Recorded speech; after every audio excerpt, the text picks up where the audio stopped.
Biographical sketch. Charles Peace alias John Ward, whose life and adventures form the subject matter of our story, has gained for himself a reputation equal, if not superior, to the lawless ruffians Jack Sheppard, Dick Turpin, and others of a similar class. He is a union of various elements. In more senses than one, he was a local character born in Sheffield. He was in early days trained, according to the customs of the day, and when about 8 or 10 years of age, was one of the foremost amongst his companions in any game of audacious fun. He was always considered a rough even amongst his earlier associates, and it is said that he was dreaded by the children with whom he played at 10 years of age. He had to assist his father, who was named Joseph Peace, in the earning of the daily bread for the family. Mr. Joseph Peace was a man well respected. He was what is known in Sheffield as a little master, but in commercial terms would be placed as a file manufacturer.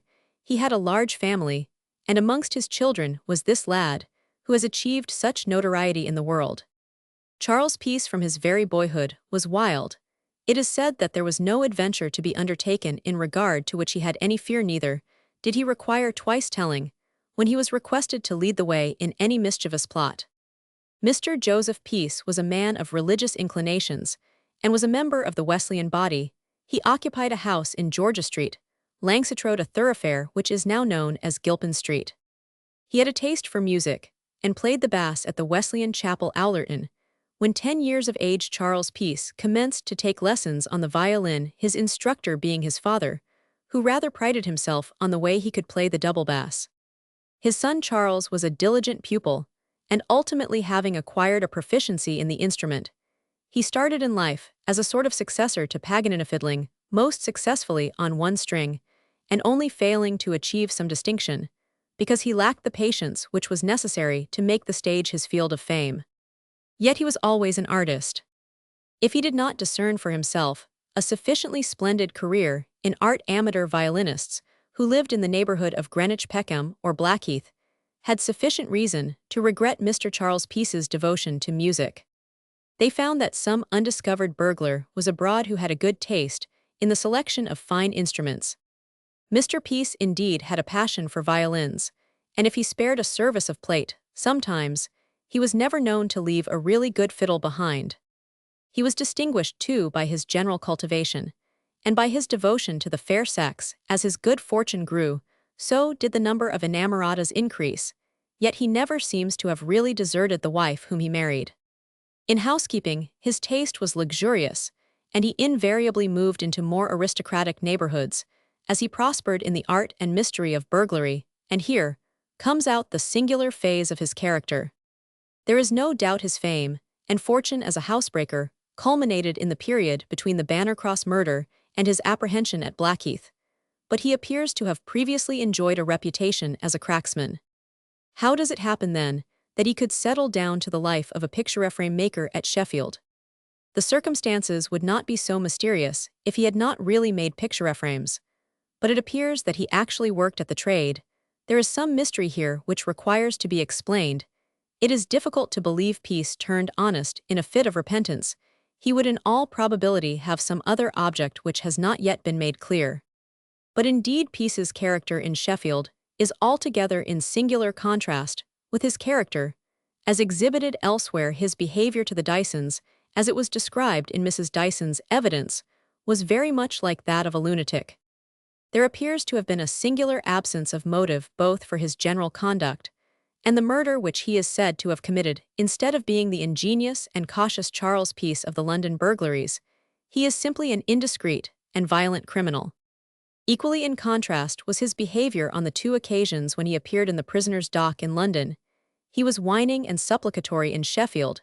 He was reckless and defiant. This change may perhaps be accounted for on the grounds that he had a chance in one case and no chance in the other, but other contradictions in his character are not so easily explained.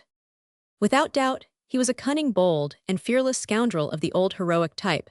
The history of his many exploits, of his clever disguises, of his extraordinary escapes from punishment, and of the success with which for many years he contrived to live on burglary, even in these days, when we have a large and well-organized police force, cannot fail to excite surprise in the minds of every citizen.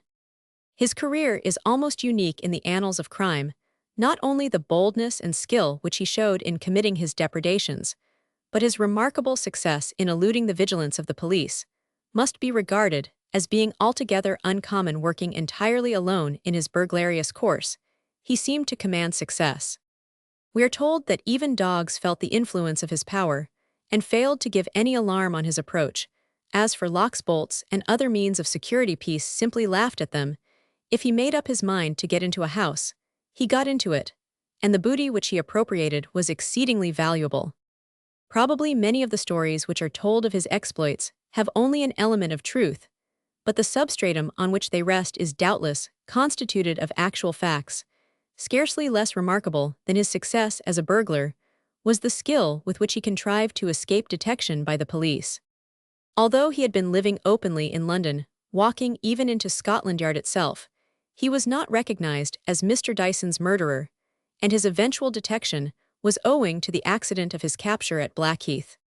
Peace certainly possessed remarkable ability in effecting an almost impenetrable disguise. He has boasted of his contempt for the police, and his confidence seems to have been abundantly justified. The history of his life presents a combination of passion, craft, cruelty, great spite, and audacity, such as is rarely to be found in any single being. But Peace has boasted of his ability to deceive the most astute constable or detective. As a proof of this, we quote the following personal narrative of one of his old pals. We give it in the words of the narrator. Once on a time, no matter where, no matter when, Charlie Peace told me the whole story of his life after that little indiscretion, which resulted in the death of Mr. Dyson at Banner Cross. It is a narrative of events which have never yet been made known to the public. It presents points of uncommon interest, for everybody has wanted to know how he escaped on that fatal night, how he was disguised where he went, and how he has lived down to the days when he reappeared at Peckham, and spent his days and nights after the manner now familiar to the public, through the special commissioner of the Independent. I shall not trench on the latter well-known period, but I shall fill up the blank in his biography with these autobiographical episodes, for they are almost entirely his own words. I give to you, Mr. Editor, ample credentials to convince you that this is a genuine narrative, for I know by the way you have stood former tests that wild horses will not make you break confidence. So nobody need take the trouble to come fishing about either you or me for further information. Imagine then a circle of choice spirits assembled round Charles Peace under circumstances calculated to make him loquacious. They talk, said he, about identifying me, why I could dodge any bobby living. I have dodged all the detectives in London. Many a time I have walked past them, looked them straight in the face, and they have thought I was a mulatto. Then he asked us if we knew how he did it, and said, just turn your faces away a minute, and I'll show you. We turned our heads away, and when we looked again, we found he had completely altered the expression of his countenance, and so entirely distorted and disfigured it, save the mark that he did not look like the same man. He threw out his under jaw, contracted the upper portion of his face, and appeared to be able so to force the blood up into his head as to give himself the appearance of a mulatto. Then he laughed heartily at his cleverness, went through pantomimic gestures that would have done credit to Quilp, and again boasted of the many times he had put on that face, and walked past the cute detectives in London and elsewhere. We then made allusion to the clever way in which he dodged the police, and got away from Sheffield on the night of the murder, and he at once went off into a long story of his escape, telling it with almost fiendish glee, and occasionally laughing joyously at his exploits. He said, after that affair at Banner Cross, I went straight over the field opposite, and through Endcliffe Wood to Crooks and round by Sandygate. Then I doubled and came down to Broomhill, and there I took a cab and was driven down to the bottom of Church Street. I got out and walked into Spring Street to the house of an old pal. There I doffed my own clothes and disguised myself. I stopped there a short time, and then I went boldly through the streets to the railway station, and took train for Rotherham. I walked from that station down to Maspero, where I took a ticket for Beverley. On reaching Normanton, I left the train retaining my ticket, and took a ticket for York, where I put up that night. The next morning, I went to Beverley and then walked on to Hull. I got in an eating house near the docks, where I stopped a considerable time, and did a bit of work, meaning, of course, committed a few robberies. Then I went to Leeds, and from Leeds to Bradford, and from Bradford I went to Manchester. I was there a short time, and then I went to Nottingham, and in a lodging house there, I picked up Mrs. Thompson. Whilst we were together one night, an inspector who had heard I was there, and suspected I was offence came, and said to the landlady, "You have got a lodger here, have you not?" She said, "Yes, he is upstairs." He said he wanted to see me, and upstairs he came into our bedroom. When I saw him I said, "Hullo," he answered, "where do you come from?" And I told him from Tunbridge Wells. "What is your name?" he asked. "John Ward," said Roman. "One well," he said, "what trade are you?" At that I let out, and said, "What's that to you? What trade I am? What do you want to know for?" He told me he wanted an answer. Then said I, "If you do, I'll give you one. I am a hawker." "Oh," said he, "a hawker, have you got any stock?" I told him my stock and license were downstairs, and if he would step down my wife and I would come, and show him. All he was as soft as barm and went down.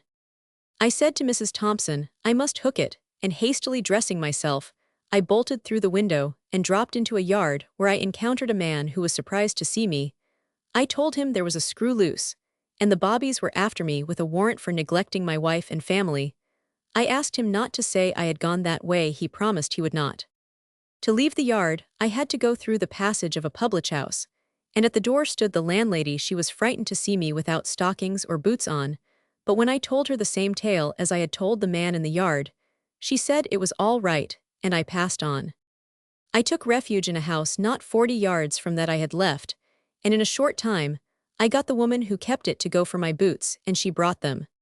Soon after that I did a big silk job in Nottingham, and then finding the place was getting too hot for me, I left it and went back to Hull. I had made several visits there before, and had given my wife money to maintain her. Peace then told us how he paid no less than 3 visits to Sheffield after the murder, and more than once encountered one of the most astute and experienced inspectors of the force, but his disguise was so perfect that he passed unnoticed. Whilst in Sheffield he committed, he said, several robberies, and he particularly called attention to his adventures in a house at the corner of Havelock Square. "Do you mean," we asked, "at Barnascones?" And he said yes, that was the place. The family were out. And there I did very well. I got several rings and brooches, and 6 in gold. The policeman said he saw me, but he didn't. I saw him and blocked him, and he never saw me. Peace declared to us that he was in Sheffield when the inquest was held on Mr. Dyson. Afterwards, he returned to Nottingham, picked up with Mrs. Thompson, and went on to London with her, where his life and exploits are now matter of history.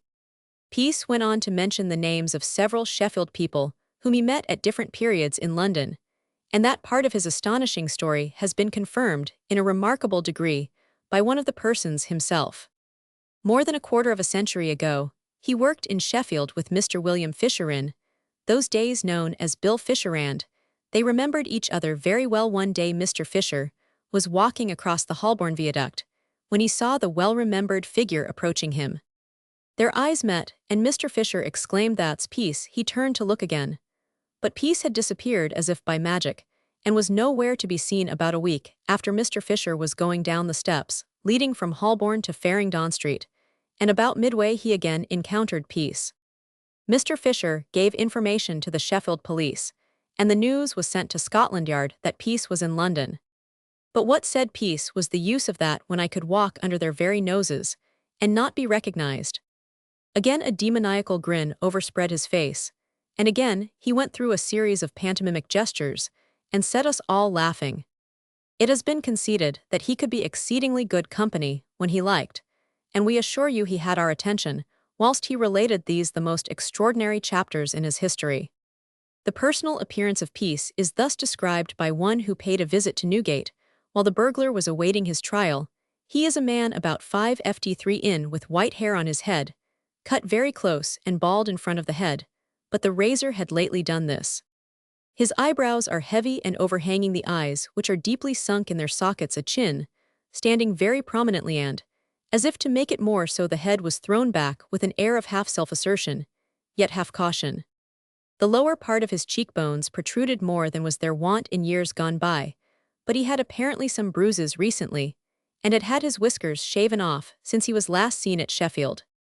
In addition, he wore a pair of large brass-rimmed spectacles. Peace was professedly a religious man. The neighborhood thought him so, and probably he thought so too, so he associated with the good folk who congregated in the edifice, but never made himself conspicuous. He trifled with fate. She had made him rich in worldly goods, although they were not his own. Some idea of the magnitude of his operations may be gathered from the fact that there is evidence in the hands of the police that would convict him of no less than 50 burglaries. The property he obtained is valued at several £1,000s, but the burglar, as a rule, does not realize even 1/4 of the value of the property he appropriates. The charges of receivers in every branch of the profession are of an unusual character, but it has been asserted upon reliable authority that he was a burglar years before the events which have made him so notorious. It is quite 20 years since he worked at a rolling mill at Millsends, and it was while following this employment that he broke his leg. This accident appears to have thoroughly disgusted him with hard work, and as soon as the injuries were cured, he went to Manchester. Here he appears to have fallen into bad company, and to have been the leading spirit of a gang of burglars in the small hours of the morning peace, and his confederates were tracked to a lonely house at Rusholme, and the police succeeded in obtaining an entrance.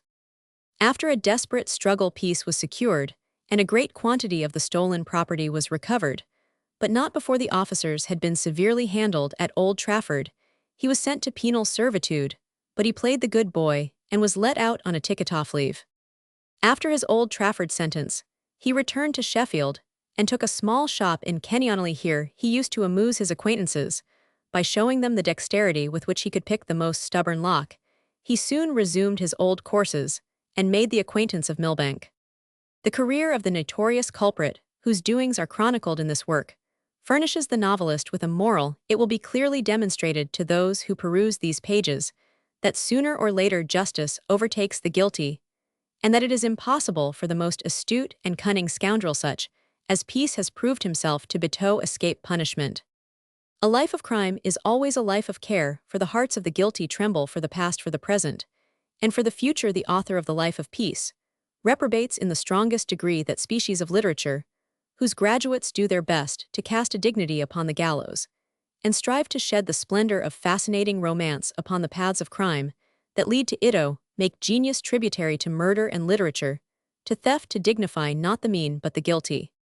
Let crime and its perpetrators be depicted as conscience sees them, as morality brands them. Let them stand out in prominent but repulsive relief. There is yet wanted a picture of crime and its consequences true to nature and conscience, and it is hoped that the present serial will in some measure supply that want. The author proposes to present to his readers the felon as he really is, describe facts as they were found, present pure pictures of guilt and its accompaniments. He does not desire to make use of artificial coloring, believing that the interest in the work lies in its reality. The felon appears just as he is, as crime makes him, and as Newgate receives him successful, it may be for a season, but arrested, condemned, scourged by conscience, and cut off from society as unfit for its walks. Of all the members of the family of man, few have been so rapidly forgotten as those who have been swept from the face of the world by the fiat of the law and the hands of the public executioner. Yet the guilty and the unfortunate have left biographies behind them that speak to future generations in awful and impressive tones. If they were inflictions on the past generation, they may be made useful in the present age, as beacons to the reckless voyager, voices lifted up from the moral wrecks of the world, speaking audibly to listening men of righteousness and temperance and judgment. Chapter Roman 1 Oakfield farmhouseth, burglarites encounter villagers to the rescue. Our first scene opens at a picturesque-looking farmhouse, situated on the outskirts of a pretty little village, within a few miles of Hull. Oakfield farmhouse is called from a number of patriarchal oaks, poising their lofty heads in the rear of the establishment, was in the occupation of two substantial yeomen, named respectively John and Richard Ashbrook, their only sister Maud being mistress of the bright and cheerful abode. In the earlier portion of the day, our two Yorkshire farmers had been out on a shooting expedition. They brought back with them two friends, fellow sportsmen. They were driven home by the rain which fell in torrents and rendered further sport impracticable. I note how it would be, said Richard Ashbrook to his companions, these beastly river fogs always bring wet, and the clouds have been as bangy full of rain for some time, as bangy as could be. When the party reached Oakfield, their garments were saturated with wet and clung to them like a second skin. I have got a fire in the big bedroom, a good blazing fire for, I guessed how it would be, said Maud Ashbrook, as she received her guests at the door. "Yowl, all of you have to change your things, mercy on us, you are dripping wet, John," she exclaimed, placing her hand on her brother's shoulder. "Our friends will stop and have a morsel of something to eat and drink for the matter o' that," observed Richard. "Indeed no, I think not," said Mr. Jamblin, one of the farmer's companions. "Ah, but he will," returned the farmer. "None of your think nots, come friends, get thee in, we don't intend to part with thee so easily." Mr. Jamblin smiled, shrugged his shoulders, and obeyed the other friend of the farmer's, a Mr. Cheadle by name, followed Jamblin. After dinner had been served, clean glasses and old corks were festively proposed by the host, some bottles of genuine spirits, and a box of Havanas were placed on the board. An animated discussion on things agricultural and political followed, while ever and anon Jamblin and Cheadle would rise from their seats, repair to the window, and flattening their noses against the panes thereof would endeavor to distinguish a star in the sky or the first beams of the rising moon. But the sky remained black and gloomy, and continual pattering of the rain was distinctly heard.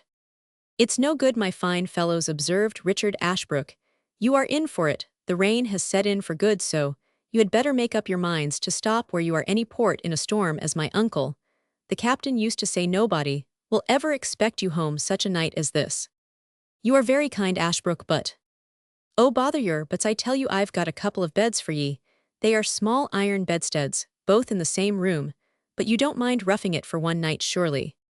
The farmer's two friends accepted the offer, and prepared themselves to pass the hours merrily. This they had no difficulty in doing. Several games of whist were played, after which the host was called upon for a song. He was not quite in tune, but that did not matter. The other singers were equally deficient in that respect, but what was wanting in skill was made up by noise. Most of the ditties had a good rattling chorus, which each singer interpreted according to his own fancy, after sundry libations, and much protestation of friendship and goodfellowship. The hour arrived for repose, and the two farmers, their visitors, and Maud betook themselves to their respective sleeping apartments. As Richard, who was the last, was about to ascend the stairs, he was touched gently on the elbow by a tall, long-haired young woman, who was one of the domestics in the establishment. "Well, Jane, what's up now, lass?" inquired the farmer. "Hush, master, this way." She drew him back towards the entrance to the kitchen, and said in a low, mysterious tone of voice, "Are the guns loaded?" "Two of them are, but what of that?" "Load the others." "Why, dash it, what ails thee?" "Nothing, master, I can't tell why, but I feel timorsome like, and fancy something bad is going to happen." "If loading the other guns will do thee any good, the remedy is easy enough," observed the good-natured farmer, who at once proceeded to charge the other weapons. "Thanks, Mr. Richard, thanks," exclaimed the girl, in a tone of evident satisfaction. The farmer repaired to his bedroom, taking the two Gunshi's own, and his brothers with him at his suggestion. His two friends had carried up their weapons into their bedroom in the earlier portion of the evening. This might appear a little singular, but John Ashbrook had playfully observed to Cheadle and Jamblin that there was sometimes a hare to be seen out of the bedroom window, feeding on the orchard grass of a morning. And so he observed jocosely, "If you see one tomorrow morning, you will of course be able to knock him over." "We will do our best, should there be one," said both gentlemen. In less than half an hour, after the party had broken up, all the inmates of Oakfield House were soundly sleeping. All save one. This was Jane Ryan, the girl who had exchanged a few parting words with her master, or more properly speaking, with one of her masters, for John and Richard Ashbrook were partners. A strange sense of coming evil had taken possession of the girl, who sat moodily and dejected in the kitchen long after the other members of the household had retired to rest. Jane did not feel disposed to seek repose. She was restless and disturbed, albeit she was quiet, moving from place to place in a stealthy way in direct variance with her usual manner. "I cannot sleep," she murmured, "and so I will e'en keep watch for 1 hour or more." She put some fresh coals on the kitchen fire, before which she sat for some time, absorbed in thought. Leaving her there, we will take a survey of the exterior of the house and its surroundings. It was 2 o'clock in the morning, the rain had ceased, the moon was shining brightly, and covered the fields with a pale lustrous light. The stars sparkled in the raindrops which were hanging from the leaves, and so clothed the trees with a mantle of diamonds. All was silent in the fields, for the birds and insects of the night were torpid, till summer came once more. All was silent in the yard, the cattle sleeping on their beds of straw, and the fowls upon their wooden perches. Seen by the pale moonlight, the old farmhouse was a picture worthy of an artist's pencil. On the northern side of Oakfield ran a narrow lane skirted by a dense mass of foliage, which threw the lane into somber darkness. The lane itself rose abruptly as it neared the farm which stood on the upland. In this lane, the forms of three men might be seen. The first of these is Charles Peace. Standing facing him is the notorious cracksman Ned Gregson, better known by the name of the Bristol Badger. The last of the three is known as Cooney. He is a tinker by trade, but he is a sort of jackal to rogues of a greater degree than himself.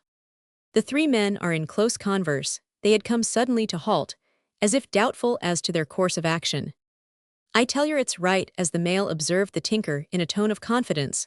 "The farmers have sold their wheat, and there's a mighty good swag in the house. Only yer see, Ned, old boy, yer must not be too rash. Be keerful, very keerful." "What do yer mean?" inquired the Badger. "Well, it's just this old man, the farmer's leastways, so I heard at the Six Bellshave, had two blokes with 'em today a poppin' at the blessed birds, bad luck to them. And from what I could gather from Tim, the two blokes are a stoppin' there tonight." "What matters about that?" said Peace. "We don't intend to wake the gentlemen." "All right, so much the better," answered the tinker. "I am for doing things in a quiet sort of way, I am." The Badger uttered an oath, and his ill-favored countenance wore an expression of disgust. "Do you know where they keep the shiners?" he asked. "Oh yes, I think that'll be all right. I haven't been in the house to mend the bell wires without keeping my eyes open. "Stow that, yer fool," exclaimed the Badger. "Wait till you're out of the wood afore yer laugh." "All right, Ned, I am as silent as the grave." "When were you at the bells, then?" inquired Peace. "I had a game of skittles this afternoon." "At what time?" "Between 3 and 4 o'clock, or it might be a little later, can't say to half an hour or so." "And that's how you came to know about these two sporting chaps?" "Right you are. Tim gave me the tip." "You haven't been fool enough to push your inquiries too far," said Peace. "Tim, as you call him, might suspect." "He suspect," returned the tinker indignantly. "Not he. I was as good as gold." "It's no use making a long palaver about the matter," ejaculated Gregson. "Let's to business." The three burglars made direct for Oakfield House. In the space of a few minutes, they were busily at work to effect an entrance.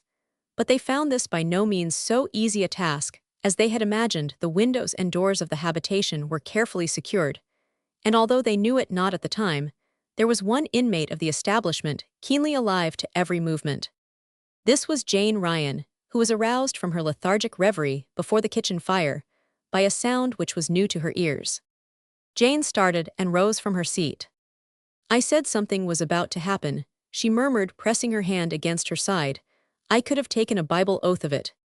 She paused for a few moments, apparently in doubt as to what course to take. Presently, she appeared to have decided upon her line of action. She glided from the room with long, stealthy, and noiseless steps, carrying her shoes in her hand. A sudden surprise awaited her two young masters. They were awoke from their sleep by a hand placed upon their shoulders. They stared around them sleepily, as yet not realizing the real state of affairs. It was dark in their bedroom, for the moon was behind a cloud. When it gleamed out, they saw Jane Ryan standing before them. Her arms were naked to the shoulder. Her eyes glistened with a strange light. She held a loaded gun in her hands.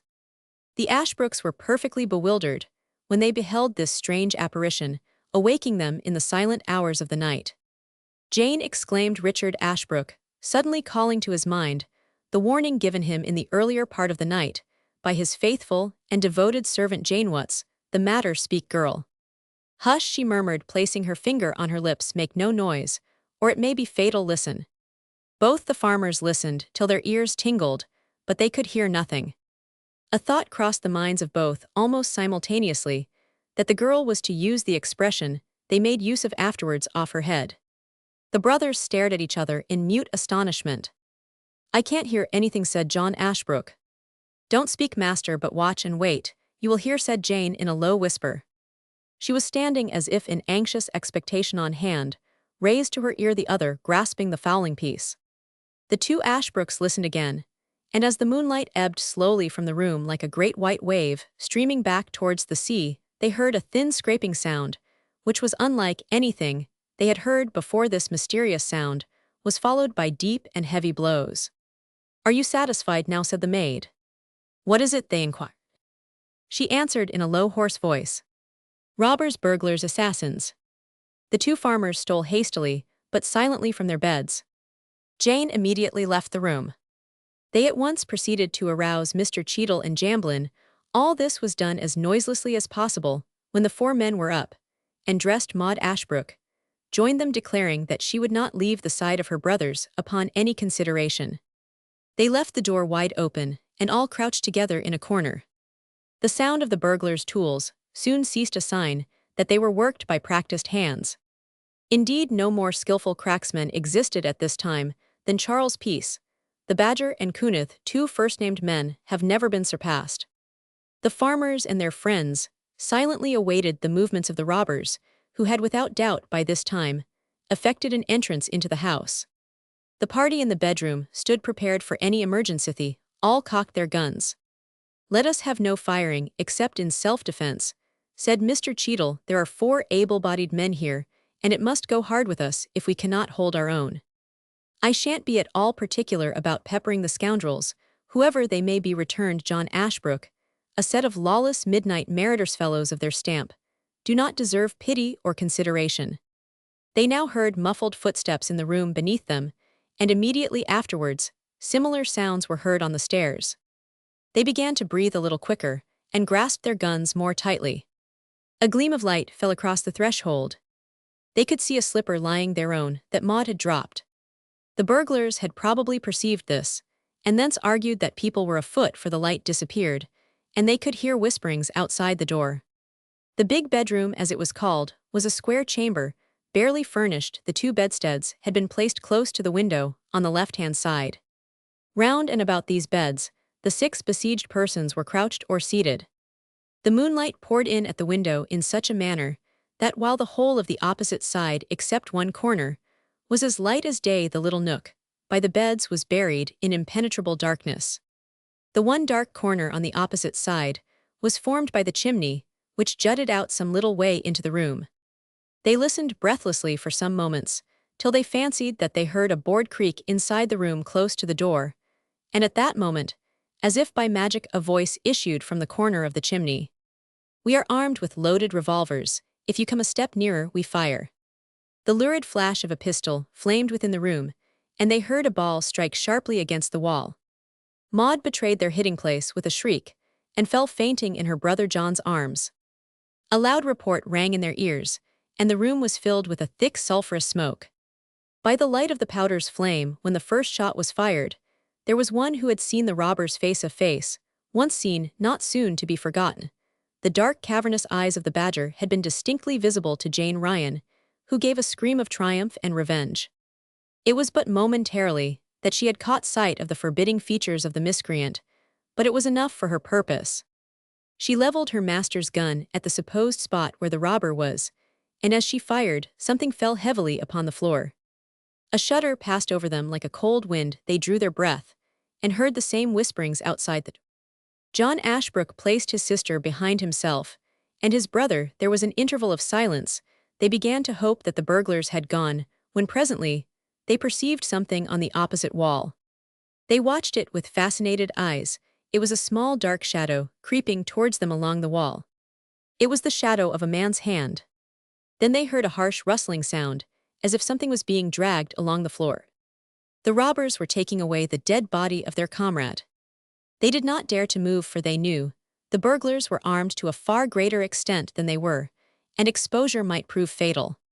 10 minutes passed thus, 10 minutes of frightful suspense to these farmers who were brave, but not phlegmatic, who now fought men for the first time, and fought them in the dark. They could not possibly tell how many there were of their enemies. To fire the only 3 remaining charges they had would have been an act of madness. They therefore thought it prudent to keep these in reserve for the grand or final conflict.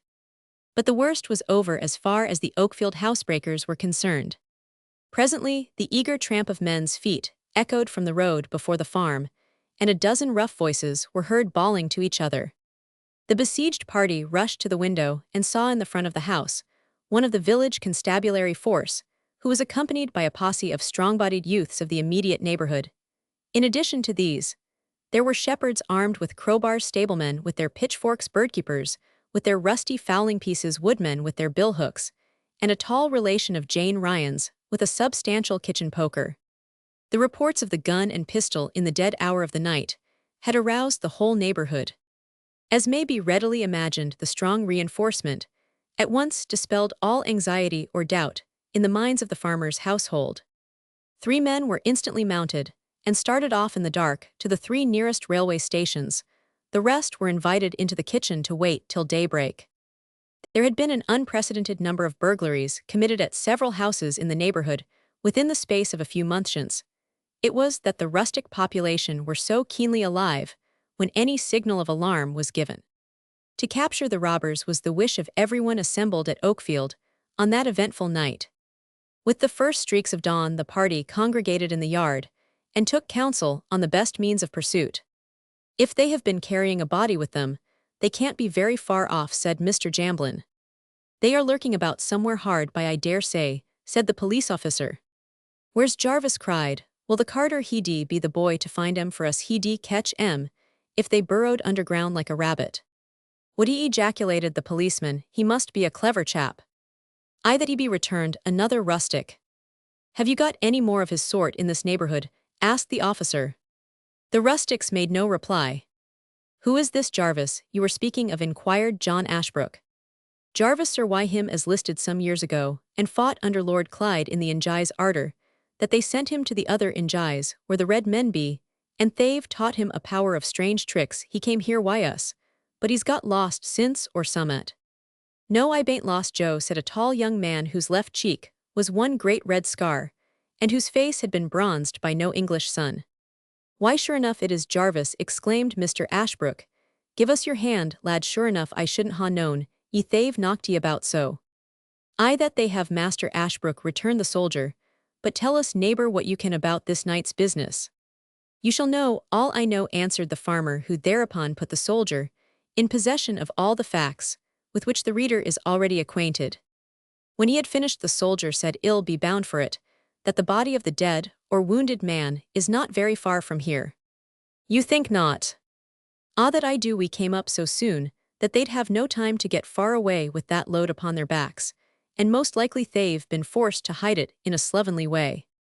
Chapter Roman 2, Capture of the Bristol Badgermurder, will outchase after Charles Peace's mysterious escape. The sudden disappearance of Charles Peace and his 2 companions upon the arrival of the villagers excited surprise in the minds of all who had assembled at the farmhouse. The police officer did not choose to commit himself by any expression of opinion. He was not a man given to loquacity, where silence was requisite. He did not, however, attempt to deny the assertion made by soldier Jarvis, namely, that the robbers were not far off. Enjoining the villagers to stay where they were, and to carefully avoid treading over more ground than was absolutely necessary, the young soldier accompanied Mr. Ashbrook to the kitchen window, where the entrance had been forced by removing the glass with a diamond door starring the glaze, as it is termed in the burglar's phraseology, and, after this had been done, paneling the shutter. It was this last process that aroused Jane Ryan to a sense of danger. Jarvis carefully examined the ground beneath the window, and pointed to some footprints in the wet earth, which led towards the straw yard. In one place they were so plain that every nail in the soles could be distinguished. "They are the impressions of a strange foot, that's certain sure," observed Ashbrook. "We are on the trail of one of them," returned Jarvis. "I dare say they thought they could do as they liked among yokels, but we've got the trail, and I mean to keep it." The speaker walked slowly across the yard, following the tracks with his eye, as a bloodhound would have followed them with his nose. "They're in this barn, Master Ashbrook," he said, stopping before one of the doors. "No, they bain't, though they're come out agin and gone along the wall. But they've left their dead mate behind 'em. See how different their track is now. They tramples quite close alongside of each other, while afore they carried the body from shoulder to shoulder, and so were forced to walk one behind, and a little way apart." The villagers gave a murmur of astonishment.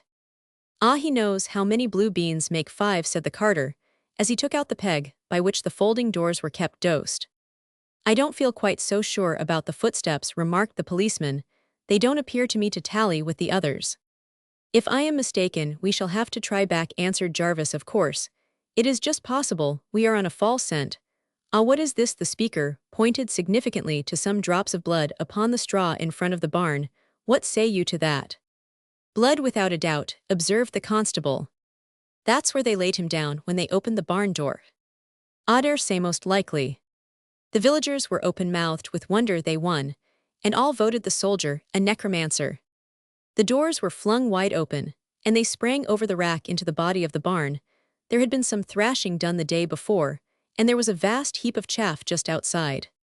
While they were gazing around, a low moan, as of one in pain, fell upon their ears.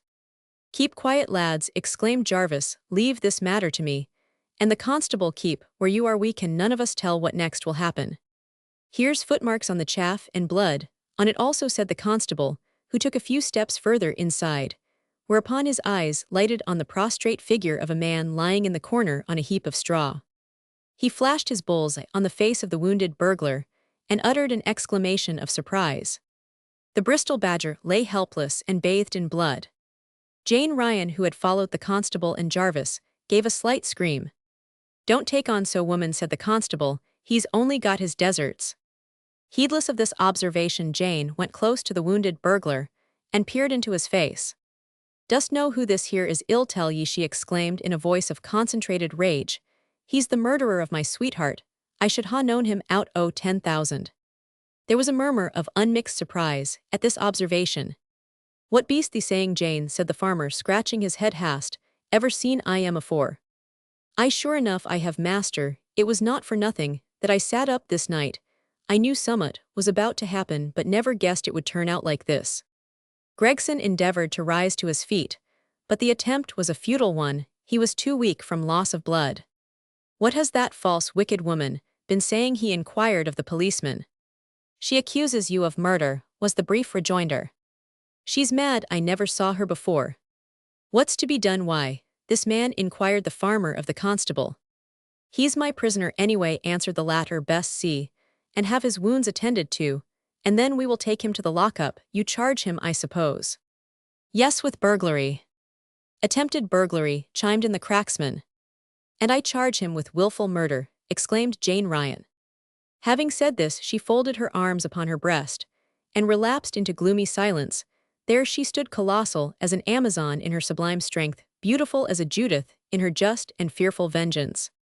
A hurdle was brought by some of the villagers, and upon this the ill-fated badger was placed.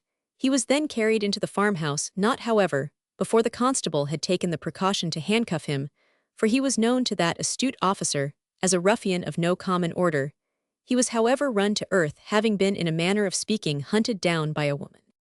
A doctor was sent for, who bandaged his wound, which, although severe, was not likely to prove mortal, certainly not unless some unfavorable symptoms set in. While all this clatter had been going on, Charles Peace had contrived to conceal himself in a neighboring coppice, from which he durst not emerge, while the village folk were prowling about. When Gregson was conveyed into the house, the majority of the villagers wheeled off at the same time. Jarvis, however, was still endeavoring to trace out the badger's companions. He came too near to the coppice, where Peace was concealed, to be at all pleasant to a gentleman of his retiring habits. So Peace was fain to avail himself of a neighboring hedge, on the other side of which he crept along on all fours. Illust Bristol badger shot by Jane Ryan. The Bristol badger shot by Jane Ryan. Having gone some considerable distance by this means of progressive, he imagined that he was out of sight, and betook himself to the open field, across which he ran at the top of his speed. His movements were, however, not unobserved by Jarvis. The latter caught Mr. John Ashbrook by the leg. The farmer was mounted on his bay mare, and said, "There goes one of them, ride down the lane and intercept his flight. While I run across the field, we shall have him yet." The farmer needed no second bidding. He rode at the hedge, which skirted the lane, with one stroke from the long corded whip, and one cry from the rider's lips. The gallant animal bounded over the hedge like a flying deer. "Wouldn't a brushed a fly off the top twig," exclaimed Ashbrook triumphantly. "Now for my gentleman Dollet, if this won't turn an eventful night, especially if I catch that rascal." While the farmer was riding down the lane, Jarvis and several others were in hot pursuit of the fugitive. Peace became aware, much to his discomfiture, that every movement he made was plainly visible to his pursuers, and he deeply regretted having taken to the open field. He ran his hardest, and had the satisfaction of getting into the lane before any of the pursuing party had even reached the field. Ashbrook, as he was trotting down the lane, saw the fugitive jump through a gap in the hedge. The farmer urged on his steed, being now under the full impression that the capture of peace was reduced to a certainty. In a brief space of time, he came within 100 yards of the enemy. "I've got him now," exclaimed the farmer. "He's mine, as sure as my name's Jack Ashbrook. But there's an old adage that it is as well not to reckon your chickens before they are hatched." Peace was in imminent danger, but he was an astute, cunning rascal who was up to every feint and dodge in all cases of emergency. He nevertheless was fully impressed with the fact that matters were growing serious, much too serious to be pleasant. He turned round and boldly faced the horseman. Drawing a revolver from his pocket, he watched till Ashbrook came within range of the shot. Then he fired. At this time, he could not have been more than 20 paces from the horse and its rider. A bullet was lodged in Mr. Ashbrook's right shoulder. The wound was not a very serious one, certainly not enough to place the farmer hors de combat, but the effects of the shot proved more disastrous in another way. The mare, who was a high-spirited animal, became restive from the pistol's flash. She reared, then stumbled, and threw her rider heavily to the ground. Peace rushed forward and struck Ashbrook 2 blows on the head, which produced insensibility. He then made for the mare's head, turning her sharply round. He led her some paces from the scene of action. He patted her on the neck and strove as best he could to overcome the effects of the fright caused by the flash of his weapon. The mare became comparatively quiet and tractable. Peace jumped on her back and rode off at headlong speed. While all this had been taking place in the lane, the mob of persons in the field had increased considerably in numbers, but the foremost of them were a long way from that part of the lane where the short but decisive struggle had taken place. 2 other horses had been brought out from the stables at Oakfield, but some time necessarily elapsed before they could be saddled, and when Mr. Cheadle and Mr. Jamblin mounted them for the purpose of giving chase, Peace was so far ahead that the chances were remote of finding him. He knew the by-roads of the neighborhood perfectly well, and took very excellent care to choose a circuitous route. As he was riding along, he listened every now and then to ascertain if there were any sounds of horses' hoofs to be heard, but none were as yet audible. He felicitated himself upon this fact, arguing therefrom that his pursuers had gone another road. "I shall give them the double. They are on the wrong scent," he ejaculated in a tone of satisfaction. "But even when the worst comes to the worst, all that will be left for me will be to make a stout fight of it." He had unlimited faith in his own power, skill, and address in confronting and overcoming difficulties, and his confidence did not desert him on this occasion. Presently he came to 3 cross roads, and was hesitating which to take, calculating the while the chances of detection with his accustomed coolness. While thus engaged, he descried a mounted patrol on a formidable-looking horse coming at a measured pace towards him. To turn and fly was his first impulse, but upon second consideration, he thought it better to put a bold face on the matter. The mounted policeman came forward and regarded him with a look of doubt and mistrust. "Good morning, friend," said Peace, in a cheery tone. "Better weather than it was a few hours ago." "Yes," returned the other. "Where might you be journeying to this early hour?" The speaker regarded him with a searching glance. This, however, did not in any way discompose Peace, who throughout his career plumed himself upon being able to throw dust in the eyes of the constabulary. "I am sorry to say my errand, or rather the cause of it, is one of a painful nature. A poor gentleman is at death's door, and I have been sent off for the doctor. In cases of this sort minutes are precious. Let me see, yonder's the nearest way to Hull, isn't it?" "Yes, the right-hand one, but who is in such extreme danger?" "A farmer, Mr. Ashbrook, poor fellow. It is a chance if he recovers, so they seem to think." "I know both the Mr. Ashbrooks perfectly well. Which one is it? That's so bad. They were right enough yesterday." "Mr. John Ashbrook." "Umph, that's strange. What's the matter with Mr. John?" "He was thrown, horse reared and fell upon him. His injuries are very serious." "I am sorry to hear this, but and here the speaker regarded Peace with a still more searching look. "It's his horse you are riding?" "Yes, that's right enough it is." "Then who are you going for?" "Dr. Gardiner." While this conversation was taking place, Peace had so distorted his features that recognition was almost impossible. He was an adept at this by constant practice. He was enabled to throw out his under jaw, lift up his eyebrows, and so alter the expression of his features that he defied detection. This is now pretty generally acknowledged. Well, I must not let anyone detain me very long in a case like this, he observed carelessly, so farewell for the present. The patrol made no reply. He did not, however, feel quite satisfied that all was quite right at the same time. He did not consider it his duty to offer any obstacle to Peace's passage along the road, which led directly to the town of Hull. Peace trotted along till the patrol was lost to sight. Then he pulled the bridle rein of the mare and turned her into a narrow lane which ran at right angles with the road. "That fellow suspects something," he murmured, "and for 2 pins he would have collared me there, and then the sooner I part company with the mare the better it will be for both of us, I am thinking." He dismounted, opened a gate which was at the corner of a meadow, and led the mare into the field. Then he took off the saddle and bridle which he threw into a ditch, gave the animal a sharp crack with his whip, shut the gate, and left her to herself. This done, he proceeded merrily along on foot. Messrs. Cheadle and Jamblin had meanwhile been riding to their heart's content, but they did not catch the most distant glance of the man of whom they were in search. No wonder, seeing that they had lost all traces of the fugitive, and had been journeying in an opposite, or very nearly, in an opposite direction to the one taken by Peace. They had therefore the gratification of riding many miles upon a bootless errand. They returned vexed and dispirited to Oakfield House, where they found John Ashbrook in bed with his sister, and the village surgeon in close attendance upon him. The latter had extracted the bullet and strapped up the head of the sufferer, who was, he said, doing as well as could be expected. Certainly, there was no immediate danger. The farmer had an unimpaired constitution, and although sadly bruised and knocked about, would in all probability soon get the better of his wounds. Peace, when he came to the end of the lane, turned into a road, where stood a small beerhouse of a primitive character, with a good dry skittle ground at the back. He knocked several times at the side door of this establishment, but received no answer to his repeated summonses. It was evident that all were asleep within.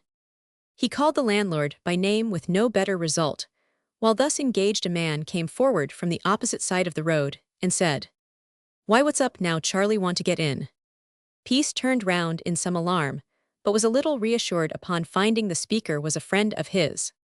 "Hang it, I am as tired as a dog, and wanted an hour or two's rest," said Peace. "Tired? Where have you been to?" "Playing the fiddle to a party some miles away from here. They could not accommodate me with a shakedown, so I've had to trudge it." "Come along, why, me, my lad," said the good-natured groom. "You shall have an hour or two's rest in my little crib over the stable." Peace gladly availed himself of his friend's offer. A hue and cry would be raised throughout the neighborhood of the attempted burglary at Oakfield House, and the surrounding districts, and Peace, young as he was at this time, had only just turned 20, was fully impressed with the necessity of using caution. No one would dream of his being in the groom's sleeping apartment.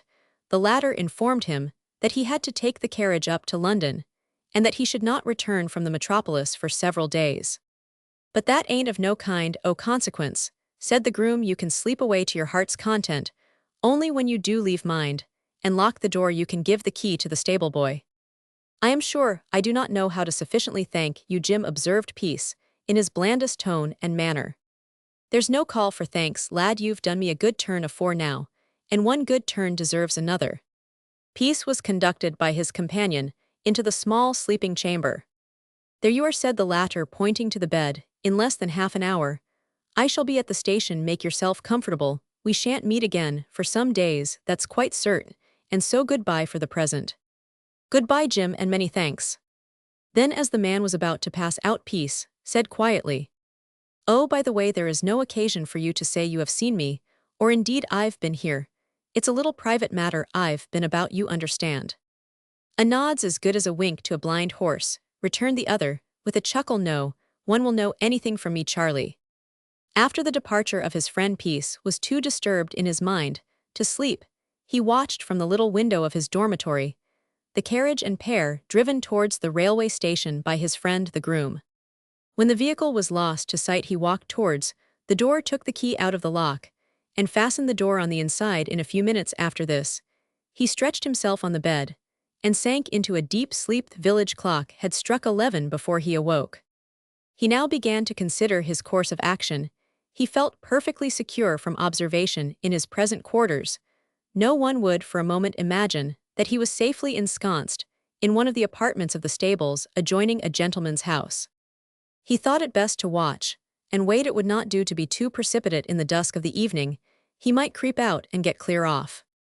He found in the groom's bedroom some bread and cold meat, which served him for a meal, and he prepared himself to pass the lonely hours as best he could. The day wore on tediously enough, but the longest day must have an end, and when the gray mists of evening began to encircle the objects seen before so distinctly from the window, Charles Peace prepared to take his departure.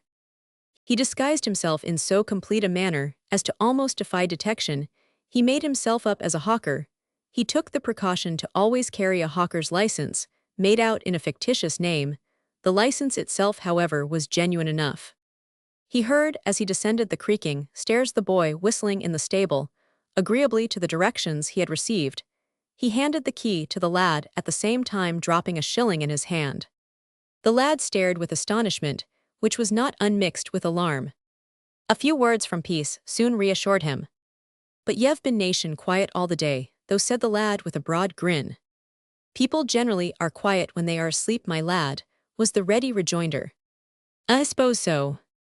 Peace did not want to have further parley. His purpose was served, and he therefore proceeded on his journey. Chapter Roman 3, Committal of Gregson. Jane tells a terrible tale. Brixwell Jail. The most celebrated cracksman of his day, Ned Gregson, alias the Bristol Badger, was certainly the least fortunate of the three ruffians who contrived to effect an entrance into Oakfield House. He was run to earth after he had been carried on the hurdle into the farmhouse. The village surgeon made a superficial examination of his wound, which was of a fearful nature. The whole of the charge from the gun fired by Jane Ryan had entered the burglar's chest, and the loss of blood was enormous. The only wonder was that Gregson had not been killed outright. But he was not the sort of man to be so easily disposed of. As far as physical strength was concerned, he was a perfect giant. This he had proved on many occasions. He was more than double the age of Peace, with 3 times his strength. Nevertheless, as far as the guilty and lawless lives of the two men were concerned, there was not much difference between them. They were both criminals of the worst type, their whole career being one of profligacy and crime. Gregson was taken away to the lockup in charge of the constabulary, who procured an ambulance from the hospital. The divisional surgeon was sent, for every care was taken of the prisoner, and all that skill and attention could do to preserve so valuable a life as the burglar's was, as is usual in such cases, not wanting. When sufficiently recovered, Gregson was examined before the stipendiary magistrates. The facts deposed to were plain enough, and the prisoner was committed for trial upon 2 distinct charges, namely murder and burglary. Mr. John Ashbrook had by this time sufficiently regained his strength to leave his room and look after his farming stock, but he was not as yet up to his usual form.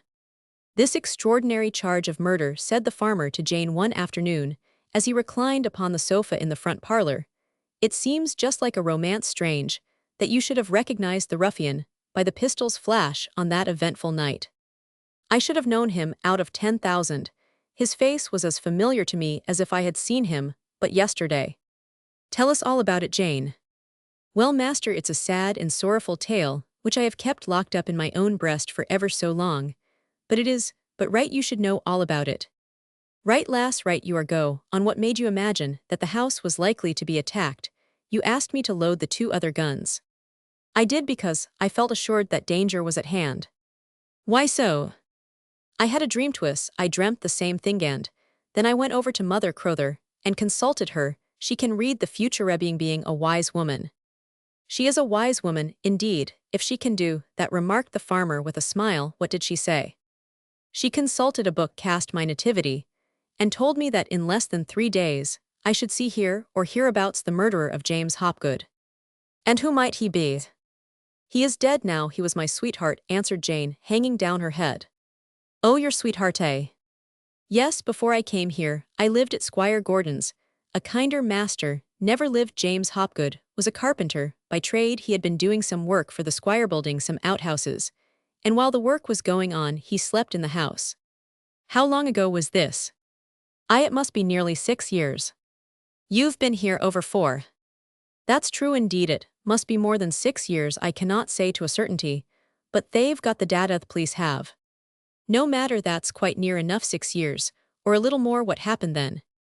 I will describe all to you just as it occurred. James Hopgood was in the kitchen. He and Mary, my fellow-servant, were having supper together. I was in the back kitchen, when all of a sudden we heard a scuffle in the passage, and my master cried murder. James rushed past me and flew up the kitchen stairs. Then we heard a heavy fall in the passage. This was followed by some low moans. I went up to see what was the matter, and found my master stretched on the floor of the passage with blood flowing from a wound in his left temple. I endeavored to raise him, but was unable to do so. He was a stout, heavy man, and I had not strength enough to lift him. Was he killed? No, dear, no, he recovered afterwards. But the worst remains to be told. Oh, master, these be tears that are a-flowin' from my eyes. I can see it all now, as if it occurred but yesterday. Yes, your master, the squire, you found him senseless. There's no hurry, girl, take your time, don't flurry yourself. While I was looking at my poor master, I caught sight of James Hopgood, and the burglar. Him as I shot down in the big bedroom. James had closed with the ruffian, who, as far as I could judge, was striving to shake James off. But he was not able to do this so easily. They wrestled like two serpents. I felt sick and faint, but, notwithstanding, I had sufficient strength left to hasten to young Hopgood's assistance. I saw the flash of an open knife in the pale moonlight, saw the gleaming of the desperate wretch's eyes. And in another moment, the knife was buried up to the hilt in James' breast. He fell with a deep groan, and never stirred hand or foot afterwards. I rushed forward and caught his murderer by the handkerchief, which encircled his throat. After this, I lost all consciousness. When I came to, I found myself on the wet grass of the lawn. The ruffian's handkerchief was firmly grasped in my right hand. Why, Jane, my girl, this is indeed a horrible story, and have you kept this all to yourself for these last 6 years? Indeed I have, but waking or sleeping one burning thought has been in my brain. It is this to avenge the death of my dear and true-hearted James. The farmer was bewildered, partly dazed by the fearful tale he had been listening to. He turned his eyes towards his sister, who had crept into the room to listen to the appalling narrative. Did you know of this? Inquired Ashbrook.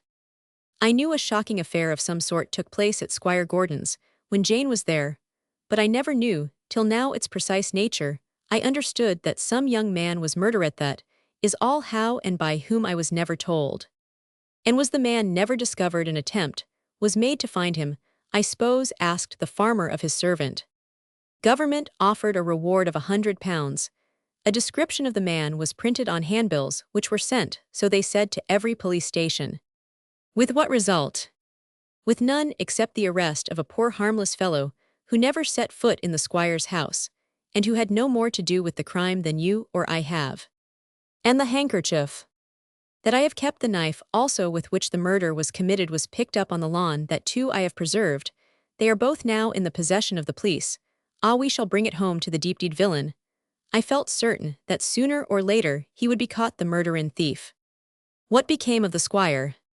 He left England for good and settled in Brittany. He has a daughter who is married there. Is he still alive? I believe so. I never heard of his death, though. I am pretty sure he's alive. Do you think he could identify the man?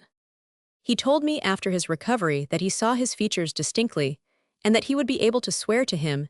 It appeared that Gregson was making his escape from the house with the things he had stolen, when he was suddenly and unexpectedly confronted by the squire, who had come over the fields, crossed the lawn, and entered by the back door of his residence.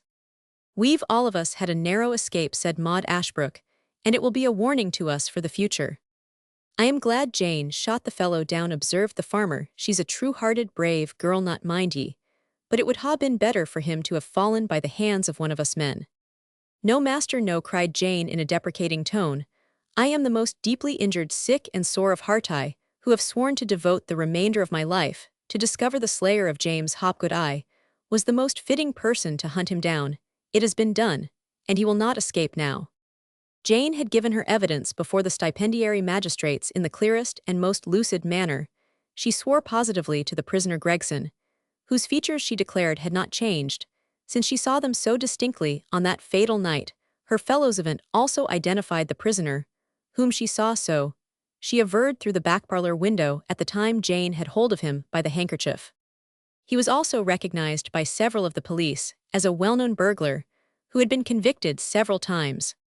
Gregson, who was about as hardened a ruffian as it was possible to conceive, knew and felt that his game was up. Nevertheless, He clung to the hope, as most criminals do of his class, that he might escape the last dread sentence of the law. Perhaps his life might be spared. He was taken to Broxwell jail. His custodians conducted him through the lodge. Then he passed through a square with a green plot of grass, in the middle encircled by a gravel walk. It was like a college quadrangle. Gregson looked at the grass, and the turnkeys who came out to meet him. He was conducted up a flight of stone steps, and one of the turnkeys who had joined him and the constabulary who had him under their charge tapped at a thick oak door which was covered with iron nails and secured with a gigantic lock. They were admitted immediately into a little room, which was almost entirely filled by a clerk's desk and stool. Upon this stool was seated an old man, with a pair of iron-rimmed spectacles on his nose, making entries in an account book. The turnkey who had opened the door to them now closed it with an ominous sound. The key clanked loudly in the lock. The Bristol Badger was in prison. The turnkey unlocked another door and disappeared in a few moments. He returned, dismissed the constable, and ordered the prisoner to follow him. They entered a snow-white corridor, which was lined with iron doors, and above with galleries also of iron, bright and polished. Gregson was placed in a cell for some time in the company of a single turnkey, who stood by him rigid and voiceless, as a statue, watchful as a lynx. The cracksman assumed an air of dejection, and kept his eyes fixed upon the ground.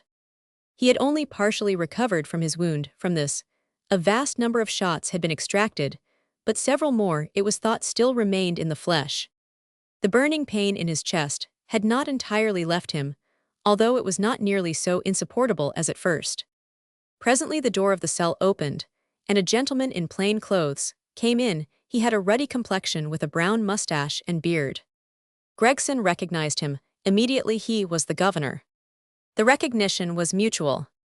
"So he said you have come here again." "They've brought me here," muttered the cracksman. "Precisely, of course, you know the usual forms prescribed by the authorities. We must put you through the ordeal of a warm bath." "Turn on the tap," Wilson said the governor, and in a few minutes the bath was filled with hot water. They took off his handcuffs, and then stood by him as he undressed. "Do you know, governor, that I've been wounded well to death? It's too bad to put a cove in hot water in my state." "Wounded, eh? Well, send for the doctor." The prison surgeon was brought into the room. He glanced at the wound, which still presented an angry appearance. "The bath won't hurt you. There is no necessity for you to immerse your chest or shoulders in the water. In my opinion, you will be better for it." "All right," returned Gregson. "You shall have your way. I am not one to make things disagreeable." And forthwith he jumped in. The governor paced the corridor for the next 10 minutes, or so, under pretense of superintending the arrangements of the prisoners' dinners, which ascended from the kitchen, on a great tray, by means of mysterious machinery. On his return he called another turnkey, and ordered him to have the prisoners' clothes brushed and cleaned. "You have got plenty of money," he said to Gregson. "You are suffering from a severe wound. We don't wish to deal harshly with you." "I am much obliged, I am sure," returned the Badger. The governor took no notice of this last observation, which, to say the truth, was half conciliatory and half sarcastic. "We will therefore allow you to wear your own clothes, and to procure your own meals from an eating-house if you prefer it." "Yes, I do prefer it, if it makes no difference." "So be it then. You will see by the printed copy of the rules which is hung up in every cell, that you are not allowed more than 1 pint of wine, or 1 quart of malt liquor daily, and that if you undertake to board yourself, you must do so altogether. Besides this, you will be allowed books to read and paper to write upon, and other little comforts under my supervision, as I have no desire to treat you with unnecessary severity during the brief period that will elapse while you are awaiting your trial. I hope you will conduct yourself in a proper and becoming manner." The cracksman nodded, and seemed by his demeanor to appreciate the lenity which the governor displayed. "You are very good, sir, I am sure," he muttered. "I wish all gentlemen in your position were equally kind and merciful."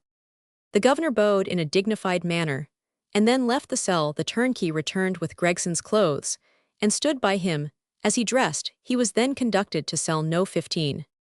There they showed him how to ring the bell, how to pull the slide from the grating when he wanted fresh air, and how to manage the water taps and the bed furniture. They also informed him that, when he wanted anything from the town, there was a prison servant attached to the establishment, whose office it was to run errands for the prisoners who were waiting for trial. The turnkeys made these explanations with a courteous accent, for turnkeys have a sort of veneration for great criminals. And Ned Gregson in this respect was a man of mark. The prison officials went out of the cell backwards. As if they were retiring from a royal presence, they locked the door with an ostentatious noise, that they might thereby strike a wholesome awe into the mind of their prisoner. Gregson sat himself down upon the wooden stool in his cell, without moving. The bitterness of his thoughts it would not be so easy to describe. He remembered with harrowing distinctness the most remote incident of the night, upon which the ill-fated James Hopgood fell beneath the fatal blow. "And that cursed woman," ejaculated the Badger, who would have dreamt of her being an inmate of the farmhouse, "and the oily-tongued piece he has got clear off ill dare be sworn, and the chances are that he is now playing that old fiddle of his whilst I." Here he uttered an impious oath, and then lapsed into silence again. He sat for 2 hours, a prey to the most agonizing thoughts. At the expiration of that time, he uttered curses loud and deep. He ran frantically round his narrow cell. One of the turnkeys opened the door, and told him that he must make less noise. There was a punishment for making an outcry of that nature, and he pointed to one of the printed rules. The cracksman answered with a howl of rage, and squatted abjectly on his stone floor. The turnkey, who was pretty well used to scenes of this nature, and who therefore made due allowance, repeated his warning, and shut the door. Soon after this, the prison servant brought a wooden tray in. There were 2 dishes, each surrounded by a pewter cover. One contained 3 slices of roast mutton floating in lukewarm gravy, the other contained 4 good-sized potatoes. Gregson, who was still on the floor, looked at them supinely. "Governor thought you would like a little dinner," said the man kindly, and he propped up a slab which was hanging from the wall, placed the tray on it, reached down a salt dish from a shelf in the corner, where it had grown dusty in company with a Bible and 2 hymn books. "Will you take beer or wine?" "I want wine," said the Badger sulkily. "Very good, I will bring you a pint. It's against the rules to have any more." He drank some of the eating-house sherry, which, bad as it was, encouraged him to eat a few mouthfuls. This awoke him from the stupor into which he had fallen, and which had been almost akin to madness. Chapter Roman 4 Peace returns to Bradford, sleeping beauty his disguise, as a one-armed man robbery at Dudley Hill. Leaving the guilty man to his reflections, we will now return to the hero of our story. Charles Peace, after he left the groom's little bedroom, succeeded in getting clear out of the neighborhood, without attracting any observation. As he trudged along, he reflected that it would be advisable not to return to Hull. The hue and cry raised in consequence of the events already described would reach Hull, and search would be made by the police in that town. What had gone of Cooney Peace had not the remotest idea whether he had escaped or been captured. It was not possible for him to say, neither did he concern himself much about the fate of the tinker. In cases of this sort, he felt that self-preservation was the first law of nature. As he was proceeding along, he was overtaken by a covered cart. He persuaded the driver thereof to give him a lift on the road. By this means, he managed to get many miles on his journey, having made up his mind to take up his quarters at Bradford. He on the first opportunity took the train to that town. He was acquainted with a girl at Bradford, who was to a certain extent attached to him. She was a mill hand. She was possessed of a considerable share of personal attractions. It was evening when Peace arrived at Bradford, and in the streets were throngs of persons. The factory hands had knocked off work, some were hastening homewards, others were making for some favorite house of entertainment, and groups of inveterate gossips were to be seen in various parts of the town. Peace walked jauntily along one of the main streets. Having threaded this, he turned round and retraced his steps. He seemed to be wandering about in a desultory way. A group of girls emerged from a turning out of the street. 3 peals of laughter proved that they were in a merry mood. One of the girls came suddenly forward, and struck Peace, in a familiar manner, on the shoulder. "What, Charlie!" she ejaculated in a tone of surprise and delight. "Who would have thought of seeing you at Bradford?" "Bessie dear," said Peace, "don't talk so loud. I've not been in the town half an hour, and—" "What brought you here?" "I came to see you, my charmer." The girl made a grimace, didn't quite believe what he said, but nevertheless felt flattered. Although one of the working class, she was very beautiful, her features being delicately chiseled, and her form being cast in one of nature's choicest molds. For the rest, she was giddy, thoughtless, and her morals were not of the highest order. Her name was Bessie Dalton. "And your mother?" inquired the girl. "I left her at Hull," returned her companion. The two walked on in close converse for some time. They passed through several streets, and eventually arrived at an unpretending-looking house where Bessie lived. They both entered, and Peace was introduced to the landlord, and took one of the furnished rooms, which were let out to work people. He had a tolerably fair share of money, which would suffice for his immediate wants. And in the course of a few days, he succeeded in getting some odd jobs in picture framing. In the evening, he contrived to pick up a few shillings by playing the violin at some of the houses of public entertainment. He was a man who could make himself agreeable enough when it answered his purpose to do so. He was in no way deficient in conversational powers, was tolerably well informed upon most subjects, and generally ingratiated himself in the good graces of most persons with whom he came in contact. To a certain extent, the girl Bessie Dalton was proud of him. He was far ahead in many ways of the working population of Bradford, who one and all voted him a right good fellow. For a short time he led a tolerably quiet life. But it was not in his nature to earn a respectable living for long, without having recourse to his evil courses. He became straitened in circumstances, and once more he essayed to replenish his exchequer by his midnight excursions. Since the disastrous affair at Oakfield House, he had made up his mind to carry on business on his own account. He would have no accomplices, none should know of his depredations, save the girl Bessie, in whom he had implicit confidence. And it is but justice to her to note that whatever may have been her faults, she never betrayed Charles Peace.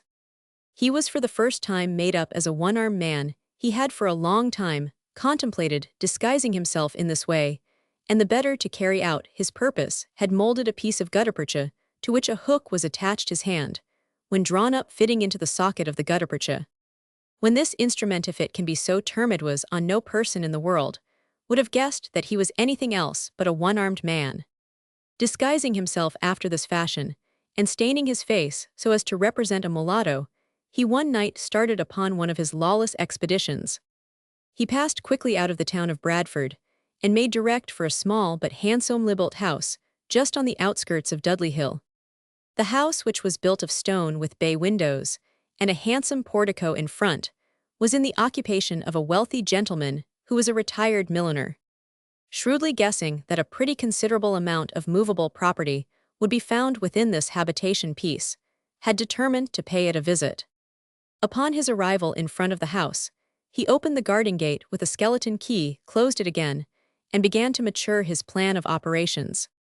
There was a garden in the front and rear of the villa, which stood by itself on the brow of the hill. No other habitation was near it, certainly none within a quarter of a mile. Peace deftly climbed up to the balcony, which stood in front of the first-floor window.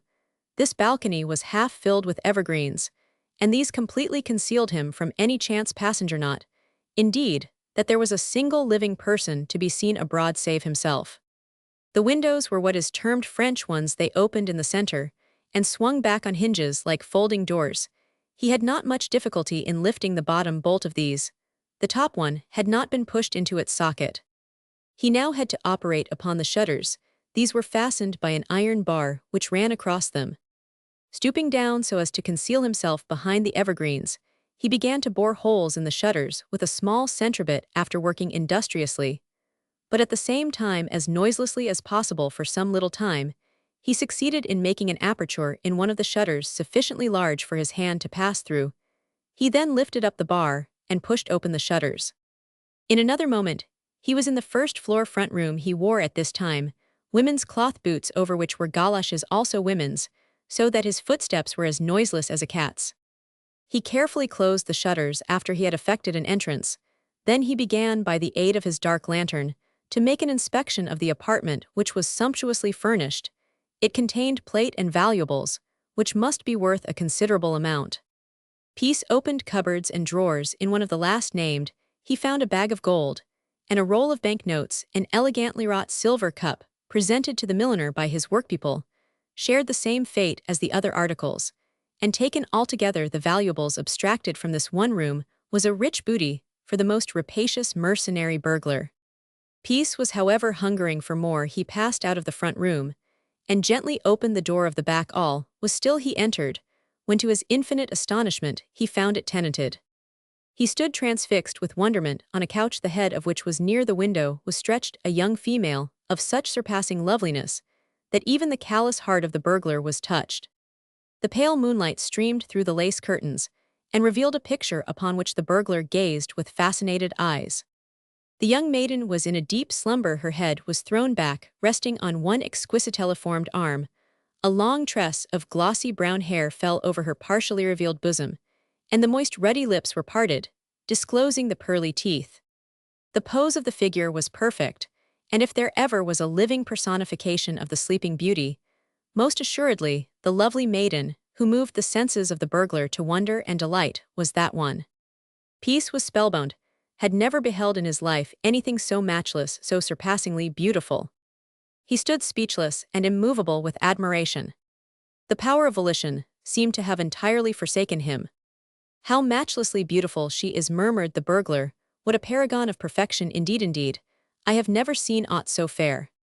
His eyes were riveted on the couch, upon which the young creature reclined.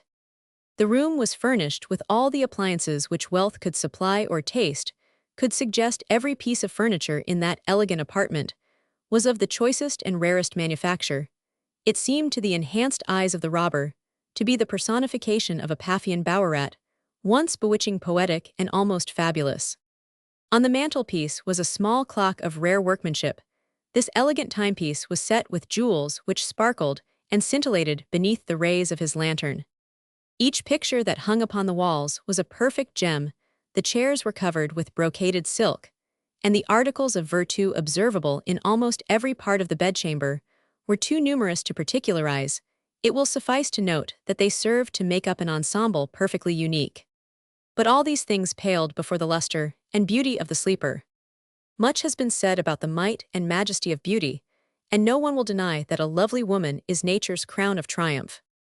She is beyond all else the fairest thing in the creation. Charles Peace was touched. He longed to clasp in his arms the fair maiden who was slumbering so tranquilly. He had, whilst gazing on her, almost forgot the purport of his visit to the milliner's villa, but was in a measure reminded of the same when he looked at the various articles in the room. Creeping forward, he sought to gain possession of the gold watch on its stand by the toilet table. He moved forward a step or two, but suddenly became motionless again, as the sleeper heaved a soft sigh and shifted slightly her position. She did not, however, awaken, but the motion revealed something more of her charms. The heart of the burglar beat audibly. He hesitated how to act, grasping with his right hand the revolver he invariably carried with him. He watched the maiden with the eyes of a lynx. Not that he meant doing her any harm, he hardly knew what he meant. For a time he was subdued, but the greed of gain returned to him, and he placed his hand upon the watch. "No," he murmured, after a pause, "I will take nothing of hers, nothing. I am well repaid by looking at one so lovely." He withdrew his hand from the watch, and retreated some 2 or 3 steps backwards towards the door of the room. Then he became immovable again. "This will never do," he muttered. "If I go on like this, I shall run the chance of being discovered, and how then? No, I must away at once. And yet, hang it, she is so very beautiful." He again riveted his eyes on the form of the sleeper, upon which he once or twice cast the rays of his lantern. "I'm a weak, silly fool to be overcome, thus an idiot, bah, there must be an end to it." He turned round and crept through the half-open door down the stairs with faltering steps. He then proceeded. He entered the front parlor, and then the back. He stripped them of as many valuables as he could conveniently carry, and then passed out of the house by the back door. All this had been done without his disturbing anyone. Taking his way along the garden, he passed out into the high road. Not a soul was to be seen. The night was clear and bright, and he walked on for a good half-mile. Upon arriving at the end of a lane, which ran out of the road, he halted, looking the while to the right and left. He saw the back of a policeman going down the lane, and prudence dictated that he should go in the opposite direction. He walked on with rapid strides, and succeeded in reaching his lodgings at Bradford. Having let himself in with a latchkey, he made direct for his own little room, without disturbing anyone. Peace had several orders on hand for picture framing, and for the next 2 or 3 days after the burglary near Dudley Hill, he worked industriously at his trade. We can bring ourselves to consider that to be his legitimate occupation. He could turn his hand to a number of things, picture reframing being one. This was supplemented by carpentry woodcarving of every description. And last not least, he was a violinist of no inconsiderable ability. Had he chosen to conduct himself in a discreet and proper manner, he might have made, if not a shining light, certainly a respectable member of society. The booty he had obtained from the milliner, he of course carefully concealed. He had already changed one of the notes in a quarter where there was not much fear of detection. While working at his trade in a shed at the bottom of the yard of the house, in which he had taken up his quarters, he was surprised at seeing a stranger enter the yard in company of Bessie Dalton. "A friend of mine," said the latter, introducing her companion to Peace. "He is on a charitable expedition. A poor fellow was severely injured at Ludlow's mill, and he has since died. His wife and 2 children are in the greatest distress. My friend is getting up a subscription for his widow." "Very creditable of you, I am sure," remarked Peace, turning towards the stranger. "I am but a working man myself, as you see, but I will willingly give my mite." "Thank you. It is hardly fair perhaps to ask you, as you are a comparative stranger to us still. At the same time, it has been well said that many can help one." Peace put his hand in his pocket and gave the man 5 shillings. "I can't afford much, but what I can spare you are welcome to," remarked the burglar, totally unprovided for. "Are they?" Yes, I am sorry to say, he was not in any benefit society, although he had put his name down in one, and would no doubt have been elected at the next meeting. "All these things are sad, very sad. What does the widow purpose doing?" "Well, I must tell you that the little sum subscribed, whatever it may be, will be applied to meet her immediate wants. After then, we shall endeavor to raise a sum sufficient to set her up in business, some little shop.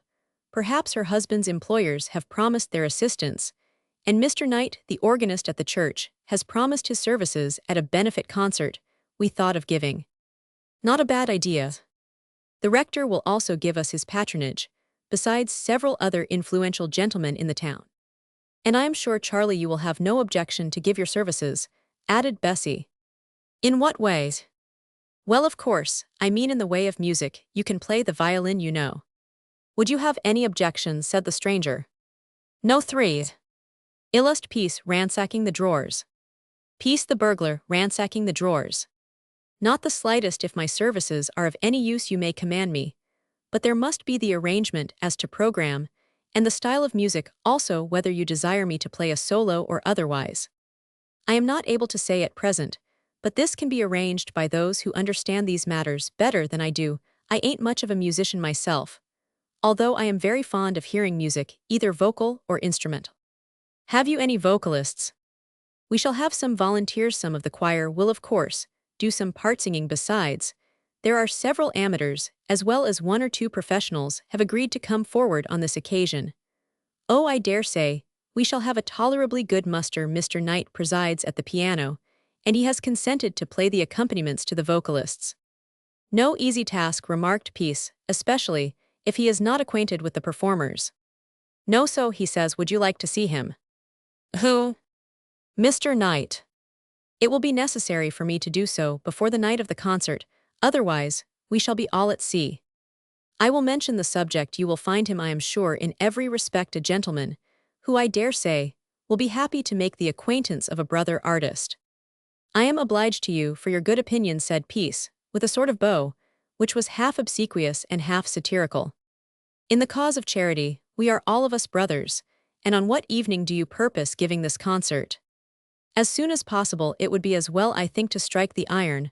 While it's hot, it must certainly be within a fortnight or a week, if it can be arranged. Do you play sacred music?" "I do not care to play anything else. If I consulted my own inclination, I should confine myself to sacred music. Not, mind you, that I have done so at present." "Oh, he can play anything and everything," chimed in Bessie Dalton. "Nigger melodies, dance music, comic songs, serious and sentimental." "There, that will do, Bess," cried Peace. "Well, you know you can. What's the use of being bashful when you've got a talent? Be quiet, girl, leave people to judge for themselves." "Oh, I've done. Sorry, I spoke," answered the girl, pouting. "I will not detain you, Mr. Peace. Allow me to return you my most sincere thanks. I shall have the pleasure of seeing you again in a day or 2. The speaker offered his hand to the burglar. There was the usual interchange of courtesies, and the stranger took his departure. "You ought to make something out of this, Charlie, said Bessie Dalton. How so? Returned Peace. I am to give my services gratuitously. True, but it will be the means of introducing you to a lot of swells and rich people, whom you can afterwards call upon, and leave your card. You see, I've an eye to business, old man. Oh yes, certainly, there's some use in that. Some of them may want pictures framed. Who are these for? Said the girl, pointing to some frames, which had been just finished. For old Dawson up the hill, there's not much hanging to them. He's as mean as Lucifer indeed. They are all pretty much alike. As far as that goes, it's a hard job to get a living by working for the trade. You should have a shop of your own. Maybe I shall after a bit, that is, if I settle in Bradford. You are not going to leave us again, said the girl, putting her arms around his neck and embracing him fondly. What should I do without you, Charlie? Do as others do, returned Peace with a smile. And what might that be? Get hold of another chap, that's all. Men never give girls credit for any feeling, said Bessie, pouting. Yes, they are all of them selfish by nature. Who? Why, the men, of course. You don't mean what you say. Don't I? No. Only saying so to please you, is that it? I've no doubt it is. Well, here's something better than words, lass. Here's a couple of quid for you to buy a new dress, or anything else you may want. Oh, you dear good fellow, and is this for me? Certainly, seeing that I gave it of my own free will. The girl clapped her hands with delight, gave her companion a kiss, and pocketed the money. Chapter Roman 5. The concert piece, as a public entertainer. The surprise. The ill-fated weaver, who had succumbed to the injuries received in the mill in which he worked, was a man of steady habits, an excellent husband and father, and altogether a worthy member of society. He was in consequence greatly respected in the town. A committee of influential persons was formed for the purpose of carrying out successfully all the necessary arrangements for the forthcoming concert. Peace, who was to a certain extent popular with a section of the operatives, was introduced to Mr. Knight, the musical director of the proposed entertainment. At the first interview, a discussion took place as to the part he was to play on the eventful evening. He tried over several difficult pieces with the pianist, who professed himself well satisfied with the burglar's ability. I see you have paid some attention to chamber or classic music, as well as sacred, observed Mr. Knight. I commenced with sacred, returned Peace, and always took great delight in both. But at the same time, it doesn't go down with the multitude so well as livelier strains, such as ballads, musicale songs, and nigger melodies. We are most of us aware of that, observed the director and pianist, and hence it is that we purpose dividing the entertainment into 2 or 3 parts. The first will be devoted to the better class of music, both sacred and secular. The next will be a mixed entertainment, consisting of varieties of various descriptions. You can of course appear in one or both parts. The first, we shall have no difficulty in arranging. Your assistance will be required in several pieces, which I may say are of exceptional beauty, and will require very careful rendering. We must have a few rehearsals before appearing in public. Can you find time to attend these? I will make it my business to do so. Good, and now as to the second part, Mr. Peace. I leave it to your better judgment, sir. Nay, I think you are the best qualified to determine. As to that, returned his companion courteously. If I might suggest, then, said Peace, I will come on as a nigger, give a sort of medley on the violin, and finish up by performing on one string only. I have been tolerably successful in this, and find it generally pleases the people. I've no doubt it does. We've got a young gentleman, a volunteer, who is well up in nigger melodies. Would you like him to assist you in this part of the performance? Yes, most certainly. He will black his face, I suppose. Oh, most willingly. Nothing would please him better. I will introduce you to him, and there will be but little difficulty. I think about the matter you can consult together. The preliminaries being satisfactorily settled, nothing remained but the rehearsals. These Peace attended with unvarying punctuality, and the several performers got tolerably perfect before the night on which they were to appear. A large building gone of the parish schoolrooms, and which was frequently made use of as a lecture hall, was placed at the disposal of the managing committee. Bills containing a program of the performance were posted all over the town, and on these the name of Charles Peace figured as the modern Paganini, who would by special desire perform on one string only after the manner of his great predecessor. Little did those who purchased tickets for the concert imagine that they were about to listen to the performance of one of the greatest and most notorious burglars of modern times. Peace at this time was led, or rather fell into good society, and he was too astute and cunning a rascal to show the cloven foot. He was discreet and very proper in his conduct, and indeed it may be said that he was highly popular in the select circle in which he moved. Peace, throughout his career, was fond of notorieties, has been evidenced in the latter part of his sinful life, and he looked forward with something like pleasure to the evening upon which he was to appear in conjunction with some worthy and honorable gentlemen who were acting in unison in the cause of charity. The Bradford people, in common with those of Birmingham, Liverpool, Norwich, and other manufacturing towns, love music for music's sake. This is evidenced by the enormous gatherings at the festivals held at these great centers. The assertion made by people of other nations that the English are not a musical people is without a shadow of foundation. This fact is well known to all who are conversant with the subject. When the doors were opened at the schoolroom, in which the entertainment was to take place, crowds of persons rushed forward to obtain seats. The area was filled in an incredibly short space of time. By the time the performance commenced, the whole place was full from floor to roof. Bessie Dalton, in company with Mrs. Bristow, the wife of an artisan, residing in the parlors of the house in which Peace lived, had taken up her station at the entrance, some half an hour or more before the public were admitted.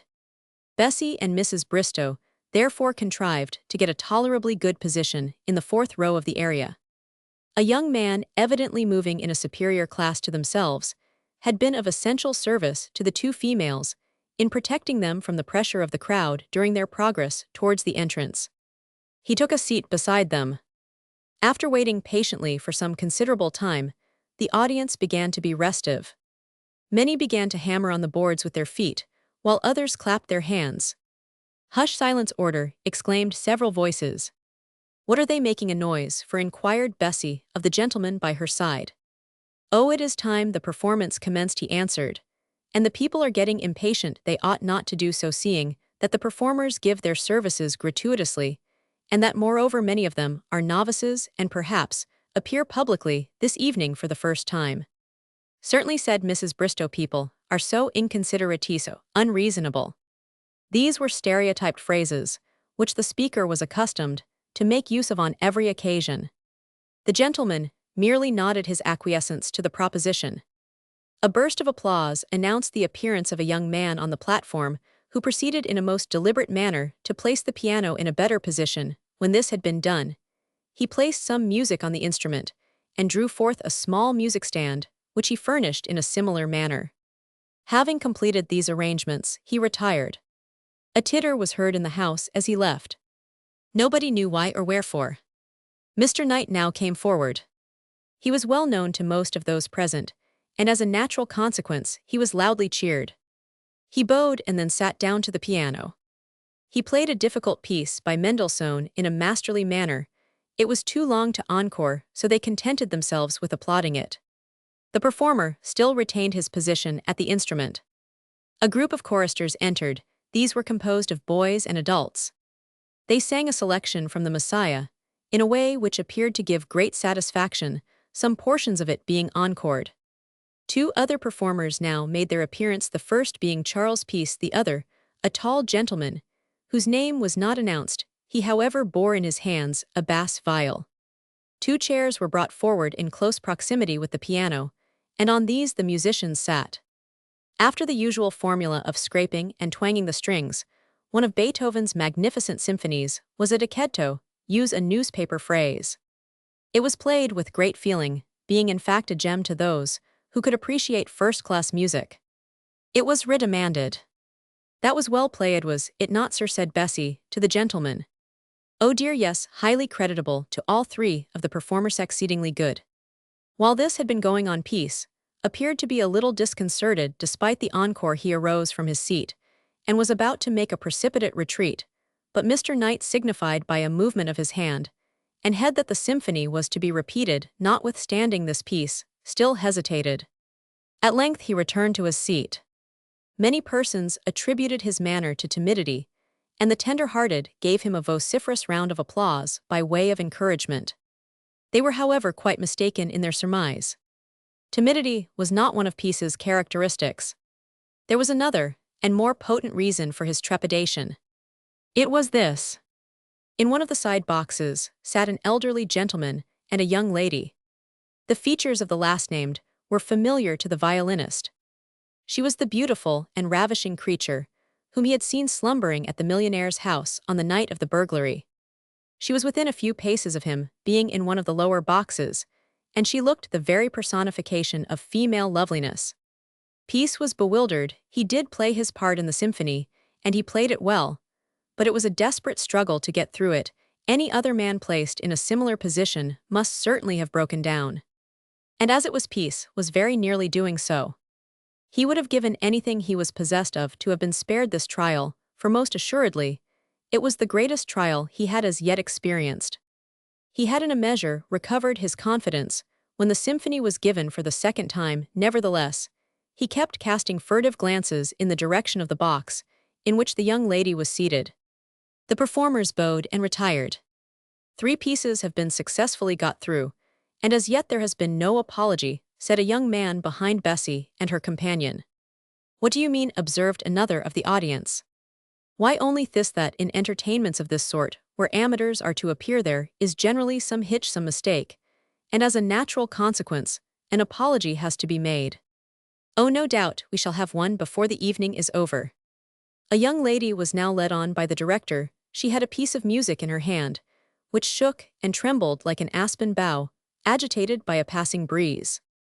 It was painfully evident that she was nervous, and those who have experienced that sensation upon facing an audience for the first time will, I am sure, pity her.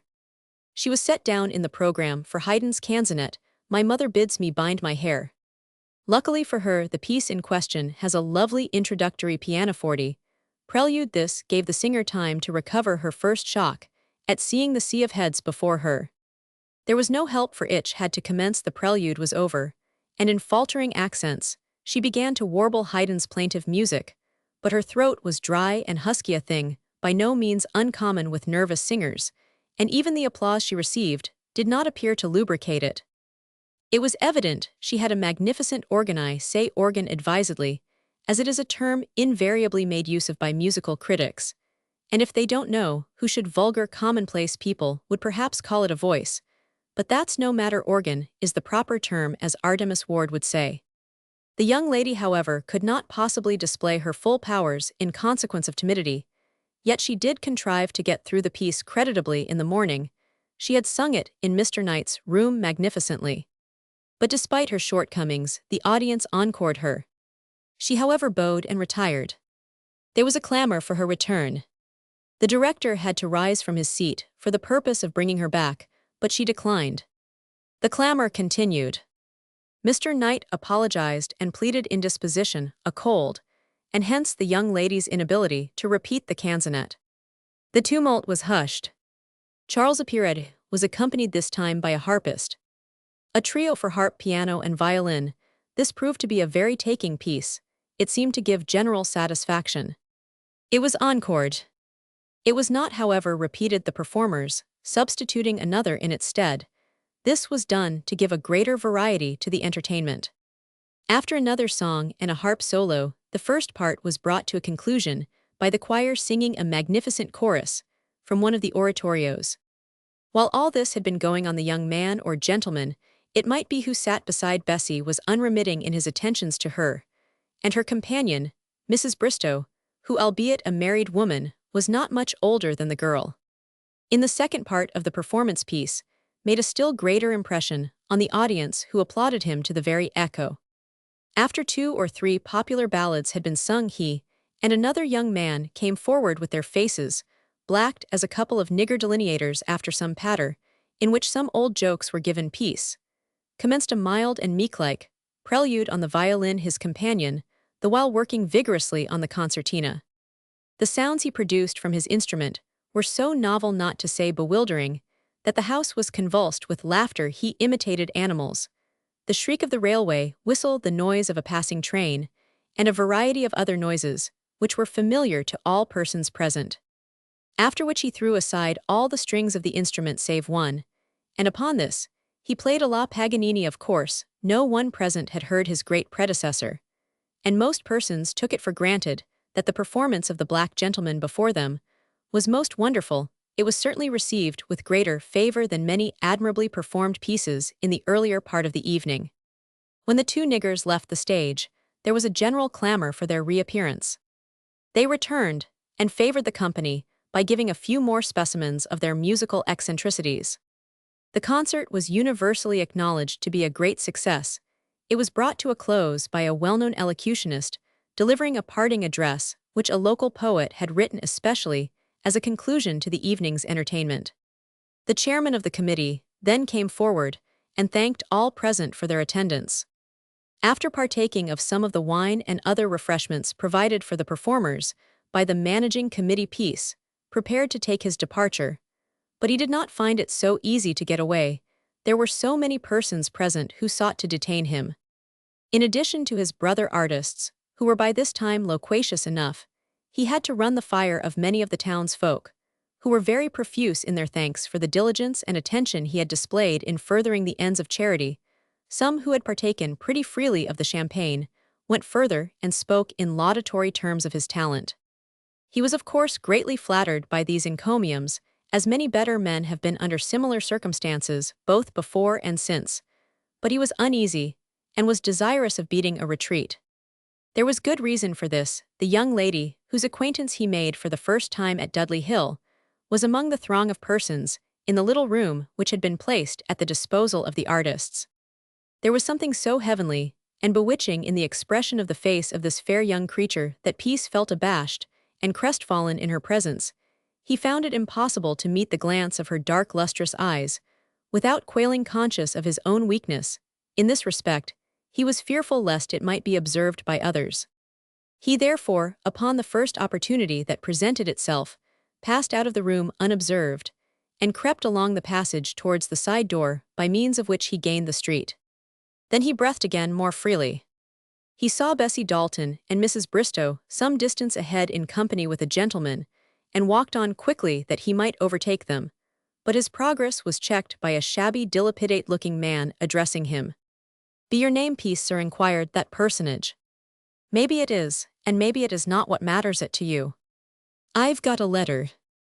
"Indeed, who from?" "I don't know the party's name, but he said I was to give it to you." Peace snatched a dirty piece of paper from the speaker's hand, opened it, and read the following words, which were written in a miserable scrawl. "Dear Charlie Cheeks, a flash name for an accomplice, is nabbed want to see you at the bag o' nailshard bybearer, will show you where it istant delay yours Cooney." Here in this town, muttered Peace to himself, how can he have possibly guessed? Why, of course my name in the bills, curse it, I must have been mad to play in my own name. "Any answer, sir?" said the man, touching his forehead.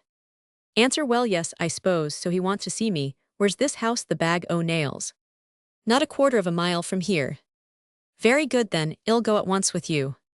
Peace and his dilapidated companion walked on in silence for some time.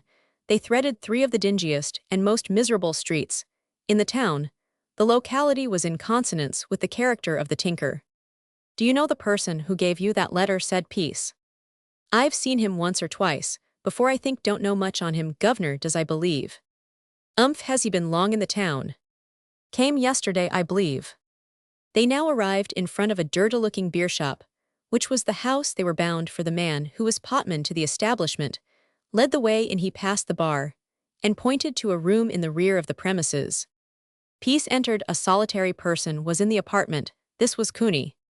"Well," said Peace, offering his hand, "we meet again. Once more, how goes it with you?" "Precious badly bad, haven't got a stiver am bust up, that's how I am." Peace took hold of one of the rickety wooden chairs, which he drew towards the fire, and sat down beside his quondam pal. "You managed to give the slip," then said Cooney with a chuckle, "but the old un's grabbed."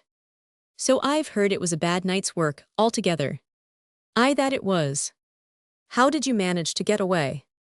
"I gave the double," returned the tinker with a grin. "I'll tell yer all about it another time, if so be you're interested in a miserable bloke like me, which ain't at all likely, seeing as how you're a keeping company with the hupper classes." There was a tone of irony in the man's manner, which jarred upon the feelings of Peace, who however thought it best to take no notice of it. "We'd better have something to drink first, and then I can hear what you have to say, remarked Peace as he touched the bell. Glasses of grog were ordered, and promptly served. Peace paid for the liquor, and gave the potman a shilling as a gratuity. Here's to our noble selves, said the tinker, raising his glass to his lips. Ah, that does a cove a world o' good. Well now then, well, proceed to business, observed Peace. You're a hard.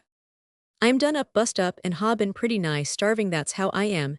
And seeing as how I ain't got bite nor sup same, what we've just now had, and I've made so bold as to lay my case afore one who wants send me away empty-handed, leastways, not if he ave the means to hold a helping, and to a pal vots in distress. I am in no very good position myself, but whatever I can spare you are welcome to. Blessed if I didn't say, so I knowed it vot yer can do you vil do. Yes, here's a quid for your immediate wants. It's all I can spare now, for I must tell you I've cut the old game, don't intend to have any more of it. Oh, goin' to do the respectable, said Cooney, with a very low whistle. That's your game, is it? Yes, I am at work now at my old business, and to that I intend to stick no more night work, for mate's a deal too risky. Vel, perhaps you are right, but I say, old boy, can you spare another quid? Yes, provided you leave the town, and don't bother me any more. Oh, you've no call to be afeard, I ain't agon to stay in this here place, not if I know it. Good, then here's the other. Thanks, you're a good fellow, Charlie Arter, all, but I s'pose yer'll be glad to get shut o' me here. The speaker winked his eye. Well, you see we are on a different lay now. Right, you're our old man, Vel, there I ain't agon to bother yer, so make your mind easy on that score. But the old Charlie, it's duchate hard lines. Why him? Ah, he's charged with murder, is he not? Sartin sure he is. How came that about? I'll tell yer see, the badger some years ago cracked a crib in the country, and as ill luck would ha it, just as he vos am making off with the swag who should cross his path. But the blessed old fool hisself he d up, and give him one for hisself, a young man as vos a keeping company. Vith, the servant rushes forward, and catches old Gregson. Vel, they're the two veer struggling like anythink on the grass plat, and Gregson couldn't get away, not know how, although he tried his utmost. Couldn't get away. No, I am blessed if he could, leastways that's what I've heard. Vel, vot does the badger do? But he whips out his knife, and stabs t'other chap to the heart. Then the gal comes at him, and clutches hold of his throat. He managed to shake her off, but you see he left a something behind the handkercher he wore round his neck and the knife. What has that to do with the affair at Oakfield House? Ah, it's a deal to do. Why it, as you shall hear, the last part on it is like a playbitter, nor any play, that's what it is. Yer see, as I said afore, the badger gets clean away. A reward is offered by government, likewise a reward by the old bloke him, as was robbed and knocked down in the passage. The bobbies set to work the whole biling on em, but they never got the blind side of the old unv. This is 6 year ago, more than 6 year it is now, and adurin them 6 years. The gal has had but one thought, thighs, was to catch the murderer of her love. And she's a done it, Charlie, there ain't no mistake about that. Resh done it. The badger, like a fool, fired a pistol at random. When he were in that bedroom, the gal sees his face by the pistol's flash, and she shoots him down. That's what she does. Of course we know he was shot, but I did not know who by.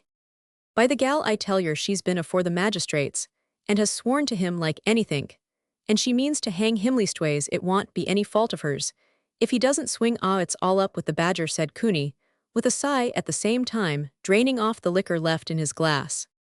It's a bad business, a precious bad business, there ain't no manner o' doubt on't. It is indeed, returned Peace, but it is a lesson to both of us, a lesson I hope you will profit by. Oh, there ain't no call for you to preach or to try and make me better nor I am, but I am sorry for the old he was always square enough with mealways. I tell you, Cooney, sadly and seriously, that if you don't intend to profit by the warning already given to both of us, I shall, and I advise you to follow my example. Oh, ill profit by it one way or t'other, I said, as how it ed come to this sooner or later. He was so rash, so headstrong. Didn't I always say that I like to do business in a quiet sort o' way? Answer me that. I admit you did, said Peace in a conciliatory tone of voice. But now we must part. I durst not stay any longer, he added, rising from his seat. Are your agons? Yes, you don't want anything more of me. No, not a morsel. I am thankful enough for what you have given me, but I say, Charlie, you're a knockin' up a tidy business in the town, ain't yer? Oh no, but very middling at present. What are your movements? I leave tomorrow morning, Gant, so goodbye and good luck to yer. The two companions in crime shook hands and parted. Peace, when he reached the street, walked on as fast as possible. He was greatly relieved when he lost sight of the beer shop in which this interview had taken place. Peace greatly regretted having had anything to do with the badger or his jackal Cooney. This association with others of an equally lawless character had doubtless a marked influence on his late career. He had got into trouble more than once through evil and lawless companions. Hence, it was that he afterwards went alone upon his predatory and nocturnal visits, and these, as it afterwards transpired, were singularly successful and lucrative. Chapter Romans 6 Boxwell jail guilty of willful murder. Peace sees the last of Gregson. While Peace was in comparative security and enjoying immunity for his past crimes, the hours were rolling away sadly enough with Mr. Edward Gregson, alias the Bristol Badger, alias the Old Un. He was caught in a net from which he was not likely to escape. He was deeply impressed with this fact. The day appointed for his trial was close at hand. The nearer it approached, the more anxious, nervous, and fidgety he was anxious to obtain the services of some leading barrister to conduct his defense, but he had not funds sufficient for that purpose. His sister, who was married to a drunken, worthless fellow, was the only person who stood by him in the hour of his extreme need. She went at his request from one to another of the burglar's quondam associates for the purpose of raising a sum sufficient for the defense. At Gregson's direction, she waited upon Peace, who was not a little disconcerted when she presented herself at his lodging in Bradford. He, however, did more than many of the others did. He gave her a few pounds. He also spoke words of kindness to her, and expressed a hope that the verdict would be more favorable than anticipated. And now let us return to Gregson, who had been confined in one of the model cells of Broxwell. The little money he had with him at the time of his capture, he had spent entirely upon sumptuous dinners. Gorging himself like a boa constrictor, he would fling his enormous frame upon the hammock-like bed, which oscillated beneath his weight, and slept from dinner time to dinner time. Thus did the earlier portion of his imprisonment pass pleasantly enough. It is true that he sometimes complained of the regulation respecting the quart of malt liquor, but upon the whole behaved himself very quietly. In fact, as he was almost invariably asleep, it could hardly have been otherwise. But alas, one dreadful morning, he was informed that his money was all gone, and that he must for the future content himself with the prison diet. He knew from experience what that was. A mug of gruel and a piece of bread was brought him for his breakfast. He surveyed it with contempt, and emptied it away into the slops. He did not care about breakfast or tea. He liked being fed once a day like the lions in a menagerie, or the bull terriers in the mews. His anxiety was great to see what his hot dinner was. It happened to be a soup day, and his disgust on finding that he was to dine off a little thin broth and a piece of bread defies description. He entreated the warder in the sweetest tones. His rough voice could command to bring him something better than that. The warder only laughed at him. From entreaties he passed to threats, and from threats to a savage blow with his fist which would have annihilated the jocund official had he not parried it with the iron door which rang beneath the shock and covered the brawny hand with blood. He howled with pain and stretched himself on his bed in sulky silence. After this, he became a little more tractable, contenting himself with grumbling at everything that was brought him. His sister paid him a visit. She informed him that she had obtained some money towards paying counsel for his defense.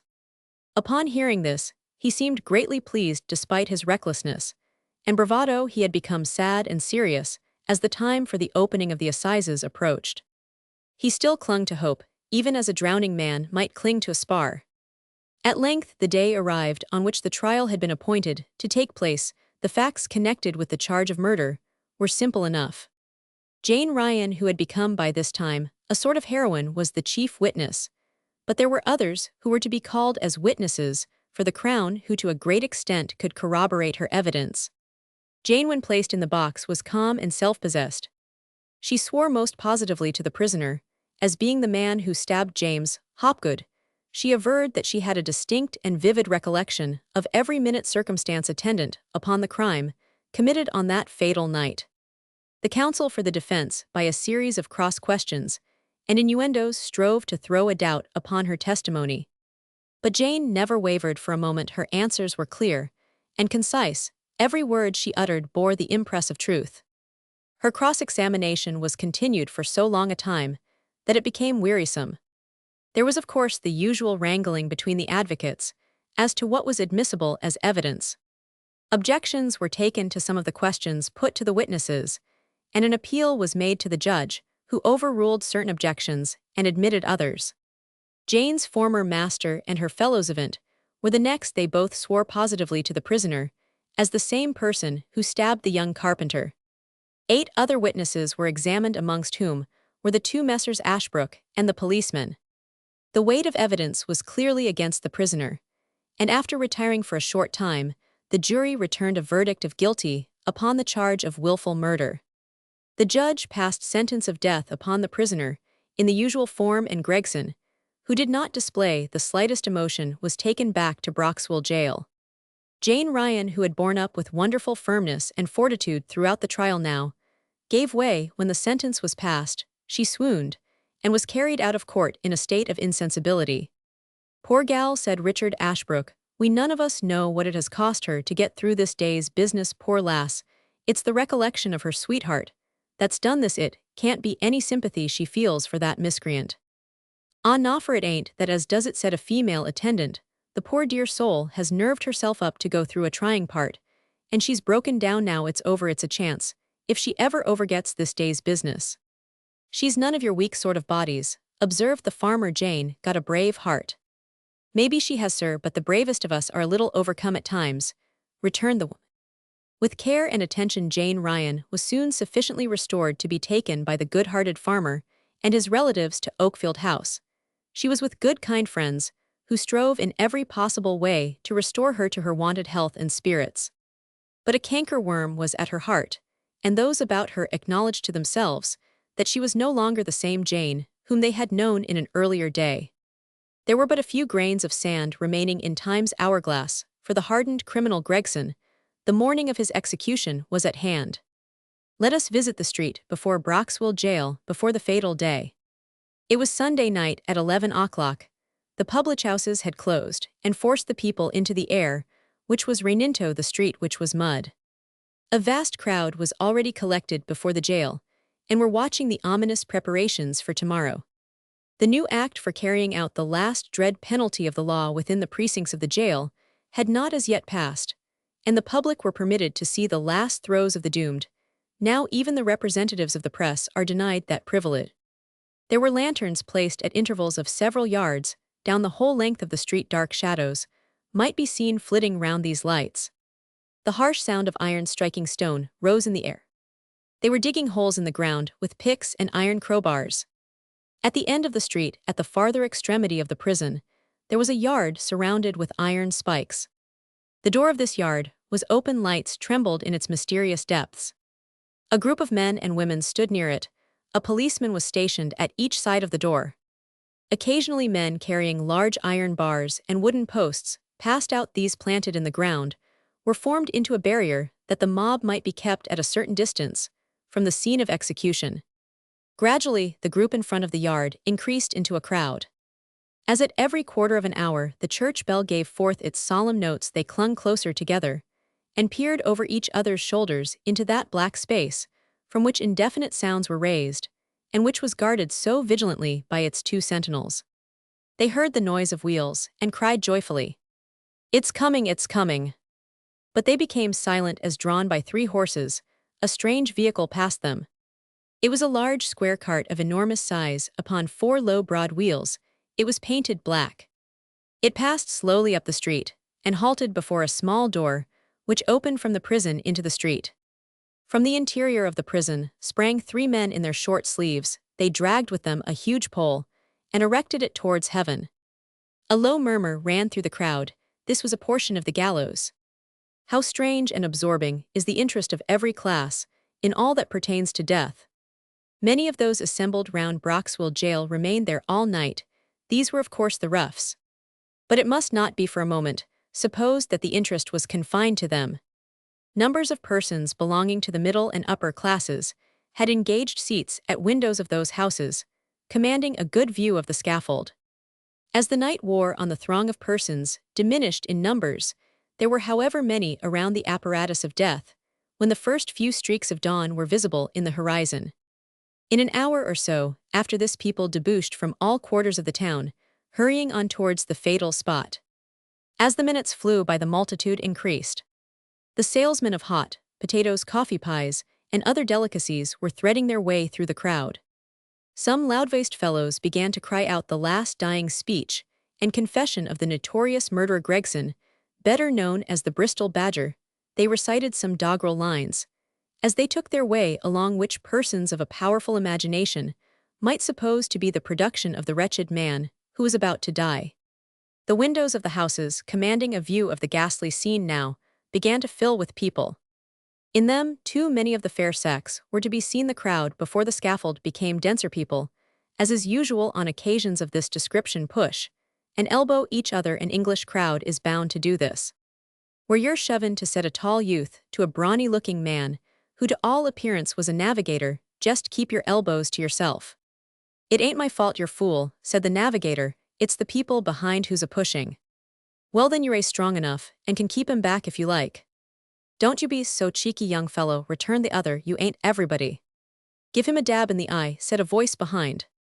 I shan't be at all particular about that if he gives me any more of his cheek. Hush, order, ejaculated another of the crowd. This ain't a time to be aquarellin'. Right you air, old man, said another. Pies all hodel hot, shouted out an itinerant vendor of those delicacies. Here's some of the right sort, all hot. Several persons became purchasers. The morning air had given them an appetite, and they devoured the pies with evident relish. A man in a black suit with a white necktie and a low-crowned hat proceeded to distribute tracts to the gaping throng. In a few moments, he got unmercifully chaffed, but heedless of this, he proceeded on his mission. The hours passed on. It was nearly 8 o'clock. A man in a sable suit bent form, and a feeble step made for the door of one of the houses opposite to the jail. He wore green spectacles, and to all appearance was a cripple with a false arm. He passed through the doorway, and in a few moments after this had taken up his position at one of the front windows of the second floor of the house he had entered. He seemed to be a broken, afflicted creature, who was past the meridian of life. His form was bent with premature age or deceased, was not possible to say which. This person, who was disguised so completely that his own mother would not have known him, was our hero Charles Peace. He had come to see the last of Ned Gregson. His make-up suggested a dissenting minister. He seated himself by the side of a tall, thin, serious-looking person of quiet manners and gentlemanly appearance. The prison bell began to toll. Then, as if by presentiment, the crowd became more orderly. The men ceased their jests, and the vendors their cries. It is nearly time for the carrying out the final act of the law upon the poor condemned wretch, said the tall gentleman to Peace. What must be his feelings now? Ah, sir, the thought is terrible. It is painful to dwell upon what indeed must be his feelings. Here he heaved a profound sigh. I have never attended an execution, remarked the other, and now my heart begins to fail me. I wish I had kept away. And you? I, like yourself, have never witnessed a scene of this nature, but having come, I shall endeavor to fortify myself as I best can. I am not an advocate for the abolition of the punishment of death, remarked Peace's tall companion. I frankly own that I do not believe it can with safety be done away with. Most assuredly not, returned Peace in the mildest tone of voice. In the interests of society, it is requisite that the guilty should not escape punishment. The murderer is unworthy of sympathy from his fellowmen. I am quite of your opinion. Indeed, I may say that you express my sentiments to the very letter. Peace bowed, and his face wore a complacent expression, which was altogether at variance with its ordinary appearance. His companion was evidently quite taken up with him.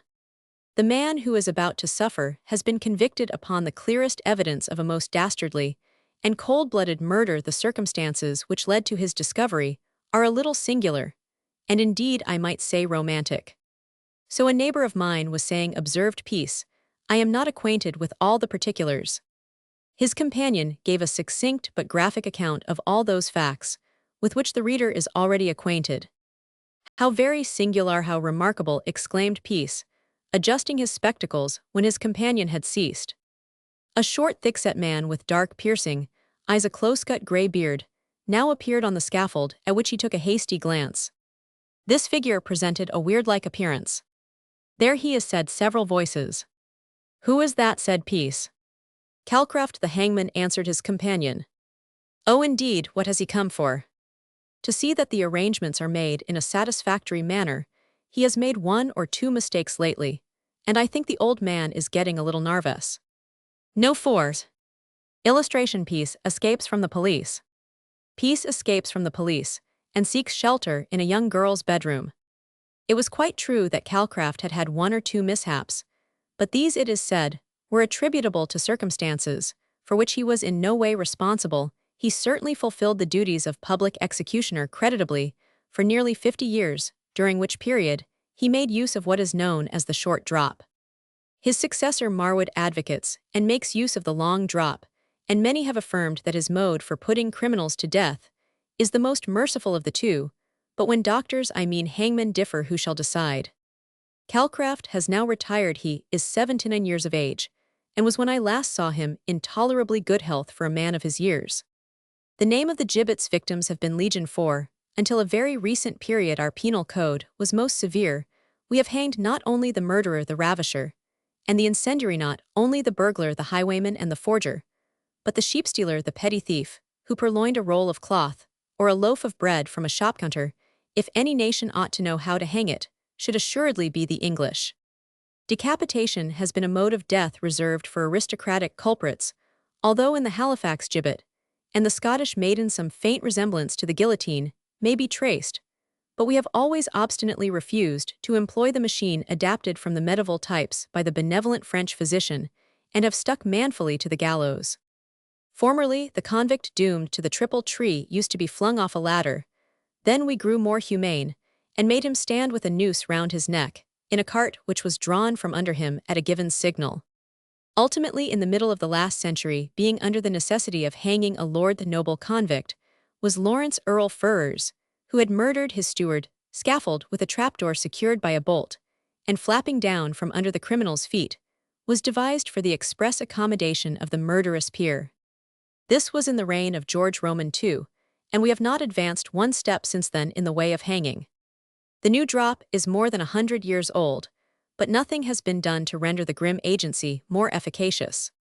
When the bolt is drawn and the drop falls, Marwood asserts, according to his arrangement, that the neck of the criminal is at once broken, and that death is instantaneous.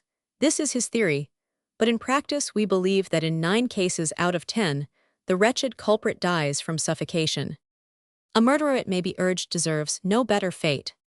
He has shown no mercy to others, and has no right to expect that mercy should be shown to him. We adhere to the notion that hanging is the shortest and swiftest mode of killing, and Marwood has declared that if he were condemned to death, and had to choose the mode of execution, he would certainly prefer hanging to any other. Peace remained silent and thoughtful when Calcraft appeared on the scaffold. The latter, after a glance round, returned to the jail. Shortly after this, the prison door opened slowly. One of the jailers stood in the portal. There was now a cry of hats off, and 1,000 heads were bared, 1,000 faces upturned. One would have believed it was a performance at the theater they were witnessing. Gregson appeared bound, and pinioned. This was the signal for groans and hisses, which were however suppressed by the more discreet and better-behaved portion of the throng. Behind Gregson was the chaplain with an open prayer-book in his hand, the sheriffs in their robes, the officers of the jail, the myrmidons of the gallows. A regiment of policemen encircled the scaffold with their truncheons drawn. A trembling ran through the crowd, which resembled the waves of the sea beneath the first blast of the north wind. This was followed by a murmur like that of the waves when the wind lashes them into wrath. The crowd became hushed and silent. The chaplain began to read the service of the dead. The badger looked sullenly upon the ground. Presently, he raised his head and examined the faces beneath him as if there was someone whom he wished to find. He withdrew his eyes almost reluctantly and turned them upon the officers behind him. At this sign, the clergyman moved on one side, and Calcraft approached. All was hushed into silence deep and terrible as that of the tomb. Gregson had already made one step towards his death. He now placed himself on the drop. Calcraft adjusted the noose around the miserable man's neck, then passed a strap round his feet, and secured it with horrible deliberation. He drew a white cap over his eyes and mouth, then he disappeared beneath the gallows. For an instant, Gregson stood motionless upon his open tomb. The eyes of Charles Peace were riveted on the form of his quondam companion. The bolt was withdrawn from below. There was a frightful crash.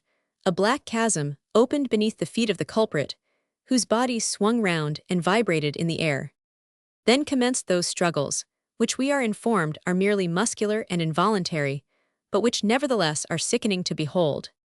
Charles Peace was in no way moved by the appalling spectacle, albeit he affected to be overcome, and buried his face in his hands. His newly-made acquaintance, however, was visibly affected. The expression of his countenance was indicative of the most profound sorrow. In a few minutes, the crowd before the scaffold recovered from the shock. A motionless figure dangled from the rope. It was evident enough to all the spectators that life had fled. Gregson had paid the penalty of his crimes. The crowd swayed to and fro. Several groups of persons took their departure in various directions. During the whole of the melancholy proceedings, the pickpockets were industriously plying their vocation. More than one of the light-fingered gentry had been given into the custody of the police. This was a common thing at the time of public executions. Full two-thirds of the multitude had in the space of a quarter of an hour bent their way homewards. Many, however, still remained to witness Calcraft's reappearance on the scaffold, for the purpose of cutting the rope from which the body of the murderer was suspended. Those that remained were of course the roughest and least sensitive of the throng. Their thirst for the horrible appeared to be insatiable. The unprincipled scoundrel Gregson, who as a just penalty for his manifold crimes suffered death on the public scaffold, was a ruffian of the very worst type, educated to crime from his earliest youth. His conscience, which had never been tender, became, as years passed over his felon head, seared, as with a hot iron. If we were to take a retrospective glance at his career from the day that he first enlisted in the Devil's Regiment of the Line, until the last dread sentence of the law was carried out, we should find abundance of evidence to prove that the way of the transgressor was hard. As we have before signified, a life of crime is always a life of care. Gregson found to his cost, despite his callous nature, that this axiom was a true one. Nevertheless, he was so steeped in vice and immorality that he found it impossible to reform or mend his ways. Throughout his whole life, there was not manifested one trace of mercy or generosity, such as was attributed to the old highwayman. On all occasions, he displayed a spirit of almost animal ferocity, shown to all who interfered with him. Gregson, in fact, loved crimeth double life. It involved the excessive danger it created, and the cynical enjoyment it yielded him, of doing always the worst thing he could think of. The man was so radically bad, so naturally prone to wickedness, so utterly dead to the whispers of conscience, that he was a foul blot upon the face of nature. He was a sort of wild beast, who waged ceaseless war against society. It is indeed a sad thing to reflect upon that in this civilized country, with the means of education and moral training open to the poorest and humblest in the land, such monstrosities as Gregson and Charles Peace should have existence. But we will not dwell further upon this painful theme. Gregson, as we have seen, has paid the penalty of his crime. The career of Peace it is our purpose to chronicle. In doing this, it will be necessary, as this work progresses, to diverge occasionally, to note the actions and doings of other groups of characters, with whom Peace was more or less connected. Charles Peace, when he had seen the last of Gregson, rose from his seat, and moved slowly towards the center of the room, which was more than half filled with sightseers. The tall gentleman who had sat by his side during the execution also rose, and prepared to take his departure. This is a scene, when once witnessed, is not easily to be forgotten. He observed to Peace, "I assume, sir, you are like myself, but too glad it is over." "I am indeed, sir," answered Peace, in oleaginous accents. "You do not desire to remain longer?" "Oh dear me, no. Nor Roman one, we will get away as speedily as may be convenient." "By all means." The two companions descended the stairs, and gained the street. This done, they walked side by side, until they had got clear of the jail and its ghastly surroundings. It transpired in the course of conversation that Peace's companion was journeying in the same direction as our hero, who expressed himself very well pleased at having his company on the road. "We have met for the first time this morning, sir," observed Peace. "Allow me to express a hope that we may meet again under more auspicious circumstances." The gentleman bowed, and said I hope so. I am sure anyway we shall not meet again under similar circumstances, for I tell you frankly that this is the first, and it will be the last time of my being present at such a scene. They walked on for some little distance further, and came within sight of a roadside inn with seats and alcoves in its front. I think a little cold brandy and water will do us both good, said Peace. What say you? As you please, I have no objection, was the ready rejoinder. As a rule, I do not take any spirits in the morning, but this is an exceptional case. The two strolled in the grounds in front of the hostelry, and glasses were ordered and paid for by Peace. It is a terrible thing to see a fellow creature put to death, terrible to even the most callous and unimpressionable, but it is a necessity, an absolute and imperative necessity. Undoubtedly it is. I do not complain of the law as it stands, observed the other.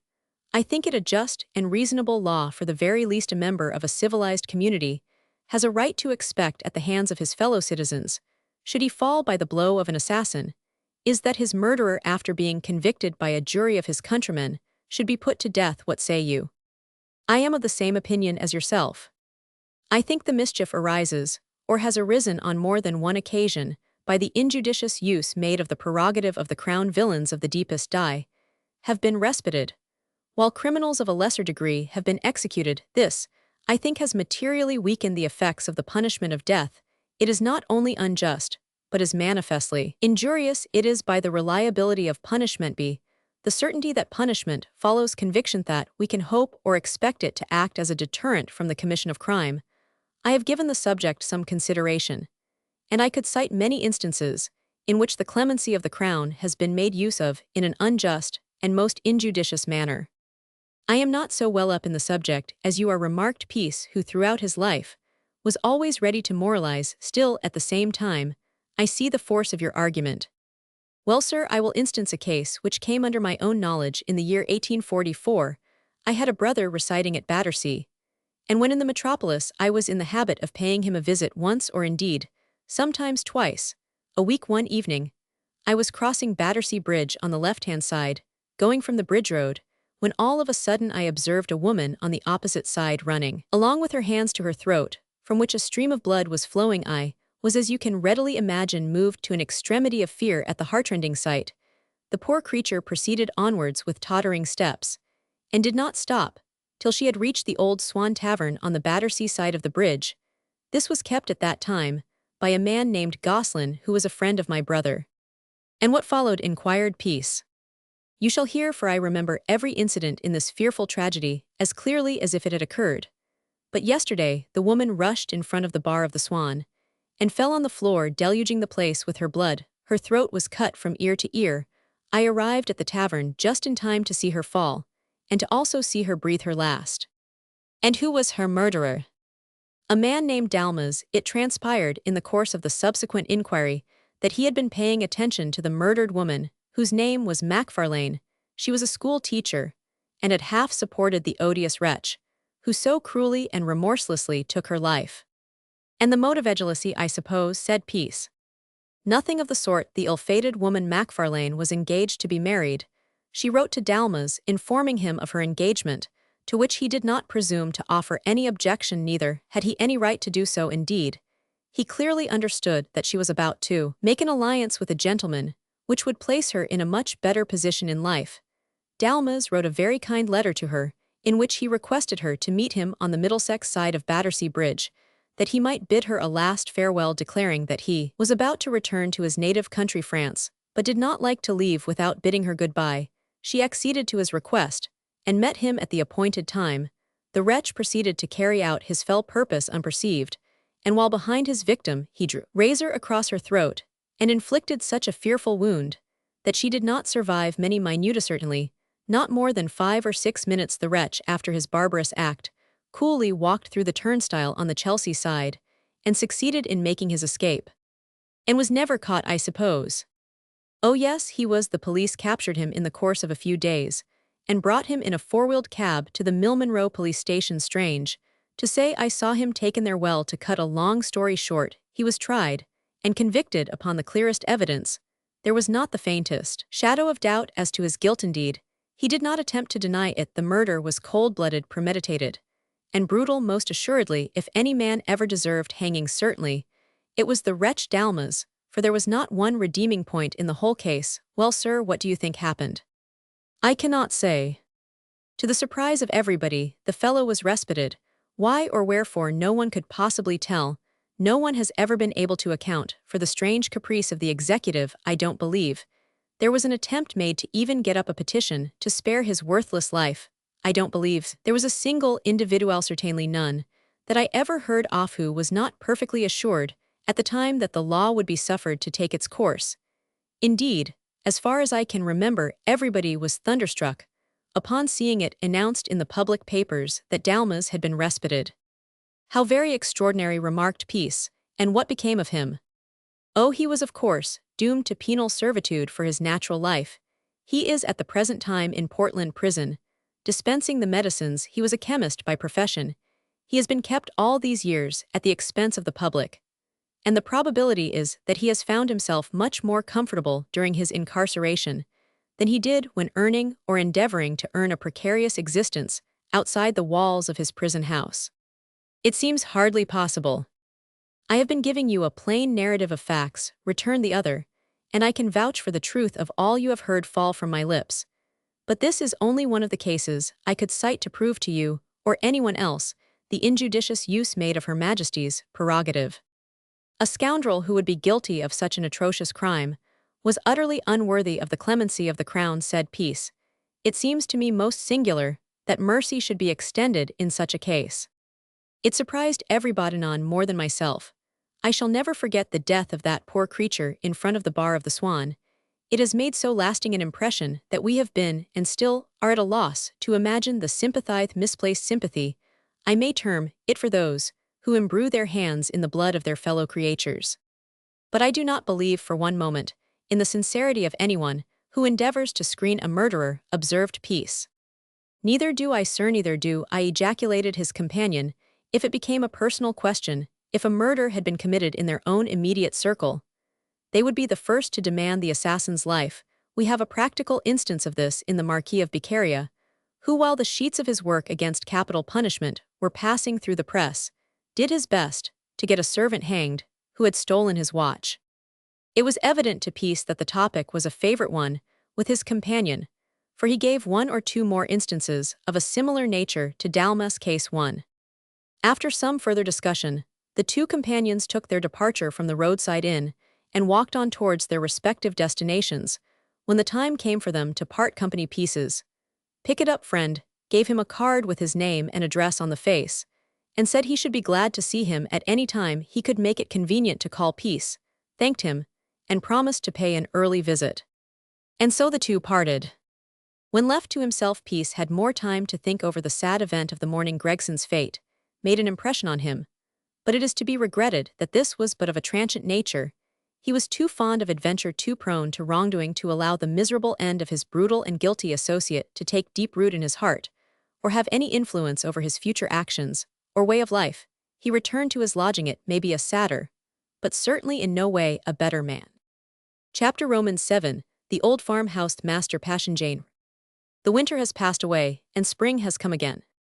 All that remains of the much-treated Gregson is a few mouldering bones. His body was buried within the walls of the jail, and the quicklime in the coffin has done its work. Let us return to the scene of the opening chapters of our tale. Oakfield House presents a charming picture of rustic beauty in the sweet springtime. In the yard, there are milch cows and cart horses, with fowls fluttering, chirping, and pecking. Stables and barns with tiled and slated roofs, and strong oaken doors, through which, as they stand ajar, one can see the busy shirt sleeves of the laborer. A blue river, and a long line of willows, a fine view of the arable Countrichalk Hills, and Clay Vallison orchard with a great stone pigeon house rising from the midst, and towering over all the trees, a rookery, which is silent for all the birds are feeding in the fields, and a little hamlet in the distance, seen here and there between the leaves. These are the leading and most noticeable features of the fine old English homestead, known as Oakfield House. But the picture is unfinished, as every picture is unfinished without a human figure. It is to colors upon canvas what the eye is to the face, what the sun is to the sky. At the side door of the homestead is a young woman. She is attending to a throstle suspended from the wooden porch in its wicker cage. Her face is pale, its expression is sad, and thoughtful. It is evident that she has been early acquainted with sorrow. It would be difficult for many who had known her in earlier years to recognize this young woman as the once gay and sprightly Jane Ryan. A strange change has come over Jane. She moves about the house, and grounds attached thereto in a mechanical and listless manner. Her household duties are attended to with even greater care and thoughtfulness than heretofore. But a settled melancholy seems to have fallen upon her. Her cheeks are wan and pale, her features are thinner and more delicately chiseled. It is painfully evident to all within the farmer's domicile that Jane is a prey to deep-seated, and it is feared by some an incurable sorrow. Nevertheless, she does not complain, does not for a moment admit that she is otherwise than in her wonted health. Those about her, however, are of a different opinion. The Ashbrooks shake their heads. Miss Ashbrook, in answer to her brother's questions, murmurs, fading away. Poor girl, she cannot forget the past, and to say the truth it be no wonder, said the farmer's sister, on more than one occasion when the question was discussed. This is an upright, straightforward good gel, exclaimed Richard Ashbrook, that what she be, and I donna like to see her thus. Ye must do your best, Maud, to cheer her up. I ha done so many and many a time. Ah, that be but right and proper. I cannot see why she should take on, so the past be passed away, it canna be recalled, but ha left its traces behind. Any one on us can see that, observes John Ashbrook. Let the lass alone, maybe shall get over it after a bit. But the getting over it did not seem so easy as the good-natured farmer might wish. Jane, as days and weeks flew by, seemed to grow more sad and thoughtful, and more than one of the rustics gravely remarked that she would go off her head if she gave way too much. Everyone declared that she was a truthful, honest girl. Indeed, she was a general favorite. It is little to say, perhaps, that she had not an enemy.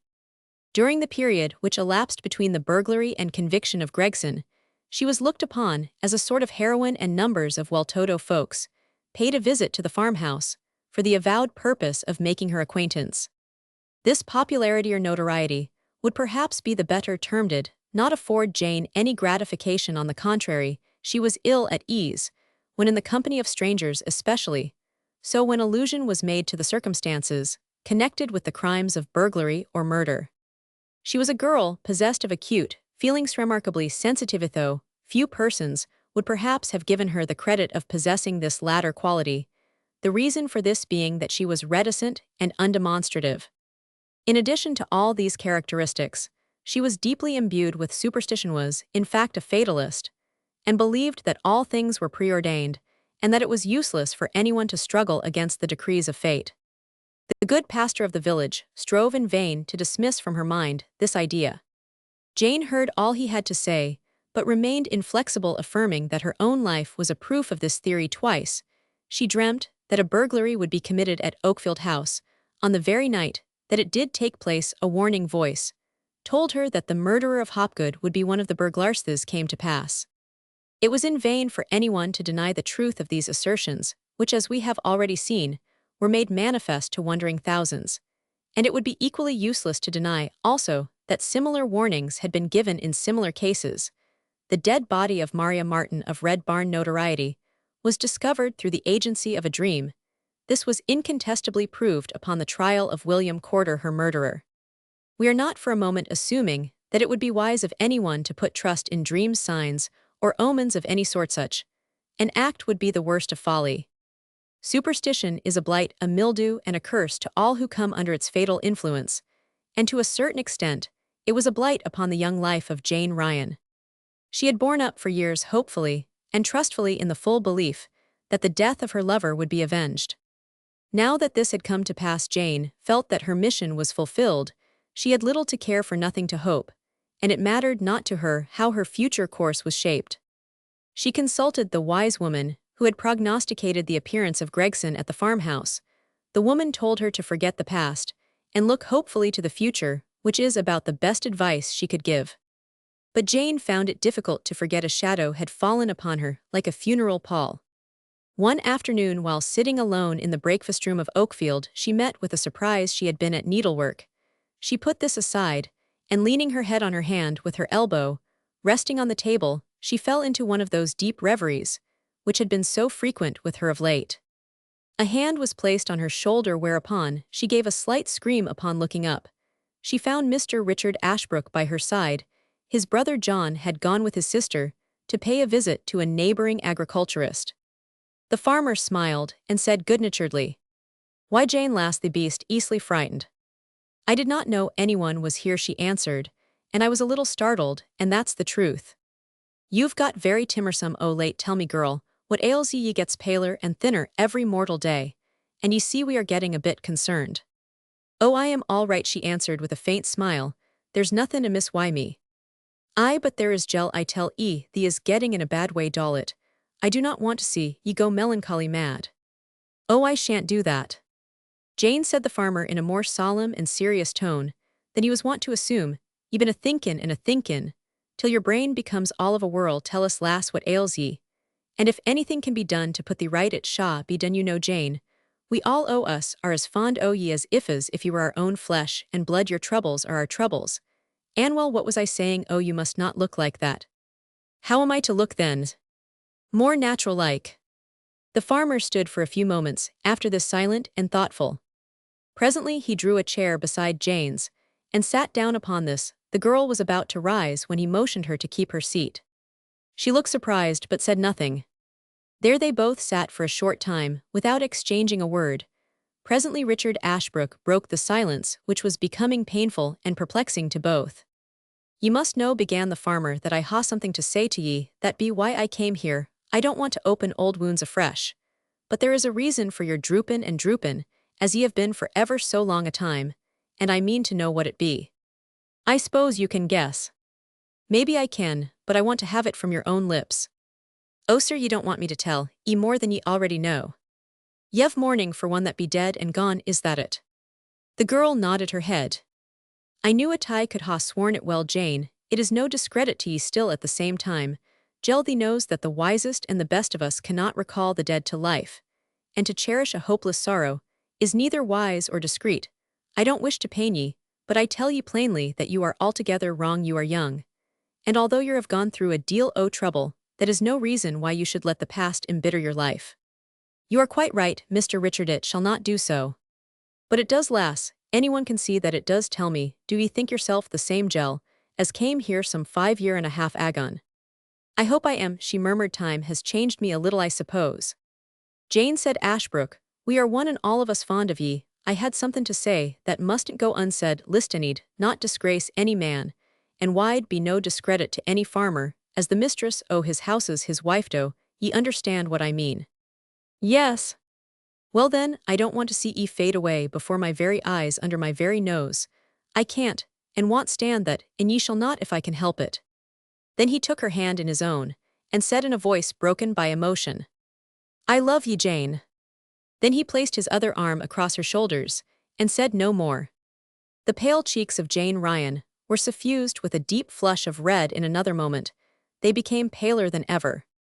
"Ah, she ejaculated, after a pause. "Mr. Richard, ye do not know what ye've been sayin'." "Don't I?" said the farmer resolutely. "I do not think so." "Well then, if it comes to that, I will say it again. I love ye, ill deal honest and fair by ye. If thee likest, if ye'll consent, ye shall be my wife." He drew her towards him, and imprinted on her lips the first kiss of pure love. "Ye mek no answer," he murmured. "Speak, Jell." "I bid ye think agin, Mr. Ashbrook," answered Jane. "Think agin." "I have thought of it over and over agin. What need is there o' further thinkin', when a man has made up his mind?"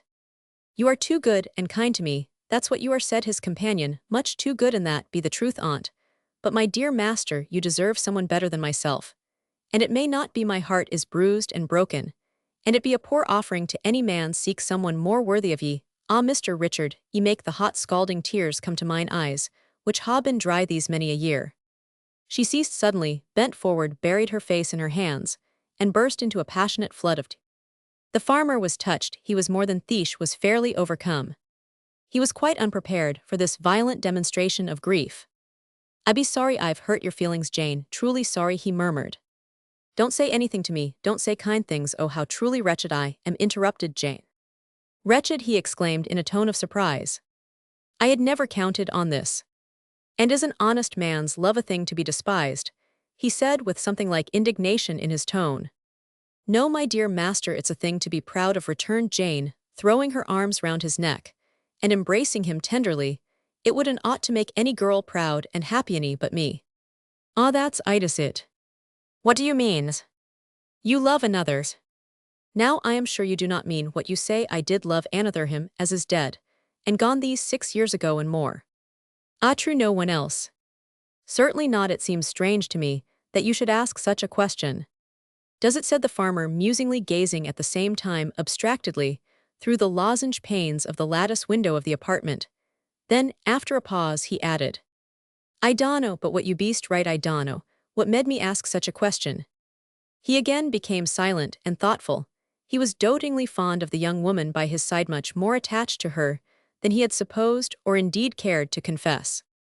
A suspicion crossed his mind. It was vague and shadowy at first, and did not assume any tangible shape. It was this: what if Jane had formed an attachment in the neighborhood? He had never given that a thought before, not until after he had avowed his love. The thought was agony. Poor Ashbrook was a man of impulse. He had never throughout his life been accustomed to consider twice.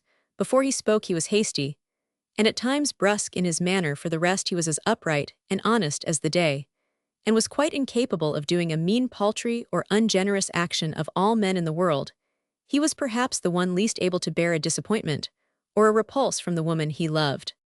The bare supposition of a rival in it might be a successful one was gall and wormwood to him. "Ye've heard what I've been sayin', Jane," said the farmer in a tone of voice, which to say the truth was in strange contrast to its usual tone. There was a mournful cadence in his voice, which his companion never remembered to have heard on any former occasion. He proceeded with his discourse slowly and deliberately. "As I ha just said," he observed thoughtfully, "you've heard the few words that ha fallen from my lips, and hark ye, it ain't because I am in a better position than ye are, Jane, that I would seek by word or deed to control ye, in a matter which concerns ye more perhaps than aught else. I've no right to control ye. A woman cannot help her lickens and dislickens any more than a man, and if ye cannot find it in your heart to look upon me wee eyes o' favor—" Mr. Ashbrook interrupted the girl with sudden warmth. "You not goin' to tell me that you believe for a moment that I would turn from ye, that I would not lay down my life gladly and cheerfully for you or yournet any turn at any time, or do aught that a poor creature like myself could do to help and benefit you? If ye doubt this, ye do me but scant justice." "I do not doubt it. I should be worse than a fool to doubt it," said the farmer, bending fondly over her. "Spoken like yourself, your own good self," exclaimed Jane. Ashbrook did not deem it advisable to press the question further. He contented himself with imprinting a kiss on the girl's forehead, and said gently, "You are troubled now. Think over what I've been a-sayin'. We'll talk further on this matter another time." And with these few parting words, he crept softly out of the apartment and went abroad in the fields. "She must ha' been mighty fond o' the young carpenter," he murmured, as he took his way over the meadows. "Mighty fond to keep the memory o' him green for so long a time. Women, they're a strange creaturess. Best on us can't mek 'em out at times, and yet at all it I do love that gel, and that's the honest truth." Chapter Roman 8 Peace has another nocturnal adventure. For some considerable time after the death of the Badger, Peace worked regularly at his trade orders, came in pretty freely, and as Bessie Dalton had prognosticated, several gentlemen associated with him at the concert given for the benefit of the weaver's widow took great pleasure in recommending him to their friends as a skillful and reasonable carver and gilder. Had he chosen to do so, he might have established a very good business in the town of Bradford, but the greed of gain, and the spirit of adventure as he termed it, was forever urging him on to commit lawless acts. Hence it was that steady industry became, after a while, distasteful to him. His course of life presents us with a melancholy picture reckoning roguery, wholesale plunder, and reckless bravado. The old adage of "once a thief, always a thief" was exemplified in him. His thin, firmly compressed lips gave one an impression of a man who, if put to it, would stick at nothing to gain his ends. There was a wolfish look about his face. His eyes appeared more like the eyes of a wild beast than of a human being. He had a good square head, and altogether looked like one who had both the head to plan and the hand to carry out any villainy on which he had set his heart. As we have before noted, Mrs. Bristow and her husband occupied the parlors of the house in which Peace lodged. Bristow was a smith by trade. In addition to this, he was a wretch who drank horribly treated his wife who was a pretty little woman of decent parentage and belongings with the greatest brutality. Drink, it has been observed, is the curse of the British workman. The fatal propensity has led to the commission of numberless crimes. Our courts of justice furnish us with a black catalogue of atrocities, assaults, and murders committed by habitual and confirmed drunkards. If the veil could be lifted, and the desolate and miserable home of the drunkard shown in all their hideous deformity, a picture would be presented which the most phlegmatic and unimpressionable would shudder to look upon. It is a sad reflection that nothing can be done to purge the land of this terrible scourge. Bristow had an amiable, forgiving, and patient wife. Her life, since she had been united to her drunken husband, was one of sorrow and suffering. She had for her companion, and to a certain extent, this was a solace to her, Bessie Dalton, who on many occasions had sheltered her from the domestic storm which burst over her defenseless head. The gentleman who had been the companion of these two women on the evening of the concert saw them to the door of their residence after the performance was over. He took the liberty of calling the next day. He was introduced to Bristow, who for a wonder was perfectly sober, and when in this state, he was a decent, well-behaved man enough. He was very respectful in his manner, and thanked his visitor for the kindness and consideration he had displayed in protecting his wife from the rougher portion of the crowd gathered in the entrance hall. The interview was but of brief duration. After an exchange of civilities, the stranger took his departure. And he called several times after this, and saw both Bessie Dalton and Mr. Bristow. Ultimately, however, these visits culminated in a scene which we shall have to describe in a future chapter. Our more immediate business now is to put the reader in possession of all the incidents connected with the escapade of our hero. Peace, as we have already noted, could not comport himself in a becoming manner for any great length of time. He had been looking about for a convenient crib to crack. He had to use a cant, or sporting phrase, spotted a large warehouse which stood at the east end of the town, and had come to the conclusion that there would be but little difficulty in his effecting an entrance. The place was left in charge of a night watchman, whose vigilant eye Peace felt assured he could easily avoid. It was his custom at this time to wear women's boots. He had on the same pair, which he made use of when he entered the milliner's house at Dudley Hill. Once in the premises, there would not be much difficulty in abstracting all valuables which were in any way portable. He was overconfident on this occasion. He, however, took the precaution to disguise himself by wearing his false arm and coloring his face, which presented the appearance of a mulatto. He was under the full impression, to use another sporting phrase, that he would be able to walk over the course. The town of Bradford was enveloped in a mist when Peace sallied forth upon his marauding expedition. He did not start from his lodgings, but had been for an hour or two at a quiet, respectable coffee shop. From this place, he started upon his expedition. There were but a few stragglers in the streets at this time, for the hour was late, and most of the operatives were fast asleep in their beds, save a few of the most irreclaimable who were in the parlors or skittle grounds of the public houses. In the course of about 20 minutes, or from that time to half an hour, Peace arrived at the warehouse which he had chosen as the scene of his operations. He glanced furtively around. Not a solitary passenger was in sight. The warehouse stood in a part of the town where few chance pedestrians were to be seen. Even in the busiest part of the day now, there were none, and the burglar therefore had it all to himself. He tried the lock of one of the side doors with more than one of his skeleton keys, but was not at first successful in shooting back the bolt. He was, however, not a man to be easily baffled on many occasions. He has boastfully displayed to his companions his ability in tampering with locks of every description. After some further efforts, he managed to turn back the lock. This done, he gently pushed against the door, which he found was fastened by a top bolt. The bottom one had evidently not been driven home into its socket. He had now but one thing to contend with, this being the top bolt. He had provided himself with a small piece of flexible steel, with a sort of claw at its end, wherewith to operate on this. A considerable space of time elapsed before he was enabled to successfully surmount this difficulty. At length, however, by patience and perseverance, combined with skill, he contrived to send back the bolt from the socket by slow degrees. This done, he opened the door, entered, and closed it after him, so that it might not attract the notice of any of the police. He found himself in an enormously large apartment, which was more than a third filled with goods of various descriptions.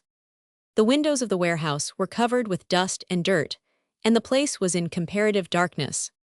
Peace carried no dark lantern with him on this expedition, but he had provided himself with a box of silent lucifers, which were warranted to ignite only on the box.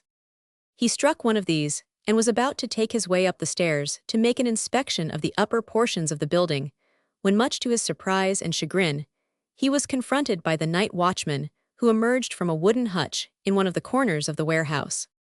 "You audacious scoundrel," exclaimed the watchman, springing like a panther upon Peace, in so sudden a manner that he had no time to elude the man's grasp. "Leave go," cried Peace in a voice of concentrated passion. "Unhand me, or it will be worse for you." "I am not going to part with you so easily. You're my prisoner," answered the porter, winding big fingers around the collar. "You caught my jailbird this time, and no mistake." The lighted lucifer had fallen from Peace's hand upon the first assault, and the two men were struggling for the mastery in comparative darkness. Physically speaking, the watchman was the most powerful of the two, but he had neither the skill, coolness, nor cunning of his more wary opponent. The struggle was a short but desperate one. The burglar tried every feint and dodge to gain an advantage by a sudden and adroit movement. He tripped up the watchman, who fell on his back, his antagonist falling upon him at the same moment. Peace lost no time in making the best use of the advantage gained. He placed his knee on the man's chest and removed his hands from about his throat. In another moment, the burglar was sent backwards by a well-directed blow from his antagonist's clenched fist. The watchman ran to the door, which he opened. Then, in a stentorian voice, he shouted out, "Help! Murder! Police! Police!" The cries for assistance were taken up and repeated by one or more persons in the street. Peace made for the wide open staircase, which he began to ascend rapidly. The watchman, perceiving this, gave chase. The burglar, seeing that another struggle was imminent, and being in no way desirous of risking the chances of a second encounter, had recourse to a cunning stratagem. He waited at the top of the first landing for his pursuer, who rushed forward, never, for a moment, dreaming of the reception that was in store for him. Peace waited till the man came within reasonable distance. He then kicked out with his right leg and struck his pursuer with his foot full in the face. The latter rolled from the top of the first flight of stairs to the bottom. Peace heard strange voices below, which he concluded, naturally enough, proceeded either from the police or a chance passenger in the street. Feeling that he was in a critical position, and that there was now no possibility of his escaping through the door, by which he had effected an entrance into the premises, he made at once for the roof. The warehouse was a five-storied one, and he did not pause until he had reached the topmost story.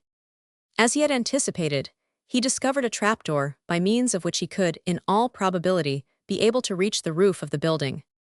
He drew some bales of goods underneath the trap, and upon these he mounted. The door was fastened on the inside by two bolts. These he endeavored to draw back, but they were rusty and not easily removed. He heard footsteps ascending the stairs, heard also voices. Every moment was now precious. If he could not succeed in drawing back the bolts, his capture was cert. No fives. Illustration: the chase after Peace. The chase after Peace. Miraculous escape. He drew a jimmy from his coat pocket, and getting a leverage from the side of the trap, he drew back one bolt. He was enabled now to raise the trap on one side. He sprang up from the bales of goods, and contrived to pass through the opening. This done, he closed it. He now found himself on the leads of a flat roof. The building was immensely high, as most structures of this nature usually are. As far as the eye could reach, the chimneys and roofs of the houses of the city lay before him like one vast panorama. He stood on a dizzy height, from which there did not appear to be any means of escape. He began to despair, but a shuffling noise at the trapdoor moved him to further action. He ran to the extreme end of the roof, and found, much to his delight, the roofs of houses some 12 or 13 feet below. He looked over the parapet of the warehouse, at the roof beneath him. He cast a furtive glance at the trap, which he discovered was being removed. The police were on his track. Urged almost to desperation, he laid hold of one of the coping stones of the parapet. He threw his legs and body over, and then for a moment or so hung in mid. To let go and drop on the roof of one of the houses was indeed a desperate alternative. But desperate as it was, he felt that the attempt must be made. He had by this time gone too far to recede. He let go his hold of the coping stone and dropped upon the slanting tiles of the house beneath. He alighted with comparative safety. Sliding down the roof, he gained the gutter which ran round the house. Then he stooped down and hid himself behind the low wall in front of the gutter. By this time, the policeman and the night watchman were on the leads of the warehouse. He knew this, for he heard their voices distinctly in the night air. "He's stepped it," said the watchman. "He's given us the slip, after all our trouble, the audacious scoundrel." Peace heard these observations, and remained as quiet as possible, in his place of concealment. "He's made off over the roofs of those houses," said one of the police officers. "Impossible," exclaimed the watchman. "No mortal man could reach them, from where we are standing. Oh, no, impossible." "You don't know what these fellows can do," returned the constable. "They're like cats, they've got 9 lives. The speaker flashed his bull's-eye in all directions, but no burglar was visible. Peace was stretched at full length in the gutter, and the low wall in its front effectually concealed him from observation. But the situation in which he found himself was in no way a pleasant one, but he was as cunning and stealthy in his movements as an old fox. If he attempted to stir, he knew that discovery was cert. He therefore remained speechless and motionless. "Have you got such a thing as a ladder?" inquired one of the constables of the watchman. "Yes, there is one in the yard." "Why?" "He's hiding somewhere on the top of yonder houses. We shall nail him, yet if we can get a ladder."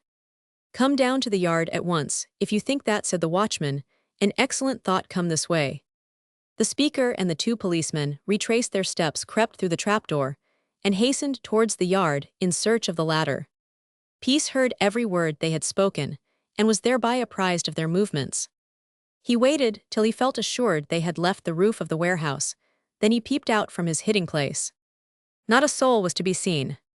Abutting out from the roofs of the row of houses on which he had so successfully dropped were a number of dormer windows, with lozenge-shaped panes. Peace crept along the gutter upon his hands and knees, and tried the first window he came to.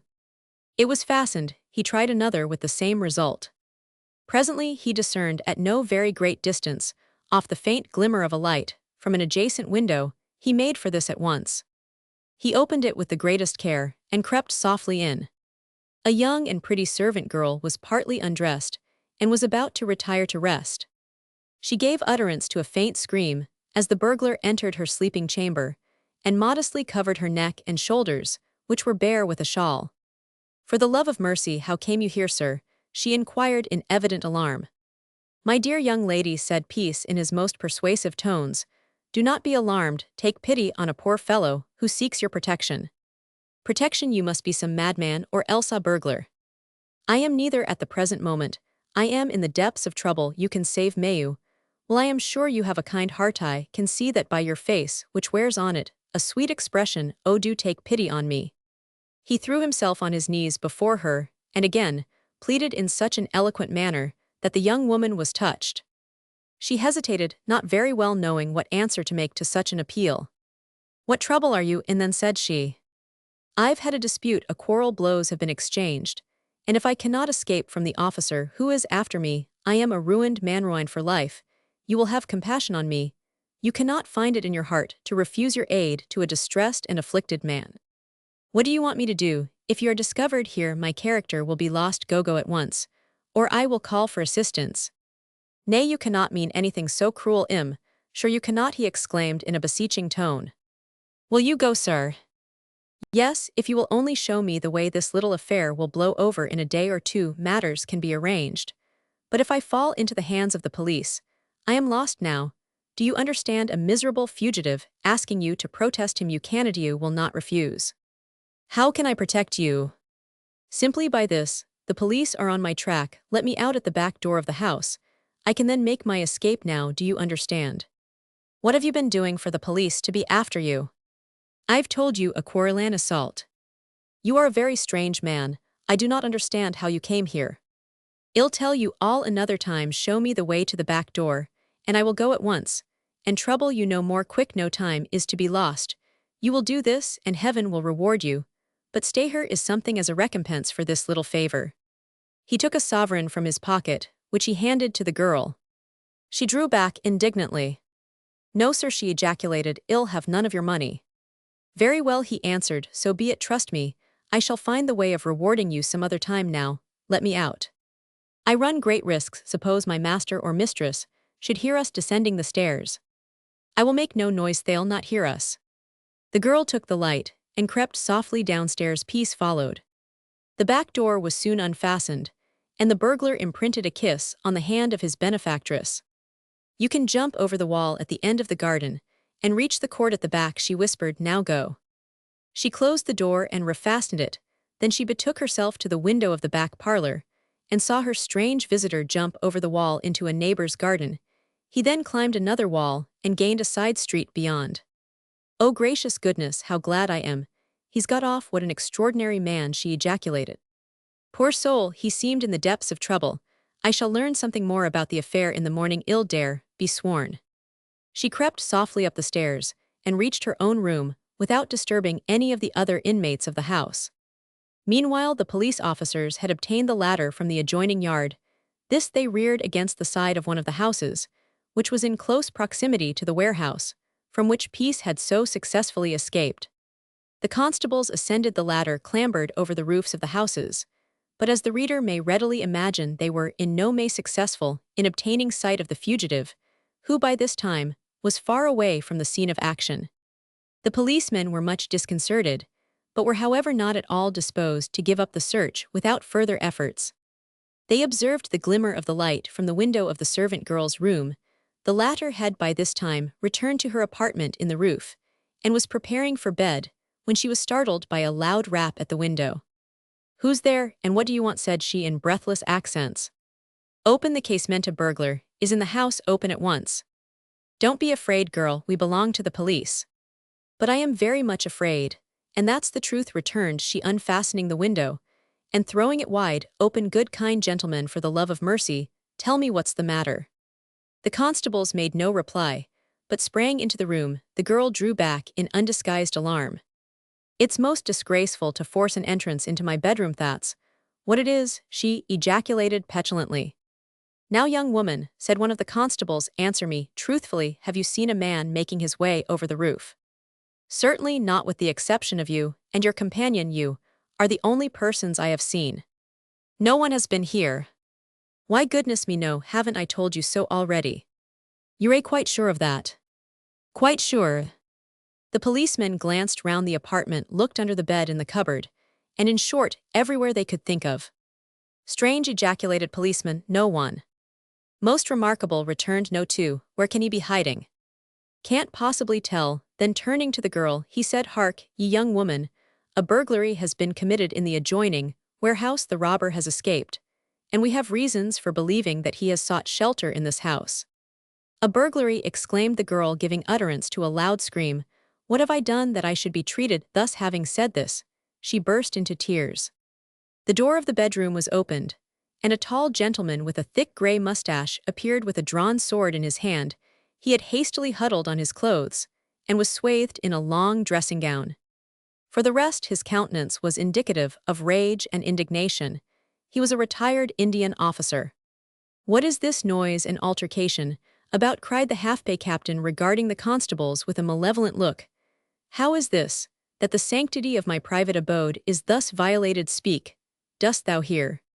One of the policemen briefly explained the particulars of the attempted burglary and the remarkable escape of the robber. "You have exceeded your duty. How dare you enter the maid's bedroom in this precipitatez, unseemly manner? Do you suppose for one moment that anyone belonging to my establishment would harbor burglars? I say you have gone beyond all reasonable limits. And I tell you frankly that the matter shall not rest here. An Englishman's house is his castle, and it is not to be invaded by the officers of the law without, I say, without a reasonable excuse." "I hope we have a reasonable excuse, sir." "I say you have not. Don't contradict me, man. I will not condescend to bandy words with you. This matter shall be inquired into." "What is your number?" 46T. "Good, and yours?" he inquired, turning to the other. 49T. "But will you allow me to explain?" "No, no, I will not. I don't want any explanation now. At a proper time, and in a proper place, you will have to account for this scandalous behavior, forcibly entering a young girl's bedroom upon such a shallow pretext. I say it does not admit of explanation. I will answer for the honesty and integrity of this girlet, that suffice sounds gunpowder, and smoke. I am perfectly astounded at your audacity. 46T said he was exceedingly sorry that there should have been any misunderstanding, but they thought it probable the thief might have been seen passing the window. Ridiculous, positively absurd, ejaculated the choleric captain. You are a pair of blundering idiots. The thief, if there be one, which I do not for a moment admit, would not be fool enough to enter a respectable house and arouse the inmates in his endeavor to escape. The idea is perfectly preposterous. It is most unfortunate that you view the matter in this light, said 46T, and I deeply regret that we should have offended you, sir, but it has been done in the exercise of our duty. Duty be hanged, a pretty story truly, that you are to disturb people in the dead hours of the night, wake them from their peaceful slumbers. Fright the maid almost into hysterics, upon the miserable plea that you thought the robber might have sought shelter here. I tell you, sir, that the very thought of such a thing is insulting to me, and to all who dwell in this house. While this altercation had been going on, the girl had seated herself on the edge of the bed, and gave utterance to a series of sobs and hysterical cries. Don't you worry yourself, Mary, you've done nothing wrong, my poor girl, said her master, in a kind tone of voice. You've nothing to be ashamed of, or indeed to be alarmed at. Dry your eyes, girl, and be of good cheer. I'm sure I haven't done anyone an injury, and I don't know why I should be treated like this. Don't fret yourself, nobody blames you, returned her master. The righteous have naught to fear. The captain strode towards the window, which he closed, and fastened. He then threw up the shutters. This done, he turned towards the two constables, and said as he approached the door, This way, if you please. It would be idle to prolong this scene. The maid wants to seek repose. She has been kept up later than usual, in consequence of a few visitors we've had this evening. You will therefore please follow me. The two policemen obeyed the master of the house, closed the door of the bedroom, and with a light in one hand and a sword in the other, he led the way into a room below. Now, gentlemen, he emphasized this last expression, since you have taken upon yourselves to enter my premises as trespassers, I cannot call you anything else. I do not desire to part with you without first of all seeing that you search every room in the house. The constables felt that they had made a great mistake. This fact they were forcibly impressed with, and they were seriously concerned at the issue. We don't desire to search, stammered out one. I insist, interrupted the captain. There is now an imperative necessity for your doing so, and further than that I insist as a satisfaction to all parties. The officers bowed. They were conducted by their guide into one room after the other. It is perhaps needless to say that everything was in the same order as when the occupants of the habitation had retired for the night. Nothing was disturbed. There was not the faintest indication of any stranger or robber having entered the premises. You will, I am sure, pardon us, observed one of the policemen. We feel now that we have been too precipitate, but I hope you will consider, sir, that the reason for our being so was a desire to further the ends of justice. Mistakes will occur with the best and most cautious constable. I trust you will accept our apology, and say no more about this error, for error it most assuredly is. The captain was choleric, impetuous, but he was not vindictive. His anger passed away, and he was the chivalrous, generous, high-minded officer whom his worst enemies acknowledged to be a gentleman. Enough, he observed, you have been greatly mistaken, and I confess that I was greatly incensed. But that is over now. I am not the man to do anyone an injury for being overzealous in the discharge of what they deem their duty. You are satisfied that there is no robber lurking about here. I am satisfied that you did not mean to give offense, so let the matter be forgotten. Certainly, it shall not be made public by me. We thank you, sir, most sincerely for your kindness and consideration, exclaimed both constables. We thank you again and again. The gallant officer unbarred the front door of his habitation, bowed courteously to his companions, who returned the salutation, and passed into the house. We have made a pretty muddle of this business, said one of the constables to his companion. What I call a regular muddle. It's lucky the old gentleman cooled down. I thought he meant reporting us. So he did at first, but he thought better of it. Ah, he's haughty, but he's a gentleman. But as to that slippery customer, how he has got clear off will, I fear, remain a mystery. The policemen went back for the ladder, which they replaced in the yard. The night watchman remained outside of the captain's house nearby, for the constables who, of course, informed him of all that had passed therein. The watchman was in no very good humor. He was suffering from the effects of the kick he had received from Peace while ascending the stairs. Every bone in his body ached in addition to this. He found that his right ankle was sprained, so taken altogether, he was in no enviable plight. Chapter Roman 9 Peace returns to his lodgings of violent seneth accusation. The notorious burglar whose deeds it is our purpose to chronicle during the progress of this work, succeeded, as the reader has doubtless already surmised, in getting clear off after scaling the 2 walls in the rear of the captain's house. He found himself in a narrow, unfrequented street, or more properly speaking court or alley. He proceeded at once to make as much alteration in his appearance as possible by the aid of his handkerchief, and a little water. He removed the stain from his face. It has been asserted that he made use of walnut juice for the purpose of altering the hue of his skin. This is a mistake. Walnut juice is not so easily removed. The pigment he employed was a finely ground powder, mixed with beer. This, when rubbed on the surface of the skin, gave him the appearance of a mulatto, and he had only to draw on a close-fitting black wig to make the disguise complete. Peace, when representing a nigger on the stage, had of course to make up with burnt cork and beer, and it was this that first gave him the idea of using a brown powder in lieu of the cork, to so successfully assume the appearance of a half-caste. It had moreover this advantage: after his nocturnal depredations were over, he could wash the coloring off his face in a few seconds, and remove his wig. This done, Charles Peace was himself again. The disguise was so perfect that detection or identification was almost impossible. The stain, as we have already observed, was removed, the wig was taken off, the false arm removed, and Peace felt quite secure. He walked gaily along in an easy, self-confident manner, not for a moment caring about a chance encounter with any member of the police force. The self-possession and assurance of the man surpassed all belief. He was, however, greatly chagrined at the unsuccessful nature of his raid upon the warehouse, and he could not disguise from himself that he had escaped almost by a miracle. Nothing daunted, however, by his dangerous adventure, he walked gaily along till he reached one of the main streets of the town. Here he was met by the 2 policemen who had made such a vain endeavor to capture him. One of the constables flashed his bullseye full in the face of the burglar, who bore his scrutiny with the utmost complacence. "Y'all know me again, the next time we meet," said Peace with cool assurance. "Maybe I shall," returned the constable. "Where are you coming from, and whither are you going?" "That's my business, but if you want to know, I'll tell you. I am going to my own home, and I've been on a visit to a sick friend. You may as well know all my name's Charles Peace. I am a carver, and Gilderand a musician to boot. Anything else you want to know?"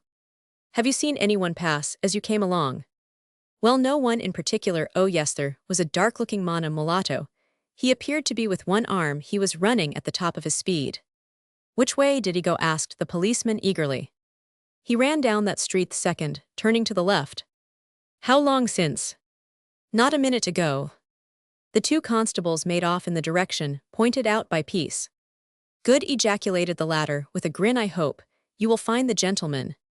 He walked on at a more rapid pace, and did not pause until he had reached his own habitation.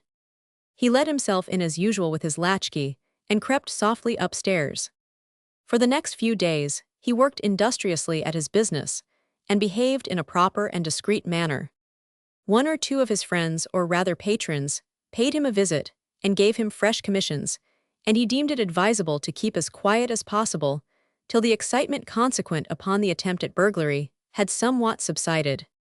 Like other affairs of a similar nature, it was but a 9 days' wonder, the general impression being that it was the work of some tramp, who was in all probability a stranger in the town. Anyway, the aforesaid tramp was never discovered. John Bristow, the man who occupied the parlors in the house where Peace lodged, had been for some days on the drink. His poor wife during this period had had a sad time of it. Her husband neglected his work, drank to excess, and conducted himself in a manner which was almost intolerable. Bessie Dalton strove in vain to pacify the brute, who came home in a furious state. It would indeed be a terrible picture of man's brutality and woman's forbearance were we to record all that passed in the drunkard's miserable home. One night Peace was aroused by piercing screams, which proceeded from Bristow's room. "For mercy's sake, Charlie," said Bessie Dalton, "go down to that wretch. There'll be murder done, I am sure there will, if they go on like this." It's a thankless task to interfere between man and wife, answered Peace best, let them settle their own disputes. I tell you Bristow's mad, and knows not what he's doing I cannot, and will not remain quiet while this is going on if you don't care about interfering I will. She rushed downstairs Peace followed. Bessie opened the door of the front parlor, and found the room in the utmost disorder chairs were overturned, and the lamp upset and broken. Bristow had his fingers round his wife's throat, and appeared to be endeavoring to throttle her. You inhuman monster, exclaimed Bessie catching hold of the back part of the collar of the man's coat, and dragging him back with all her force. Now look here Bristow said Peace, don't be a fool you've got a good wife, and you don't know how to treat her a man's a coward, who lays his hand upon a woman. Ish he returned the ruffian turning savagely upon the speakerish. He then ill lay my hands upon a man, that I may teach him to mind his own bushknees. Having given utterance to these words, he sprang upon Peace like a wild beast. The latter deftly slipped out of his grasp, and gave him a push which sent him sprawling backwards. He rose to his feet, and was about to commence another attack when Bessie Dalton, who was a lion-hearted little girl, threw herself between the two combatants. I am not afraid of you big as you're said Bessie, so if you want to hit anyone hit me. With a look of drunken stupidity, Bristow poised himself on his legs, which to say the least were particularly shaky at this time, and contemplated the girl with something like admiration. "Thee beast a plucky unthirsch, no denying that I don't want to harm 'ee." "I wish I was a big strong man," exclaimed Bessie, in a spiteful tone, "that's what I wish." "And why my pretty little spitfire?" inquired Bristow. "I'd give you a good thrashing, that's all." "Ah indeed then I am glad you ray not." He flung himself into a chair, and looked the very personification of imbecility.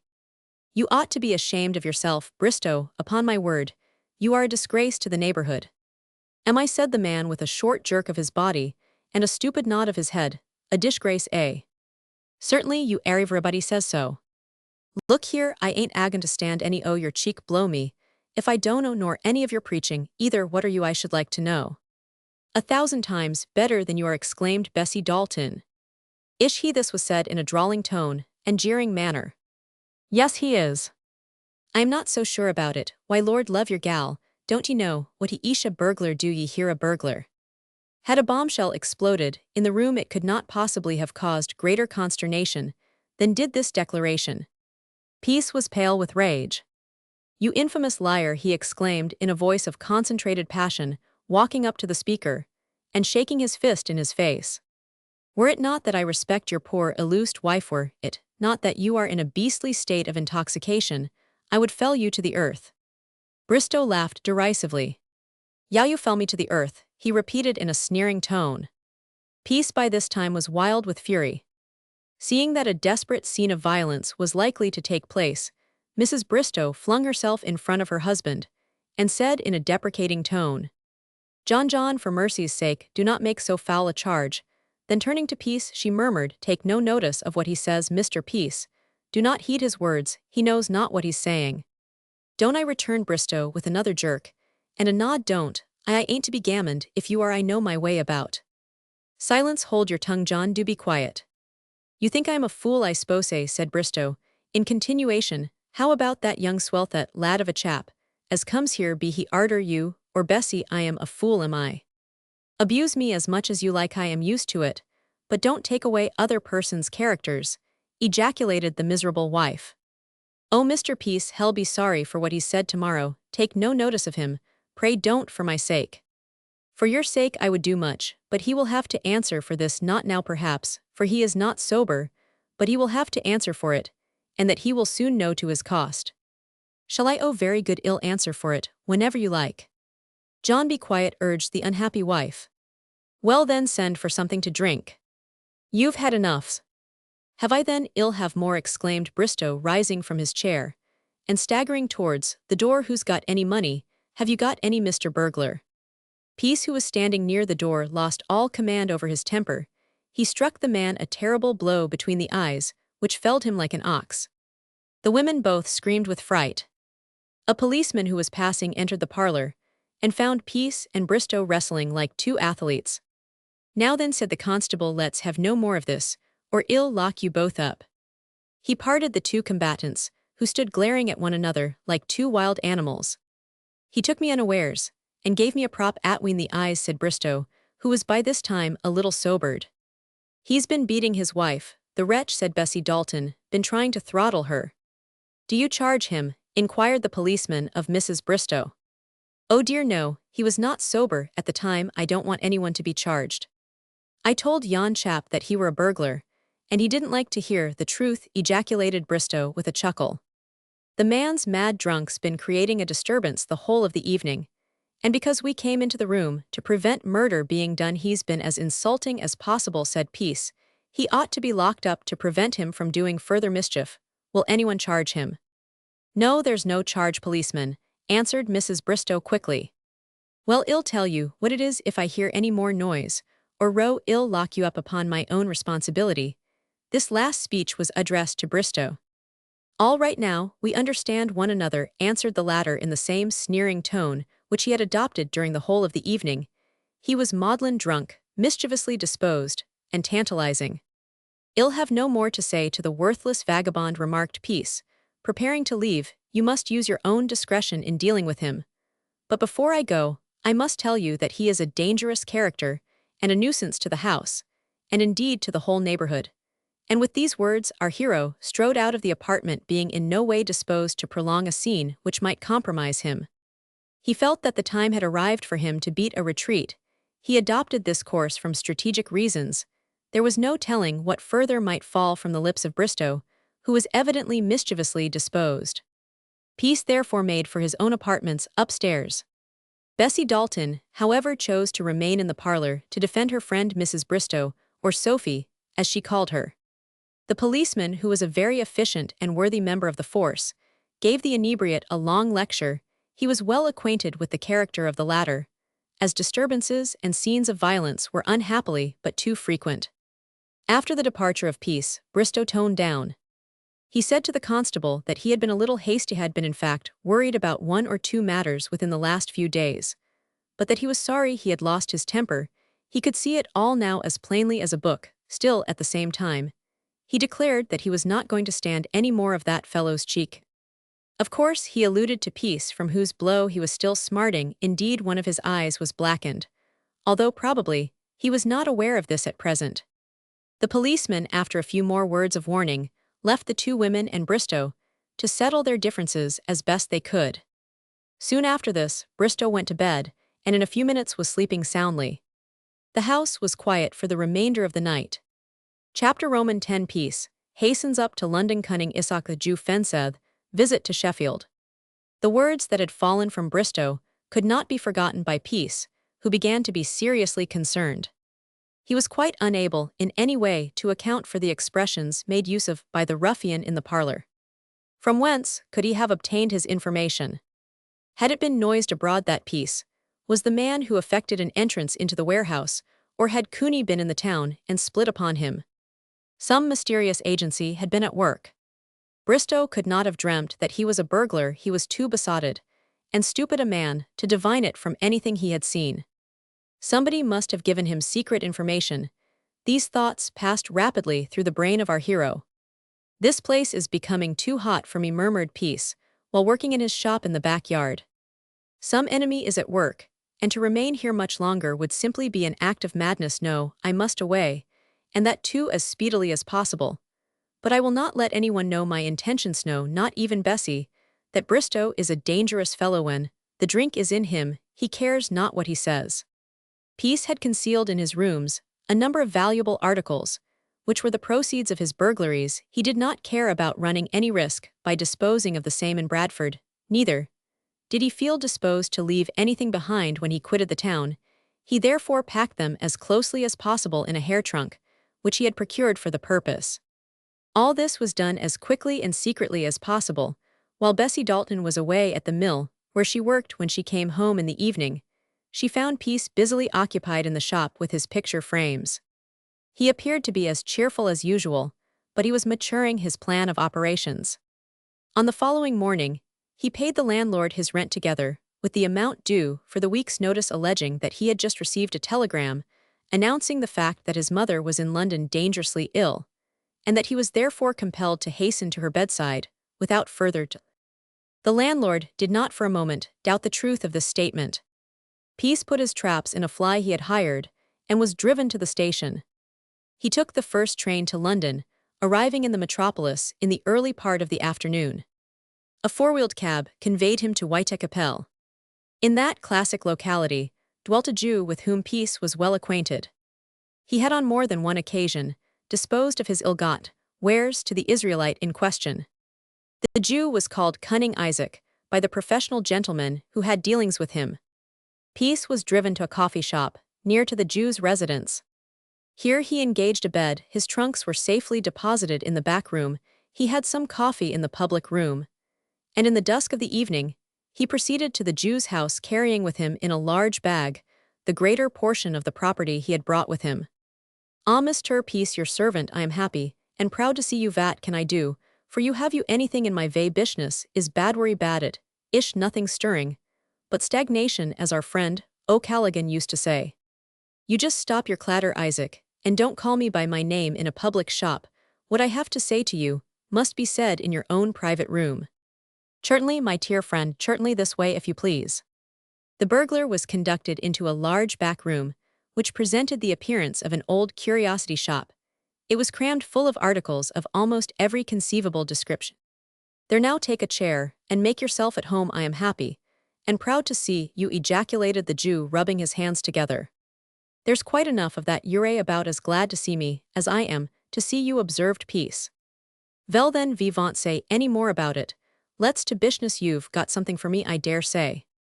His visitor opened his bag and placed a number of articles on the table. These consisted of gold trinkets of various descriptions, silver plate, spoons, forks, and fruit knives, but more noticeable than all the rest was the massive silver cup, which the burglar had purloined from the milliner's residence at Dudley Hill. On this was engraved the owner's name, and the inscription signified that it had been presented to the master by the workpeople employed in his establishment. The Jew examined each article separately and shook his head in a deprecating manner, as some of them came under his inspection.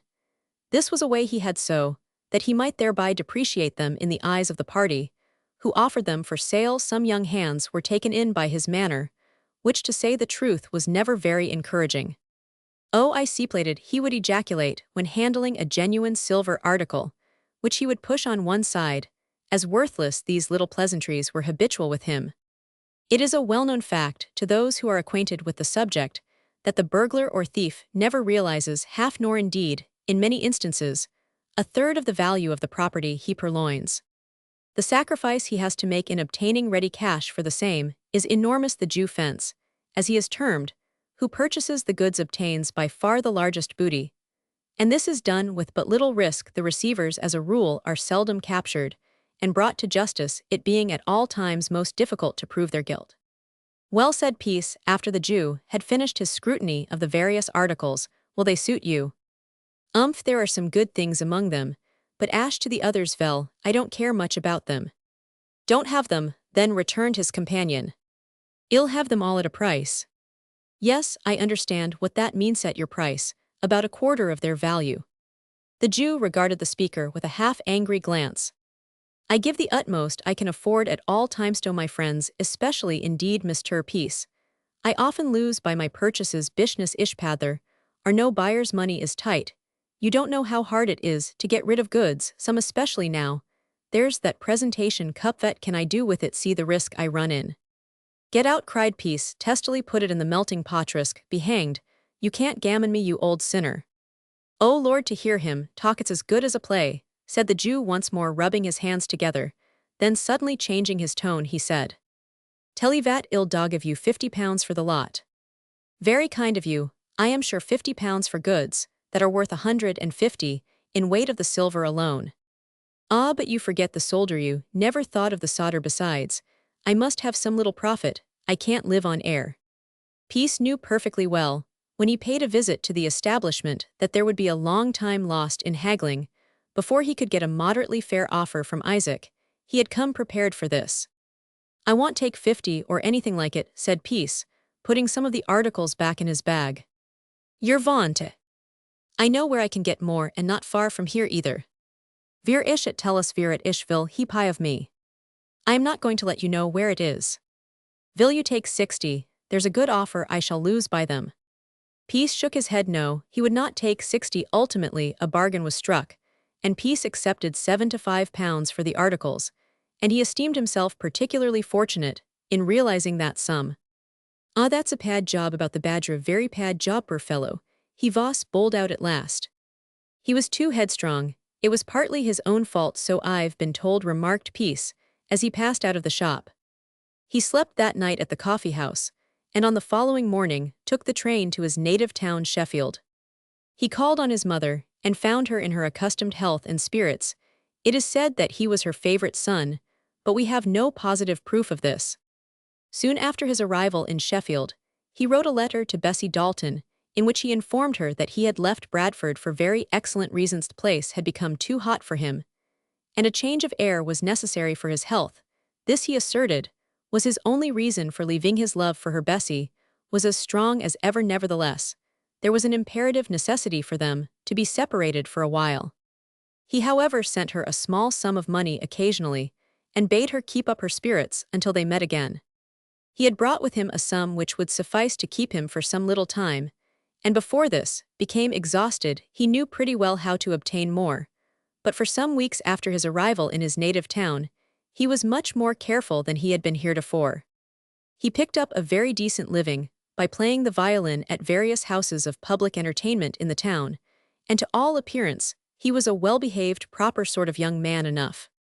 It was shortly after his return to Sheffield that he became enamored of a young girl. This, the first, and indeed only honorable attachment he ever had for one of the opposite sex, was not crowned with success. The circumstances connected with the life of the object of his new-formed attachment are of a nature singularly romantic, and as our history progresses, her career, as shadowed forth in this work, will form a touching episode in the drama of everyday life. There resided in the town of Sheffield at this time a widow lady named Maitland. She was possessed of a small income, and led a quiet life. Peace, who had been introduced to her by one of the neighbors, was anxious to improve the acquaintance, his reason for this being a sudden passion for her daughter Aveline. When once bent on any object, he was not a man to be easily thwarted. Aveline Maitland was possessed of no inconsiderable share of beauty. She was exquisitely formed, graceful, with small delicately features, which were singularly sweet in their expression. Taken altogether, there was an air of refinement about her that might well inspire any man with the master passion. It is somewhat singular that such a radiant, fair young creature should have touched the heart of a man of so coarse a mold as Charles Peace. But so it was. He saw her by chance at her mother's residence, and he was struck with her grace and beauty. Her influence over him was so powerful that for a short time he became quite an altered man. He dressed with scrupulous care, was soft and gentle, and indeed it might be said winning in his manner. Aveline Maitland, utterly unconscious of the fact that she had made a conquest of her mother's visitor, treated him with courtesy, and conversed freely with him upon the various topics of the day. Mrs. Maitland gave a party one evening. Peace, who heard of this, volunteered to play the violin to the dancers. The widow availed herself of his services, and he made himself particularly agreeable to all the guests. After this, he procured a box at the theatre, and escorted the widow and her daughter during the performance. He was most polite and attentive to both the females. It was a source of great trouble to him, however, that the fair Aveline did not offer him any encouragement. On the contrary, he could not conceal from himself that she was cold and distant. Nevertheless, he did not despair. It is an old adage that faint heart never won fair lady. Peace was mindful of this most assuredly. His was not a faint heart at any period of his career. He was determined to woo and win Aveline. This time he was desperately in love. But there is another declaration made by a great poet, namely, the course of true love never did run smooth. It would be hardly worth while to make an effort to ascertain whether Peace's passion for the fair Aveline could be included in the category of true love. There was so little truth about the man throughout the whole of his sinful life that the reader will find it difficult to believe of him being inspired with a pure and holy love for one of the opposite sex. One thing, however, is quite certain. He believed himself to be desperately in love, and comforted himself in much the same way as other mortals do under similar circumstances. What is love? The fevered head, the palpitating heart, the visions beautiful and young clothing our every day in a transient paradise, when the voice is heard deliciously exulting, or weeping passionately loud into the pillowed night. Is this love? Slim girlhood answers yes. Or is it the interchange of soul and soul of which all life is typical? A staff, in the traveler's hand music to the soldier's march. Ah, such is love, sweet love. Peace, as we have already seen, was a man of action. He was not one to beat about the bush, or let the grass grow under his feet. And in a very short time after his introduction to Mrs. Maitland and her charming daughter, he determined upon making a declaration to the latter of his undying and unfading. He had before this presented Mrs. Maitland with a handsome timepiece, the frame of which was most elaborately and beautifully carved by his own hands. He had in his possession a ring set with diamonds, rubies, and other precious stones. This he purposed presenting to the daughter upon the first opportunity that occurred. The widow's cottage stood on the outskirts of the town of Sheffield. In the rear of the habitation was a small but well-cultivated garden. In this one fair spring morning Aveline Maitland was to be seen. She was seated in an alcove or summer house, as it was termed, reading. Charles Peace, who had been watching her from the road, thought this a favorable opportunity. He unfastened the wicket gate by the side of the garden and entered. His manner was soft and gentle. Taking off his hat, he paid his respects to the widow's daughter, who rose from her seat and shook him by the hand. "Pardon me, Miss Maitland, for this intrusion upon your privacy, but I have that to say which cannot possibly remain any longer unsaid." The young lady regarded the speaker with a look of surprise, and requested him to be seated. Peace proceeded. "In the first place, I have a favor to ask which I hope, nay, I feel convinced you will not refuse." "What is its nature?" inquired his companion. "I wish you to accept this little present," said he, drawing forth the ring. "To accept it, as a token in remembrance of me." "Sir," exclaimed Aveline, "Mr. Peace, you greatly surprise me. You are not offended, I hope?" "No, certainly not, and I hope you will not be offended when I say I could not think of accepting it." No. 6. Illustration, title, or description. Encounter with the dog Brune. Peace's brow darkened, to say the least of it. This was a bad beginning. He did not press the question. "Miss Maitland," he said in continuation, "you will, I hope, not object to hear what I have to say." She signified by an inclination of the head that he might proceed.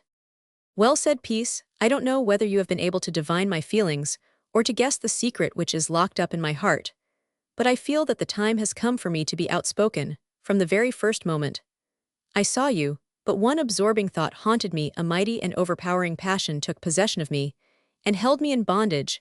As time went on, it became more intensified. Take pity on me." "Pity, and for what?" "I am your slave, your devoted slave. It is little to say, perhaps, that I never knew what love was till I saw you." His companion gave utterance to a cry of surprise, or it might be alarm. "Ah, my dear young lady, if you only knew how sleeping or waking your image is before me, if you only knew." "Enough of this," cried Aveline. "We are not on the stage, playing two parts in a fashionable melodrama. You must be less demonstrative." "I will, as it so pleases you. Listen, I have money at my command, sufficient to supply you with every ease or luxury you may desire. Only give me rapido, not drive me to despair. I love you so much that it would be indeed a blessing to devote my whole life to you. Tell Meme, I hope." "Hope what?" "That you will look with favor on me." "Mr. Peace, I have already signified that you surprised Menno. I am fairly astonished. What am I to understand by the words you have been uttering?" "I desire you to accept me as a suitor for your hand, and on a future day, I hope to become your husband." Miss Maitland rose from her seat. "There must be an end of this," she said, with something like anger depicted on her beautiful features. "You refuse, then you doom me to perpetual misery." "I don't know what you mean by perpetual misery, but I must tell you frankly that I feel it my duty to at once declare that I cannot for a moment receive you as a suitor, and once, and for all, I bid you never again to allude to this subject." Peace was miserably disappointed. He felt humiliated. The reception he had met with was in every way unsatisfactory. He did, in his way, really love the young woman to whom he had made so sudden and unexpected a declaration. Her candor and prompt answers cut him to the quick. He had no right to expect a young lady who was so immeasurably superior to himself to treat him in any other way than she had done, but the audacity, assurance, and conceit of the man were beyond all bounds. He had hoped to carry the fortress by storm, but the attempt turned out an ignominious failure. "I cannot tell you, Miss Maitland, how supremely wretched you have made me," said Peace. "I am sorry to give pain to anyone, but at the same time, I have felt it my bounden duty to be explicit. You have my answer. Let me beg of you as a personal favor, Mr. Peace, not to ever again refer to this subject. May I inquire the cause of this aversion, if I may so term it? Is there a rival in the case?" "I do not feel myself bound to answer such a question," returned his companion in a tone of offended dignity. "Neither do. I think our relative positions entitle you to interrogate me. Thus I might say rudely our interview is at an end." She moved towards the house. "I hope we part friends. You're not offended with me?" "Well, no, but I think you have acted without due consideration. There has never been anything in my manner or bearing towards you to warrant this familiarity. But let that pass. I bear you no ill will. On the contrary, I hope and trust you will see the mistake you have made, and so farewell." She offered her hand to Peace, who took it and raised it to his lips. She withdrew it somewhat hastily and walked with rapid strides towards the back door of the cottage. Peace found himself alone. He had some difficulty in mastering his feelings. Rage and despair seemed to have seized him, and had he not respected Aveline Maitland as much, or indeed more, than he admired and loved her, the probability is that he would have burst out in one of those violent fits of passion which he generally displayed when thwarted in any object upon which he had set his heart. But there was something so polished in the manner of the young girl that he was in a measure disarmed and held in bondage while in her presence. After the departure of Miss Maitland, Peace remained for a few minutes like one stupefied. He presently recovered himself and walked slowly along the gravel path in the garden until he had reached the gate. He opened it, passed through, and crept down the lane which skirted the side entrance of the widow's residence. He cast one long lingering look at the cottage, heaved a deep sigh, and walked on with accelerated speed. "I've been too precipitate," he ejaculated, as he proceeded along, "much too precipitate, and by my rashness have lost the only woman I ever loved. The only woman. How could I have been such a fool? Not perhaps that she would have been persuaded to listen to my suit, not in any case. But I have thrown away whatever little chance I had. Well, she gave me a plain and positive answer, and it's likely enough that someone else is after her." As this thought passed through his brain, he uttered curses loud and deep. Crestfallen and in a state bordering on distraction, he reached Sheffield, where he joined a lot of boon companions, in whose company he vainly strove to drown the sorrow which weighed so heavily upon his heart. For the next few days, he was in a state of nervous excitement. He could not forget the words that had fallen from the lips of Aveline. Did she suspect aught? Had some mischievous busybody been speaking against him? It was likely enough there must have been some powerful influence at work. The more he reflected upon the subject, the more he felt assured that someone had given her a timely caution. Who could it be? He ferreted about in all quarters, made inquiries of a number of persons from whom he thought he might obtain the desired information, but was unable to get the faintest clue to anyone. He pushed his inquiries still further, but was in no way successful. He frequently bent his steps in the direction of the widow's cottage, where dwelt the woman for whom he was ready to make any sacrifice. He hovered about the house and grounds in a state of hopeless and almost incurable despair. It was even some solace for him to contemplate the habitation, and to conjure up by the agency of imagination the fair young creature moving about from room to room. One day, while traversing the lane, he heard voices in the garden. They proceeded from the other side of the hedge, which skirted the grounds. Peace came to a halt, listened most attentively. He could hear the low musical tones of Aveline, and hear also the voice of a man in close converse with her. His heart beat audibly, his pulse quickened. "She has someone with her," he murmured. Moved by a sudden impulse, he crept by the side of the fence until he had gained the extreme end of the garden. A quickset hedge ran along this, through the interstices of which Peace was able unobserved to obtain a view of the summer house upon which his eyes were now riveted. He saw Aveline Maitland. Seated therein by her side was a tall, handsome young man, whose looks denoted the state of his heart. He was whispering loving words to her, so Peace imagined, and was by no means mistaken. It was evident that he was saying something that pleased her. For ever and anon she smiled. Peace's brain seemed to be on fire, his knees knocked together, and his whole frame shook with ill-suppressed passion. Tom Gatliff as I am, a living man. He exclaimed he then is my rival, the sneaking hound. Ah, if I had only known this before. He ground his teeth with rage, and watched the lovers with the eyes of a basilisk. It would have been too plainly perceptible even to a casual observer, to say nothing of the penetrating and suspicious glance of Peace, that the young lady in the alcove lent an attentive ear to the soft low sentences breathed by her male companion. Peace became furious as he gazed upon the loving pair. Nevertheless, he found it impossible to leave the spot. The foliage, behind which he hid, was sufficiently dense to screen him, but even if this had not been the case, he was wound up to such a state of desperation that he would not have much cared had the faithless Aveline and her companion become aware of his position behind his leafy screen. Indeed, the thought crossed his mind more than once of emerging from his place of concealment and confronting them. But upon second consideration, he came to the conclusion that no possible good could result from such a course of action, and therefore determined to keep where he was till the interview was over. He would watch and wait. The conversation was carried on between the two for some time, after which they both rose and walked slowly towards the house. Peace was not sufficiently near to hear a word they said, but he judged rightly enough that their discourse was a pleasant one, being, in fact, made up of those airy nothings which are the golden dreams of life's morning.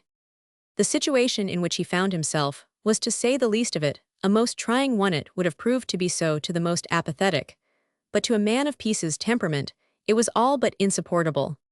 She can be haughty and distant enough when it suits her purpose, the deceitful minx, he ejaculated with bitterness.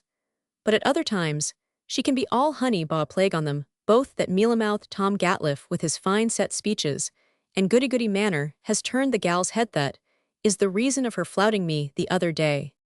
The lovers now entered the cottage, and Peace crept along the side of the hedge till he had reached the lane.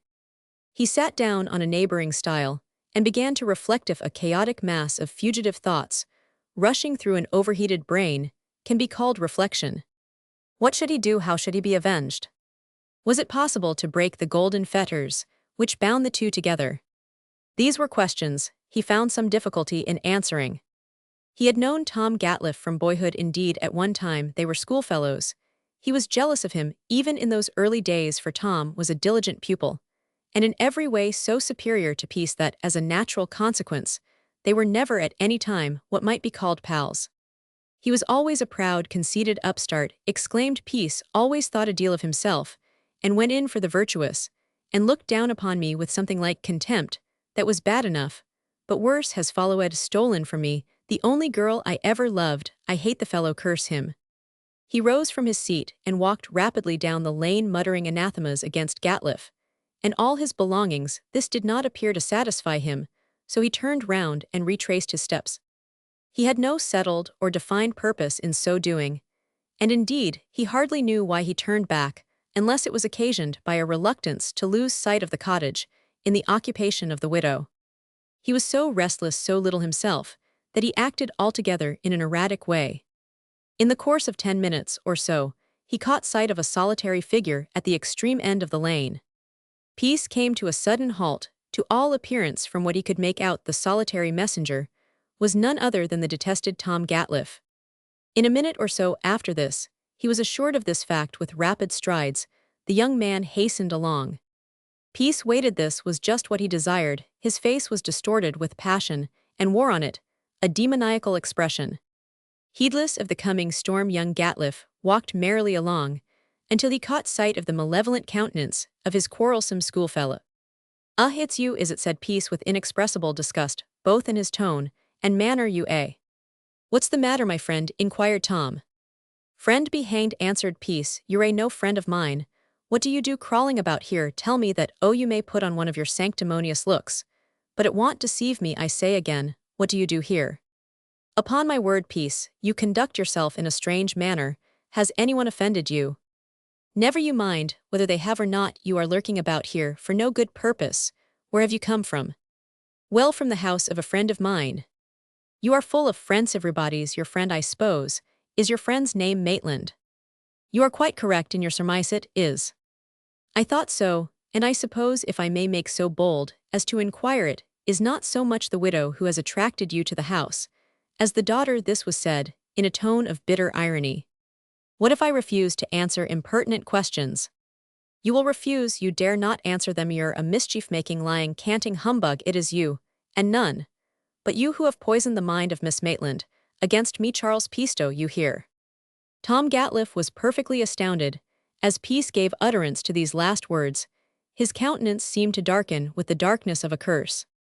Look here, said Gatliff in a more serious tone, for the life of me, I do not understand what you mean, but I tell you frankly that I am not disposed to be insulted and abused, more so, since I have not by word or deed done you the slightest harm. It's a miserable lie, yelled Peace, poking his face forward towards the speaker and making a hideous grimace. Are you mad? What on earth possesses you? Inquired the other. Haven't you just left, Miss Maitland? Cried Peace. Suppose I have, what's that to you? Oh, what is it to me? Why, only Thish looked with eyes of favor on me, until you set her against me.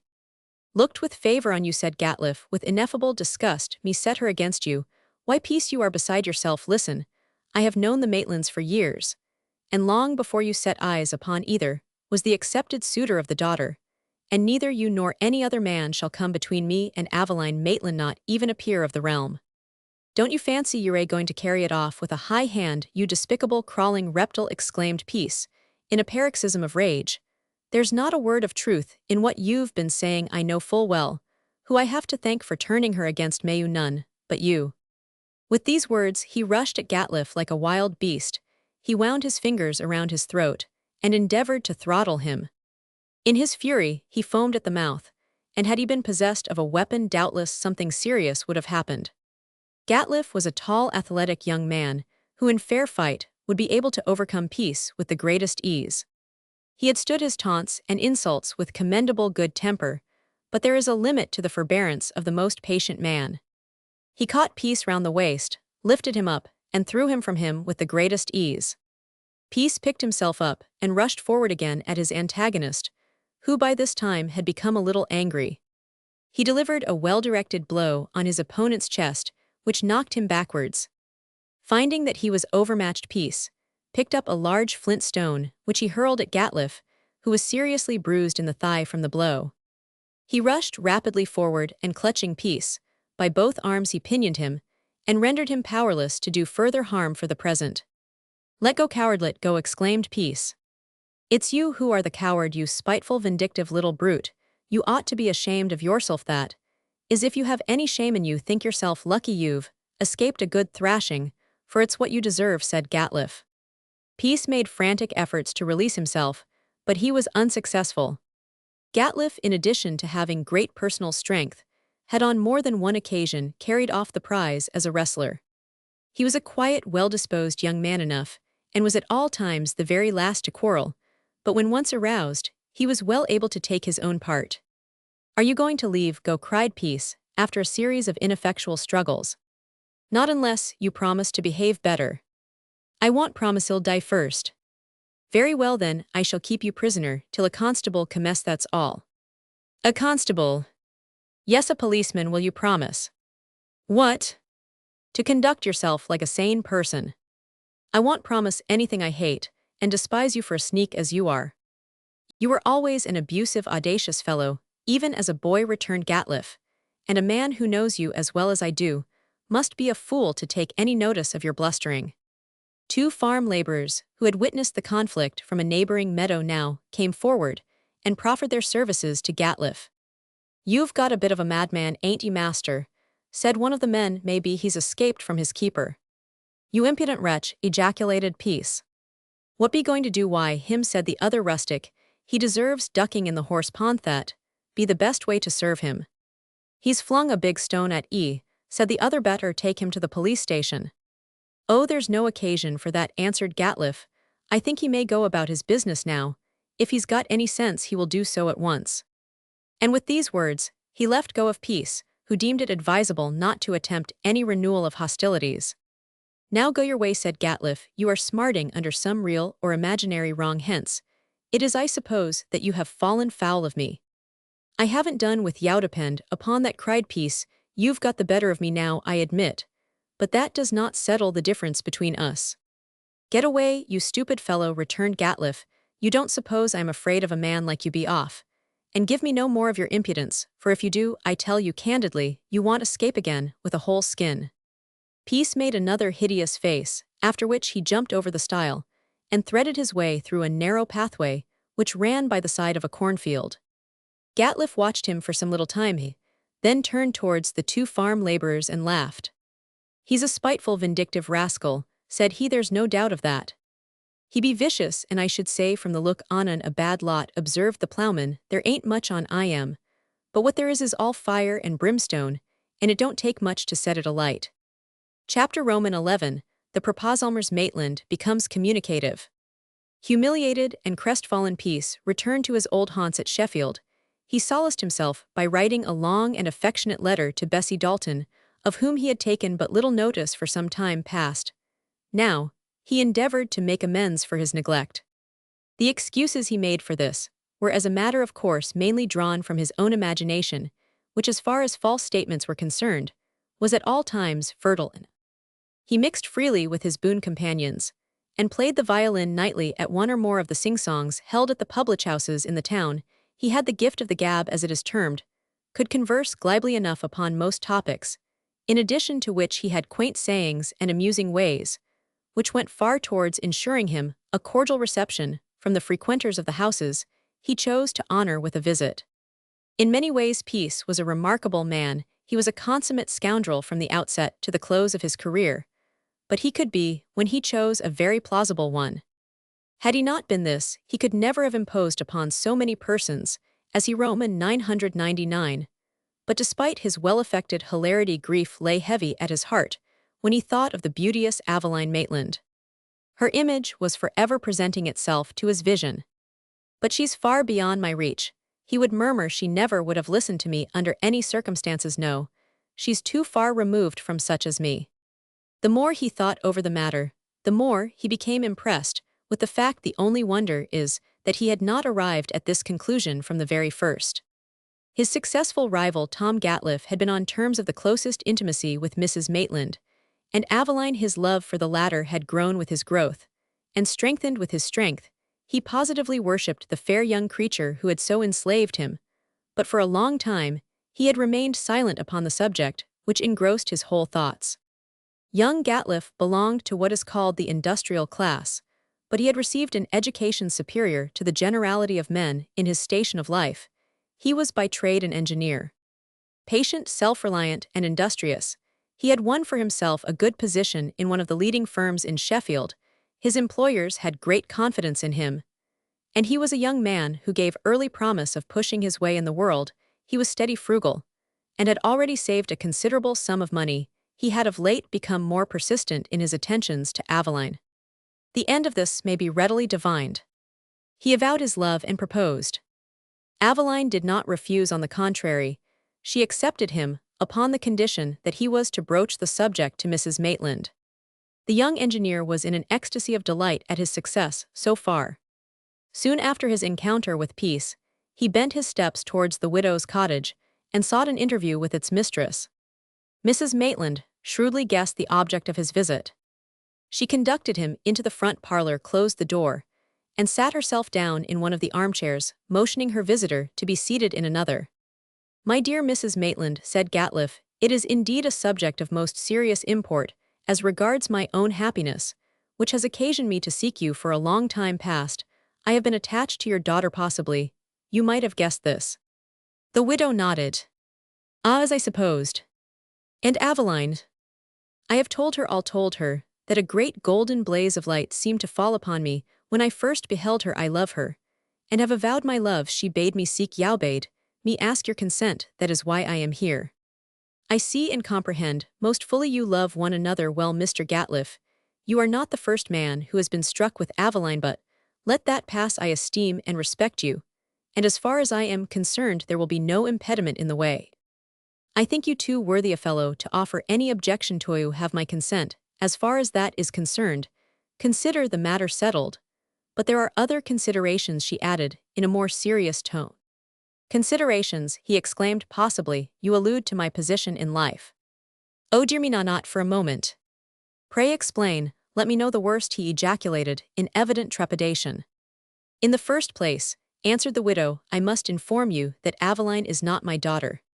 "Not your daughter, Mrs. Maitland, impossible." "No, but I am quite as fond of her as if she were my own child. But she is not, and I think it but right and proper that you should be put in possession of all the facts. She is not my daughter." "Whose daughter is she then?"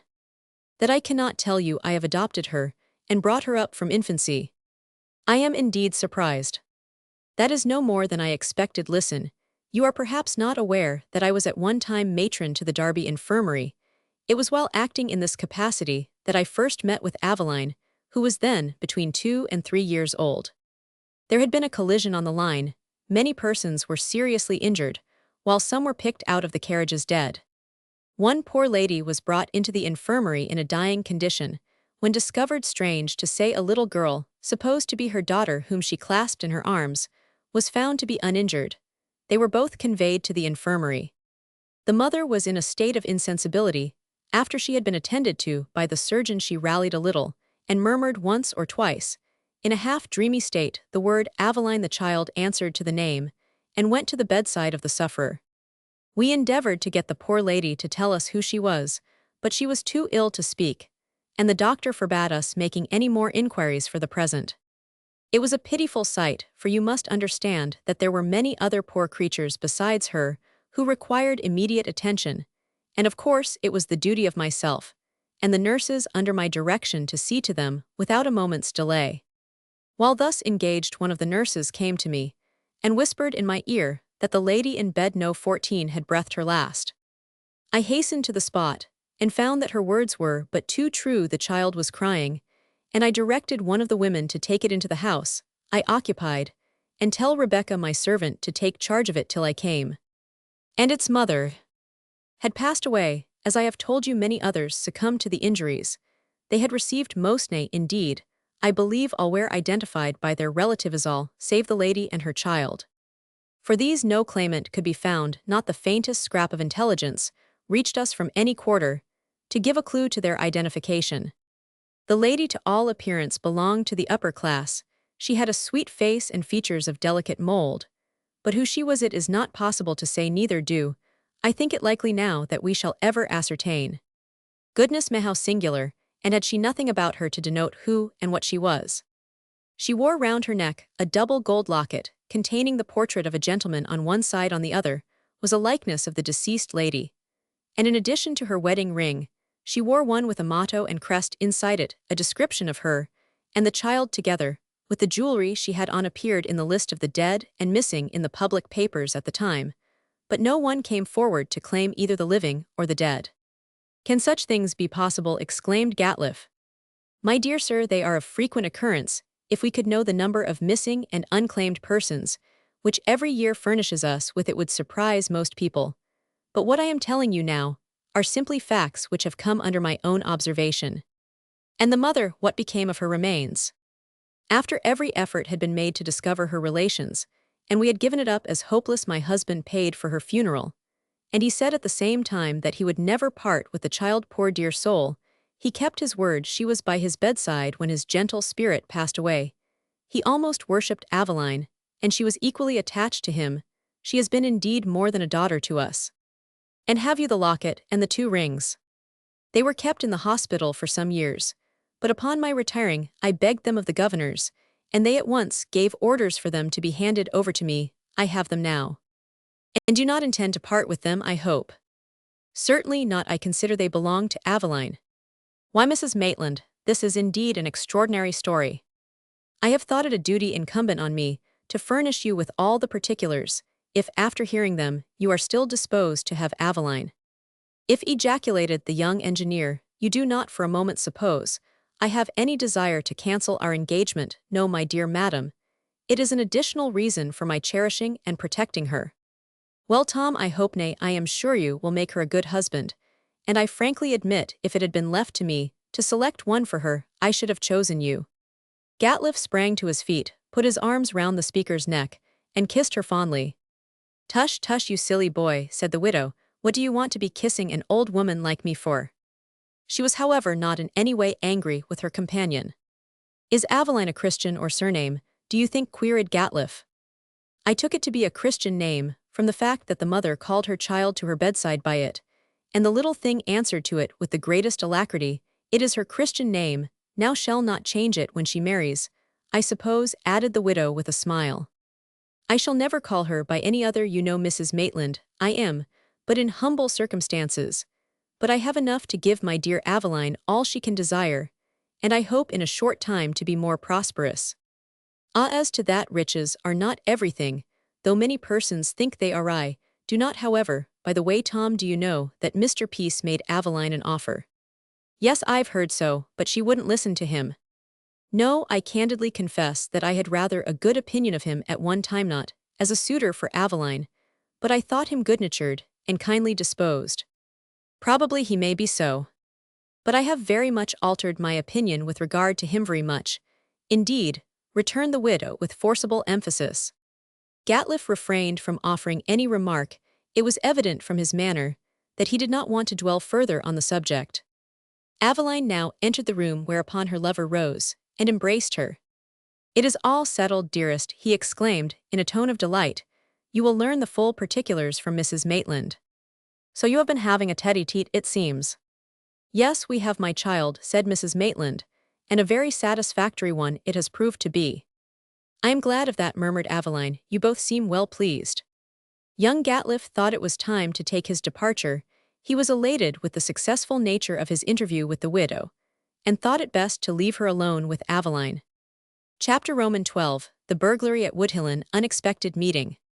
It would not be edifying to the reader to chronicle all the marauding expeditions in which our hero was engaged at this period. The money obtained by the exercise of his musical ability did not content him for long. He visited several houses after nightfall, and if the booty obtained was not large, he escaped without detection. He had spotted, to use his own phrase, a house, standing in its own grounds at Woodhill, within a few miles of Sheffield.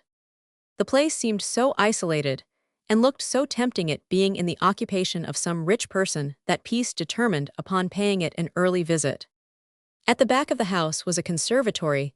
This could be reached from one of the back rooms. Indeed, it might be said to form part of the room itself.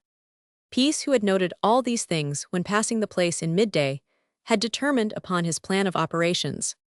He scaled the iron railings, which ran round the front garden, and made at once for the greenhouse. To obtain an entrance into this was a matter of no great difficulty. The two folding doors of the parlor led into the conservatory. These were, as a matter of course, fastened, but not very securely. The burglar, who, as we have already seen, was an expert in dealing with locks and bolts, began by ascertaining, as nearly as possible, the nature of the fastenings. With a bit of bent wire, he picked the lock, and one of the doors yielded to his pressure. He found the top bolt had not been drawn home into its socket, and an aperture was disclosed sufficiently large for him to withdraw the bottom bolt with one of the instruments he had brought with him. The bolt was pulled back, and the door was flung wide open. All this had been done in so quick a manner that none of the inmates were disturbed. Peace entered the back parlor, and found therein a considerable amount of portable and valuable property. By the aid of one of his silent lucifers, he possessed himself of a number of articles, which he placed together on the table, with the intention of removing them upon his return from the other rooms, which it was his purpose to ransack in a similar manner. He went into the front parlor, and took from it a still richer booty, which he placed by the side of the first heap. This done, he crept cautiously upstairs, and entered the front drawing-room on the first floor. This was furnished with most costly articles. The burglar was quite charmed with the appearance of the apartment, still more so with its contents. He now, for the first time, made use of one of the long screws, which he used so frequently in the after part of his lawless career. Closing the door, he bored a small hole in it with a bradawl. Into this he inserted a long pointed screw, which he turned with a screwdriver, and by this means fastened himself securely in the room. No one would be able to gain an entrance. With one of his lucifers, he lighted a small wax taper, which he placed on one of the hobs of the grate. Then he proceeded to open all the drawers and cupboards, from which he abstracted a number of valuables. These he placed in his bag. He felicitated himself upon the successful nature of the expedition. The proceeds of his night's work would undoubtedly realize a considerable sum of money, even at the Jew's price. As may be supposed, he did not leave much behind that there was any possibility of carrying away. The examination of the room, the turning over the various articles and abstraction of the same, took a longer time than he had expected. Nevertheless, he deemed himself quite safe, as the door was securely fastened. When he had selected all that he intended to take away with him, he blew out his taper and began to withdraw his long, thin screw. This done, he cautiously opened the door and peeped out. No one was visible. Turning round to reach his bag, his coat tail caught the branch of a candelabrum, which fell to the floor with a loud crash. In another moment, he was alarmed by the barking of a dog, and in the next a fierce animal rushed into the room and sprang at his throat. Peace was greatly alarmed. The whole household would, in all probability, be aroused. Curse the hound, he muttered at the same time, grasping the dog's throat with both hands so as to silence him, and at the same time, if possible, to throttle him. A struggle ensued between the burglar and the dog, which short and desperate, as it was seemed an age to Peace. He flung his canine opponent with all his force to the other end of the room, but the dog was not easily cowed. He came on once more. Peace had expected this. As the animal approached, he struck it a terrific blow on the head with his jimmy. For a moment, the poor creature was stunned. Peace shouldered his bag and was about to make off when he received a cut on the forehead from some weapon, which caused 1,000 sparks to flicker before his eyes. He struck outright and left with his jimmy at a dark figure in the door. In another moment, he was in the grasp of a powerful man, whose features were not distinguishable, the room being at this time in almost utter darkness. "Scoundrel villain," exclaimed his opponent, "you shall not escape me."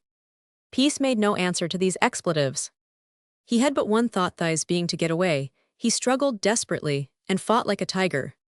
The two combatants fell to the floor, rolling over together. Peace kicked and struck out with his fists, but for all he could do, he could not shake off his resolute antagonist.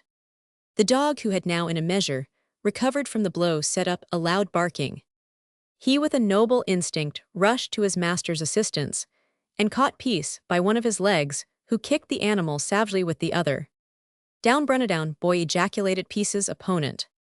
At these words, the dog ceased further hostilities. Peace, by a supreme effort, rose to his feet, but he was still in the grasp of his enemy, who also rose. The noise and barking of the dog aroused another inmate of the house. This was the servant girl, who hurried on her things and hastened to the scene of action with a lighted candle in her hand. "For mercy's sake, Mr. Gatliffe, whatever is the matter?" she inquired. Peace's heart beat audibly. He was in the hands of Tom Gatliffe. By the light of the candle, which the girl carried, he beheld the well-known features of his rival. "Heaven be merciful," exclaimed the latter, who despite his disguise at once recognized Peace. "Can it be possible?" He regarded the burglar with a look of bewilderment. Peace was abashed, panting, and puffing like a grampus. He drew back and supported himself against the edge of the chiffonier. The tooth honest man and the rogue regarded each other in silence for a brief space of time. "I had never counted on this. I am appalled," exclaimed Gatliffe. "A robber, a thief, a burglar, it surpasses all belief." A stream of blood trickled down the face of our hero from the blow he had received at the commencement of the conflict.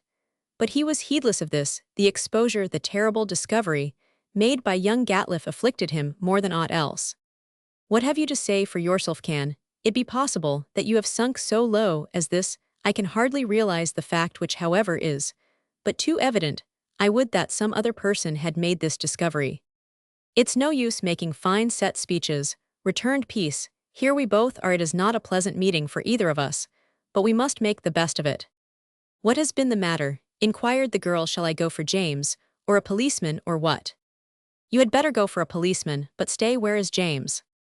"In the room over the coach-house, I suppose." "Well, we don't want his assistant. Go for a policeman. The station is not far hence. Go, there's a good girl." The maid placed the candle on the table, put on her shawl, and sallied forth. When she had gone, Gatliffe closed the door, locked it, and put the key into his pocket. "Now," he said, turning to Peace, "you and my prisoner." "So it seems," returned the latter, who had by that time recovered his assurance.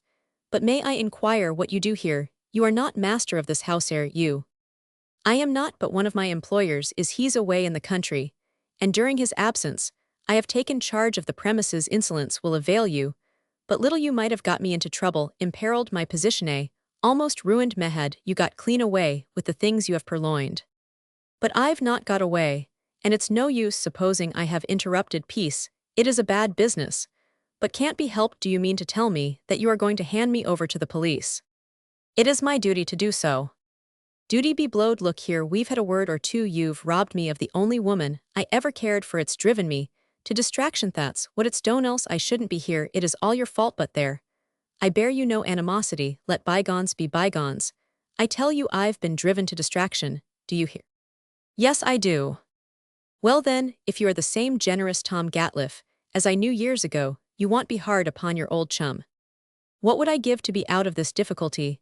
Exclaimed Gatliff in a tone of sadness. Do, for mercy's sake, mend your ways, never make another attempt of this sort. It is, I hope, your first false step. Let it be your last. It shall be, I promise you, that it shall be the last, he answered with well-simulated hypocrisy. For the sake of those who are near and dear to you, do not, I charge you, stray from the path of honesty. A burglar, a midnight robber. It appears almost too terrible to believe. What am I to say to my employer? You need not say that we were in any way acquainted. The attempt was made, and you frustrated it. That is all. I am in your power, and throw myself upon your mercy. Let me go.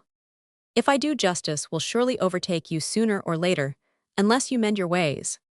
I will, cried Peace. Be assured of that now, Tom. The minutes are flying rapidly, even now. The police may be on their way here. Let me get clear off, while there's yet time. But how can I without compromising myself? It is most repugnant to my feelings, most painful for me to give you in charge. But what am I to do? How can I help it? Open the door and say, I slipped out of your grasp, and got away. Nothing is easier. Or open the window. I can drop on the grass plat, whichever you please. On the time presses. Gatliff hesitated for a moment. Then he took the key out of his pocket, unlocked the door, flung it wide open, and said in a hoarse whisper, Go get you gone. I imperil my own position, but we are known to each other from boyhood. Away at once. You're a good fellow, Tom. I always said so, murmured Peace. Now, I am more than ever assured of it. I shall not forget your kindness. But a few days ago, I hated you, and could have killed you. Now I esteem and love you. Go to no more of this, returned his companion. All I ask of you is that you never again suffer yourself to forfeit my good opinion by any discreditable or dishonest act. Trust me, Tom, I will not, said Peace, as he flew with rapid steps down the stairs, and passed through the back parlor, and from thence into the conservatory. In a few minutes after this, he was clear away from the scene of his operations. After his departure, Tom Gatliff remained in the front drawing-room, a prey to 1,000 conflicting thoughts. The unexpected and singular encounter that had taken place was altogether of such an extraordinary nature that he seemed bewildered and perplexed. He had never for a moment imagined that Peace had been pursuing a lawless career, and the sudden discovery he made that night fell like a thunderbolt upon him. Gatliff was a young man of the strictest integrity, of the highest moral rectitude, and he felt supremely miserable when he reflected upon the incriminating facts, which had been made but too painfully manifest, in connection with his schoolfellow Peace. He would have given half he was possessed of not to have been in the house at the time of the burglary. Generous, kind-hearted, and forgiving as he was by nature, he found it impossible to blast the prospects of one whom he had known almost on what might be termed the threshold of existence. He glanced at the burglar's bag, which contained so many valuable articles, and as he did so a shudder passed through his frame. I fear this is not his first offense, he murmured, shaking his head. Sadly young as he is, he may possibly be old in crime. But perhaps I do him wrong, yet he was certainly disguised in so cunning and complete a manner that few besides myself would have known him. Certainly his disguise was perhaps the most surprising part of the whole business. Oh, this is all very terrible. I feel wretchedly depressed. Footsteps were now heard ascending the stairs, and in another moment, the servant girl entered the room. She was accompanied by an inspector of the police and a constable. Where is the prisoner? Said the inspector. He has escaped, answered Gatliff. Escaped, iterated the inspector. Surely you have not been foolish enough to let him get away. How did it happen? You shall hear. I had him in this room, and kept guard over the entrance. He pleaded for mercy. But I told him I had a duty to perform all at once. After remaining quiet and submissive for some time, he sprang towards the door. I caught hold of him to arrest his passage. In doing so my foot slipped, and he lost no time in taking advantage of this accident. and succeeded in releasing himself from my grasp. It was all done in less time than it takes me to tell it. He flew downstairs. Well, you followed, of course. Yes. And could not overtake him. I had very nearly done so when he rushed into the back parlor, closed the door, and locked it. I ran round the conservatory, searched everywhere I could think of, but was unable to find him. Oh, he has escaped, but it is no fault of mine. This, as the reader may guess, was not a truthful statement, but it was the only course Gatliffe had left to get himself out of the difficulty. The inspector looked at the constable, then they both gave a glance at Gatliffe, who as a natural consequence felt greatly disconcerted. No 7. Illustration: Bessie drew £100 note. Bessie drew forth from the paper £100 note. Well, it is very unfortunate exceedingly, so observed the inspector. Should you know the man again? Oh dear, yes, I've no doubt I should. So should I, exclaimed the girl. I should know him out of 1,000. He had a dark skin, and appears to be a mulatto.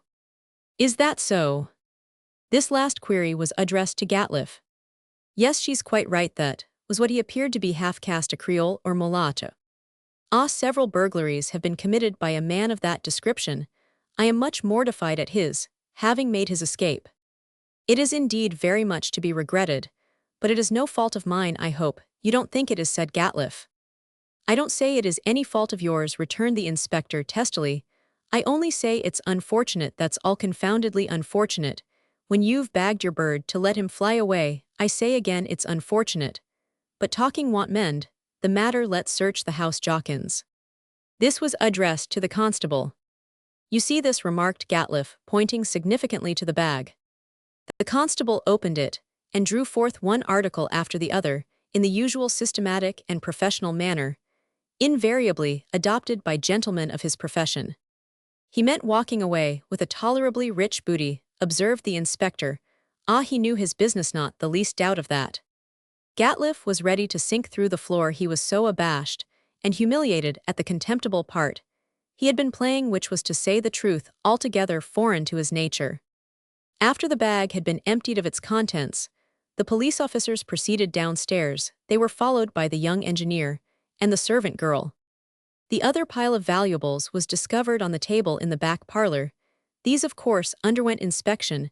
During the examination of each separate article, Gatliffe was perfectly appalled at the magnitude of the projected robbery, but he said nothing, being in fact too depressed to venture too many observations. Here is where the rascal gained an entrance into the premises, pointing to the folding doors which led into the conservatory, which gave unmistakable indications of the marks made by the burglar's instruments.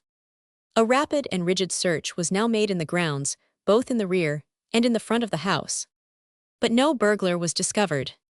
The services of Bruno, the faithful dog, were enlisted in this search, which however turned out to be fruitless. The constables returned to the house. They were evidently deeply mortified at the escape of the robber, and could but ill conceal their vexation. He's given us the slip, said the inspector, got far away by this time. I've no doubt it's very annoying, but it can't be helped. I am sure I am very sorry to have given you so much unnecessary trouble, murmured Gatliffe, the more so, since I found it impossible to detain him. I wish you had come a little earlier. We did not lose a moment after the young woman informed us of the affair. You take my advice, remarked the inspector, addressing himself to Gatliffe. The next time you collar a cracksman, stick to him, don't let him slip through your fingers. Mr. Gatliffe held him fast enough, said the servant in a tone of indignation. He's not the man to give in easily. He had a most desperate struggle with the burglar before I left, and had it not been for him and Bruno, the house would have been well-nigh stripped. The inspector nodded his head in acquiescence of this last proposition. We will take the bag with us, he observed, as he made his way to the drawing-room. It may afford some clue to the robber. Upon entering the upstairs room, he discovered on the floor the jimmy with which Peace struck the dog. It had fallen out of his hand during his struggle with Gatliffe. This was also carried away by the police upon their return to the station. Orders were issued to the men on duty to keep on the lookout for the next few days for a man answering to the description of the burglar. But the bird had flown, had also changed his plumage, and he was moreover too cunning a bird to be seen in the neighborhood for some time, certainly not till the attempted burglary was a thing of the past. Gatliff was in a state of trepidation for some days. The false statement he had made to the police officers caused him the deepest anxiety. It was altogether so repugnant to his feelings to deviate from the truth that he felt humiliated at having been compelled by the force of circumstances to trump up so specious a tale to cover the flight of peace. He accused himself of having aided and abetted a burglar in his lawless attempt at robbery. This was, however, viewing the matter in its worst light. If Gatliff had erred, it was from the best motive. It was to save one whom he had known for many years. He had not the faintest notion, when he connived at his escape, that he was dealing thus mercifully with a callous and hardened criminal. But Peace, it must be acknowledged, was a remarkable man in many ways, not the least of these being his wondrous power of imposing upon persons with whom he came in contact. It is at all times difficult to gauge accurately the character of culprits of this class. In a popular history of British criminals, the biographer introducing a certain infamous rascal remarks very justly that as a rule the recorders of rogues and vagabonds endow them with qualities they did not possess and credit them with exploits they never performed. Hence follows, in the opinion of this judicious commentator, the difficulty of finding out and appreciating, as they merit genuine anecdotes of these heroes. Burglars suffer like bards from theft of their reputation, and the notorious shoplifter is as liable as the eminent statesman to be saddled with misdeeds he never committed and defrauded of distinction actually earned. The Newgate Chronicle we have quoted tells us in a word how this comes to be. If any man makes himself distinguished by crime, 100 stories are set in circulation, putting down things to him which he knew nothing about. Peace is no exception to this rule. A leading London paper reported that he had paid a visit to Chisleyhurst as a private gentleman who desired to build a habitation of a similar character. The real object of his visit, however, being to gain a knowledge of its interior for the purpose of carrying out a burglary on a large scale. There is not a shadow of truth in this report. Peace was never at Chisleyhurst, neither did he ever contemplate breaking into the place. It is a long time, happily, since this sort of scandal engaged the tongues and thoughts of the British public. The days are gone by forever when each county in England had its outlaw, whose achievements filled the lying trump of fame and agitated society with a pleasing fear, unfelt among our modern sensations. When, however, at rare intervals some superior villain appears above the lawless crowd, we find the old tendency to make the most or worst of him lingers, not dead, but sleeping. Our hero is an instance in point. We doubt indeed if any individual named in the long black bedrall of the criminal calendar has inspired more invention or figured in so much fancy as Charles Peace. His midnight adventures have not that strong flavor of exciting romance we find in the histories of bygone marauders. He was practical to austerity and never made a move that was not calculated and carried out to answer a severe business purpose. No doubt, as we have before observed, his artfulness, his daring, and other qualities made him a remarkable man. Unhappily for himself and his endowments, which would have enabled him to win a respectable position in an honest career, appear to have been singularly fitted for the life he chose to follow. Although he has been charged with many offenses, he never committed. It may be safely believed that during the 30 years or so he was preying upon the public, he has done an enormous amount of mischief. A poet is said to be 1 in 10,000. A man of the special capacity of Peace is far more rare. He seems like the conquerors and produces on his fellowmen the same sort of hope that he may be the last of his class. Probably there is not another man in England who could have run the race of this criminal. By night a thief and a murderer, by day a citizen of credit who went abroad without fear in the busy haunts of men. The miserable failure he had made in attempting to rob the house of which Gatliff was the custodian did not abash him. He was to be seen in places of public resort at Sheffield on the following day. Indeed, he mixed more freely with the townspeople than he had done heretofore. It is our purpose in this work to throw a light on the actions and deeds of its lawless hero, not for the purpose of holding him up as an example, but rather as a warning. His career furnishes us with a proof that a life of crime is always a life of care. Disgrace, obloquy, and punishment are the sure attendants on the footsteps of a criminal. Some few days after his last unsuccessful escapade, Peace was standing outside the principal post office in Sheffield. He had been to inquire if there were any letters for him.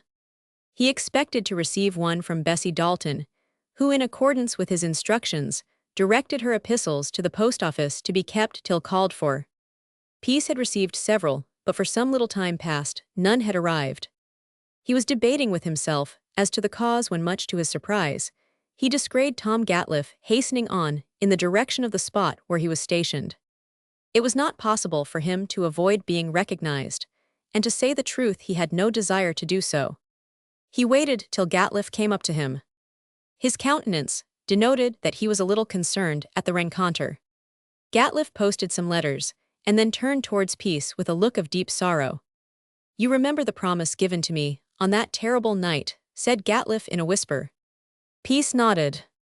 "I do," he returned. "Shall always hear it in remembrance, be in no way concerned about me. I've seen my error, and am now a different man." "I hope and trust you are now." Peace, said the young engineer in a more serious and persuasive tone. "Let me conjure you, let me beg of you, never to fall into a similar error. It must have been the arch-fiend who tempted you to commit such a monstrous act. Say no more about it, let it be forgotten. You have been in no way compromised, I hope. I must tell you frankly that I found myself in such a terrible scrape, when the police arrived, that I was constrained to do more for you than I have ever done for myself.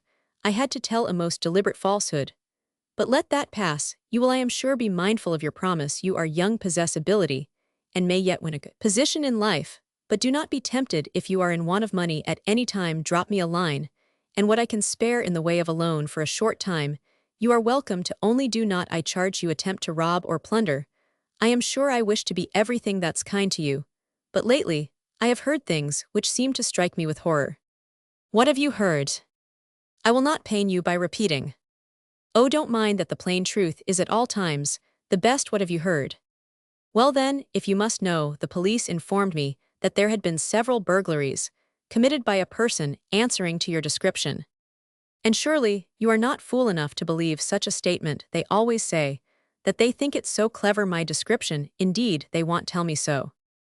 I don't mean a description as you now appear, but as you were on that dreadful night." Peace laughed. "Ah, I see," he muttered. "Why, I wonder even you knew me disguised as I was." "I wonder myself. Would they know me now, do you think?" "Not at all likely, I should say." "And Aveline Maitland, what of her?" inquired Peace in an altered tone, for as he inquired a sudden pang seemed to shoot through his frame. "What of her?" repeated Gatliff. "Why do you inquire?" "Don't be jealous, is nothing to me." "I am not likely to be jealous." "You are engaged to her." "Yes, I am." "I thought so. Well, I wish you every happiness. That's all I have to say. But a short time since she drove me to desperation. I did not much care whether I lived or died. Now that is past, I'm getting over it." Gatliff looked surprised. There was an earnestness in his companion's manner, which went far towards giving assurance of the speaker's sincerity. "You'll not forget all I have said, neither will you forget your promising. So farewell," said Gatliff, with a nod, as he took a somewhat abrupt departure. "Farewell," repeated Peace. "My ways are not your ways," he added, when the engineer was out of earshot. Hang it all, what can be the reason of Bessie's silence? 2 letters unanswered, something must be up. Has she turned against me? This thought seemed to a little depress him, not that he had any right to expect anything else, seeing that he had neglected her in a most heartless manner. He reflected for some little time, and then said, "I shall have to go over to Bradford. I expect that's what I shall have to do. Bessie's a sharp, clever girl, and I mustn't lose sight of her. A plague upon that drunken brute Bristow. Had it not been for him, I should not have had occasion to leave Bradford." His soliloquy was brought to a close by a female addressing him by his Christian name. It was his mother, who, with all his faults, regarded him with a glance of fond affection. "Well, Charlie, you rover, now I have found you, I don't intend to let you go," said the old lady playfully. "You must come along with me." "Where to?" "Where do you suppose? You must come home. Surely you can spare your poor mother a little of your company." "All right then, homewards we will go," cried Peace, leading the way in the direction of his parents' house. Chapter Roman 13, The Drunkard's Hometh, Astounding Discovery. Peace's misgivings with regard to Bessie Dalton were not without foundation. To say the truth, she had become duly impressed with the fact that he was intensely selfish. A number of circumstances conspired to convince her of this, and what liking she had for him at one time was now very considerably diminished. Bessie was quick-witted, clever in many ways, and was withal kindly disposed. Certainly, at this time at all events, she could not be considered cold or heartless. But there were other and more cogent reasons for her failing to communicate with peace. These will be made manifest in the course of this chapter. Bristow went from bad to worse. His desire for drink became insatiable. Indeed, it might with truth be designated a disease. Unhappily for himself, and those belonging to him, it appeared to be a disease that was incurable. For days together, this miserable besotted wretch would be in a state of intoxication. He had several associates who were nearly as bad as himself. The consequences attendant upon the fatal propensity may easily be guessed. His work was neglected by degrees, his apartments were stripped of everything he could turn into money, and his unhappy wife led a life in comparison to which that of a galley slave was an enviable state of existence. It cannot be possible for a writer to depict with anything like adequate force all the misery to be witnessed in the home of a drunkard. Mr. J. B. Gough, the temperance orator, has said that there was no power on earth that tended so much to the degradation and ruin of young men, morally, physically, spiritually, religiously, and he might say financially, as drink. I have held the hands of dying men in mine, says the orator. I have laid my hand upon the burning foreheads, and moistened the dry lips of many drunkards, while I have heard such stories as have made my heart ache, and my eyes stream with tears. They were wrecks of men, of genius, men of education, men of power, men that might have made their mark in the world, going out so fearfully into the blackness and darkness and hopelessness of the awful future. The great poetical genius of America, Edgar Allan Poe, guessed out a life the world could ill spare in the agonies of a drunken debauch. Robert Greene, worn out with debauchery and completely shattered with diseases, which were a consequence of his ill-guided indulgences, was carried off, it is said, by surfeit of red herrings. There is no sadder book in literature than his dying homily, a groat's worth of wit bought with $1,000,000 of repentance. Poor Lee, the author of The Rival Queens, died like a dog. He had, it has been said, carousing with a party of friends, none of whom had the grace to see him home. In the morning he was found dead in the streets, which were covered with snow. A dray had passed over his body, whether before death or after is not certain. Hundreds, nay thousands of other instances could be cited of the fatal effects of intemperance. But the evil is not confined to a class, it is widespread, and saps, and undermines the moral principle of the working classes of this country, to an extent which is almost incalculable. Bristow furnishes us with a sad example of this pernicious and fatal propensity. He had become an incorrigible and irreclaimable inebriate. He returned, after a debauch of some hours' duration, to his miserable lodgings at Bradford. He had spent what little money he had about him. This it was that caused him to leave the pothouse and bend his steps homewards. As a rule he seldom came back till past midnight. His industrious little wife, who worked for the trade, was plying her needle and thread when her husband entered. "What, John?" she ejaculated in a tone of surprise. "You're early."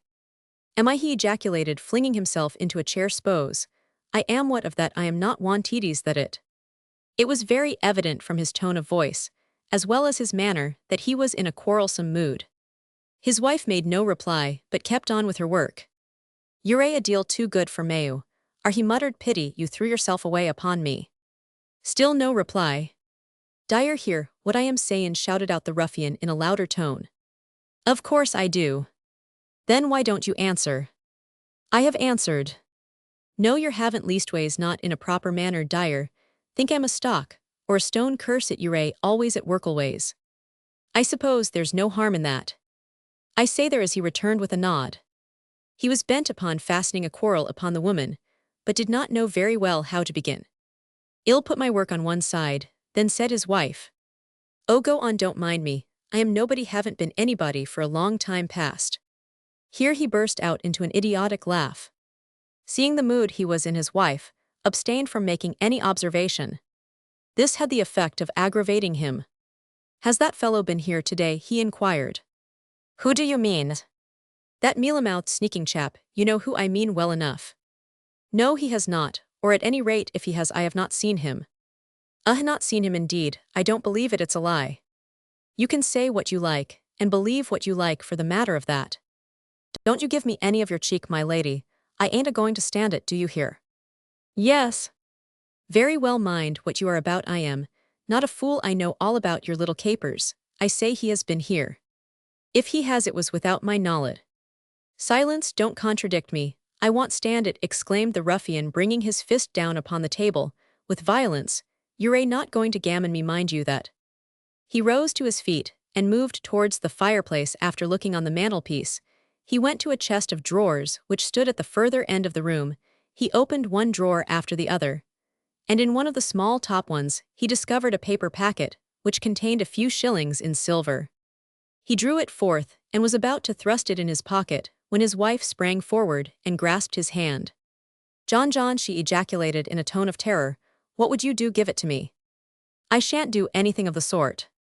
It is not yours, it is my hard earnings, and it's all I've got to pay the rent. If you meddle with it, we shall be turned into the street. You know that as well as I do.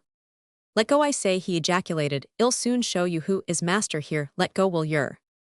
No, I will not. You cannot be so cruel as to rob me of this. Cruel rob, he cried in a fury. Leave the matter to me. I'll pay the rent when it suits me. Here he burst out into another mocking laugh.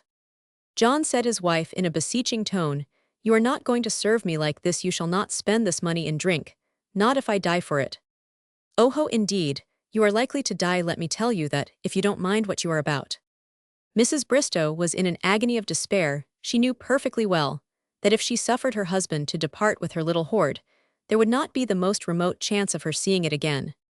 There is an old saying, tread upon a worm, and it will turn, and the unhappy wife was an example of this. She clung to her husband with a firmness which fairly astonished him. You shall not take away the money, John. I tell you, you shall not have it. Give it me back at once. Get out, don't talk to me, woman, exclaimed Bristow. Leave go, or it will be worse for you. I will not leave go, I will call for assistance. He endeavored to shake her off, but she was wound up to a pitch of desperation, and would not part with him. He dragged her across the room and strove to reach the door. Seeing his intent, she put out all her strength to detain him. Let go, I say, he shouted out in a stentorian voice. Once more he strove to shake her off. Not succeeding in this, he struck her in the face and tore her garments from her back. He struck her several blows after this, and finally succeeded in flinging her from him. Then, with the howl of a wild beast, he rushed towards the door. In doing so, the side of his body came in contact with a small dressing table upon which was a looking-glass. The table was upset, one of its legs was broken, and the plate of the glass was shivered into fragments. Then Bristow rushed out of the house. His wife sat on the side of the bed sobbing convulsively. Thus ended a scene of accumulated horrors, of which we have purposely avoided giving in all their full detail. Bruised and bleeding, from the effects of the blows inflicted by her husband, the wretched woman cried, as if her heart was about to break. Very soon after Bristow's departure, Bessie Dalton, upon her return from the factory, let herself in with the latchkey. As she entered the passage, she heard sobs and sighs proceeding from the back parlor. She was at no loss to divine that something was amiss. Opening the door of the room, she was appalled at beholding Mrs. Bristow seated on the side of the bed in a terrible plight. The clothes were torn off her back, so that the upper portion of her person was nearly in a state of nudity. Her lip was swollen, her nose was bleeding, and one eye was in an incipient state of blackness. To add to the horrors of the scene, the furniture was upset, and the miserable apartment gave unmistakable evidence of the violent scene which had just taken place. For mercy's sake, do tell me, what's the matter? Exclaimed Bessie Dalton. Oh, don't ask me, don't speak to me, answered the wretched wife. I wish I was dead, I wish I had never seen that inhuman wretch. It is as I guessed then, Bristow has been here, it is he who has done all this. But do bear up, dear, bear up, said Bessie, going at once for a basin of water, with which she washed the bruised and bleeding face of her companion. The drunken good-for-nothing beast, she ejaculated, and has it come to this? It has. I only wish he had killed me outright then. There would have been an end to my misery. As it is, there does not appear to be any end to it. But you must leave him. It would be worse than madness to remain longer with such a ruffian. How did it occur? He came back, much to my surprise, much earlier than usual. He had been drinking heavily, that I saw at a glance, and did all he could to aggravate me. But I was determined not to lose my temper if I could help it. He then got up and searched about the room, and opened all the drawers, in one of which He found the silver I had put by to pay Parker 2 weeks' rent. He threatened to turn us into the street unless we paid. And what then? He snatched hold of the paper which contained the money and was about to thrust it in his pocket, and because I tried to get it from him, he became furious. He has beaten me most unmercifully, as you see. If you live any longer with this infamous man, you will have yourself only to blame. Go away this very night. Do not remain another hour under the same roof with such a diabolical wretch. Where can I go? Anywhere. Do you suppose that I would remain if I was in your position? Ah dear, you are too meek, and Roman 1449, he should have me to deal with. You could do nothing with him, nobody could. He's past cure. Bessie, at one time, I had some hopes of reclaiming him. No, I have none. He'll never be any better, said Bessie Dalton, that I have seen and known for a long time past. He's a lost man. Ah, ejaculated Mrs. Bristow, it was an ill-fated day when I first set eyes upon him. I was warned and cautioned by those who knew him better than I did, but like a fool I was heedless of their warning. I've paid the penalty of my obstinacy. Many a time I have prayed to be released from this odious thraldom, while at other times I have contemplated flight. Now, I am resolved I will no longer live with him, not under any circumstances.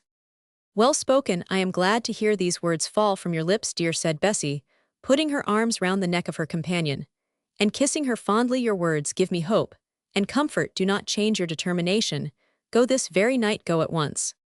But look at me, see how I am disfigured. What will people think of me? Let them think what they like. Tell the truth. You've nothing to be ashamed of. I hope not. I am sure not. If you remain here you will be murdered. Of that I am as well assured as that he will never reform. I say one day or another you will be murdered. Ah no, dearest, you must not change your mind upon this. Come, dry your eyes there. That's better. You are beginning to look a little more like yourself. Oh, how I should like to have the wretch flogged. I haven't patience with the monster. What have I done that I should be punished? Thus murmured Mrs. Bristow. You've been too easy with him. Ah, Bessie, don't say that. It's all very well for a woman to talk about controlling a drunken man. It is quite impossible. Do what you will. Treat him with harshness or kindness. The end is the same, but too well I know that. Well, I'll not vex you by offering any further observations upon that subject. Doubtless, you know best. One thing, however, you can do. What is that? Why, leave him. Take a situation far away from this town. I would rather beg my bread in the public streets than subject myself to the brutality of such a ruffian. You are quite right, Bessie. Such a course is the more bearable one of the two. Suppose he should come back, how then? Said Bessie in a tone of alarm. Ah, he will not come back till he's spent the whole or the greater portion of the money. There's no fear of that. To say the truth, I don't think there is. But how he's knocked about the things, said Bessie, glancing at the overturned table and the broken glass. He upset them. As he went out, the looking-glass is broken. That is a fatal sign. No luck in this house after that. Don't be superstitious, cried the girl, lifting up the table and endeavoring to replace it in its position. It won't stand, dear. One of the legs is broken, said Mrs. Bristow. Never mind. Her companion propped it up as best she could. Then she stooped down and began to pick up the pieces of the glass which had fallen from the frame. These she placed on the table. She then lifted up the glass. As she did so, something met her eye. It appeared to be a thin piece of paper, which had been concealed between the plate of the glass and the wooden back. Mercy on us, what is this? Exclaimed Bessie. She drew out the paper and held it forth. Then, with a sudden scream, exclaimed in a hissing whisper, £100 note. Heavens above, what do you mean? Cried the miserable wife. Well, seeing's believing, answered her companion. I am not much of a judge of these matters, but if I am not mistaken, this is a genuine Bank of England note for £100. How came it there? This looks like sorcery. Ah, Bessie dear, you are playing me some trick. It cannot be. But my dear, it is. Look here. She drew towards the side of the bed and placed the note in the hands of Mrs. Bristow. Well, this is most wonderful, most incomprehensible. Can you account for it? Said the latter. Indeed, I cannot. Where did you get this glass from? Bought it at a broker's shop in the town. Give the note to me. I'll take charge of it, cried Bessie, clapping her hands. Yes, you had better do so. But I say, dear, suppose it should be a forged one. Oh Lord, I never thought of that, but I've no doubt we shall find it all right enough. Let us hope so. You have given me your word that you will leave this very night, said the girl. You are not going to break it. No, oh dear, no. You are sure of that? Certainly, what makes you think otherwise? Never mind, my thoughts swear that you will leave this place if you refuse. Well, what if I refuse? I will burn this note before your very eyes, exclaimed Bessie Dalton, holding it over the fire. What would you do? Are you mad, Bessie? Swear, ejaculated the girl. If it's any satisfaction, I do swear in the name of the Most High and Mighty, I pledge myself to leave this house tonight. And never to return to it from your own free will. And never to return to it from my own free will. That is enough now. I feel assured that you are in earnest, so am I, for I tell you plainly that I shall not rest till I see you out of the house. Upon my word, you appear in a monstrous hurry to get rid of me. No matter about that, y'all have to go, and it's no use making long faces about it. Come, dear, put your things together and well away at once. Where are you going then as well? I purpose bearing you company for tonight at all events. And whither are we to go? Leave that to me. I have an old friend who lives but a few miles hence. We can stop with her for tonight, and in the morning we shall have a little leisure to arrange our plans for the future. You're a brave girl, Bessie. I wish I had your nerve, said Mrs. Bristow, who proceeded at once to look up several garments which were necessary for her immediate use. Bessie Dalton went upstairs to her own apartment and brought therefrom a capacious carpet bag, which she handed to her companion. Poor Mrs. Bristow was suffering terribly from the blows inflicted upon her by her brutal husband. She was sadly bruised and disfigured, but bore up as best she could. She had one sincere friend in the hour of her affliction, this being Bessie Dalton. Put all you want in the bag, said the latter, and bid adieu for ever to this miserable place in which you have suffered so much. I intend to do sourced assured of that. While the unhappy wife was thus engaged, her companion, once more, proceeded to examine the shattered looking-glass. As yet she had but taken a curious glance at the article in question. Now she made a more searching and minute inspection of it. She removed the remains of the plate from its front, and then uttered an expression of surprise and wonder. The back was literally lined with Bank of England notes. Bessie's head seemed to swim as she made this unlooked-for discovery. Heaven be merciful to us, she exclaimed. See here, there are more of them, a whole heap. What? Ejaculated Mrs. Bristow, whose heart was by this time beating audibly. I feel as if about to swoon.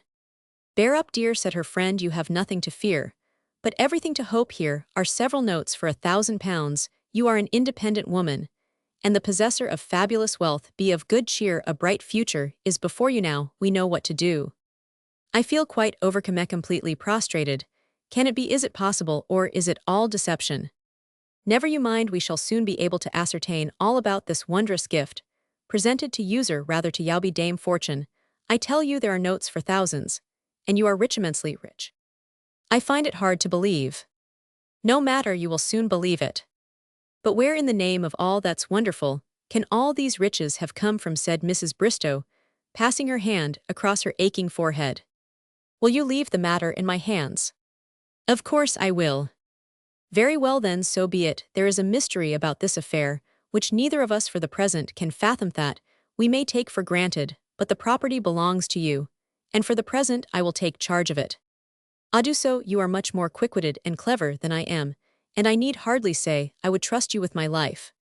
Bessie Dalton folded up the notes, flew upstairs again to her own room, and returned with a pocketbook. In this she carefully placed the notes, and then thrust the pocketbook in her bosom. So she ejaculated, they are safe for the present, safe, until we can learn something more about them, and their real value. Now, are you ready to leave? Yes, Beautaham, I. Well, what? Hadn't I better write a letter to John bidding him farewell forever? Bessie shrugged her shoulders and smiled. It's more than he deserves, she said, but as you wish it, do so. Chapter Roman 14, The Flight, a confidential friend. Roll of notes. Mrs. Bristow had screwed her courage up as best she could, but now that the time had arrived for her to leave her home, she felt a pang shoot through her heart. She pictured to herself her husband's return home after his debauch, his awakening in the morning, and his bitter remorse. Dissolute, debased, and worthless fellow, as he was, his illused and miserable wife had some compassion left for him, some latent love of which she found it difficult to dispossess herself. This is almost invariably the case with ruffians of this class. We are furnished with numberless instances of this in the reports of assaults upon women heard in our public police courts. The injured woman almost always finds some excuse for her brutal husband, and it is likely enough that Mrs. Bristow would never have left her home, however badly she had been treated, had it not been through the instigation, and by the advice of her friend Bessie Dalton. Mrs. Bristow had seated herself in front of a little tablepins ink and paper, where before her the last named being already blotted by her tears. "What shall I say to him?" Bessie inquired the wife of her friend. "How should I know? If it were my case, I would not trouble myself to write wish him goodbye, and say you are going abroad. That's the best thing to do." "Abroad?" "Certainly, don't let him imagine you are going to remain in this country. Say you are going abroad to seek your fortune, in a strange land. That's the way to put it. He won't believe it." "It doesn't matter what he believes only, don't give him an idea that it is any use his endeavoring to find you out." "I wish you would dictate the letter." "Very well, are you ready?" "Yes." "Then go on." "Dear John, I write these few lines to tell you that I find it impossible to remain under the same roof with one who has treated me with such unkindness and cruelty. My cup of sorrow is full to the brim. If I remain here, I feel convinced that I shall meet with my death at your hands for both our sakes. It is therefore better that we should part. Never expect to see me again in this world. I leave England tomorrow. You will do much better without me, I do hope, and trust that you will see the error of your ways and lead a better life. Your miserable wife, Maria Bristow." "That will do, won't it?" said the girl. "Oh dear, yes, my head is in such a whirl that I find it impossible to collect my thoughts." "That will do very well, I think," returned Mrs. Bristow. She folded up the letter, put it in an envelope, addressed it, and placed it on the shelf where her husband could not fail to see it. This done, she felt greatly relieved. "Now let us away at once," cried the girl. "Give me the bag." "But where are we going to?" "To Stanningley. An aunt of mine lives there, a dear old soul. We can remain with her as long as we like, but there's no occasion for us to stop unless we choose." "How far is it?" "Oh, it must be over 5 miles, but we must have a fly." "And the monies?" "I've got enough for our immediate wants." The girl had not spent the last sum Peace had sent her, in addition to which she had some of her own little savings. A fly was procured. As they were about to step into this, the gentleman they had met at the concert, at which Charles Peace appeared, now accosted them. "Well, ladies, whither away in this hurry?" said he in a tone of surprise. Bessie put her companion into the fly, then she hurried towards her male friend. "Ah, Mr. Chip," she ejaculated, "how glad I am we have met with you. Something has occurred, something terrible," as she nodded towards the passenger in the vehicle. She proceeded to give a rapid account of the assault upon Mrs. Bristow, and wound up by informing her friend that his wife had left him for good and for all. "It's not to be wondered at," said Mr. Chip. "The only surprise to me is, and has always been, that she consented to live with the brute for so long a time. I want to see you, sir, about a little matter of business, want your advice, but have not time to explain matters now." "Very well, I shall be much pleased to see you tomorrow, if that will suit you. If not, on the following day. You know the hotel I am stopping at." "Yes, if I can manage to see you tomorrow, I will most certainly do so, or the day after." "Very good, I am at your service." He now drew close to the vehicle, and shook its inmate warmly by the hand. Mrs. Bristow had taken the precaution to wear a thick veil, which she wore down, so that the injuries done to her face were not discernible. "I am pleased to have met you," observed Mr. Chip, "and believe me, I hope and trust a more happy future is in store for you." He raised his hat to both females and went on his course. Bessie Dalton jumped into the fly, and the driver pushed forward in the direction of Stanningley. Bessie chatted merrily during the greater part of the journey, but her companion remained sad and thoughtful. Upon the travelers arriving at their destination, Bessie conducted her companion to a small, mean-looking cottage, in the rear of which was a large and well-cultivated garden. The place was primitive enough in appearance.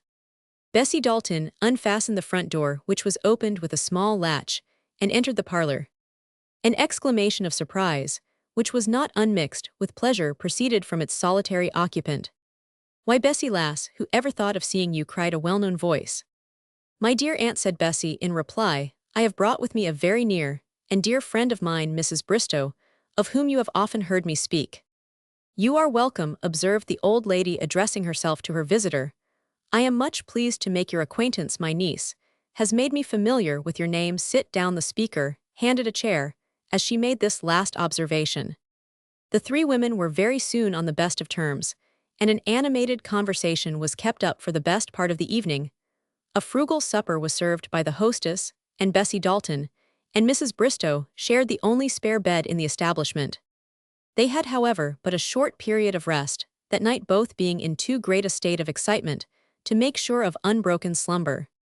They rose early, and having dressed bethought them of what to do. "I've thought over and over again the best course for you to adopt," said Bessie, who had already been tacitly acknowledged to be commander-in-chief, "and the more I consider the more I feel convinced that my first idea is the best." "And what might that be?" inquired her companion. "You will become a fine lady, that's what you are destined to be." Mrs. Bristow laughed at the naive manner of the speaker. "Ah, you may laugh, but I tell you that's what will happen. I've laid it all down as nicely as possible. Listen, there is no place in England, so I've been told, equal to London for concealment. You must take up your abode there, change your name, and no one will suspect that you are the wife of a poor mechanic." "Change my name?" "Most certainly, you must do that. Pass yourself off as a widow." "I should never have the courage to do that." "You must. Don't tell me you haven't courage. What matters? Who's to know you have money? And to the possessor of money, everybody pays homage. We all know that."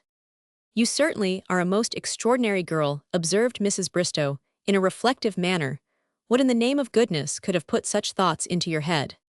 "Common sense, that's all, my dear. I am only using common sense in a matter which, to say the truth, requires a considerable amount of that useful commodity. To remain here or anywhere else in this county would be the worst of folly. Change your name, take quiet respectable apartments at the West End of London, and make your life as happy as possible. You have suffered enough, and deserve to taste a little of the sweets of life. Do you see that?" "Ah, I acknowledge the truth of your observations." "Very good, and now first of all, let us make an examination of the little store. Lock the door, dear. We don't want anybody prying into our secret, not even my aunt. In a case like this, it's best to keep one's own counsel." Mrs. Bristow rose suddenly from her seat, and crept softly towards the door, which she locked. "Now for it," said Bessie, "now for the notes." She drew them forth, and placed them on the dressing-table.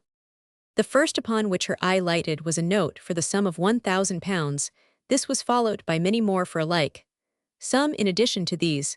There were many for 100, 200, as also others for smaller and larger sums. Reckoning the whole of them up, they represented an amount exceeding £14,000. No. 8.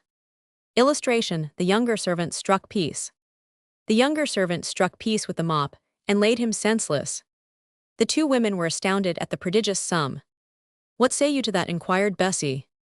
"I feel like one who is walking on a precipice, and expects every minute to topple over. That's how I feel."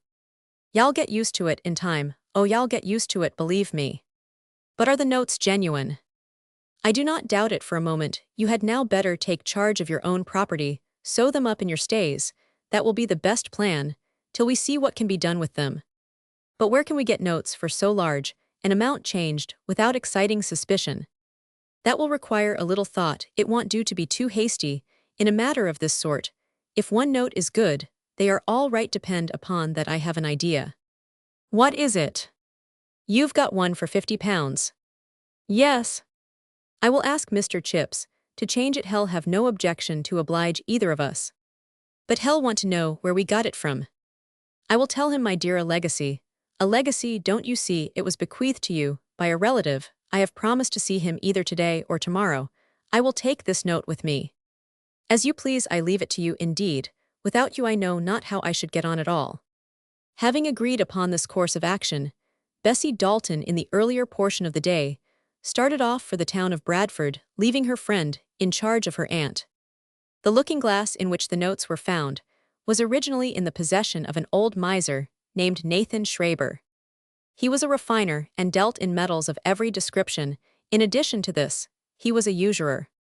Living in an old dilapidated house in one of the back streets of his native town, he contrived to drive a prosperous trade, but throughout his whole life declared he was miserably poor.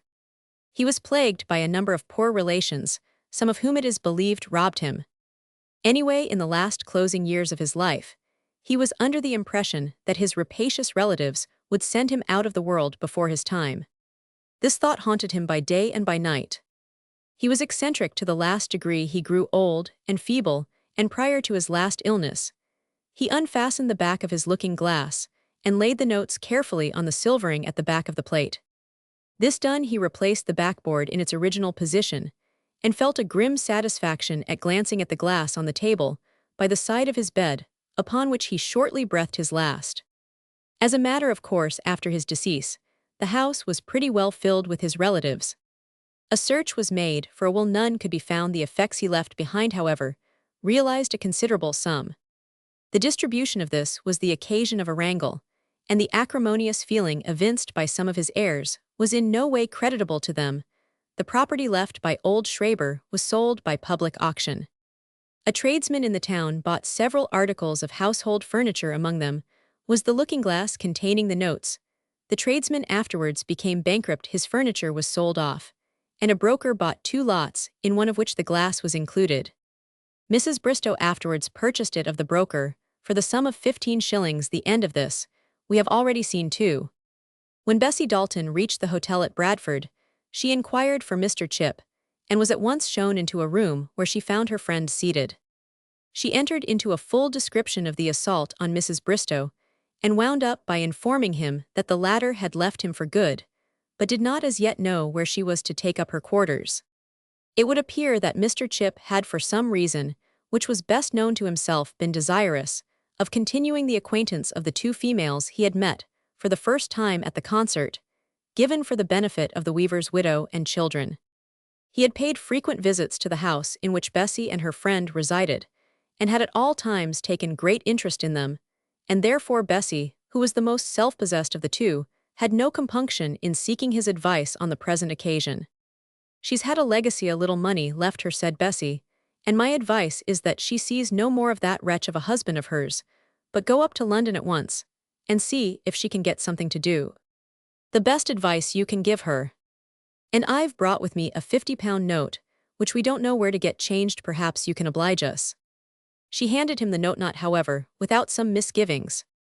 He looked carefully at it, and appeared perfectly satisfied. "I have not so much money about me, but I can give you a check if that will do. You can get it changed before you return." "Oh, thank you, sir, that would be indeed a favor." "Not at all," said her companion, carelessly, happy to have it in my power to oblige you. He drew the check for the required sum, and handed it to the girl. Then with a smile he said, "Then I suppose I am going to lose sight of you ladies." "Oh dear, I hope not, sir." Do you go with your friend?"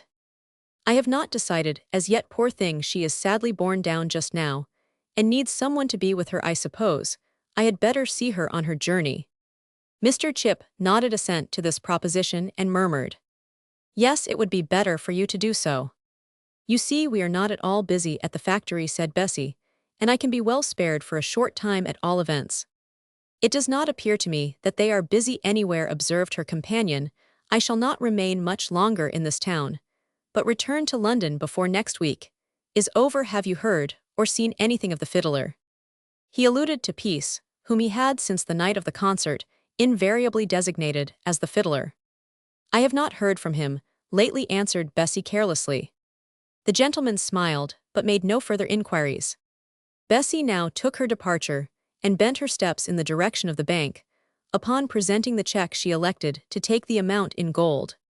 She then returned to her aunt's residence, and made Mrs. Bristow acquainted with the successful nature of her expedition. In a few days after this, the 2 women started off for the metropolis. Chapter XV. Peace meets with a Tartarth capture, and its result. Peace paid frequent visits to the post office to inquire for letters. None, however, arrived. He could not in any way account for Bessie Dalton's silence. Had she turned against him? Or had her picked-up friend persuaded her to leave Bradford? These were questions he was unable to answer. Something had occurred off that he felt certain. Perhaps Bristow had set the girl against him. But no, he ejaculated, she's not such a fool as to listen to the counsels of that drunken He dispatched another epistle to her lodgings at Bradford. In a day or two after this, it was returned to the post office at Sheffield. On the envelope was marked "Gone away, not known where." His worst fears were confirmed. He uttered anathemas loud and deep, not only against Bessie Dalton, but the whole sex generally he was wild with fury, and like Roman 1000 mallet tore up the letter in 1,000 pieces. The perfidious, worthless little hussy, he ejaculated, the ungrateful, deceitful minx, to serve me like this, gone away, and not known where. Oh, she's made a bolt of it, that's quite cert. There's no dependence to be placed on women, thee are all alike, once out of your sight you stand. But a poor chance still, hang it all, I never expected she would have served me like this. He had a burning desire to know the reason for her leaving Bradford, and as the days passed over this feeling became intensified. He could not rest without making an effort to clear up the mystery, as he termed it. He took the train to Bradford and hastened at once to his old quarters in that town. Bristow was not at home. This he was glad of. He inquired for the landlord, who at once made his appearance. "So Bessie Dalton's left, I hear," said Peace, after the usual civilities had been exchanged. "Yes, Mr. Peace, she's gone, so also has Mrs. Bristow, and I don't expect her husband will remain long. He'll have to bunk, if he goes on as he has been of late." "Mrs. Bristow left," ejaculated our hero. "Did she go with Bessie then?" "Yes, they were sworn friends, you know, and when one left, why, I suppose the other did not care to be left behind." "And pray, can you tell me the reason of their leaving?" The landlord entered into the particulars of the quarrel between husband and wife, and the desperate assault made on the latter, and wound up by saying everybody saw how it would end. She couldn't stand his cruelty any longer, and therefore left him. It's the wisest thing she ever. Roman 999. "And Bessie?" "Oh, she went with her." "Do you know where they've gone to?" The man shook his head. "Not I," said he. "It is not likely they would let anybody know that, but I've been told." "What?" "That they are both gone abroad to America or Australia also. I've been given to understand." Peace was perfectly astounded. "Gone abroad," he iterated. "Wellies, and the best thing they could do. They are both young and good-looking, and will do a great deal better in either of those places than they did in this overtaxed country. Working people have not much of a chance here." The speaker was a radical of the most pronounced type, and attributed the greater part of the ills which afflict the working class to overtaxation and an oppressive aristocracy. Peace was in no mood to discuss the question, was too much overwhelmed by the account given by the landlord of the women's sudden flight. "I shouldn't bother myself much about them, if I were you, Peace," said the landlord. "It's all for the best. Depend upon that they behaved fair and square to me, and I wish them both well." "Yes, right you are. I won't bother myself. They are gone. Enjoy. Go with them. Thank you for the information." And wishing the man a hearty farewell, he took his departure. He visited some of his old haunts in the town, and lodged for the night at a coffee house. In the morning, he returned to Sheffield. He was ill at ease, restless and fidgety. Everything appeared to be going wrong with him. Though apparently pursuing at this time the vocation of a picture-frame maker and picture-rediler, he had, as we have already seen, made overtime at intervals with varying success. The illustrations which have been given of his career have in many instances shown that he obtained most valuable booty, but the number of occasions on which he failed in his depredations are not so well known. The reader, however, may rest assured that it was not all smooth sailing with him. He had, as it will be our purpose, to show a number of reverses and many narrow escapes. The course which he generally pursued was to prospect a district well, and make himself thoroughly acquainted with the general movements of the police in it. Next, to pick out the places which offered at once the chance of a good haul with the least possible risk, and having done this, gather in the harvest with as little delay as possible, and then disappear from the district. No wonder the police were baffled. On the night prior to his leaving Sheffield, Peace had an adventure which at the time taxed his inventive genius. He had obtained an entrance to the back premises of a fish shop, which was situated at the back of the cemetery road. This would be between 11 and 12 o'clock at night. He was operating upon the back window of the place, intending as usual to borrow something, when very unexpectedly, the proprietor of the establishment returned from the theater in a cab. Peace heard the vehicle stop, and before he had time to get out of the yard, the proprietor came into it. Seeing Peace, he said, "What do you want here?" The visitor, after the manner of many other people, said, "Oh, nothing." The fishmonger was far from satisfied, and made a demonstration, as though he was about to seize the little fellow. But Peace had used every bit of the time available during the brief conversation for the consideration of the best means of escape, and he had formed a loophole. Jumping upon the boundary wall, he dropped over and fell a considerable depth into the river Porter which flows past there, but is shallow at that point. In point of fact, it is like a large weir. He did not move in the darkness, but kept close to the wall, so that the astonished fishmonger should not know whether he had gone down the stream or up it. Afterwards he quickly walked up it past the back of Napier Street, and came out above Andrew Lane, but not without a good soaking. Had he succeeded in his attempt to break into the shop, he would not have got much, as the proprietor had placed his cash in a place of safety. This is one of the many faithful accounts of his various escapades, but the reader must be apprised that it occurred subsequently to the events we are now chronicling in this, and the preceding chapters. It is cited as an instance of his many failures. We have, however, to record one, which was more ignominious and disastrous. Peace remained in Sheffield for some little time after his return from Bradford. He paid several visits to localities which lay at more or less distances from that town, and succeeded in possessing himself of a number of valuables, but he felt unhinged and grew tired of his native town.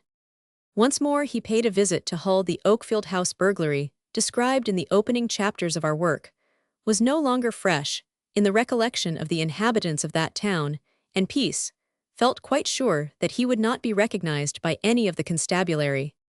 The love of change and adventure had most likely prompted him to shift his quarters for a while and transfer the scene of his operations to another locality.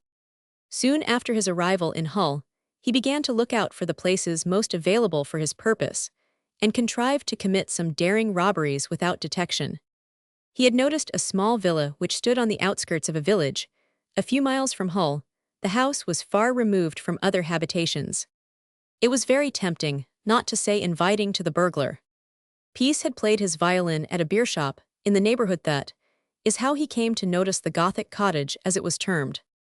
To obtain an entrance would be matter of no great difficulty. Most of the inhabitants in the neighborhood went to bed early and rose with the lark. It was between 10 and 11 o'clock at night when Peace arrived at the villa in question. A flight of steps led up to the front door, a bay window with stone balustrading in front, and a portico above jutted out from the first story of the habitation. When Peace had reached the lawn in front of the house, he hesitated for a short time before he made up his mind as to which was the easiest mode of access. He came to the conclusion that it would be best to perform on the door. He had but little difficulty in picking the look of this. The door yielded to his pressure, but he found that it was fastened by an inner chain, the end of which ran into a hollow tube. It was impossible to effect an entrance without releasing the chain. Peace drew from his pocket 2 pieces of wire, both of which were bent at the ends. With these he believed he could push back the chain, release it, and enter. While occupied with one arm through the aperture disclosed by the partially open door, the 2 French windows above were thrown open, and a woman's head and shoulders were visible. Peace, whose back was towards the window, was quite unaware of the fact that his movements were watched. Indeed, so intent was he on his work that he did not hear the noise occasioned by the opening of the window. He was not so successful as he had anticipated in pushing back the chain, and while manipulating with his accustomed skill and perseverance, he was suddenly awakened to the position of affairs by receiving a terrible blow between the shoulders, which seemed to take his breath away. He faced round suddenly, when, much to his discomfiture, he received another blow on the side of the head, which caused 1,000 lights to flash before his eyes. "Oh, you nasty burglarious wretch!" exclaimed the old woman above, who was his assailant. "You murderous villain!" The speaker was flourishing a long house broom, with the thick end of which she delivered another blow on the burglar's head. Peace was quite unprepared for this unlooked-for assault. He caught hold of the broom and swore a terrible oath. A struggle now ensued between the 2. Peace held firmly on the end of the broom, and the old woman above clung tenaciously to the handle. "Murder thieves, police help!" screamed the woman in a shrill, penetrating voice, which rang like a clarion note in the night air.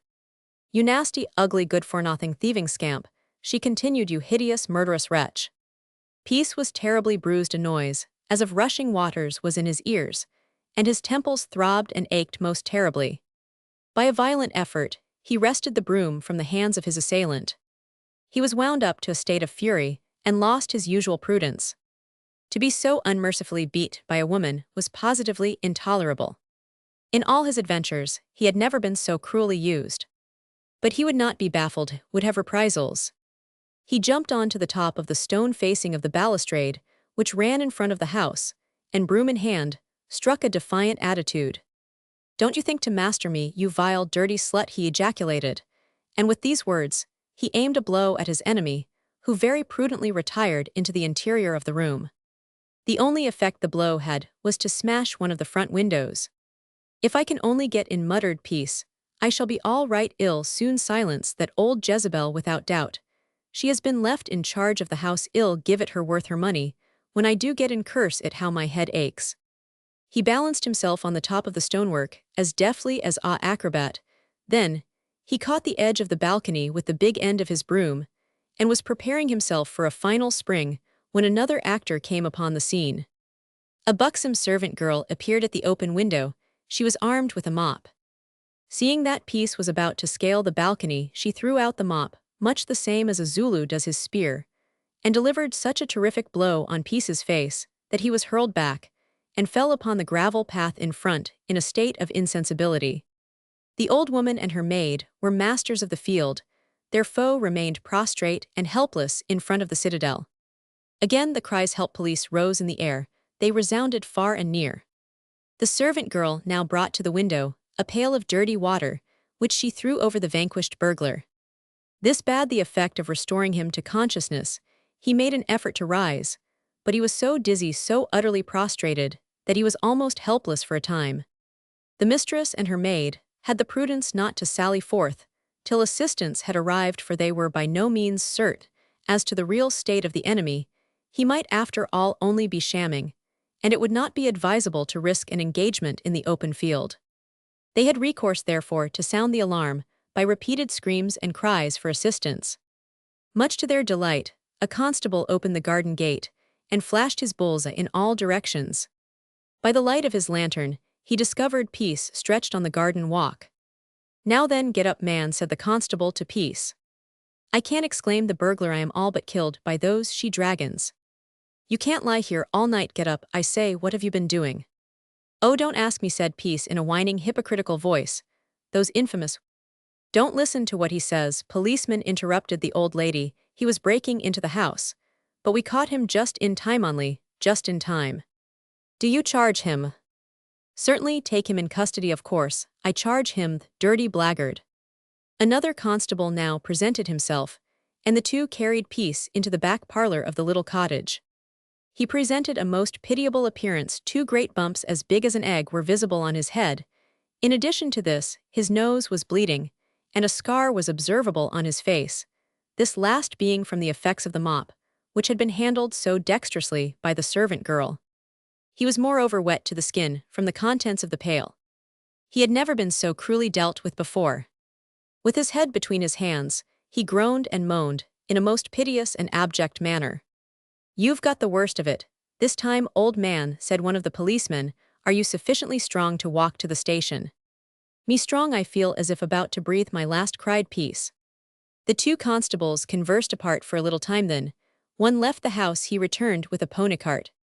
"Now then," said the other, addressing himself to Peace, "as you are not able to walk, my man, we've got a conveyance for you." "I am very bad," said our hero with a groan. "Can't help that. Get up, man." The two policemen without more ado lifted up the wounded burglar and bore him nolens volens towards the cart, which stood just outside the garden gate. Peace was lifted into this by his captors, and the vehicle was driven towards the station. During the journey Peace whined and moaned in a most piteous manner, declaring all the way that he was an illused man. After being examined and attended to by the divisional surgeon, he was locked up for the remainder of the night. Chapter Romans 16. The examination at the police court. Peace had been placed in a tolerably comfortable bed. His clothes were dried and brought into his room by early dawn. He was requested to get up, and when dressed was conducted to one of the cells adjoining the court there, to await his turn for examination. He found upon entering the cell in question that it contained another occupant besides himself. His companion in misfortune was a tall, slim young man, apparently 20 or thereabouts in appearance. He was what some persons would call genteel. Certainly, there did not appear to be anything of the ruffian about him. Peace regarded him with a searching glance, but did not offer any observation. To say the truth, he was miserably depressed. Every bone in his body ached, his temples still throbbed, and the bumps on his head were as sore and troublesome as they well could be. Presently, the young man whose name was Green addressed Peace. "What are you up for?" said Mr. Green, this being a slang expression for "what are you charged with?" "I don't know at present," answered Peace sulkily. "What are you up for?" "Slinging my book, a professional term for picking pockets, but I am as innocent as the babe unborn," added Mr. Green. "Oh, of course," returned Peace, "so am Roman one." Mr. Green whistled and looked up at the roof of the cell. "You just mind your own business," said our hero, "and speak only when you're spoken to." "All right, mate," returned Mr. Green. "There's no occasion to be humpy with a fellow, but there I've done. Leaving the culprits in their narrow prison house, we will enter the court. The bench of magistrates have taken their places. The night charges are as yet not over. There were the usual amount of drunken cases, assaults upon women, and others of an unimportant nature. The last assault case is being heard. 2 men were in the dock with bruised faces and torn garments, with unkempt hair and unshaven beards. Taken altogether, their appearance could not be considered prepossessing. A tall, well-dressed gentleman was in the box giving his evidence. He had a long aquiline nose, the skin of which had evidently been damaged some few hours before. He told his story in a quiet, undemonstrative manner. It appeared, according to his statement, that as he was turning the corner of a street in the neighborhood, 2 men suddenly sprang upon him and tripped him up. He fell upon his face, and his nose was seriously injured. Being under the impression that the men were bent upon committing a robbery, he shouted out lustily for the police. A constable came, and he gave his 2 assailants in charge. "And do you believe that they intended to rob you?" inquired the stipendiary. "I certainly was under the impression at the time that they were about to do so, but I should be sorry to say so now. After what I've heard, they committed an assault. The effects of their violence I feel now." "Did they strike you?" "No, I don't think either of them did, but they sprang upon me." "Did you see them before the assault?" "No, sir, they appeared to spring suddenly out of a narrow passage. The attack was so sudden that I am unable to say with anything like exactness where they came from." "What have you to say to this charge?" inquired the magistrate of the prisoners. "Please your honor, it's all a mistake," said one of the culprits. "Quite a mistake. I assure you nobody ever thought of hurting the gentleman in any way. I am very sorry for what has occurred, and humbly beg his pardon, your worship." "That's no answer to the charge. After violently assaulting a passenger in the street in the manner you have done, it is but a poor satisfaction to the injured party to beg his pardon." "Well, gentlemen, I'll tell yer how it happened, if so be as yell listen to me." "I am all attention, proceed." "It happened in this air way. I was a walking down King Street last night, when I seed this air man, his fellow prisoner, says to me, says he, 'Do yer want any o' this?' And with that he up with his fists, and put himself in a boxing attitude. Well, your honor, saving your honor's presence, I warn't a-goin' to be put upon like that. And so I says to him, 'You ain't the man to give it me, ain't,' I says. 'He no, you're not,' says Roman one. Well, gentlemen, them words were 'ardly out o' my mouth when he gave me a dab in the eye." "And you retaliated, I suppose?" "I landed him one on the nose with that he strikes out, and lets me have it on the jaw. Seeing as how he was a little too long in the reach for me, I closed with him, and we were a-strugglin' like anything. He forced me down a narrow passage, and tried to bump my head in the wall of the court. Not this court, your honor, but the court or passage as runs out of King Street. Well, arter that I gets one of my feet in the railing, and I shoves him out of the court with all my might. Just at that time, your honor, the gentleman was a-passin', and we both on us run full butt in him. But it warn't no fault o' mine, indeed it warn't." The man had told his story in such a naive manner that roars of laughter proceeded from the body of the court, in which the bench joined. "Do you know this man, your fellow prisoner, I mean?" inquired the stipendiary. "No, your worship, I never set eyes upon him afore." He said, "Do you want anything of this?"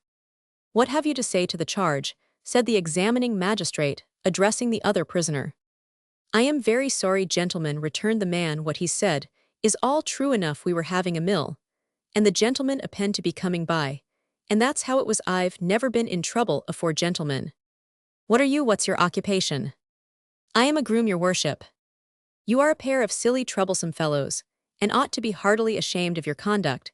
It seems hardly possible that 2 men who are perfect strangers to one another, and who moreover had no quarrel or dispute to settle, should break the peace in the foolish and ridiculous manner you have done, you really deserve to be imprisoned. However, as the gentleman whom you have assaulted does not wish to press the charge, we shall discharge you upon the payment of a fine of 10 shillings each." Upon this, the men were removed. It appeared afterwards that they were unable to pay the fines, only being able to master up 12 shillings between them. The gentleman, however, generously made up the difference. This case concluded the night charges. Mr. Green was now brought into court. His countenance was the very personification of simplicity and injured innocence. He made a most respectful obeisance to the magistrates, and looked benignly at the spectators. Mr. Green had the misfortune to be charged with picking pockets. It was said that he was a snapper-up of unconsidered trifles, but his appearance belied the accusation. The charge was read over, and the usual formalities gone through. The prosecutor was then put in the witness box and sworn. He stated that a crowd was collected in consequence of an accident in the street. A horse had run away. The wheel of the chaise he was dragging came into collision with a lamp-post. The chaise was overturned, its occupants precipitated into the roadway, and picked up in a senseless condition. The shafts were broken short off, and with these the horse galloped off. The prosecutor was looking at the broken vehicle in the road when he felt a tug at his watch, and saw it fall against his waistcoat. Turning round, he seized Mr. Green by the collar, and promptly charged him with the theft, upon which the young gentleman burst into a flood of tears, and pitifully exclaimed 2 or 3 times, "Oh, my poor dear mamma!" So ingenuous, indeed, was Mr. Green's manner that his fervent protestations of innocence would, in all probability, have had their effect upon the prosecutor, had not the watch itself, such was the cruel irony of fate, been seen, at the very moment, to drop from his hand. The case was therefore very black against Mr. Green. The prosecutor, however, seemed to give his evidence with reluctance, being under the impression that it was the youth's first offense. "What have you to say to this charge?" inquired the magistrate. "I hope you will be merciful to me," said Mr. Green. "Tell you the truth, sir, I've been led away by bad company day after day. And that's what's brought me to this. It has indeed, sir. I trust you will have mercy on me, as this is my first offense, and take good care, it shall be my last, for I would not let my father and mother know, for this would break their hearts, and get me a bad name. I hope you will have the case settled here today, as I have been waiting a week, for I did not have nothing to do with the watch. But I leave it to you, sir, to determine, only I am anxious that my dear father and mother should know nothing of the dreadful charge. It is quite impossible for any rational person to believe in your innocence after the evidence that has been offered," said the magistrate. "Still, you are young, and may have been led into crime through bad associates, but that is no excuse." "Oh, do have pity on me," exclaimed Mr. Green. "Tell you the honest truth." The story which Mr. Green, to use a forensic phrase, invited the bench to believe did great credit to his ingenuity, but there were other ugly facts brought forward, which went far towards prejudicing him in the eyes of all present. Mr. Green said in continuation, "I came to Hull a short time since upon a little matter of business in the train. I met a young man who invited me to his house. When the train got to the station, all the people got out, so did me, and the young man. Soon after our arrival in the town, we seed a crowd of persons in the street. The young man said to me, 'Here, I'll get this gentleman's clock,' and he went up to this gentleman, pointing to the prosecutor, and pulled it out. He wanted to give it to me, but I would not take it, and the gentleman caught hold of me. This is how I got into this." But he, alluding to the prosecutor, did not get the right one, though I was with him. "Gentlemen, have mercy on me, do, for I am guilty of being with that young man who got away, but who ought to be here instead of me." The policeman who took the prisoner into custody, and was on the spot at the time of the robbery, was put in the box, and swore distinctly that he saw the watch drop out of Mr. Green's hand. "Oh, Mr. Policeman," exclaimed the young gentleman, "how can you say such a thing?" Then turning to the magistrates, he said, "It was a young man by me, gentlemen, and he says to me, he says, 'Hold this air,' and he shoves the watch into my hand, and with that the constable he catches hold of me, and says he, 'You must ask the witness what he said.'" "Thank you, sir, I will return Mr. Green now." Then said he, turning to the witness, "Now, then wasn't there a young man a standin' by me when you came up?" "No, certainly not, there was no young man by you." "Ah, Mr. Policeman," ejaculated the prisoner in a deprecating tone, "how can you say so? Think again." "There was not," repeated the witness. "I don't know what my father and mother will say to this gentleman," exclaimed Mr. Green, blubbering. "I would not get my father and mother in any disgrace, not for anythink. I will take good care I never get into bad company again. When I get over this, I will go home and be happy with my father and mother. Gentlemen, have mercy on me, gentlemen. If I come here again, you may do as you like with me." Mr. Green, with all his cunning and affected innocence, showed a more than usual confidence in human nature, if he imagined that he could impose upon the bench of magistrates with so hackneyed a plea. His line of defense was as well known between St. Paul's Churchyard and Farringdon Street as is the propria quameribus at Eton. The magistrates, after consulting together, elected to send the case to the sessions. The prosecutor was bound over in his own recognizances, and Mr. Green, like Neobaltiers, was taken back to his cell. Peace, who had given the name of Parker when arrested, was now placed in the dock. He glanced round the court to see if his female assailant was there to press the charge. To his dismay, he beheld the elderly female sitting on a bench by the side of the witness box. She was a tall, sharp-featured, angular, bony woman. Her cast of features and general contour denoted inflexible determination. Peace presented a most rueful appearance. 2 plasters covered the large and painful bumps on his head. His face gave unmistakable evidence of the blow received from the housemaid's mop. Mrs. Pocklington, the prosecutrix, had engaged a solicitor to conduct the case. After the usual formalities had been gone through, the gentleman in question rose and briefly narrated the circumstances which had led to the capture of the prisoner on the preceding night. Mrs. Pocklington was then put into the box and gave a succinct account of all that had transpired. "Upon my word, Mrs. Pocklington," said the chairman, when the lady had concluded, "it would appear that you are well able to protect yourself."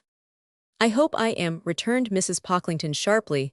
"It is not the first time an attempt has been made to break into my house." "I never attempted to break into her house, gentlemen," cried Peace. "Don't believe what she says, she's almost killed me." "What were you doing at the front of her residence then, and what right had you to be there at all? It is clearly a case of attempted burglary, but you had better reserve your defense. We have other witnesses to examine." "Thank you, sir," said Peace. "I will not make any further observations at present." The servant girl was now placed in the box. She corroborated the evidence given by her mistress. The 2 constables were next examined. They proved that the large lock of the door had been forced open, proved also that housebreaking instruments were found upon the prisoner together with a bunch of skeleton keysend. "All these facts pointed to one conclusion," said Mrs. Pocklington's lawyer, namely, that the prisoner is a professional burglar. Unfortunately for Peace, this was proved beyond all question.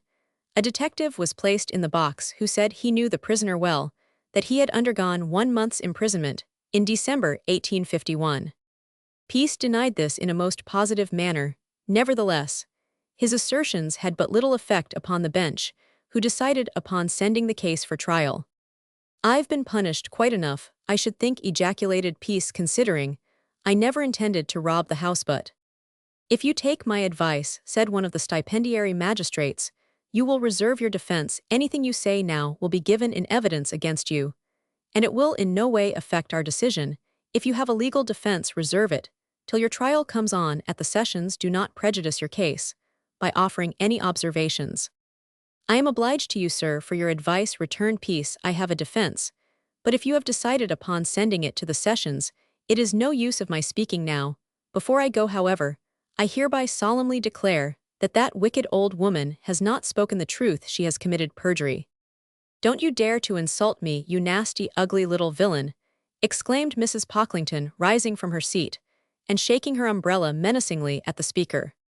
"Hush, silence, order in court," cried the usher. "Sit down, madam, if you please," said one of the magistrates. The old lady did as she was bid, but she kept rocking herself to and fro, muttering the while to herself inarticulate sentences. Peace was removed, and found himself once more in his cell in company with the illused Mr. Green. Another prisoner was brought in. He was charged with horse stealing. Chapter Romans 17 Thieves in the Lock. Yupa horse-stealer tells the story of his life. There were an unusual number of charges to be heard at the court on the day in which Peace was examined. A gang of poachers were charged with an attempt to murder a gamekeeper in the neighborhood. The prisoners who had been committed were therefore removed from the cells to make room for the fresh arrivals. Peace, Mr. Green, and 5 others were conveyed to a lockup, which was situated at about 2 miles distant from the court. They were to remain there till the prison van returned to take them to the county jail. The lockup in question has long since undergone demolition, and indeed at the time of which we are writing, it was only occasionally used as a temporary and supplementary prison house for offenders. It was part of a large building, originally erected as a receptacle for fraudulent debtors. Peace and his companions were safely deposited in the prison van, which conveyed them to what was in reality only a wing of the substantial-looking building. They were conducted into a large lofty stone room, with windows near to the ceiling much after the fashion of Millbank Prison. In front of these were strong iron bars. A long massive table stood in the center of the cheerless apartment, and around this were arranged a number of chairs. A cheerful fire was burning in the grate, and in front of this ran some strong iron bars as high as a man's chest. These were supported and braced by iron uprights. When Peace and his fellow prisoners entered this place, they found several other offenders already assembled therein. The massive door studded with iron nails was slammed to, and looked from the outside. "What do they mean by bringing us to a crib like this when we are committed to the county jail?" said Mr. Green, in a tone of disgust. "I shall enter an action aging them for unlawful detention." "You are particular," cried a man seated at the corner of the fireplace. "You'll be taken to the jail soon enough, but it won't be till after the rising of the court." "You seem to know all about it," returned Mr. Green. "Thank you for the information." The batch of prisoners, who had but just arrived now, possessed themselves of the requisite number of chairs, and arranged themselves in a group apart from the others.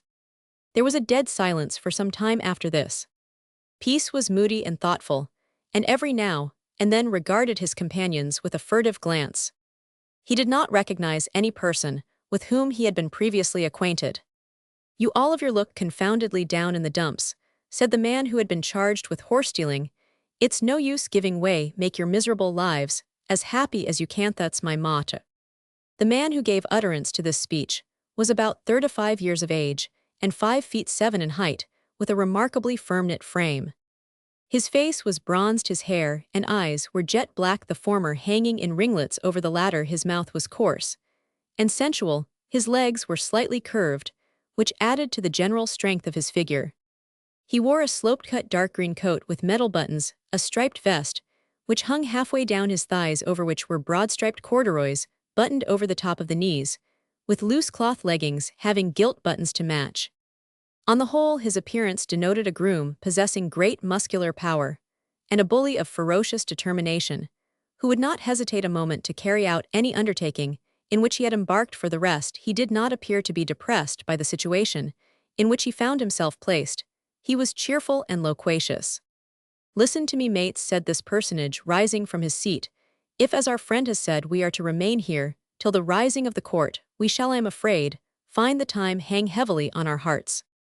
If we do, there's no help for it," said Peace, looking hard at the speaker. "Right you are, my lad," returned the other, who then proceeded with his discourse. "I was just athinkin," he observed, "which among us has the honor of being the biggest rogue. We've all been guilty, gentlemen, of doing something which has brought the wrath of our enemies down upon us. I myself am here for taking an airing on a pad one fine moonlight night. Now, I say, I wonder which is the biggest rogue in this batch of injured gentlemen." "Oh, shut up, that will do," said a voice from the further end of the room. "What does it matter?" "Well," returned the other, "as far as that goes, I don't know how it does much matter.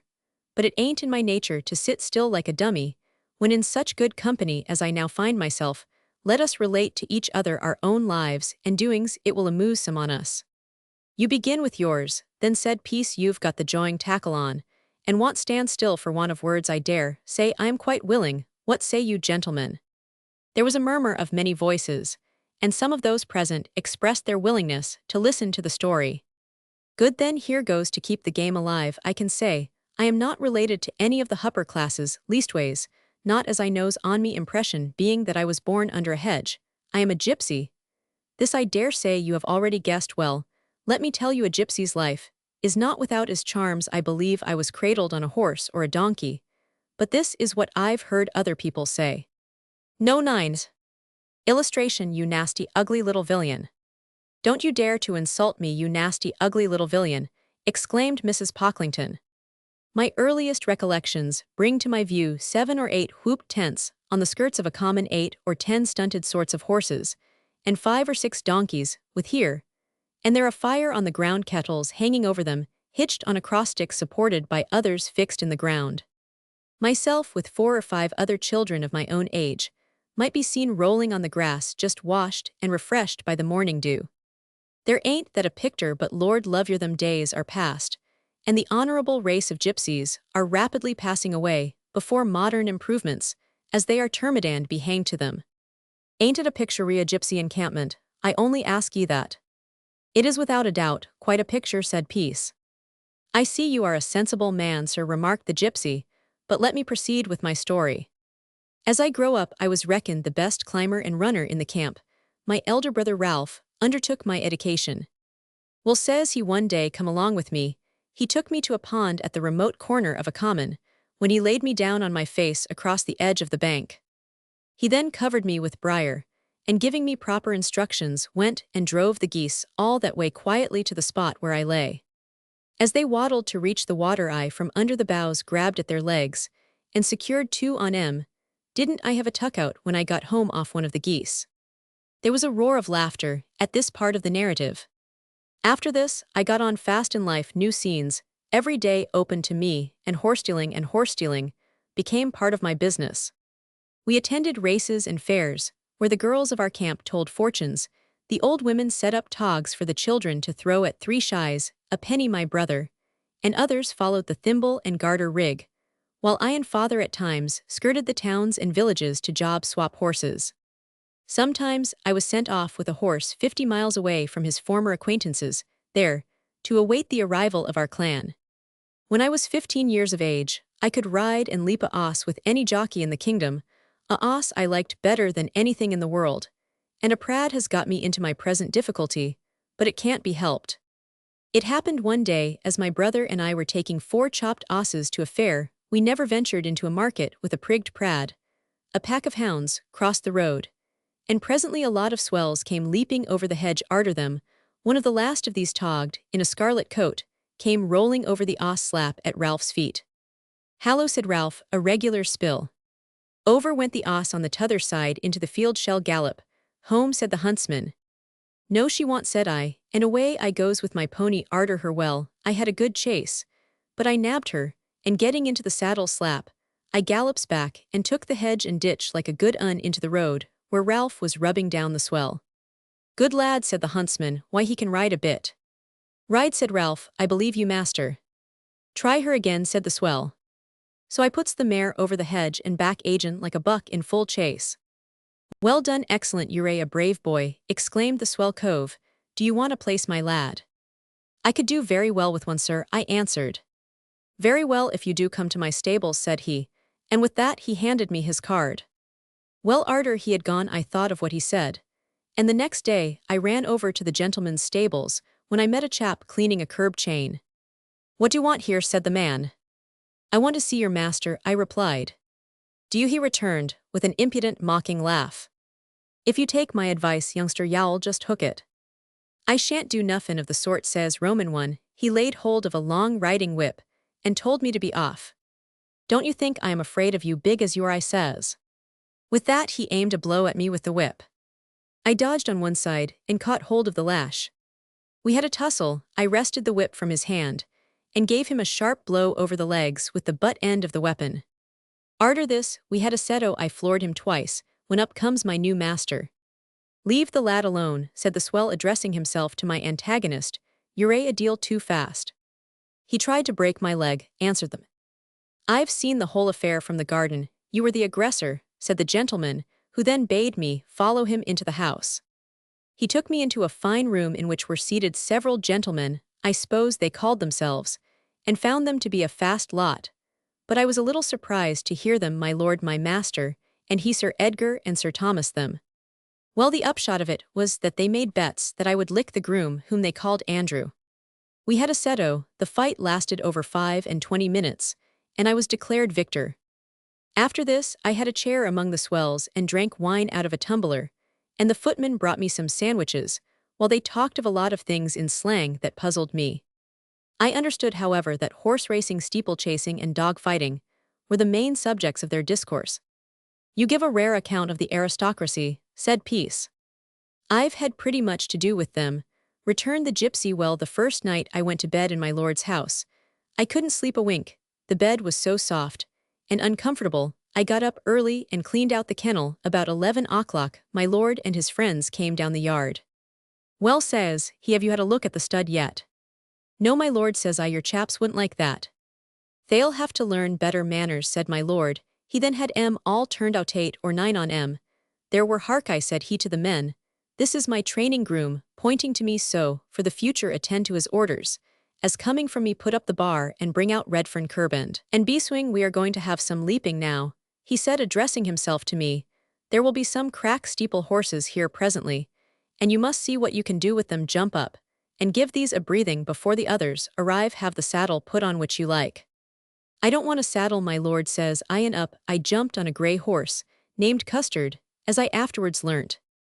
After I had made a few leaps, I placed Shillings between my knees and the oss sides, and the same under my seat, and to their astonishment cleared the bar without displacing them.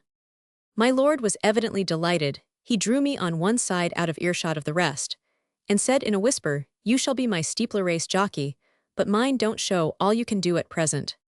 'All right,' says Roman 1. I had no idea Custard could do so much till you rode him.' 'Why, my lord,' said I knowed the grey horse. When a baby I could win all the steeplechases in the country with him.' 'Why, how came you to know the horse?' inquired Peace. The gypsy looked at the questioner with one eye only. 'Why, Lord bless us,' he answered with a merry twinkle in his eye, 'father, and I knowed every oss as was worth knowing in every country we travelled in, and got money by carrying information about 'em from place to place.' Well, a great race was to come off soon after this. My lord had taken the field 20-1 over and over again against Custard for the steeplechase, which was to be run on the following week. So he stood to win 8,000 if I could bring Custard in a winner, and that I felt I could make sure of. But I must tell you, however, that my lord and I, after being so nutty upon one another all of a sudden on this morning, began to wrangle first. He began teaching me how to ride well. I couldn't stand that know-how. I am for commanding a oss light in the mouth, riding him as with a silken rein as fine as a hair, and which you feel afraid to break. My lord, who was a yokel in the management of osses, though he was good at agitating money on 'em, as you shall hear presently, always gave his lads instructions to hold their osses tight in racing. Now if a oss bears on his rein in running, it makes him open his mouth and pulls his head up, which frets him, and causes him to jump with his forelegs open, and run stagnect, locks his wind, and soon tires him. Osses that run sprawling with a part of the rider's weight in their mouth can never win a race, if at all matched. I however likes to keep a oss together, with a good bridle hand, being careful not to pull on the rein, or he can't rise to the fence when he gets up to it.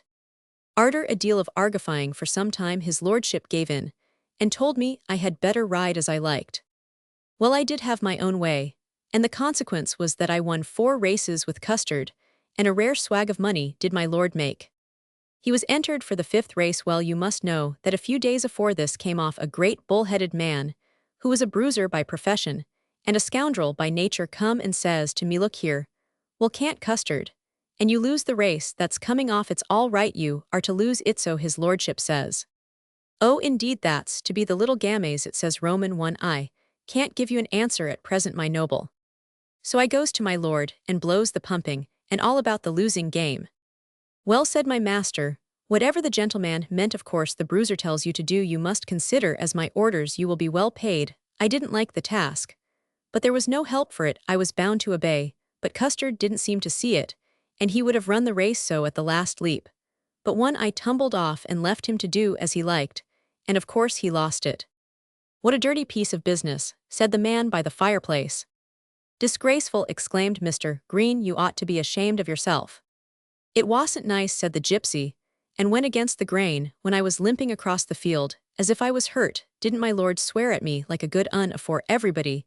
He called me every name he could think of, but I bore it all like a lamb. I always thought my lord looked shy at me after this, and never treated me on the same footing as before. The truth is, if you once make yourself a rascal to serve a rich man, he never likes to see you under his nose any more." About a month after this, the bruiser whom I had never seen before the race sends a gig over for me from the next market town, and when I gets there well says, he my lord is going to sell his stud, and bids me say that he shall not want your services any more. He has sent you £50 as a present. He handed me a note for that amount, which you may be sure I collared. Well, I am sorry he's going to part with his stud, said Roman. One, it's a pity a young fellow like you should lose a good berth, observed the bruiser. I am however glad to say that I've got you a situation in one of the first breeders' establishments in the kingdom. Then pointing to a thick-set man in the room, he said, this person will drive you to the place with this letter, and you'll be all right better off indeed than you were in your old place. I assented, and he placed me in charge of the little man, whom he called Jim. He was a well-known tool of the bruiser's. What sort of a shop is this you are a-talkin' me to, said I to my companion. Oh, it is as right as the mail, answered he in a cheerful tone, good as gold. That's what it is, if you mind what's said to you, and keep your eye on the main chance, you will be made for life. You'll find it far better than serving a lord. I did not like to inquire any further, but made up my mind to wait patiently till I knew more about matters, but could not help thinking, however, that there was something in the wind. The next day, I went with him about 50 or 60 miles off to my new situation, which I was told was a topping establishment, biggest one there was in the sporting world. What will be my duties? I inquired of Jim. Well, you see, old man, he answered, you'll only be engaged as helping groom, but what of that? The governor, he's a liberal sort. He is in hell make it up to you so that you'll find it as good as the situation you have just left.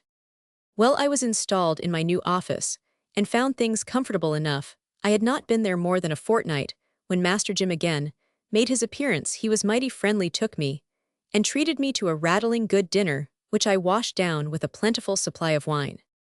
He asked me if I wanted money, and said at the same time that I might, whenever I fancied a horse, have part of a bet in his book. In fact, I found him most amiable and considerate, but I wasn't a born fool, and knew perfectly well what the pretended friendship of betting men was worth. He kept the game up all the winter, and came to see me frequently, till the spring meetings came on at Newmarket. I expected something was up, and I was not mistaken. My master had a colt and filly bred, of the best promise of the season. He was a big card in his way, and went in heavily for betting. When I got to Newmarket with the colt and filly, there was Mr. Jim, all honey and butter as usual, and now came out the murder. You may well call it murder, you vagabond, exclaimed one of the prisoners. I know all about the villainous transaction, and lost my fortune by that and other swindles of a similar description. Well, don't fall foul of me, master, cried the gypsy, who eyed the speaker curiously. There's no call to use hard words, now seeing that we are here in limbo together. Go on, said the other prisoner. I acknowledge that it was not your fault, but those who bribed you. Go on, I will not again interrupt you. Well, as I set out, comes the murder, said the gypsy in continuation. Jim followed me, went away from the stables like my shadow, till late one evening he got me into a bylane. I saw something was a-coming from the expression of his countenance, and I was not mistaken. I want to say a few words to you, upon business matters, said he. All right, says I, fire away, I am all ears. Well, he murmured, this is a queer world, and there are a lot of queer people in it. Some on 'em are fools, and some are rogues. If you try to live honestly, you are doomed to remain a beggar or next door to one. I found that out a long time ago. Did you? Ah, I suppose, so I think we shall be able to understand one another. I dare say we shall, lastways I hope, so I ain't too particular, you know. I have brought with me £100, you may have it upon one condition. And what might that be? I inquired. Your colt and filly, he replied with a meaning look in my pocket, are 6 balls. I want one given to each of them tonight, one tomorrow morning, and one again tomorrow night. Oh, I ejaculated, for his proposition had almost taken my breath away. That's it, is it? You want me to poison the poor brutes? No, no, he quickly answered, not poisonally opium. The animals will be all the better for it, their legs will be saved, they will go down in character for this 2,000 stake, but come out another day low in the list, to the surprise of the knowing ones. I don't like the job, I exclaimed. That I tell you plainly, I don't like it at all. That may be, but y'all do it, you must. When am I to touch? Said Roman 1, immediately after the race comes off. Our people are honorable, and just in all their dealings. Oh, oh, exclaimed half a dozen of the prisoners, simultaneously. In a manner of speaking, return the gypsy, that's what Jim wished me to understand. He said he would take their word for thousands. Well, I took the balsed colt and filly ran like cows, and I got the coin. 3 times afterwards, I did the physicking game. While in my employer's service, I believe he suspected something and discharged one man after another till it came to my turn, and I was sent adrift without a character. And serve you right too, said Peace. What else could you expect? I had no right to expect anything else, and if I had, I should have been disappointed. I was now like a fettered dog, obliged to crouch before the glance of my keeper. Jim had only to say do this or do that, and I was forced to obey. Duplicate keys were given me to enter stables by night, and when these did not answer, I broke open the doors to hocus osses for those who gave out their orders, till at last I and 3 others had a command to poison the water from which a whole stable of racehorses were supplied. The game was now up. My employers made a fortune and escaped all danger. They were, however, suspected, but as they had touched the blunt and obtained credit of being down to a thing or two, they were followed more than before. One of their tools was grabbed and had 6 years of it. I and 2 others cut our sticks just in time. After a 12 months' hide, we came back, but we could not get anything to do. Jim told us that we had managed the thing badly, and that his employers had cut him off without giving him a quid for his trouble. Foul deeds deserve foul play, said the moody prisoner in the corner. It is the moral law, and grievous ought to be the penalty exacted from all who take part in them. Retributive justice has overtaken you. Bandoligged Bill, you perceive I am acquainted with your nickname. But what became of the lord your former master? Why, replied the gypsy, I knowed he was in it all from first to last, and had picked me up to serve his own ends. I dogged him one morning going down to the stables. Please my lord, says I, coming the crawl to him, I am an illused man.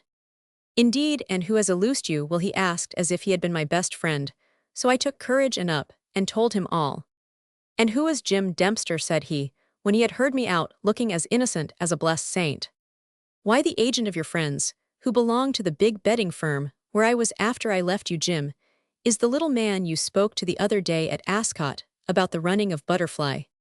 My friends, you scoundrel, how dare you call those fellows my friends? He cried out. Perhaps you too are a friend of mine, as you have been my groom and rode my horses. Don't you have the audacity to speak of such persons as my friends again? Then, turning as serious as a barn owl, he looked me in the face and continued, you have escaped the law, my man. This time take my advice, quit bad company, and turn to an honest course of life. But mark me, if ever you cross my path again, and are impudent enough to speak to me, I shall give you into custody on your own confession. And away he strode to the stable. Hang it all, this is cheeky for a youngster. Lord, or no lord, says Roman 1, I don't think I could have done it better myself. I can't tell you how I lived for the next 2 or 3 years. It was perhaps something after the manner of the dog who has no master. Today I might be feeding on garbage, tomorrow snatching a bone from a smaller and weaker dog, and a third time waiting for the refuse of those who were overgorged. Like a fly I dipped into every man's cup that came into my way, but strange to say, all this time, it never came into my head to look back on a gypsy's life. Shall I tell you why, muttered the man in the corner, there is a charm in a vagabond's wayward life, which none but a vagabond can appreciate. What is a gypsy's life, but that of a vagabond state of existence? Inquired Peace.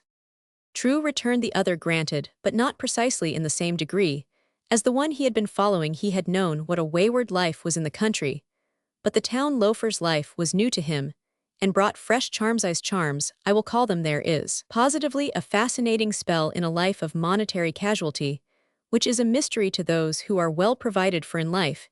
Even the extreme of misery does not break the spell. Sadness oftentimes twines itself around the strings of the heart, while it releases and softens them. I knew a corner in a taproom of a public house, resorted to by cadgers, which was called the dead man's corner, because numbers of decayed beggars had made it their sleeping place, and in that spot one had breathed his last. The seat was frequently at a premium among aged beggars. I say, draw it, mild old man, said several voices. It's a fact, returned the man in the corner. No 2 specimen of the human species could form a stranger contrast than the gypsy and the man in the corner, or the croaker, as the former designated him. The gypsy was full of robust health of life and animation. The croaker resembled more the skeleton of a murdered man than a living subject. The attenuation of his figure conveyed to the mind the horrible idea of a man just terminating his life under a sentence of starvation. His eyes resembled dirty gray glass, and a countenance, when unmoved, adorned with features cut in marble or molded in cast iron, impressing those who looked on him with the idea that for once nature had made a man without feelings or affections. Warmth, ardor, sensibility, and the sentiment of friendship had all, however, reigned successively in the collapsed breast of that frame of which nothing was left, but the bare walls lighted by the last flickerings of the vital spark of that intellect which had brought reflection and worn him to the bone. He was a mere wreck. Remorse for an ill-spent and sinful life had eaten like a canker worm into his heart. Peace was particularly struck with the emaciated man who sat in the corner, and who every now and then offered some observation. As the gypsy shadowed forth his career, he would have liked to learn something of his history, and indeed it was understood that he was to be the next speaker. "Get on with your biography," said the man in the corner. "I've not much more to tell," returned the gypsy. "Let's see, where was I? Oh, I was down at low-water mark, and didn't know how to get on one cold, dark, rainy, boisterous night, the whole of which I had passed in the streets penniless and hungry drove me almost to desperation. It had often come into my head to knock down and rob the first person I met, but every crime requires a beginning before it can be done with ease and firmness." "True," ejaculated the man in the corner. "I know it well. If Jem Dempster had put you on to poisoning the trough at starting, you would have backed out. But he first put you on to hocussing, and you soon came to the poison like an old un in the trade."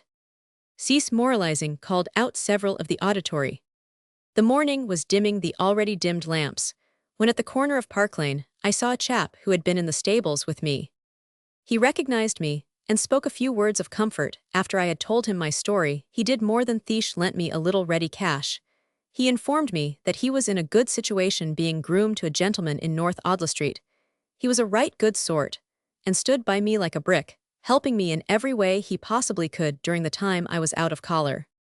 Well, to cut a long story short, after this, I became an os dealer, in which honorable profession I remained, till one night a cunning os coaxed me to put the saddle on his back, and would not be satisfied till I got into it, when he rode away with Meffer, which they put me in quad instead of the os. "Now, my old orangutan," said the gypsy, addressing himself to the emaciated man, "let us have an account of your times when you were in the land of the living." "I had thought," responded the prisoner addressed, "that I had some weeks since achieved a victory over memory, and buried all recollections of the past. I had shut myself wholly in passive resignation to the future, without suffering myself to revert to the bygone events of my life, the frequent reference to which had previously warned me to the object you now behold. But that man," pointing to the gypsy, "has broken down the barrier within which I had taken shelter. He has, in a few words, informed me of the causes of my ruin. His villainies have brought me here. The family of which I am an unworthy member was more distinguished for its ancestors than for its possessions." The speaker had got thus far when the ponderous lock of the door was turned, and a police sergeant and 2 constables, accompanied by a prison warder, entered. "Now then, prisoners, this way," said the sergeant. The culprits rose from their seats. The gypsy, Mr. Green, with several others, were conducted to the prison van, or Black Maria, as it is termed by criminals. The cadaverous-looking man was abruptly cut short in his narrative. Most persons will doubtless remember having seen the ominous-looking vehicle, called Black Maria, going to and from the various police offices and the metropolitan prisons. It is not unlike a hearse in external appearance, and is suggestive of one of the darker phases of metropolitan and provincial criminal life. On mounting the steps of the sable vehicle, Peace was ushered into a passage, running up the center from end to end of Her Majesty's carriage. A number of dark doors were on each side, through one of which he was gently pushed by one of his janitors. He then found himself shut up in a close box, on a seat not too well ventilated, nor too clean. This was not the first time he had been inside a prison van. He had not been much impressed with its comfort on the former occasion, when he first made its acquaintance. Now, he was disgusted with it, for it brought to his recollection the many ignominious circumstances connected with his first conviction. When the outer door was shut and locked, the vehicle proceeded on its journey. His companions in misfortune or crime, whichever of the two it might be, did not appear to be so depressed, so moody, and so thoughtful as our hero. He heard the sound of their voices in his narrow compartment. Some were calling to each other by name, it might be said, in a jocund and familiar manner. Mr. Green's voice was distinctly audible above the hubbub of the rest. "He's a sharp sort of a chap, that gypsy," murmured Peace. "I should have liked t'other cove to have time to tell his tale. Ah, this is a bad business. What a spiteful, vindictive old cat." This last observation, of course, referred to the relentless Mrs. Pocklington, from whom he could not hope to secure clemency. He was perfectly well assured that she would prosecute to the utmost rigor of the law, to quote the words so often to be seen on warning signposts. On arriving in the courtyard of the county jail, the prisoners were marshaled in a narrow vaulted passage, where they were made to stand in a row. The deputy governor, in plain uniform, attended by a cordon of officials, was ready to receive them. He was a tall, military-looking personage with a broad face and a large bushy beard. He gave a short preliminary cough and took from the conductor of the prison van a number of papers, one for each prisoner. He glanced at these, and then proceeded to call out the names, which the prisoners answered to, some in a jaunty, and others in a quiet tone and manner. Having satisfied himself that the requisite number of culprits were then and there present, he folded up the papers in a mechanical manner. When this ceremony had been gone through, the new arrivals were conducted to their quarters. The cadaverous-looking man was the first to be removed. He looked so weak, so borne down, that even the officials regarded him with something like compassion. To their credit, we must record that they treated him with kindness and consideration that is as far as the rigid prison discipline would allow. Peace was told to follow a warder. The bumps on his head were still very painful, and taken altogether, he presented a most pitiable and abject appearance. He said to his janitor, as they went along, that he had been most cruelly used, and told him, moreover, that he was perfectly innocent of the charge upon which he had been committed. The warder was so accustomed to hear statements of a similar character from prisoners that he did not take much heed of Peace's declaration of innocence. He merely nodded and ushered his prisoner into a stone cellar-like place, where there were a number of small rooms with baths in them. Peace was directed to enter one, and undress. He obeyed, without making any observation, knowing well enough from his former experience of prison life that it would be useless to offer any objection. When he had undressed, his clothes were taken from him, and underwent a careful scrutiny. Pockets in the garments were turned out, and all prohibited articles removed. All this was done in a methodical, systematical way. An inventory of these things was taken, and Peace was told that any of his friends, on calling to see him, might take them away. "I don't know why I should be stripped of all I possess, but if it's the rule, I suppose there's no use murmuring," said Peace. "It is the rule," quietly observed the warder. "You are treated precisely the same as all the other prisoners. Now, you must have a bath." "I've no objection to that," cried Peace. The bathroom was scrupulously clean, the water looked as clear as crystal, and Peace plunged in. On redressing, he was conducted by the warder up a flight of stairs into a large lofty hall, on each side of which were galleries. In each gallery was a warder in uniform, with the exception of the halls and corridors. The building was almost entirely divided into an immense number of small apartments. These were homely inside, but exquisitely clean. Prisons at this time might be said to be in a transition state. In some, the old system remained in full force. The two systems vary in their aims. Under the old, prisoners, awaiting their trials, were allowed to mix together in wards. In such places as these, the criminals of the olden times, common thieves, pickpockets, burglars, and others, had no doubt, many of them in their own way, a jolly time of it.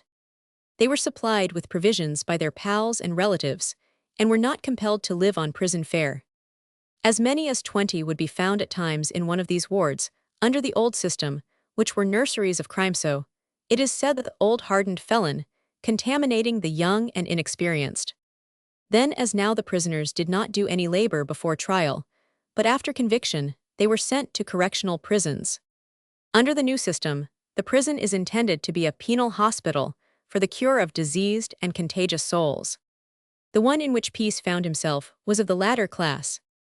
On his reaching the first gallery, a number was shouted out in a loud voice by his attendant.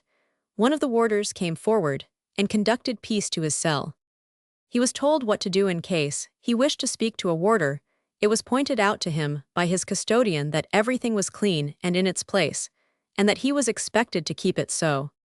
He was also informed that if he liked to pay another prisoner for cleaning his cell, he could, by permission of the governor, have it done for him, but otherwise he would have to do it himself.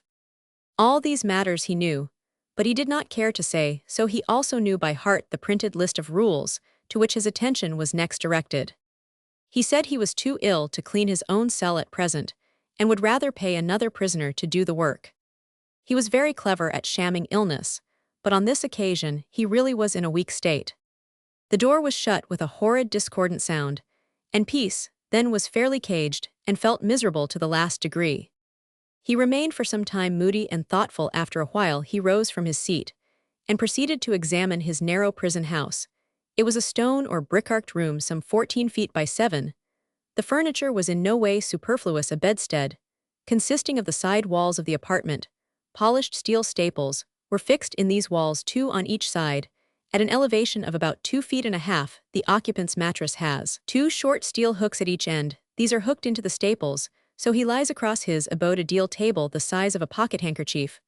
Also a deal seat, a bright copper wash basin fastened to the wall with a water tap over it, so ingeniously contrived that, turned to the right, it sends a small stream into the basin, and to the left into a bottomless close stool. At some little distance there were 3 shelves in one corner. An iron enameled plate, a tin mug, wooden spoon, and salt box, and a piece of soap were arranged on the 2 lower shelves. "How cursedly clean and staring everything is!" exclaimed Peace, in a tone of disgust. "The things seem to glare at you. This is about the most contemptible piece of business I ever knew, but law they'll never convict upon such a trumpery charge." He was under the full impression that he would be acquitted.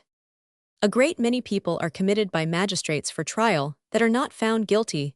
There are many cases where a magistrate will not take upon himself the responsibility of deciding a case, which he prefers being disposed of by the verdict of a jury. It does happen sometimes that a perfectly innocent man is committed for trial, and it does appear hard, not to say unjust, that he should be subjected to the many indignities and privations which prisoners have to endure.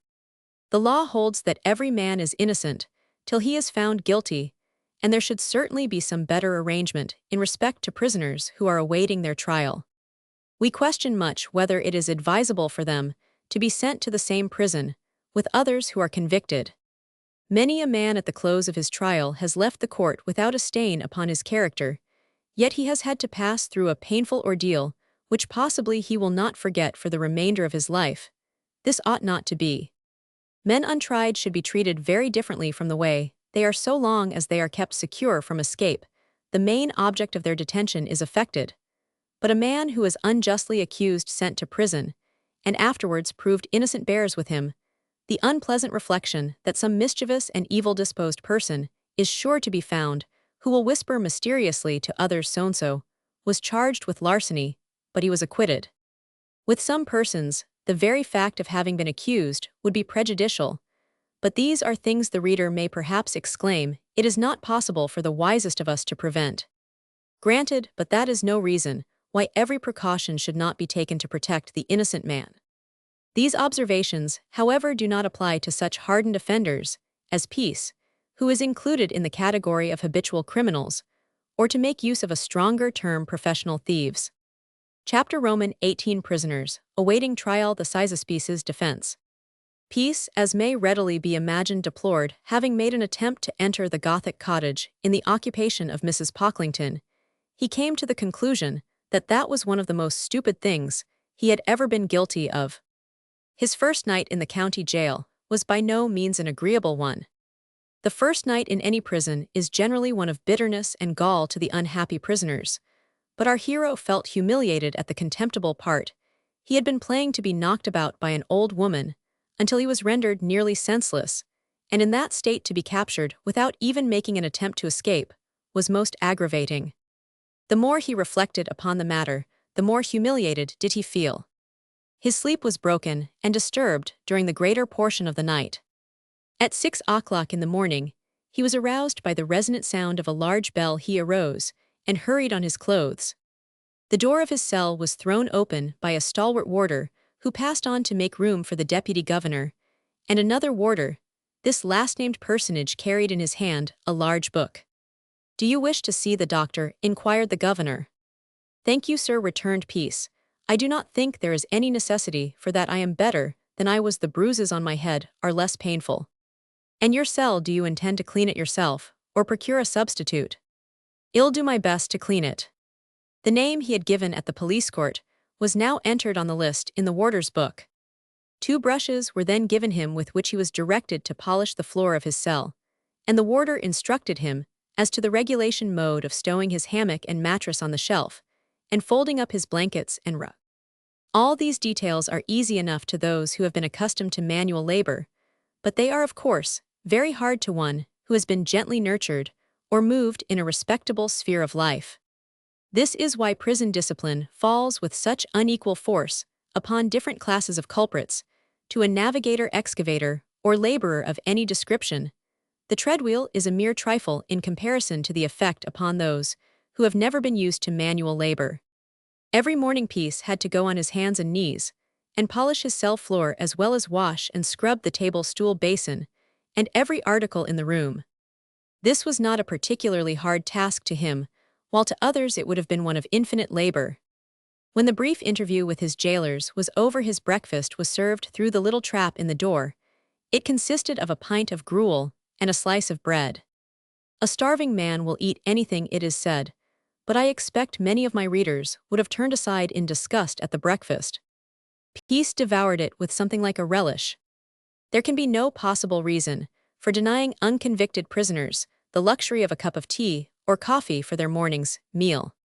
We never could bear, as Mrs. Gamp says, gruel under any circumstances. But of course, all men are not constituted alike. After breakfast, he was told to prepare for chapel. On stepping outside his cell, he was directed to turn round with his face to the cell door, to take his Bible, prayer, and hymn book in his hands, and to hold them behind his back.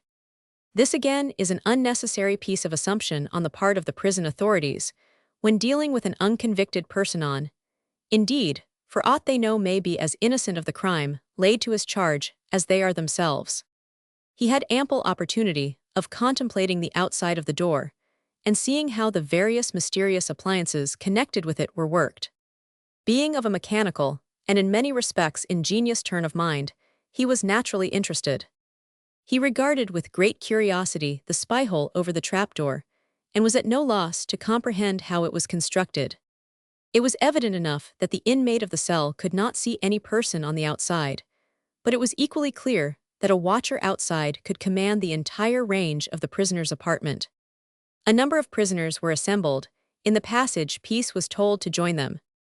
Then the whole of the culprits were marched along the stone passage until they came to a large low-roofed hall. From this, they ascended a dark winding staircase, which led into the chapel.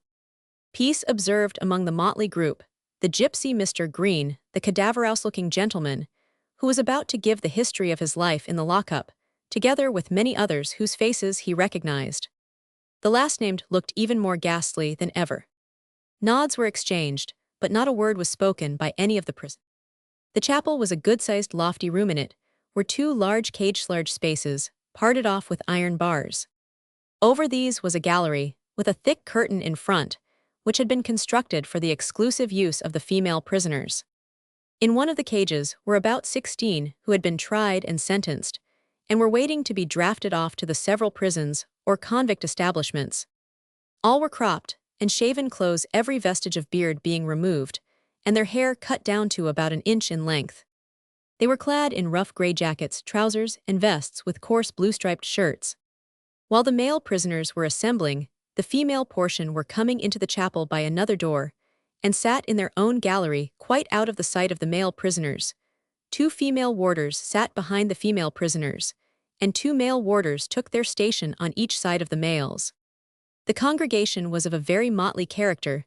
The generality of the boys were poor and ragged. Some of them were very keen-eyed and restless in their manner. Others were apparently the children of respectable parents. Presently the chaplain entered in his white gown, followed by an elderly warder who officiated as clerk. During the devotional exercises, most of the prisoners leaned forward on the seat in front of them. On one side of the pulpit and reader's desk was the governor's pew, in which was seated that awful functionary. He was a tall, elderly man with a partially bald head. When the service was over, and the chaplain had retired. The governor was the first to lead the way. Out the door was unlocked by his deputy, and downstairs, the prisoners were marched in military order. "You look very ill, sir," whispered Peace to the cadaverous-looking man, who was now next to him. "Going home," returned the other. "It matters not whether they convict or acquit me, my race is nearly run." "Silence!" exclaimed a warder.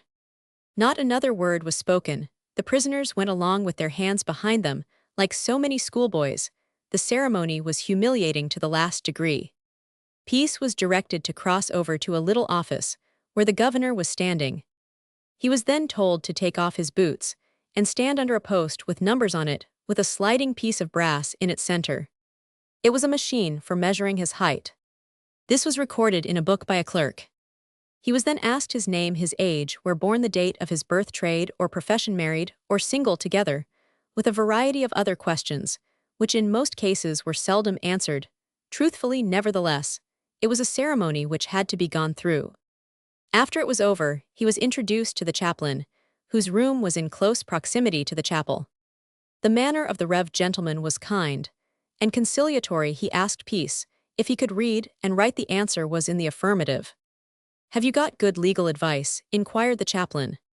Peace informed him that he had written to his mother to retain the services of an able advocate, and he felt quite sure that he should be acquitted, as he had no felonious intent. "I hope and trust you may. I feel assured that you will have a fair trial," said the clergyman, who then informed our hero that he could have any books he liked from the library in the prison to beguile the hours during his imprisonment. "You are very kind, sir, and I have to offer you my heartfelt thanks," said Peace, who was touched by the first words of consolation he had heard since his incarceration. "In writing to your friends," said the divine, "I must give you a warning. All letters are opened by the governor before they leave the prison." "Then I think it most unfair," cried Peace. "We will not discuss that question. It is a rule which is invariably carried out, and therefore I deem it my duty to inform you of it. I advise you also to destroy all letters that come to you as soon as read." "I will most certainly do so, sir," returned Peace, who again thanked the chaplain most sincerely for his information and advice. He returned to his cell in a much more composed state. He looked hopefully to the future. After all, things were not so bad as he had at first supposed. Soon after he had returned to his cell, he received a visit from the governor, who, like any other commander-in-chief, was attended by his aide-de-camp. "They were very attentive to me," all of a sudden muttered our hero, as he caught sight of the governor, who inquired if he wanted anything, looking up and down the cell with a searching glance. "I am told I may have a few books to read," said Peace. "Certainly, by all means you can." "Then I should like to have one or two." The prison official nodded, and before Peace had time to make any other requests he had vanished. Half an hour after this, a number of books were brought to the prisoner to choose from. He selected two, which he was allowed to retain with the understanding that there were more at his service when he had perused the 2 volumes. The records of prison life are necessarily monotonous. The poor prisoners find to their cost their state of existence, especially so, but it is impossible that it should be otherwise. No 10s. Illustration: Peace as an Ethiopian minstrel. Peace as an Ethiopian minstrel. We have endeavored to give as faithful a picture as possible of the treatment of prisoners while in jail awaiting their trial. Many an innocent man has to put up with all the indignities we have described, and has been forced to suffer in silence, for no one seems to have much sympathy for persons who have the misfortune to be wrongfully accused. They must get out of the scrape as best they can. The public, however, every now and then awakens to the fact that a great wrong has been done, and then an outcry is raised, and it goes to sleep again. We have an instance of this in the case of a clergyman who had the misfortune to be suspected of having committed what is known as the Coram Street murder. This case is of a remarkable and exceptional character, and incontestably points to what might be termed spasmodic sympathy or charity, evinced on many occasions towards foreigners by a certain section of the people of this country, who deem it expedient to close their eyes to far more deserving cases of suffering endured by their own countrymen, while they are lavish in their subscriptions to recompense a foreigner. Many of our readers will doubtless remember the particulars connected with the tragedy in Coram Street. On Wednesday, Dec. 25, 1873, a dreadful murder was discovered to have been committed at 12 Great Coram Street, Brunswick Square, the victim being a woman named Harriet Buswell. She had been seen on the previous night at the Count Cavour Hotel in Leicester Square with a foreign gentleman. The woman and her male companion left the hotel together. It appeared that two persons, one of whom was the deceased, called at a greengrocer's shop near to Coram Street. On the Christmas morning, she was found by the landlady of the house, in which she resided, dead on her bed, with her throat cut under the ear, severing the jugular vein, and there was another deep gash lower down. Life was quite extinct. The door of the room in which she was found was locked on the outside, and the key taken away, but strange to say, there were no marks of blood on the door nor on the walls or bed, as if the blood had spurted from the wounds. The face of the victim was perfectly calm, but on the forehead there was the distinct print of a thumb, and a little lower down the mark of the palm of the hand in blood, as if after the first wound had been inflicted, the poor creature had been held down by the left hand, while the second wound was inflicted. The appearance of the man who went home with the unfortunate woman was described by the inmates of the house, but he left without anyone observing him. Suspicion fell on a German clergyman named Hessel, the waiter at the Count Cavour Hotel, and the greengrocer at whose shop Harriet Buswell called with the gentleman who accompanied her home swore, most positively Hessel, was the man who was in company with the murdered woman on the night of the 24th Christmas Eve, and that he and Harriet Buswell called at his shop and purchased some apples. Dr. Hessel was examined at Bow Street, and his legal advisor said that he was in a position to prove an alibi, the prisoner being at an American hotel in the east end of the town during the whole of the evening in question, Christmas Eve. He asked for a remand of 8 days for the production of witnesses. This was granted, and on the next examination, Dr. Hessel was released, the alibi being deemed a sufficient proof of his innocence. This is a brief epitome of the case. There were, however, one or two other suspicious circumstances of minor importance, which it is now not necessary to dwell upon. The evidence of the waiter and greengrocer, both of whom had ample time and opportunity of observing the features of the accused, was so direct and positive as to justify his detention. Many suspected persons have been remanded upon much lighter testimony, have endured all the hardships of imprisonment without any expression of regret on the part of the executive or the public, but a loud outcry was raised at the injury sustained by Dr. Hessel. There was a general desire on the part of the public to send the illustrious gentleman from these shores, not only compensated in pocket, but compensated in mind and feelings. In the cruel penitentiary called the House of Detention, says a daily paper at the time of his imprisonment, he was treated as a felon, and every untried man, however innocent, obtains there a sharp foretaste of the punishment that follows conviction. Dr. Hessel gave a vivid description of a few of his experiences in the Clerkenwell torture house. The pens of indignant journalists were actively at work to chronicle the sufferings of the accused gentleman. The writers for the press suddenly discovered that the treatment of prisoners and suspected persons generally was a scandal to this country. Our present system has been in operation a good many years, and it was therefore the more surprising that it was not assailed before, and still more so that it has not been so since. A general feeling of regret was expressed by all classes from the Queen to the artisan that the doctor should have been subjected to so much annoyance, inconvenience, and indignity. What can be more gushing than the following document, which was handsomely engrossed and written, both in English and German, and presented to the German doctor? On behalf of the Committee of English and German Gentlemen, acting for the Rev. Godfrey Hessel, pastor designate of a German Lutheran congregation of Monies in the Brazils, we beg to state that he was arrested in London upon a false accusation, and, after a most searching investigation, overwhelming evidence having been given establishing, beyond a doubt, his entire innocence of the false and cruel charges, on January 30, 1873, acquitted by the presiding magistrate, amidst cheers from the court as free from suspicion, the acute and unmerited sufferings which Dr. Hessel had to undergo by a grievous and palpable error, having called forth a national subscription, the amount consisting of £12.50, is hereby offered him, as the testimony of the universal sympathy felt for him by all classes, and with the assurance that the sincere wishes and prayers of many thousands of German and English friends for his health and happiness and a long and prosperous career, will follow him to his destination. Knowing as much as we do of the merits of the case, we cannot do otherwise than designate the above effusion as being what our transatlantic cousins would call bunkum.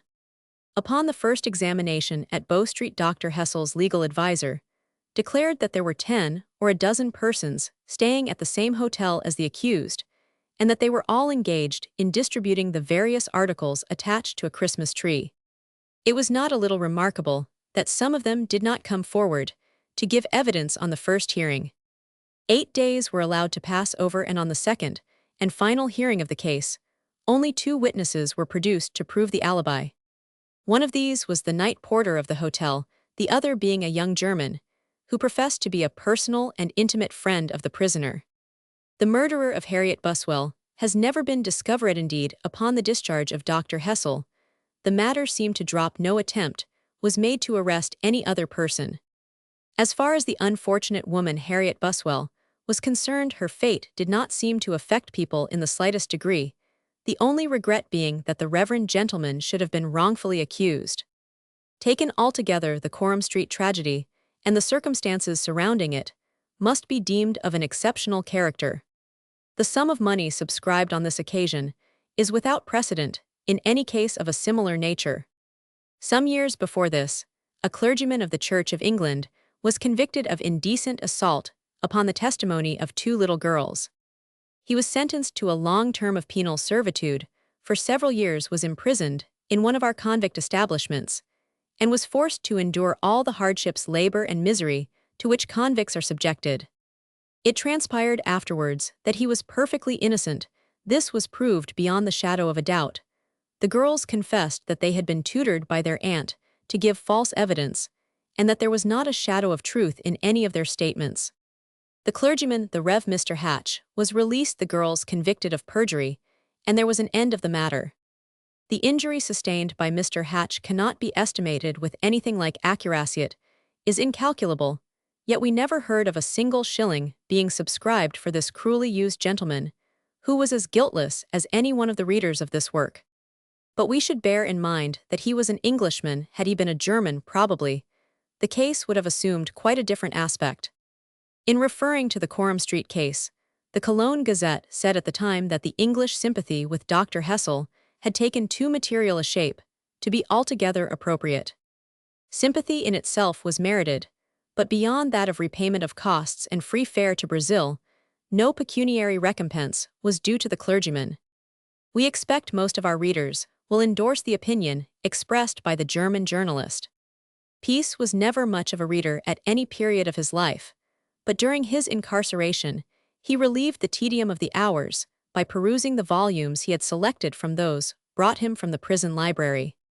After the governor's diurnal visit, all the prisoners were called out and marched off into a stone yard, enclosed in iron bars on 2 sides and the other by stone walls. In this place Peace had an opportunity of having a look at his fellow prisoners. All grades of society were represented by the motley group, from the city merchant to the wretched street Arab. For nearly an hour did the prisoners go round the yard in regular order, much after the fashion of soldiers. 2 warders were there to keep order and interdict any talking between the prisoners. On certain days in the week, the detectives and warders from other jails came to take stock and see if they could recognize any of the newcomers. Sometimes one would be called into the corner of the yard to undergo a closer scrutiny, and it was amusing to see how coy and bashful the hardened offenders looked. While this ceremony was taking place, acquaintances were claimed that were by no means cordially reciprocated. In some cases, a photograph was produced by a detective and compared to its living prototype. The moment the detectives came into the yard, those whom they sought would either slink past in hopes of not being recognized, or else assume such a look of injured innocence that they thereby betrayed themselves. At once an old bird was detected by thus overdoing it. It is customary for the detectives, before entering the yard, to have a good survey of the prisoners exercising from some unseen corner. They then mark the bearing and look of the prisoners. Before they are aware that the detectives are near, on entering they note any change in their demeanor. The new manth greenhornies not aware that officers are present, for they are invariably dressed in plain clothes, But the old hand knows full well the purport of their visit, and finds it difficult to maintain his composure under such trying circumstances. Mr. Green unfortunately attracted the attention of a tall, military-looking man who claimed acquaintance with him, but the young gentleman's memory was at fault. He could not, and would not own to a little affair which had taken place some 18 months back. "I assure you upon my honor," said Green, "you are quite mistaken. You are indeed. I never was at Warwick in my life." The detective smiled, shook his head, and passed on. The gypsy did not appear to be recognized by anyone, neither was Peace. Certain days in the week were visiting days. Peace was looking forward to a visit from his mother, to whom he had written. She presented herself at the prison on the next visiting day, and was conducted by a turnkey to that part of the prison where the inmates are permitted to see their relatives, who have to converse with them through wire gratings, with a space of some 3 or 4 feet between them, in which sits a warder. The visiting goes on for an hour or more. Those prisoners who have friends come to see them stand in a row against these railings, and their friends opposite. As a matter of course, everyone is talking at once with his own friends, and the consequence is there is a constant clatter kept up during the whole of the time. All are too interested in their own affairs to take any notice of what is going on between his neighbor and friend. Peace exhorted his mother to procure the services of a counsel whom he named, and in whom he had great confidence. "Be of good cheer, my dear boy," said his parent. "I have already seen the gentleman you name, and he has promised to do his best for you." "That old catamaran will swear anything, I feel assured of that," cried Peace. "But he'll be able to bowl her out if you tell him what sort of customer he has to deal with. She dragon a very devil, that's what she is." "Don't lose your temper, Charlie. It's no use doing that now you're behind the bars." "I should like to—" "Hush, don't go on so, patient," interrupted his mother. "There, keep up your spirits, all will be well, I dare say. They treat everybody in this place as if they were convicted felons. It's a burning shame, that's what it is. But it's no use making any complaint. If a fellow does that, he gets worse served. I've done nothing against the laws, but it makes no difference. The biggest rogue gets the best of it in places of this sort. Well, it is only for a short time. The sessions will soon be on, and there y'all have justice done you, let us hope." Hope told a flattering tale, mother. "But hark ye, I want to see the lawyer to give him the necessary instructions for preparing my defense. Do you hear? I must see him. I've arranged all that. He will be here in a day or two's time. Don't fret or worry yourself, we are doing all we can for you." "I have no doubt of that, but it's hard to be cooped up here." While this conversation had been taking place, there was a hubbub of voices from the other prisoners and their friends. Interviews of this nature are in many cases painful in the extreme, especially when the friends or relatives of a prisoner are introduced into the interior of a jail for the first time. At the expiration of the time appointed for these visits, Peace and his companions returned to their respective cells. Soon after this, he had an interview with his solicitor, to whom he explained the whole of the circumstances connected with the alleged attempted burglary at the Gothic cottage.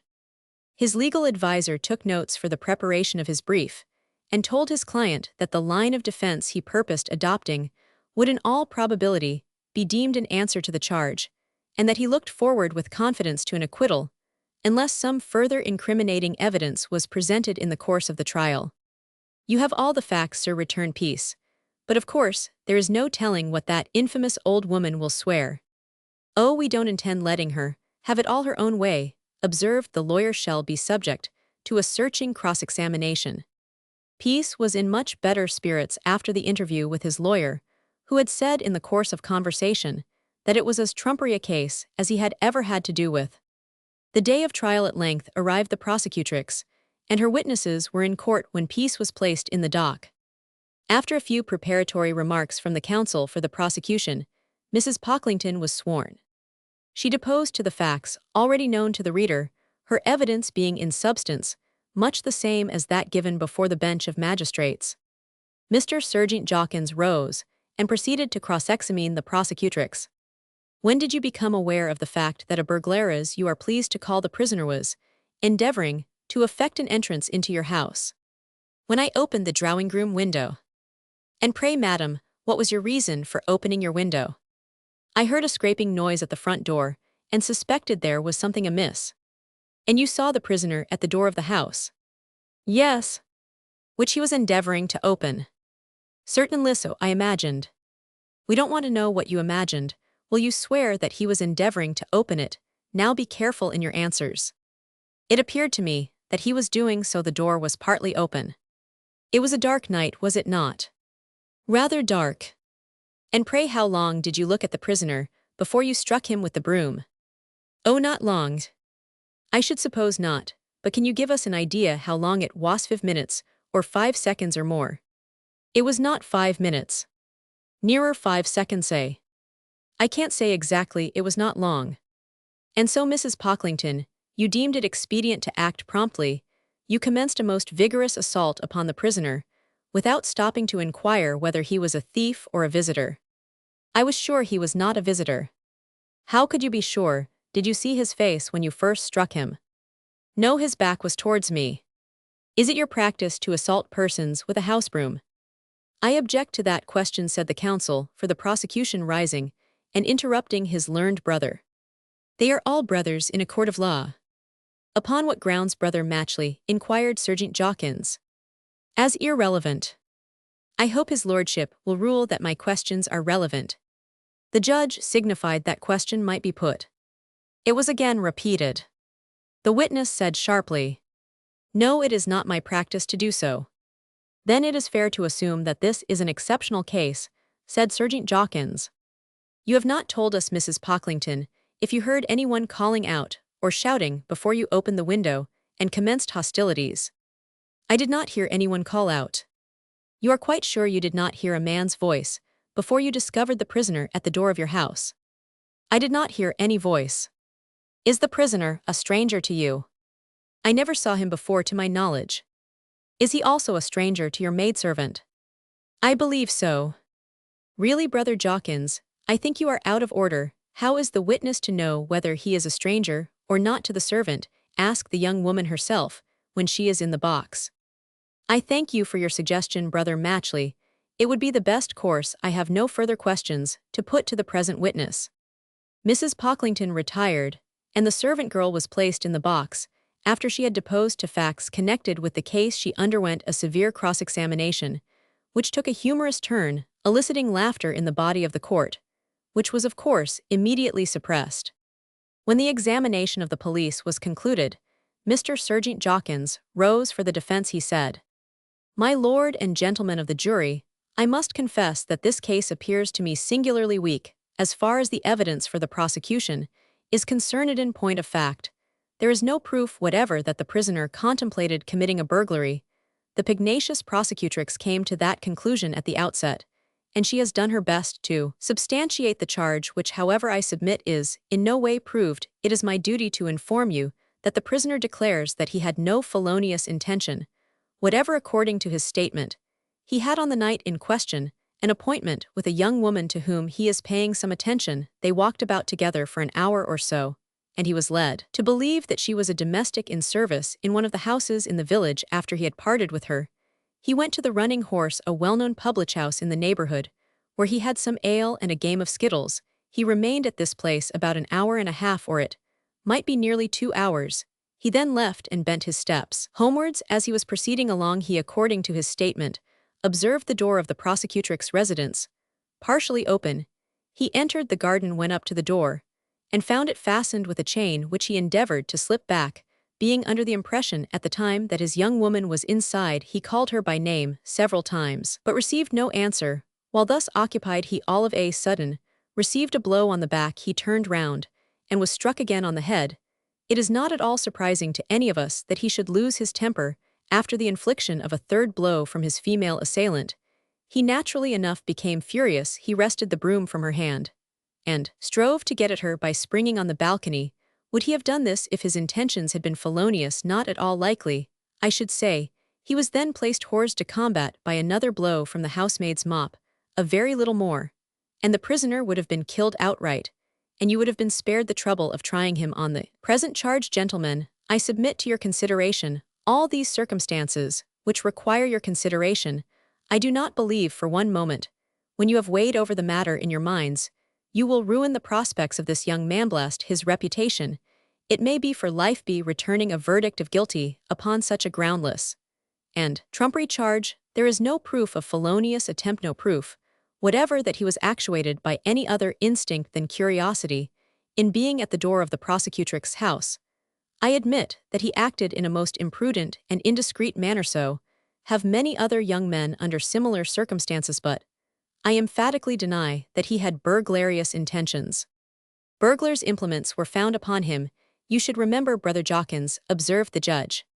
So the police aver, my lord, returned the advocate. Indeed, they are so prone to put the worst construction in cases of this sort that it would not surprise me if they called a toothpick or a pencil case burglars tools. The prisoner denies this. He asserts that the implements found on him are nothing more or less than tools which he uses in his business. What is his trade, then? Inquired a juryman. From what I have been informed, I am led to the conclusion that he is a sort of handy man at 2 or 3 tradish, has worked as a smith, he has turned his attention to mechanical appliances, and is the inventor of a crane of a novel description. This is his rough draft of its form. Mr. Serjeant Jawkins held forth a large mechanical drawing, which the judge and jury understood as much about as they did of the Sanskrit language. Nevertheless, the diagram had its desired effect. It is quite clear, said Serjeant Jawkins, in continuation, that no robbery has been committed, nothing has been stolen from the house of the prosecutrix, and I maintain that it is equally clear that no robbery was contemplated. The prisoner has been roughly, and I may say unmercifully, used by the pugnacious Mrs. Pocklington and her valiant servant maid, but hardly as he has been dealt with by the relentless prosecutrix. He will, I feel assured, be recompensed by an acquittal from the hands of a jury of his countrymen. Mr. Serjeant Jawkins sat down. He had done his best for peace, whom he had defended with wonderful skill. The judge summed up in a few words. He said, after a review of the evidence, if the jury had a doubt as to the prisoner's intentions, they were bound to give him the benefit of it. They returned a verdict of not guilty, without leaving the box. I knew Jawkins would pull you through, whispered Peace's attorney, as his client entered the prisoner's waiting room. You may think yourself lucky, young man. I do, and am very thankful to you for suggesting the line of defense, returned our hero. Believe me, I shall be forever grateful. Many of the other prisoners who were tried in the same court were not so fortunate. Mr. Green was not successful in imposing upon the judge and jury. Unfortunately for this young gentleman, he was well known to the police. More than one constable came into court to claim his acquaintance. Mr. Green's recollection failed him. He did not remember to have met the constables before he put on a look of injured innocence and again burst into tears. But all this display of grief and contrition had but little weight with the court. Mr. Green was found guilty. He was sentenced to 1 month's imprisonment with hard labor. He cried as if his heart was about to break. The gypsy was tried on the same day as Peace and Mr. Green. It was not clearly established that he had stolen the horse, but it was proved that he had taken it away from its owner's stable and rode off with it. His defense was that he intended to return the animal, but he utterly failed to establish this satisfactorily. He was found guilty, but as it was his first offense, or more properly speaking the first time he had been convicted, he was sentenced to 6 months only. It's a lottery, quite a lottery, observed the gypsy to Mr. Green. I never thought you would get more than me. I've been very unfortunate, returned his youthful companion. It's those bobbies as did it. It warn't of no manner of use, my coming the good boy business while they were in court. But I say, old man, do you know your friend is dead? What friend do you mean? Inquired the gypsy. I didn't know as I had any. Why, him as interrupted you in the lockup. Deadies, he, poor chap. It was true enough. 2 days before the assizes commenced, the ill-fated man breathed his last. He was born and bred a gentleman, was of an ancient and honorable family, but in early life was afflicted with a fatal propensity for gambling and betting. All the years of his life were wasted, his moral principles were undermined. He was of course a prey to sharpers. He became reckless, lost his status in society, and ultimately in the dire straits in which he found himself had recourse to forgery. His family, to save his reputation, paid the forged bills. Nevertheless, the man could not turn aside from his evil course. He had got into a vortex, a sort of maelstrom, from which he could not release himself. His end we have already chronicled. It is not easy to estimate the pernicious effects of betting in this country. It affects all classes, impoverishes the wealthy, makes criminals of the middle and lower classes of the community, fills our jails, and is in point of fact the ruin of scores of thousands of persons, who, but for this fatal propensity, would in all probability have continued to be respectable and honorable members of society. Nothing tends to demoralize the youth of this country compared to the practice of betting. It is quite time the legislature should take active measures to suppress as far as lies in their power this widespread evil. Chapter Roman 19 Pieces Provincial Tourth, Old Carved Lion. We now arrive at another phase in the history of the criminal, whose career we are shadowing. Fourth piece, after his release, returned to his native town, and resided for many months with his mother. To all appearance he was a good citizen, and an industrious man enough who managed to earn sufficient for his own requirements. It was not known in Sheffield that he had been in trouble. Those who were interested in his welfare were in great hopes that he would turn from dishonest courses and taste the sweets of honest industry. Certainly, for a long time after the Gothic cottage affair, he was more circumspect in his conduct and general behavior. For the greater portion of his life, he seems to have lived on the border line of respectability and decent dullness, and at times appeared to settle down to an honest life. But he deliberately chose evil for good. The old craving for adventure and excitement would come over him again, and he would plunge headlong into the realms of desperate lawlessness, to reemerge shortly in the daylight as a quiet and steady young member of society. His single-handed, self-reliant way of going to work is perhaps the most notable of his characteristics. He trusted to himself and no one else.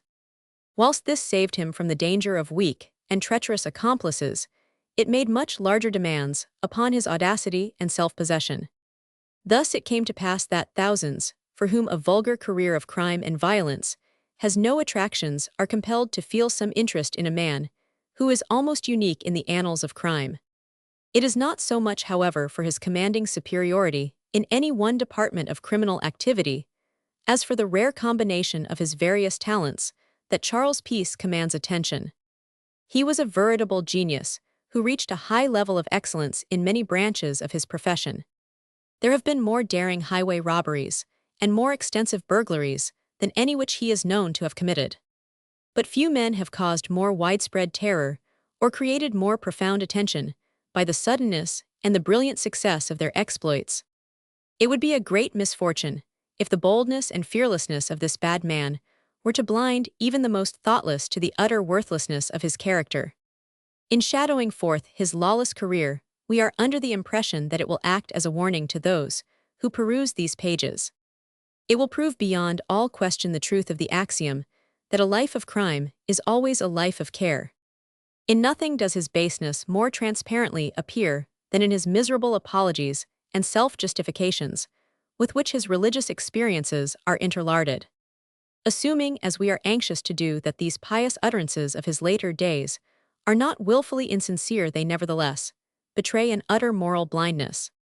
He was very willing to call his past life wicked in general terms, but for his worst transgressions, he had some extenuating plea which destroyed the validity of his assumed penitence. If he could have been turned loose upon society again, one can hardly venture to hope that his future life would have corresponded with his edifying conduct in jail. The curiosity of the public to know all about Peace and his life need not be regarded with too despondent an eye. If any adventurous and high-spirited youth sees anything to admire in our hero's career, he will do well to remember that the grandest successes of a criminal course are at the best but wretched failures. Peace had probably a far smoother life than most offenders of equal activity. Yet he spent some considerable part of his time in prison, and in the full noontide of his prosperity, hardly reaped as much fruit from his misapplied talents as those talents would have yielded in any honest walk of life. Peace's strongly marked preference for the revolver was fatal to the picturesque development of his talents. The truth is that the particular offender had no special affection for bloodshedding. Strong as were the fascinations of a criminal life, he chiefly had an eye to business. In the heat of passion, or with a view to save himself, he was thoroughly unscrupulous about taking life, but he was not anxious to compromise himself by any needless slaughter. Yet for coolness, promptitude, and self-reliance, he has seldom been surpassed. He never suffered himself to be betrayed into any acts of overwhelming fatuity and oversight, such as those which have often led the most skillful to their ruin. In him there was an assemblage of qualities, such as one man rarely possesses. Peace took great interest in carving architecture and works of art of every conceivable description, while at Sheffield during the few months he remained a decent member of society.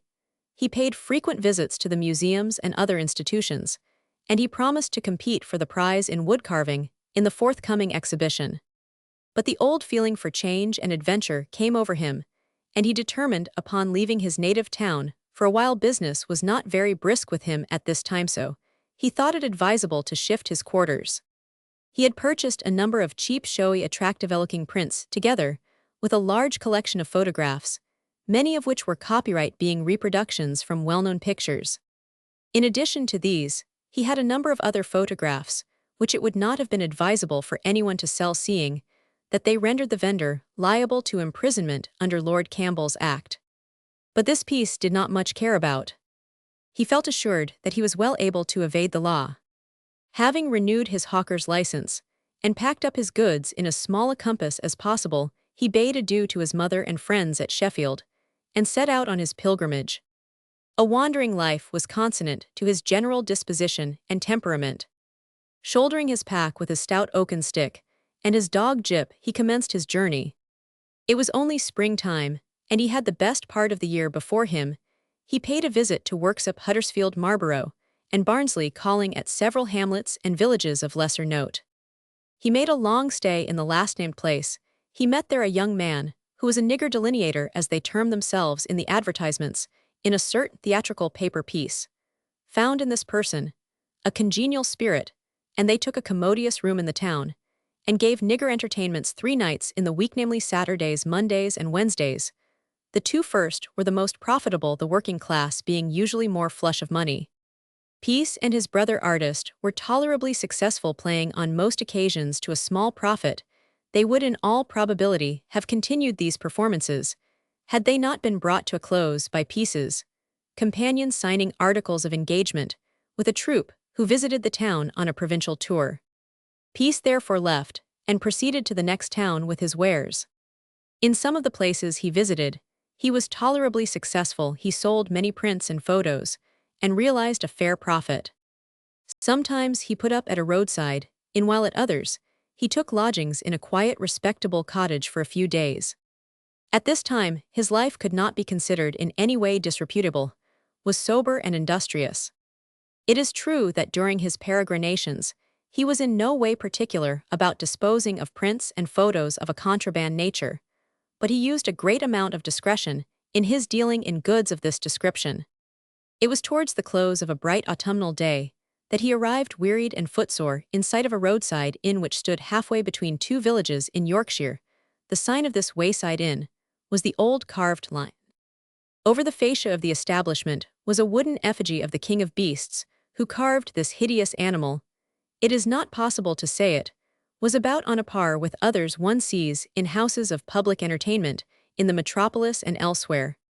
About 30 yards off the old carved lion stood a handpost, with its 4 white arms pointing down the 4 crossroads.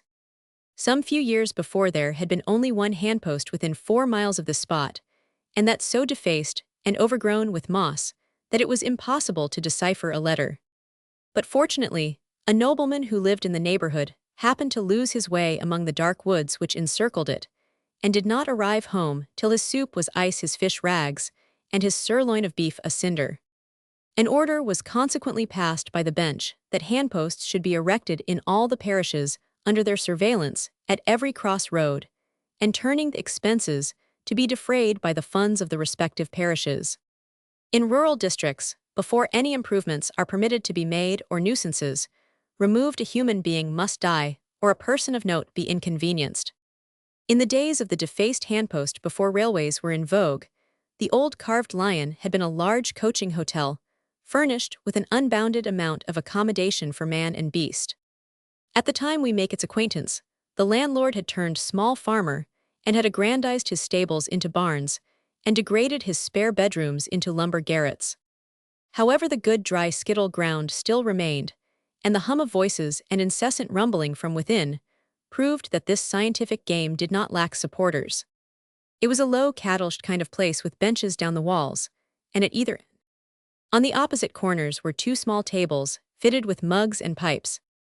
A portly individual in a white apron filled up the doorway as Peace arrived in front of the old village inn, in the front of which was a horse trough, a large chestnut tree, and a post bearing at its top the sign of the house. "Good day, friend," said Peace to the host of the Carved Lion. "I am wearied and footsore, and crave a little rest and refreshment." "Both are at your service, neighbor," returned the landlord, making way for the newcomer by withdrawing into the bar. Peace entered the parlor, and in a few minutes, a mug of ale together with some cold meat and pickles were served him, which he devoured with evident relish. Meanwhile those in the skittle ground were busily occupied.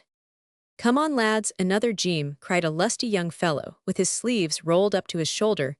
"Come on, mates, one more. You don't mean to say ye ha done yet?" "I don't know exactly what to say about it," replied a middle-aged man, who was also in his shirt sleeves. "I tell ye what, it be ye a deal too good for me, a doubt." "No, no, come on," returned the other, with the mellifluity of a Whitecapel skittle sharper. "Never fear, Governor Luck. We'll be sure to change. Don't be so quavery-mavery over it. Let's have one more pint, for I am jolly dry." "You start first, then."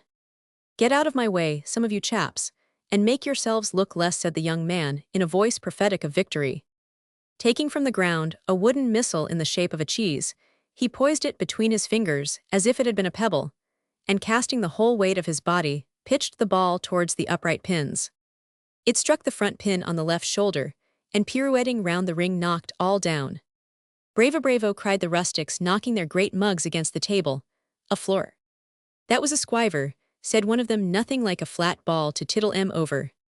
"Fust hoss to Bill," cried another, chalking down one on the table. "You've got your Sunday play on today," said the other, as he took the ball in his hands. His throw was less fortunate. Only one pin fell, which, after rolling among the others, and creating a false interest, for a while calmly subsided in the dust. "There, I give ye the game, and the pot, there's no tackling ye at skittles tonight, that's sartin, and I can't make no how of it either." "Who's next?" cried the victor. "Will e'er a one of ye have a shy for a pot, or want ye ill tack 2-to-1? I gets the 3 fronts and ill take it even, I floors 'em." "Ill back Billy Agent E for a gallon if ye like," cried a man. "Nay, nay," cried a loud, but not inharmonious voice, "if old Nick were here." "Hoosh, hoosh," shouted out half a dozen of them. "Who cares about your hooshing? I bean't afeard of no mortal thing, no immortal, for the matter of that, neither man, beast, or spirit." The voice came from a young woman, who was finely, though perhaps almost too lustily formed. "Ye're all a pack of fools," said she, giving her head an indignant shake, "a frightenin' yourselves about Mother Bricket's ghost. Who is there as has seen it, I should like to know?" "I said a man. I were a walking across the common here, when I found a somethink white and ghastly walking by my side." "How big was it?" "About my height, as nigh as can be, and it never said a word, and just as I was ready to drop it, vanished away." "And then, we all knows," said another, as only t'other night her voice was heard in the passage by the taproom, where she called Bricket 3 times by name, and many bane by, and it was only yesternight, as she came and patted the white cow while Clara were a milkin' on it. "This be very sartin," said a tall pale woman with a child in her arms, "if she could come back arter shed gone. She ud her mind was all here when she died. When she was in her last hour, her little darter came up to see how she was agin on mind. The business, said she, quite sharp. And when Bricket came up, she sent him down pretty quickish. Don't mind me, mind the customers, them were her last words. And she were an audacious woman, after money sure alive. There is hardly any country place in the United Kingdom, but owns some superstitution, which many of the inhabitants have full belief in. At all ages, and in every place, there have been found many who have entertained the belief that at certain periods, the dead are permitted to revisit the earth for a brief period. And it was said in the neighborhood that the deceased landlady of the Carved Lion could not rest in her grave without an disembodied spirit occasionally hovering about the old hostelry. She had been a hard-fisted, money-loving woman in her time, and the frequenters of the inn were wont to talk about her ghost being seen on the common, in one of the dark lanes, or elsewhere in the witching time of night. "She must have growed a good bit since she died," said the woman who had been called Nellie, "for she was a good deal shorter than that gawk there, When she were here it's all nonsense. I tell if people goes to a better world, they don't want to come back to a place like this. And if they go to another place. Hoosh hoosh, exclaimed several voices. Get along with your hooshing, it's only the truth that I am speaking, exclaimed the young one. Doubtless an altercation would have ensued, but the subject was dropped upon the appearance of a stranger. This was Peace, who had finished his repast in the parlor, and strolled into the skittle ground. Your sarvant, sir, said one of the rustics to Peace. Give you good evening, friend, said our hero good evening to one and all. The villagers made room for him on one of the forms which ran by the side of the building, and Peace sat himself down. Ha, the first drink of the new pot, said a broad-shouldered man to a companion by his side, and don't cuss, and swear. I hate to hear a man swear for nothing. I am not going to drink your froth for returned the other. Ill ha, some and y'all find it as thick as molasses. Ill warrant Bricket poured a lot of beer into a barrel, without clearing out the dregs, and a pretty mess he's made of it. The way business is done here now would make his dead wife walk if anything could. What you're grumbling, agin, as usual, said another of the company. Don't be a runnin' down Bricket, for he's a good sort. Who says he ain't, cried Nellie, but some people are never satisfied. Right you are, lass, exclaimed several, for it was evident enough that the young woman was a general favorite. Ain't nobody seen nothin' of never hat nowhere, inquired a thin old man in a querulous voice, twisting in and out of the crowd like a ferret in a rabbit burrow. One 'ud think your silly old head were inside on it a wanderin' about like that there, said Nellie. Don't say much to him, whispered the woman with a child in her arms. Poor Nat Peplow has aged wonderful these last 3 years.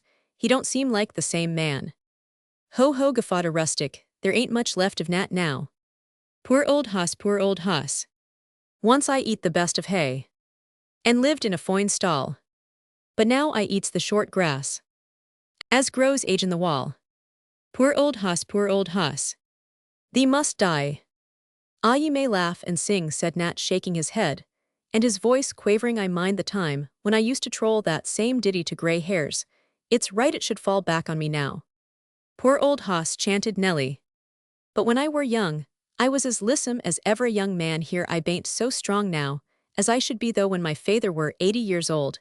He could carry a sack of wheat up a ladder into a granary, and my mother's hair, when she were an old 'ooman, was as black and shiny as jet, and growed over her shoulders like a wild colt's mane. I don't know rightly what makes me weaker than they my arm be a withered up like a burnt piece of pig's flesh, and my poor chest do hurt me. When I breathes I think the beer can't be so wholesome and nourishing as it used to be. And Nat, taking his half-pint mug from the table, peered into it, and found it empty. Why, it's run out, he cried. A hoarse giggle from a sunburnt country lad pointed out the culprit. All run out of the top, I s'pose, he added resignedly. Now Bricket, let's have another half-pint o' tuppenny, and draw it thickish, coss, I ain't had my supper. Nat always liked his beer by installments of halfpence, because he thought that he got more that way. Sometimes he drank as many as 8 halfpence, on which occasions he would chuckle gravely in his sleeve, and persuade himself that he had cheated the landlord of a noggin. No 11. Illustration. Good day, friend. Good day, friend, said Peace to the host of the carved lion.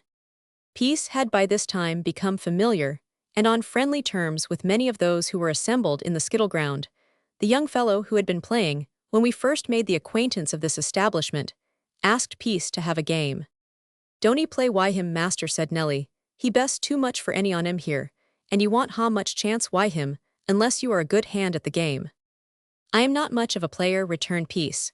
But what matters that we are only going to play for amusement, or for a mug of beer? It don't much matter who wins or loses. Please yourself, Thennet, ain't any business of mine. Let 'em alone, Nell, there aren't no skittle sharpers here, said a man at one of the tables. Let 'em be, lass. Nell shrugged her shoulders, and sat herself down on one of the forms. The players went to work in good earnest. Peace succeeded in knocking all the pins down at one go. This exploit was greeted with loud bravos. His antagonist, however, was equally successful, and the game resulted in a draw. Another game was played. This Peace lost. I've done better than I expected, said he, and I think I had better leave off now. I am evidently no match for you. Come, said Nell, if you're done skittlin', let us be going indoors, and ye can finish your ale there. Many of them, now left those that remained repaired to the parlor. Chapter Roman 20, the occupants of the parlor a convivial party. Peace bent his steps, in the direction of the bar of the establishment. As he was proceeding along a voice, shouted out, "Yera bean't a goin' to leave us, Sir Beast thou?" "No, no, friend," returned our hero, "I shall join you in a minute or so." "Aye, that be right," exclaimed the same voice. Peace went in front of the bar, and said to the landlord, "I don't want to go any further tonight, can I have a bed here?" "Ah, surely," answered the host, "for as many nights, as thee likes the more the merrier." "Good then, that's settled." He returned to the parlor. Over the mantelpiece of this was a smoke-bleached board, on which was inscribed, in dingy yellow letters, "When first I came I some did trust, and did my money lend. But when I asked for the same, they soon forsook their friend. Now my cure is no man's sorrow. Pay today and trust tomorrow." However, a scrawl of chalked hieroglyphics on the bar door proved that the practice of the publican was less resolute than his professions. "I think I'll ha another half-pint," said the old man, who had been called Nat. A little girl, who served the beer and tobacco, brought in the liquor the old man ordered.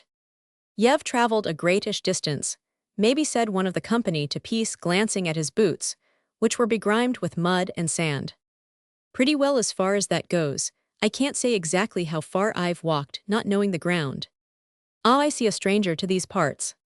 "Yes, I am on a tour." "For pleasure?" "Well, no, not altogether pleasure business. I am a picture-frame maker by trade, and deal in prints and photos. Would you like to see some of my wares?" "Ah, that should," said several. "Well then, so you shall."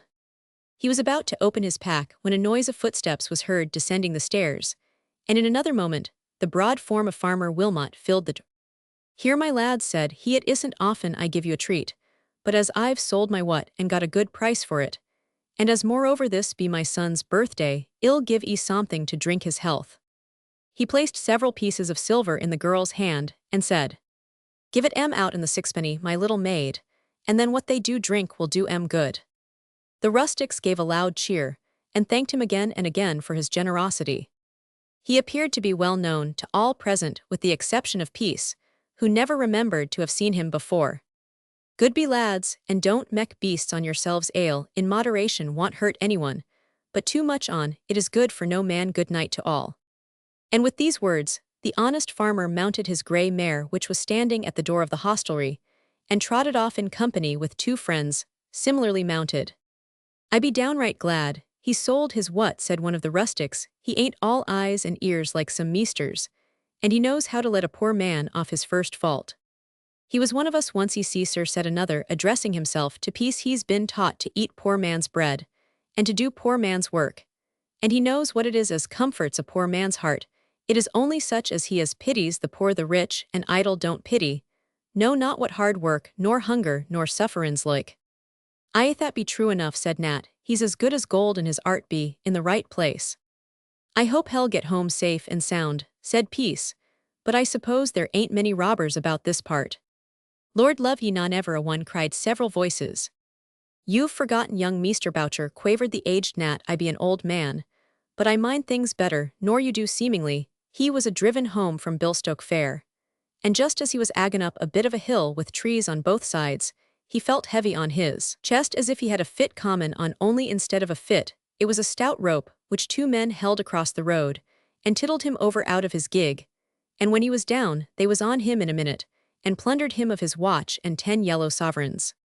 That's the story. He went home, and told his mother," said Nell scornfully, "but I can pretty well guess how it was some of them flaunting husses got, and collifoggled him into the booths to dance with 'em. And while he were a-thinkin' how pretty he were a-doin' his steps, whip goes his money, and watch out of his pocket into theirs." This speech was greeted with roars of laughter. "Ah, Nell the beast, a knowin' one," cried several. A portion of the beer the farmer had paid for was now brought in by the little waitress. It was handed round in brown mugs to the company. The farmer's health was drunk, also that of his son. Peace opened his folio of prints plain and colored. Several were spread out upon the table, and regarded with curious and inquiring eyes by the occupants of the parlor. Peace had pictures to please persons of different tastes. Some were bits of rustic scenery, farmyards, horses, plowing, haymaking. Others consisted of highly colored sporting subjects, such as hunting, ratting, and deer stalking, but as it would never do for an itinerant dealer in these commodities to confine himself to one particular class of art, he had specimens of every conceivable variety, suitable to persons of opposite tastes. Pictures addressed to persons of a devotional turn of mind formed a large element in his stock. In trade the Holy Family, the head of our Savior together with 3 young gentlemen in surplices casting up their eyes, were there in abundance, also a young lady clinging to an impossible-looking cross, her garments dripping with wet, was another. This fine specimen was called the Rock of Ages, the title of the young gentleman in surplices being We Praise Thee, O Lord. He had also large photos of the light of the world together, with a variety of others of a similar character. These subjects went down with some of his customers, while others would not honor them with a cursory glance. One print entitled The Laborer's Best Friends was greatly admired by the frequenters of the old carved lion. The subjects represented were a substantial piece of fat bacon, a quartern loaf, half a cheese, a foaming tankard of ale, and a clay pipe. "Ah, that be summat like," exclaimed several. "I call that wonderfully natural, as real as life itself. I should like to ha that. How much be it, measter?" "Cheap enough," answered Peace, "only half a crown." "Umph, I wish it was in a frame. I'll undertake to frame any of my prints at cost price." "Do now." "Yes, you can have a frame from a shilling to a sovereign according to the quality." "I'll come and sit by you," said Nell to Peace, "because you are a clever man, I am thinking." "I am very much flattered, I am sure," he answered with a smirk. "So ought to be," said another of the company. "It ain't many as Nell condescends to flatter." A young peasant and peasantess, as Mark Twain would say, making eyes at one another, after the approved fashion, attracted the young woman's attention. "Now I call that a wonderfully well-done picture," said she. "Do you like it?" asked Peace. "Yes, very much." "Well then, I shall beg of you to accept it." The girl colored up, not rightly understanding his meaning. "What be hesitating about, Nell?" said Old Nat. "Don't ye understand it's given to you as a present?" "Oh, I cannot think of having it without paying for it." "But I desire you to do so. I insist," cried Peace, rolling up the print in a sheet of paper and handing it to the young woman. "Oh, I didn't mean to beg it of you," said she. "I know that I give it to you of my own free will, so say no more about it." This act of generosity produced a favorable impression on all present, and Peace became very popular. Several present bespoke prints, and after the whole of them had been inspected, they were packed up and put aside for the rest of the evening. The whole of the company then sat down to enjoy themselves, and to say the truth, in their homely way, they did so very much more so than many of their betters. "Ah, I used to be mighty fond of pictures," said Old Nat, "but Lord, I don't seem to ha the taste for anything like I had formerly. When a man gets old, and well nigh worn out, he's not so easily pleased as the young unspee, he measter." "Well, I suppose not, friend," returned Peace, "but we shall all get old and worn out if we live long enough. We ought not to forget that." "Now none of your croaking, Nat," said a lusty young fellow. "You're a good for many years. Yet come, just give us a song." "Old man, Nat's been a foine singer in his time," observed the speaker in a whisper to Peace. "Oh, I dare say." "Fond of music, sir?" inquired another. "Yes, I am a bit of a musician myself. If our friend will oblige, I'll give you a tune or two upon the fiddle." This seemed to have a magic effect upon the villagers, who thumped the tables till the pots and glasses danced on the board. "Well, eitho, oh, that be grand," exclaimed several. "Now, Nat, just make a beginning." "You must excuse me, sir, if I break down," said the old man apologetically. "I ain't what I used to be." "He's never satisfied, unless he's telling us that," cried a voice. "Come, old man, fire away." Old Nat cleared his throat with one or two preliminary hums, and then in a high treble trolled a nautical ballad, first verse of which described the loves of a youth and village maiden who plighted their troth under a linden tree. The verse ended with a mournful refrain which was as follows: "Now this ere Jack he was hard-hearted, which no true lovier ought for to be. And this here Saul he soon disarded, all for to sail on the salt sea."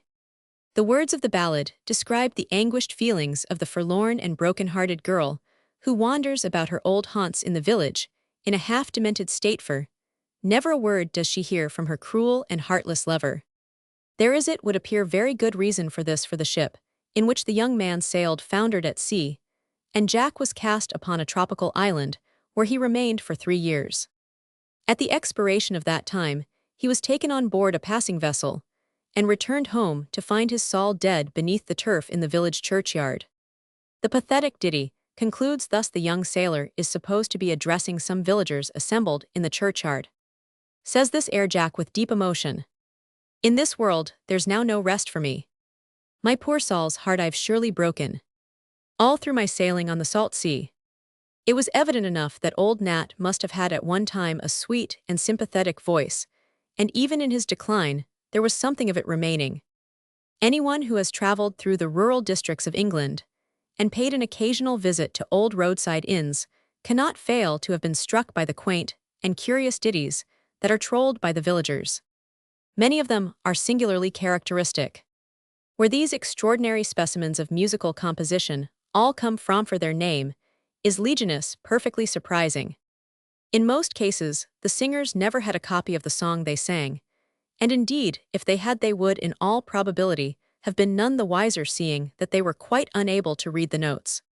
They learnt it from someone, and he or she learnt it from somebody else, and so on, till the original source of the melody is lost in the deep backward abyss of time.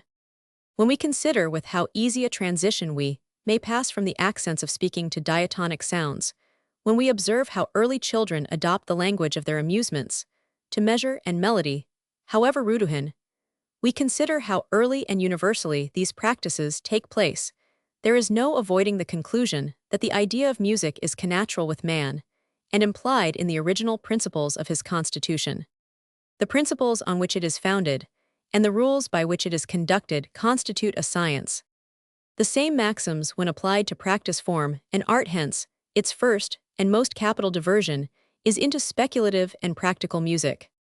Go where you will, and you will see how wonderfully music and song are blended with the most laborious occupations of humble life, not only as the natural breathing of cheery thoughts and gladdening hopes, faiths, and feelings, but as giving nerve measure and harmony to the physical forces of men bending to the most arduous toil. We will say nothing here of the influence of martial music on the weary battalions of an army on a forced march. That illustration would not be apposite to the point we are considering. Anyone who has traveled by sea and land and visited different countries must have been struck with the varietith use and universality of the songs of labor. Who that has crossed the Atlantic and been awakened at night by the merrily cheerily of that song, with which the sailors hoist the great mainsail to the rising breeze, can ever forget the thrill of those manly voices? There they stand in the darkness with the salt sea spray in their faces, and the tarred rope in their hands, holding the long and ponderous yard against the mast, until their rollicking song reaches the hoisting turn, and all their sinews are strung to the harmony of a unison to the telling pull. Everywhere and in all ages, the weekday music of the world has been the songs of labor by men and women at their toil, and by the birds of heaven singing to them overhead and around them. And no ear drinks with richer relish the melodies of these outside songsters no home more safe and welcome does the swallow find than under the eaves of the poor man's cottage. Go through the densest courts and lanes of Spitalfields, and see what a companionship of bird life the silk weavers maintain in their garrets, even when the loaf is too small for their children. The papers recently published a touching and beautiful illustration of the fondness which workingmen show for singing birds. When the first English lark was taken to Australia by a poor widow, the stalwart, sunburnt, hard-visaged gold diggers would come down from their pits on the Sabbath to hear it sing the songs they loved to listen to at home in their childhood. An instance still more interesting has been noted lately in connection with one of the large manufacturing towns in North Wales. The men, women, and children employed in the factories, not many times a week, heard the lark's song or the music of the free birds of heaven. These loved the bright air and the green fresh meadows too well to sing many voluntaries in the smoky atmosphere of the furnace and factory. Thus the cheap concerts of these songsters cost the operatives of the mills long walks beyond the brick and mortar mazes of the town. But thousands thought them cheap at that price. I mind the time when I sang that very song in this room, more than 20 years, agon, said Nat. Aye, better than that, said a middle-aged man. It was on the very night that Lord Ethelwood lost his sonth last on as was left, he ain't been the same man since. And who might that be, enquired Peace. Well, his lordship, returned the other, the owner of the Foyne estate on the top of the hill, called Broxbridge Hall. Ah, fine place is it. Yes, surely I should think it was. Well, never mind about that, his lordship ain't half so happy, as we are ill bet a crown, said another of the company. Who's for the next song? Come, Nelly, can't you give us something soft and sentimental, eh? Nay, I must be for getting home, answered the girl, and leave you men folks to yourselves. She was about to depart, but as Peace had commenced a preliminary flourish on his violin, she sat down again. The violinist played a fantasia, introducing a number of popular airs, which seemed to delight his audience amazingly. When he brought this part of his performance to a close, he was encored. He then imitated the noises of animals in the farmyard. This sent the rustics into perfect ecstasies of delight. They had never heard anything so perfectly natural in their born day, so they won, and all declared, "Well, thee just does know how to handle the fiddle," said one. "And mek it speak like a Christian," said another. "It be a gift," observed another. Nell now rose to go, but she was not permitted to do so, until she had favored the company with a song in a rich contralto voice. She sang the following. I love the shepherd's artless rhymes, a shepherd's joys revealing. I love the songs of ancient times, their notes of simple feeling. They echoed o'er my native hills, when last I wandered near them, and now mine ear with rapture thrills, in distant climes to hear them. When hopes that could the heart entrance, on airy wings have vanished, when all the dreams of wild romance from memory's page are banished, such strains the heart a while may soothe, mid foreign wilds deserted, though all the joys that pleased our youth have one by one departed, sweet as the dream of former years, when sleep the eyelids shrouded, sweet as the star that oft appears, when all the rest are clouded, sweet as the warbler's latest strain, when storms the year have shaded, or lingering rose that decks the plain, when all the rest have faded. Excellent, admirably sung, exclaimed Peace. I am quite delighted with your voice, and your manner of singing. I must not stop any longer, said the girl. I expect I shall catch it, as it is good night to all. And with these words, she tripped out of the room. The landlord now entered. Ye be making merry tonight, friends, said he. Ah, surely it's a poor heart as never rejoices. Sit down, Bricket, we ain't goin' to let ye off. The host of the Old Carved Lion did as he was bid. You've got a bit o' a musician here among ye, he observed with a merry twinkle in his eye, as he glanced at Peace. Yes, said old Nat, another Paganini, that's what the gentleman be. How do you know? You never heard Paganini, returned the landlord. Ain't I? That's all you know about it. I remember my poor father taken me to the theatre when the great fiddler gave a morning performance, and there was a sight of people there surely, and that be a few years ago. And what was it like? Oh, wonderful, never heard anything equal to it, not but what our friend here is very good, and plays a deal in his style. Any more beer to come in, Mr. Landlord? Yes, the farmer's money ain't all run out. Will ye ha the remainder in now, or stop till you get it? This venerable joke seemed to be relished by the customers. The beer was brought in, which was relished still more. Now, Nat, said a young fellow, here's a pot o' beer for ye. If ye'll sing another song, how will ye have it, hob or nob? Hob is beer placed on the hob, to warm, nob beer on the table. None of your warm beer for me, cried Nat. Don't ye know what my uncle used to say? When my back want warm my bed, said he, and when my belly want warm my beer, said he, it's time I were gone, 'cause I ain't no use to the world, and the world ain't no use to me. That's a good saying, I don't doubt, but pitch us a stave, old man. The landlord's got more staves than any on us here, ask him. Ah, let's hear, Bricket, cried several. I ain't a-goin' to make any fuss about the matter, said the landlord, I'll do my best. Bravo, bravo. So here goes while my head's hot. Come where the heather bell, child of the Highland dell, breathes its coy fragrance o'er moorland and lea. Gaily the fountain sheen leaps from the mountain green. Come to our Highland home blithesome and free. The red grouse is scattering dews from her golden wing, gemmed with the radiance that heralds the day. Peace in our Highland vales, health in our mountain gales. Who would not hie to the moorland away? Come then, the heather bloom woos with its wild perfume. Fragrant and blithesome thy welcome shall be. Gaily the fountain sheen leaps from the mountain stream. Come to the home of the moorland and lea.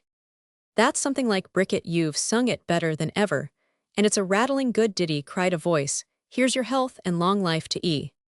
A large amount of brown October had been consumed by this time, and some of the company were giving indications of being nearly 3 sheets in the wind. There had not been such a merrymaking at the Carved Lion for many a day. This was attributable in the first place to the liberal supply of beer furnished by the farmer who had sold his wheat, and in the second, by the presence of Peace, who fraternized with the rustics in a free and easy manner, which to them was quite charming. Bricket knew pretty well when his customers had had enough, and he was therefore somewhat anxious for some of them to make a move. Peace was asked to favor them with a little more musica request. He at once acceded to. When he had concluded, the landlord touched him on the shoulder, and Peace followed him into the bar parlor. "They're a merry set of fellows," said he, "but it's almost time for them to give over for tonight." "Certainly," returned our hero. "I am quite of your opinion. We've had a very pleasant eveninglet. It now be brought to a conclusion. They'll never go away, as long as they hear the fiddle going. I know 'em too well for that. Then I won't play any more. Enough is as good as a feast. Besides, I am tired, and shall be glad to get rest. I'll go in and wish 'em good night, and then retire to my bedroom." "Don't do so on my account." "No, but I shall upon my own." Peace went back into the parlor, and told the company that he needed repose, and was about to retire. He wished them all good night. There was a vast amount of shaking of hands, and reiterated expressions of gratitude and friendship, after which Peace was permitted to take his leave with the understanding that he was to join them on the following evening. In less than half an hour, after he had retired, the parlor of the Carved Lion was tenantless. Chapter Roman 21. Peace becomes acquainted with the landlord of the Carved Lion. Our itinerant princeler did not want any rocking that night. He had walked many miles in the course of the day, and was dead beat. He did not wake until morning. Upon leaving his bedchamber, he found his breakfast laid in a large apartment on the first floor called the clubroom. In this place, the members of 2 or 3 clubs were accustomed to hold their weekly or monthly meetings. The room was large, with a bay window at one end, and a smaller one at the other. The walls were covered with pictures and prints of various descriptions in dingy and faded frames. Peace was shown into the room by the little maiden who officiated as waitress. She was a rosy-cheeked, bright-eyed girl of about 15 or 16 summers.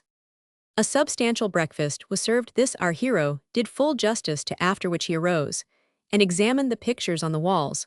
While thus engaged, the landlord entered to pay his respects to his guest. "The top of the morning to thee, friend," said Bricket. "I hope you had a good night's rest." "Yes, thank you, excellent," returned Peace. "You've got some fairish things here in the way of art," he added carelessly. "Some on 'em are not bad, so I've been told. My poor father took great delight in picking up pictures, and such like at sales. He was a better judge nor what I am. Some of them are very good indeed, and some of them of course, but indifferent. This one must always expect in a miscellaneous collection, but the frames are little the worse for wear. I've been goin' to have 'em done up ever so many times, but Lord it ed run into money, I fancy." "Not much," returned his visitor, musingly. "Not a great deal, I fancy. If I stop here for a while, I'd give you an estimate." "And don't you think of stopping?" enquired the landlord, who was much taken with our hero. "Well, that depends upon what business I am likely to do in the neighborhood. I shall be able to tell you more about it tomorrow or next day." "Good, I hope ill be successful. We've got a goodish many well-to-do folks about here." A thin, short man in a rusty suit of black with dark-rimmed spectacles now ascended the stairs and entered the clubroom, as it was termed. This personage was the parish clerk. "Your servant, sir," said the landlord to the newcomer. "We shall want the room on Monday next, Bricket," said the clerk. "It is at your disposal, Mr. Overton." Bricket now introduced Peace to the gentleman in rusty black, and made him acquainted with his occupation. "From London, sir, I presume?" "Yes, from London," answered the princeler. In expeditions of this sort, he invariably gave people the idea that he had come direct from the metropolis. As a rule, country folk paid greater attention to one hailing from the great city. "Show Mr. Overton some of your goods, he be a judge of such like commodities," said the landlord, who at all times displayed a willingness to further the interests of his customers. Peace's stock, or rather a considerable portion of it, was at once brought forth. The parish clerk's attention was directed more especially to the sacred subjects. He inquired the price of the large photo of the light of the world. It was Peace's practice to lay it on a bit, as he termed it when he found the fish bite, and he did not neglect to do so on this occasion. Mr. Overton had made up his mind to have the photo, but he shrugged his shoulders and said he was a poor man. Well, said our hero, I want to do business, is there any other you would like? After a deal of consultation, the clerk chose another. Well, I'll let you have the two for 18 shillings, that's the lowest I can say for them, cried Peace. Then I'll have them, said Mr. Overton. And would you like them framed? Oh, of course, I must have frames for them. Of an ecclesiastical character. It would be all the better. I will do you the frames cheaper than anybody that is, if I can get enough orders, to make it worth my while to stop in the neighborhood for a few days. Mr. Overton paid for the prints, and the framing of the same was a matter to be considered. Hereafter he then took his departure. Bagged one bird, exclaimed the landlord, slapping familiarly on the shoulder.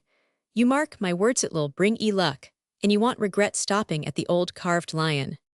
I should like to stop as long as possible, seeing that its landlord is such a good sort. Y'all do a decent stroke of business afore you leave. I hope so. Peace now shouldered his pack, whistled to his dog Jip, and sallied forth. He paid a visit to some of the shops in the neighborhood, and disposed of some prints and photos. The prices he obtained for them were so low that he did not get much profit, but it was better than nothing and kept trade moving. He called at several private houses, and at some he was very successful. He returned to the old carved lion in the afternoon, deposited his pack, and had a late dinner. Taken altogether, he came to the conclusion that matters were by no means unpromising. Towards evening, he went for a stroll to learn a little more of the neighborhood. As he was taking his way through a long lane, he met the girl whom the occupants of the parlor had called Nellie. There was, of course, a mutual recognition. Well, said our hero, how did you get on last night? Did you get scolded when you returned home? No, answered Nellie, tossing her head contemptuously. It was only my fun. Aunt seldom scolds me, she knows I won't stand it. Oh, you live with your aunt, oh, you I wish I was your aunt. Why? Then I should have a merry, cheerful companion. Get out talking such foolishness, cried the girl. I'm not joking, I am very serious. Do you take me for a fool? No, anything but that, but I am glad we've met. You'll be able to tell me all about the people in the neighborhood, and can be of great service to me if you will. If I will, what do you mean? Why, in the way of business, you know. Oh, I didn't understand you, but what does that matter? Are you going to stop here at the Lion, I mean?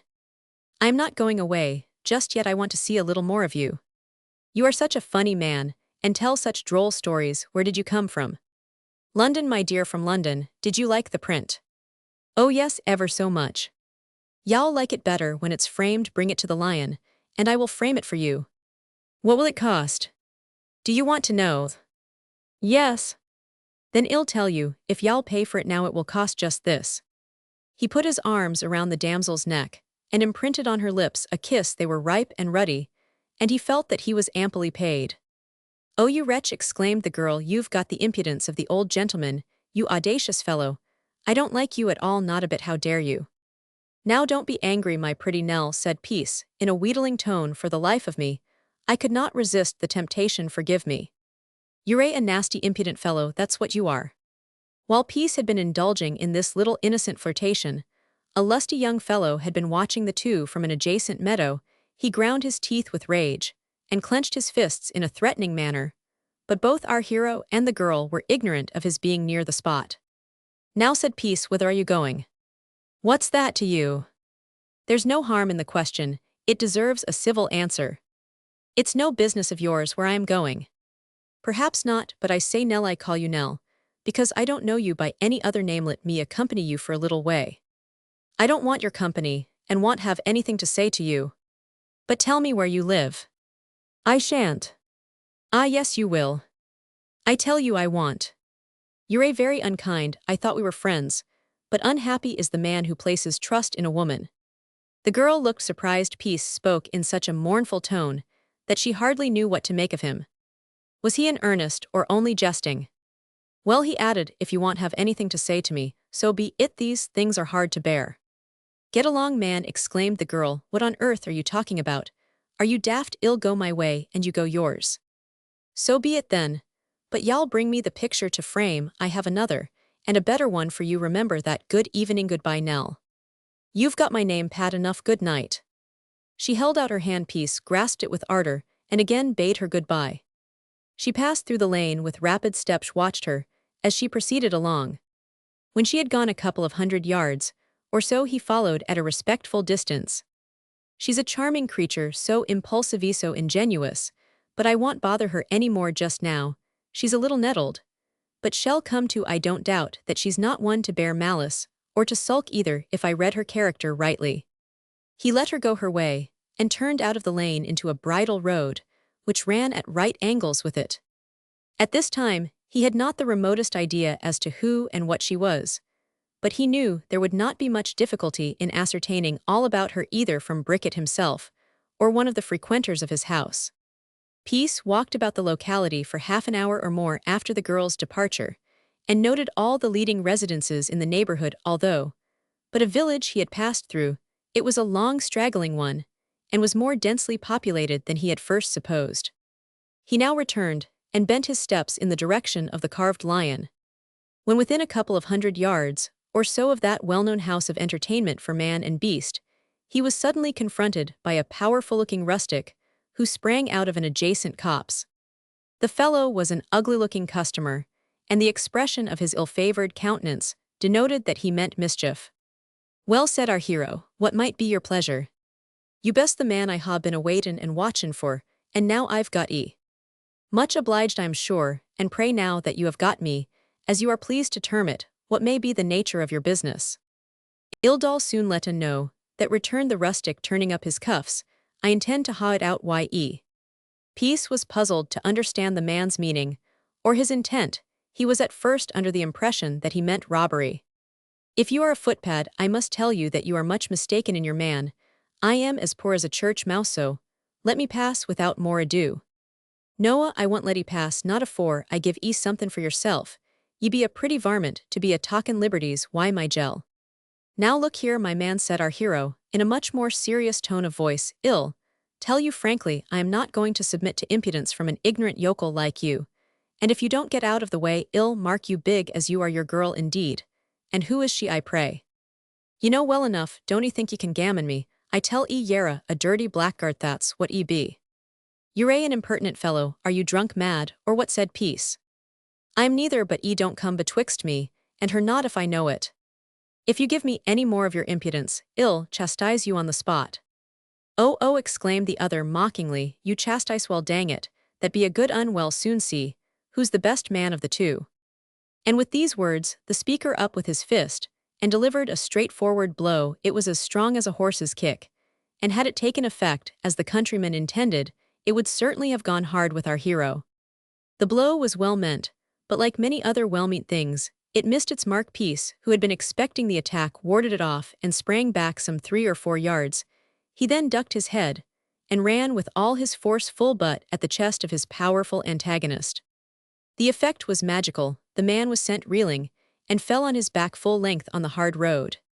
He was never more astonished in the whole course of his life. Peace, who was wonderfully agile at this time, had given him no time for reflection, and to say the truth, the rustic had never counted on this novel mode of attack. He was partially stunned by the fall, but recovering himself a little, he rose to his feet. Peace did not give him time to pull himself together, but again ducking his head, and running forward with all his might, he again laid his foe prostrate. "Now then, my fine fellow, that will teach you to be a little more cautious. You are too great a coward to hit one of your own size." Once more the man regained his feet, but it was evident enough from his staggering that he had been seriously injured. Wild with fury at being mastered by so insignificant-looking man as Peace, he rushed forward to annihilate, if possible, his active and cunning adversary. He let fly with his right and left, but Peace was far too artful to allow him to get within reach. He again sprang back, and whirling round the stick he carried, he delivered a terrific blow therewith on the countryman's right temple. Peace's dog Jip now sprang at the man, and laid hold of one of his legs. The countryman cried out murder several times. "Call your dog off, call him off, it bean't fair." "If you've had enough, I'll call him off," said Peace. "Call him off, then, drat it, he's got hold of my leg, do call him off." Peace did as he was bid. Then, panting, bleeding, and fairly cowed, the village athlete stood for a while humiliated and crestfallen. "You've brought this on yourself, my fine fellow," said our hero. "You're a big strapping chap. But you see, size and strength ain't everything. Take my advice, and think twice before you commit an assault upon those who have never done you any harm, and with whom you have no just and reasonable excuse for quarreling. Did you meet Nell in the lane? Answer me that." "I am not bound to answer every fool's question," returned Peace. "What if I did meet a young woman in the lane, or anywhere else? For the matter of that, am I to be called to account by a fellow like you? You must be little better than a born idiot to suppose such a thing for a moment. I'll ha it out some other time." "Will you?" "Yes, I will." "Look here, my friend," said Peace, "you may think yourself lucky in being let off so easily this time. The next time you attempt to lay hands on me, I'll put a bullet in your brain. I am in earnest, and mean what I say. I will shoot you if you endeavor to again assault me, so now beware." The man rubbed his eyes and looked hard at the speaker. "Do you comprehend?" inquired the latter. "I hear what you say." Strongly built and muscular as he was, the countryman was by this time as weak as a rat. His knees seemed to give way under his weight. He felt giddy, and was fain to cling to the gate by the side of the road for support. He was fairly mastered. "Why, Giles, what be the matter? Why?" inquired two young fellows who had seen the affray 3 fields off, and who now arrived on the scene of action. "Has the little un been too much for E?" "He's a devil, that what he be." "Devil!" exclaimed Giles, nodding towards Peace. "You will understand," said the latter, addressing himself to the newcomers, "that he attacked me in a violent manner, without any reasonable excuse. I never saw the fellow before in my life, have had no quarrel with him, until he chose to abuse and assault me, and I desire you to distinctly understand that what I have done has been only in the way of self-defense." "Why, he's big enough to eat," observed one of the men, "and ought to be ashamed on himself." "Go on," exclaimed Giles. "Hit a man when he be down, it's the way. All. You're simply a blundering fool, and ought to have a month or 2 on the mill to tame ye," cried Peace. "I am not at all cert that you didn't intend to rob me." "Ah, no, he ain't one of that sort. Don't 'ee think that, sir," returned the other rustic. "Well, I hope I am mistaken. Let it pass. I am mistaken. Put it in that way, and so good night." With these last words Peace proceeded on his way, and in a few minutes afterwards was safely ensconced in the snug parlor of Brickett's hostelry. When the time came for the regular frequenters of the establishment to arrive, the topic of conversation was the encounter we have briefly described. The man Giles was an ill-tempered, overbearing fellow who was not liked by the village folk, and his discomfiture at the hands of Peace was deemed a good joke by most of them. The only wonder was with them all that such a slight-built little fellow could have secured so easy a conquest, and as a natural consequence Peace was the hero of the hour. It was not the first time he had made use of his head as a weapon of defense. It was a trick he had learnt in early youth, a trick he never forgot. He had, as we have already seen, great coolness and self-possession. When in any situation of danger, he was always remarkably active and quick in his movements. His victory over the village athlete was more attributable to the swiftness and suddenness of his attacks than aught else. The countryman was as strong as an ox, but he was slow and awkward, and was knocked out of time by his agile and cunning adversary before he had time to recover from his first surprise. Peace was received by the company in the parlor in a way which was most friendly and flattering indeed. He seemed to be a special favorite with the frequenters of the Carved Lion, and of course he took good care to make himself as agreeable as possible. He told a number of amusing stories, played his violin, and was a sort of oracle in the old hostelry. Brickett was greatly pleased with him, since he drew customers to his house, being indeed a sort of lion for a time. Chapter Roman 22 Peace's business arrangements. A visitor from the hall. For some days after the incidents which have been chronicled in the preceding chapter, our hero was actively employed in search of fresh customers. He was by no means unsuccessful, for in a short time he had contrived to obtain a very fair connection. The orders for frames flowed in apace, but as yet he was not able to execute the commissions for want of a workshop. He consulted the landlord of the Carved Lion, who was well acquainted with the neighborhood and its surroundings. "I've got a fairish amount of orders," said Peace, "and it's likely that others will follow, but there is a little difficulty in the way." "And what might that be?" inquired Brickett. I can get all my materials easily enough, returned Peace. But how about a placia workshop? Ah, I see, of course, you want a snug crib in the neighborhood. Yes. I think I can arrange that. You know Charlie Stiant. No, indeed I do not. Oh yes, you do not by name perhaps, but you've seen him and he knows you well enough. Well, what of hymns? No 12s. Illustration. Peace threw his arms around Nell. Peace threw his arms around Nell's neck and imprinted a kiss on her ruby lips. He's a carpenter and cabinet maker, and has a big workshop just at the end of Dennett's Lane. I dare say he'll be, but too glad to let E have part of his shop. Do you think so? Of course I do, nay more I am pretty nice sure o' it, and ye'll find him a nice young fellow in the bargain. Hell, do anything he can to oblige a fellow tradesman, I am sartin sure o' that. Shall I speak to him? I wish you would, but I am giving you a great deal of trouble about one thing and another. Doll it, what's the use of a man being in the world, if he can't make hisself useful to a fellow creature?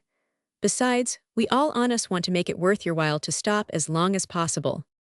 You are very good, I am sure. Just speak to this young carpenter, and see what he says about it. Right you are, it shall be done this very morning. Peace shouldered his pack and went round to his customers. Upon his return in the after part of the day, his landlord informed him that he had spoken to Stiant, who expressed his willingness to let part of his shop for a few shillings a week. And you can have a bench all to yourself, observed Bricket. Nothing can be better. How far is it from here? Not a quarter of a mile, but well, go round and have a look at it, said the landlord, putting on his hat. Nothing like striking, while the iron's hot, is an old motto of my father's. The kind-hearted landlord conducted Peace to a long low building, built of wood, with a slate roof at the end of Dennett's Lane, as it was termed. He introduced his companion to a young man, whom Peace recognized as one of the frequenters of the parlor of the Lion. Now ye two are to be better acquainted. Just cast your eyes round, Mr. Peace, and see if this place will suit ye. It will suit well enough, if I am not incommoding our young friend. Ye can have this bench and this end o' the shop all to yourself, said Stiant. I ain't got so much business at present as to want the whole shop. I don't know how long I may want it, observed Peace. That all depends upon what orders I get, but it will certainly be for 2 or 3 weeks. If it's 2 or 3 and 20 'twill be all the better, observed the carpenter with a smile. This little matter being satisfactorily arranged, the landlord and his guest bent their steps in the direction of the hostelry.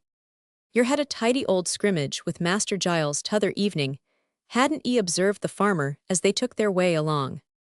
Yes, answered his companion. Short and sweet, won it like a donkey's gallop. It was short, but there was not much sweetness about it. About the girl Nellie, eh? So he said, is he a lover of hers? Lord love you, no, not a bit on it, but he's spoony on her, so I've been told, but she won't ha anything to say. Town Nell knows too much on him for that. He's an impudent, ruffianly fellow. But ye tumbled him over like a sack of what? I didn't give him much time for reflection. So I heard, exclaimed the landlord, bursting out in a loud laugh. It was as good as a play. The fellow ain't liked by any o' his mates. He's a sulky, ill-tempered hound. Is Nellie in service? The landlord shook his head. In business? Partly so. Does she live near here? Yes, hard by. With her parents? No, she ain't got none, she's an orphan. Oh, an orphan? Yes. Does she live by herself then? No, with an aunt. The old lady keeps a shop in the next village, and does a little in the market gardening line. She has a large strawberry ground, which is pretty well frequented during the season. Oh, she drives a tolerable trade, what why one thing and another. And Nell's? Well, yer see, she's a clever lass, and makes herself generally useful, but she's been a bit spoilt. In what ways? Her aunt lets her do pretty much as she likes, but Nell's a good sort, and a general favorite, although she is sometimes a little uppish. Is there anything more you want to know? No, said Peace, coloring slightly. The two walked on in silence for some minutes after this. She was a great favorite with my missus, observed Bricketch, who is dead and gone now, and she wasn't a woman to take a fancy to everybody. It was not many as pleased her. Ah, I don't wonder at Nell being a favorite. Why? Because there's something so genuine and ingenious about her manner, and she appears to me to be singularly straightforward for a woman. I am glad you said for a woman, observed Bricket, coming to a sudden halt, and looking hard at the speaker, "I be very glad you said that." It was now Peace's turn to laugh. "You're a bit of a philosopher," he said. "I mind the time when I wanted all the philosophy I was possessed on, so would you if you'd been in the same position as I was. But lor, it bean't no use looking back. We none of us know what we've got to go through in this world. And it's a blessing, we don't leastways, that be my opinion costs your see Mr. Peace. If so be as we did we should sink down and fall as flat as stale beer afore our journey, was half over we've all our trials and our troubles and arter all I suppose happiness is pretty well distributed among us. It bean't the richest or the most fortunate, as are the happiest. Look at my lord at yonder foin, estate who's a rollin' in wealth, he be a miserable man, much more miserable than either on us." "I don't know whom you are referring to." "Why, Lord Ethelwood." "Ah, I don't know him." "But you've heard on him, I suppose." "No, I've not." "Well, that be strange. You seem to forget that I am new to the neighborhood and its inhabitants." "Ah, true, I did not think of that. At some other time I'll tell ye all about him, but maybe ye'll hear from somebody else afore long."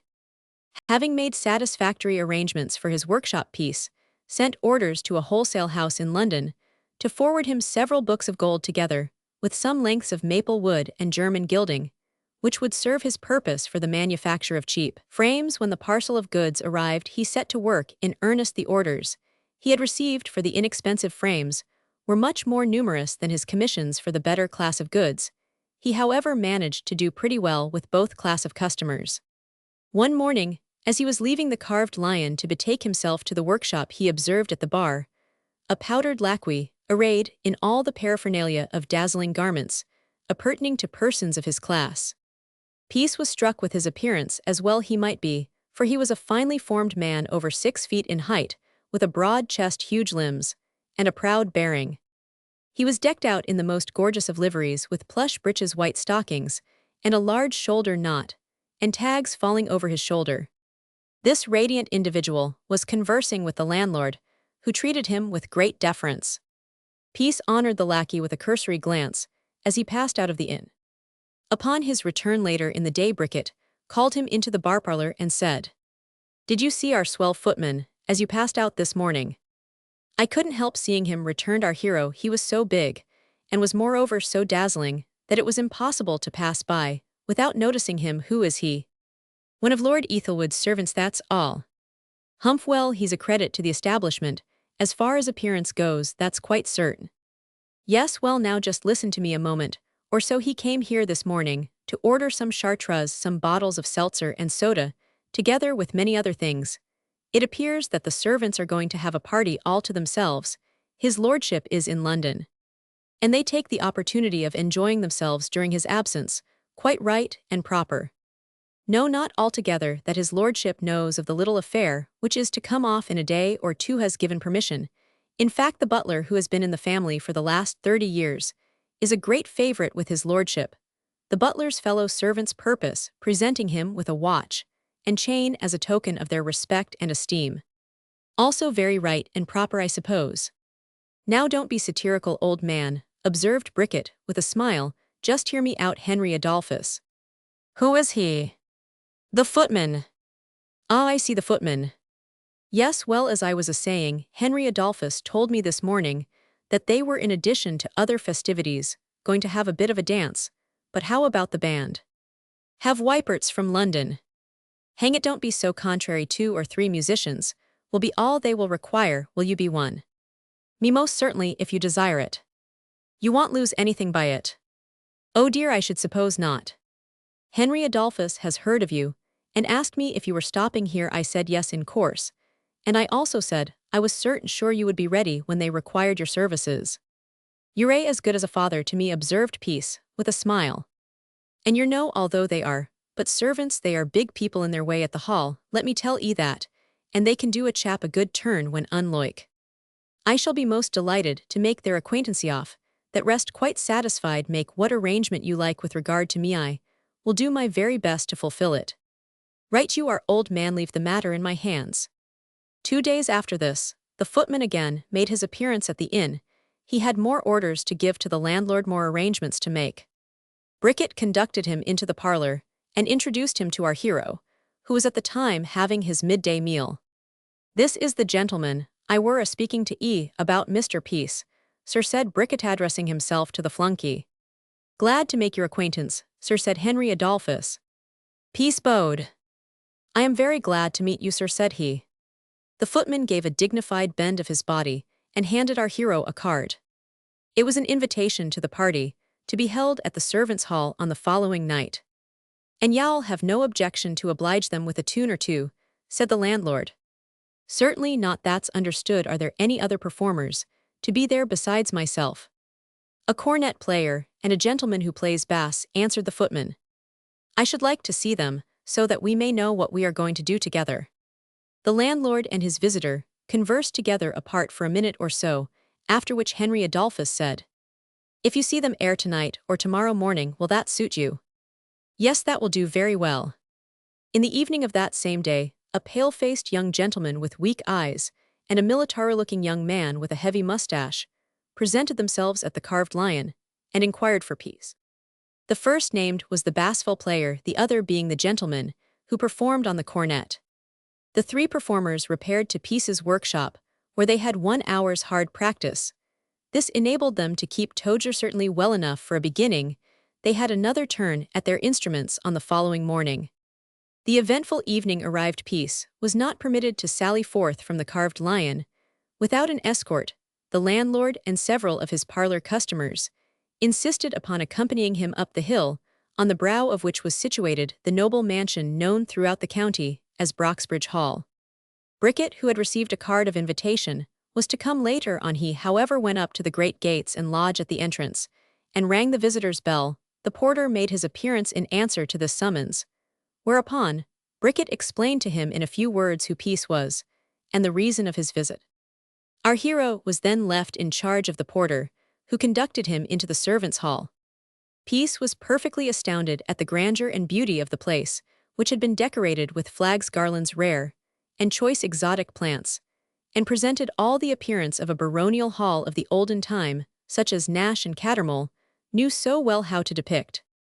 The place was crowded with throngs of visitors, the servants, relatives, and friends together, with a vast number of the tradesmen in the neighborhood, formed on contingent. In addition to these, the parish schoolmaster with some of the elder boys, a few agriculturists who rented small farms under his lordship, and last not least was the girl whom we have known as Nellie. Peace had been under the impression that he was going to a sort of high life below stairs, about which he had heard so much. He was, however, of quite a different opinion when he beheld the vast throng of gala-dressed persons, surrounded with all the appliances which wealth and art could furnish. He felt perfectly bewildered at the grandeur of the scene, which at this time was lighted up by the rays of the setting sun, which found their way through the many-colored diamond-shaped windows of the apartment. Henry Adolphus, who was at the further end of the hall, caught sight of our hero as he first entered with courtly politeness. The prize flunkey hastened forward to give him welcome. "It's very good of you, I am sure," said that personage after the usual greeting. "Very good to do us the honor of being present this evening. Will you kindly step this way?"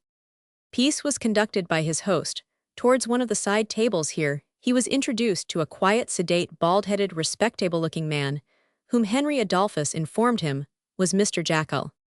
This was Lord Ethelwood's butler. Had he not been informed otherwise, Peace would have concluded that it was his lordship himself. Mr. Jackal was reticent by nature. The few words he did utter, however, were courteous and patronizing enough. The butler, however, had so many persons to see, and such a number of little arrangements to make, that he did not remain many minutes in one place. He was constrained to leave Peace rather abruptly. "What wine will you take, Mr. Peace?" said Henry Adolphus. "None at present, I thank you," returned our hero. "You must have one glass with me. What say you, Champagne?" "Thank you, yes." 2 glasses of champagne were filled, and the burglar and the flunkey hobbed and nobbed. Presently, the latter's attention was called to another part of the room. Soon after his departure, Peace caught sight of Nellie threading her way through the throng. He hastened towards her. "You here?" said he in a whisper when he had reached her side. "Maze, is there anything surprising in that?" returned she with a toss of the head. "Well, I don't know that it's surprising. It's gratifying to me at any rate, and makes me feel supremely happy." "Does it?" Of course you know it does. How is it you have never shown up since that night? I've been watching the hours. There, that will do. Spare yourself the trouble o' talkin' like a booby. That sort o' thing won't go down here.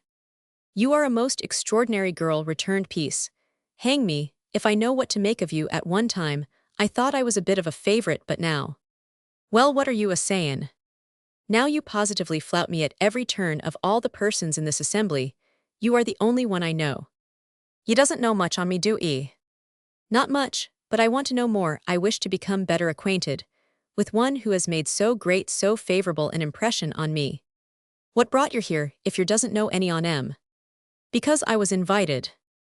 The weak-eyed bass viol player and the military-looking cornet performer now came forward and offered their hands to Peace, and his conversation with Nellie was therefore brought to a premature close for a while.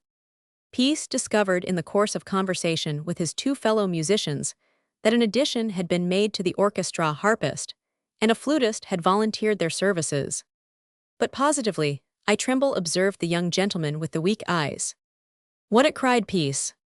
Well, you see, in case there should be any mistake, we certainly ought to have been introduced to the flutist and harpist, so that we might have had a little practice. We shall manage well enough, I dare say, observed the bassviol player. A cold collation had been spread out on the huge table in the adjoining room, into which the assembled guests were now conducted. Mr. Jackal was to have taken the head of the table, but he had been throughout his life a modest, unobtrusive man, and at his earnest request, the village schoolmaster, Mr. Magnet, consented to occupy that place of honor. He was supported by the bailiff on one side and the head gardener on the other. All these arrangements had been duly weighed, and considered to many the sitting down at the table was a mere matter of form so far as partaking of the repast was concerned. There were some, however, who did ample justice to the viands placed before them. After the meal was concluded, and several toasts had been drunk, Mr. Magnet rose, and in a sonorous voice spoke as follows. Ladies and gentlemen, you will, I am sure, give me your attention for a few minutes. I will not make any large demands upon your patience, but will explain in as few words as possible my reason for my addressing you on this occasion. I am deputed by the members of Lord Ethelwood's domestic establishment to speak on their behalf, and my only regret is that the task was not assigned to a more efficient representative. No, here, can't be in better hands. That may be your opinion, but it is not mine. However, I will do my best. I think we shall all agree upon one subject, that being the regard and esteem in which our worthy friend Mr. Jackal is held for nearly 30 years. He has had the honor of enjoying the confidence and good opinion of his lordship, and in addition to this, his urbanity and kindness cannot fail to have been duly appreciated by all members of this establishment. It is therefore with feelings both of pride and pleasure that I present to him, on behalf of the members of this household, a gold watch and chain as a token of their respect and friendship. The article in question was now brought forward enclosed in a handsome case and laid before the butler by the page. Before concluding, said Mr. Magnet, I shall call upon you to join me in a toast. I need hardly indicate what it is. Long life and happiness to Mr. Jackal. This was of course the signal for vociferous applause, which made the servants' hall reverberate to the very echo. The butler rose in some precipitation, and said he could not find words to express his feelings, but that he was duly impressed with the honor which had been shown him, and that in short the company were all kindness, and he was all gratitude. Several other healths were proposed and drunk, and the company now began to assume that of a highly festive character. There was a vast amount of wine-taking, of mixed conversation, and a noise, as of many tongues speaking at once. One of the young farmers sang a hunting song with a tally-ho chorus, which was rendered vigorously if not musically.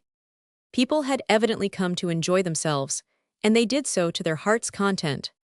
Henry Adolphus had been constrained from the force of circumstances of Corsido partake of wine, with so many persons, that he was in an effervescent state. All of a sudden, to the surprise of everybody, and the dismay of a few, he rose to his legs, for the purpose of addressing the assembly. Sit down, don't be so foolish, do pray sit down, cried one of the female servants, frowning at the footman. Ish, all right, I know what I am about, exclaimed Henry Adolphus, a duty to perform. Are you mad? Mary Hen, don't be personal, be quiet, my girl, be quiet then. In a louder voice, he shouted out, Mr. Charman. Order chair, said Mr. Magnet. "Mr. Charman and gentlemen," said the footman, "I need not tell you that I am unaccustomed to public speaking, but I cannot let this heavening pass hover without doing what I consider to be a justice to our worthy Charman gentleman. Mr. Magnet has put himself out of way to oblige us. Every one of us can lay our hands on our arts, and say that he has expressed our feelings a deal better than we could have done ourselves here now. I want to tell you that we ought to be grateful, and I cannot let the heavening pass hover. Henry Adolphus, do sit down." "Mary Hand, shut up," said the footman, "I will have my say." "Oh, it's dreadful, do get him to sit down."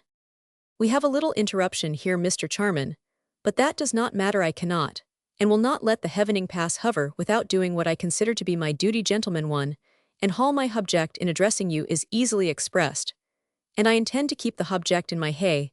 I am going to ask you to drink the health of Mr. Magnet, and at the same time, I want you to join me in thanking I am for all his kindness."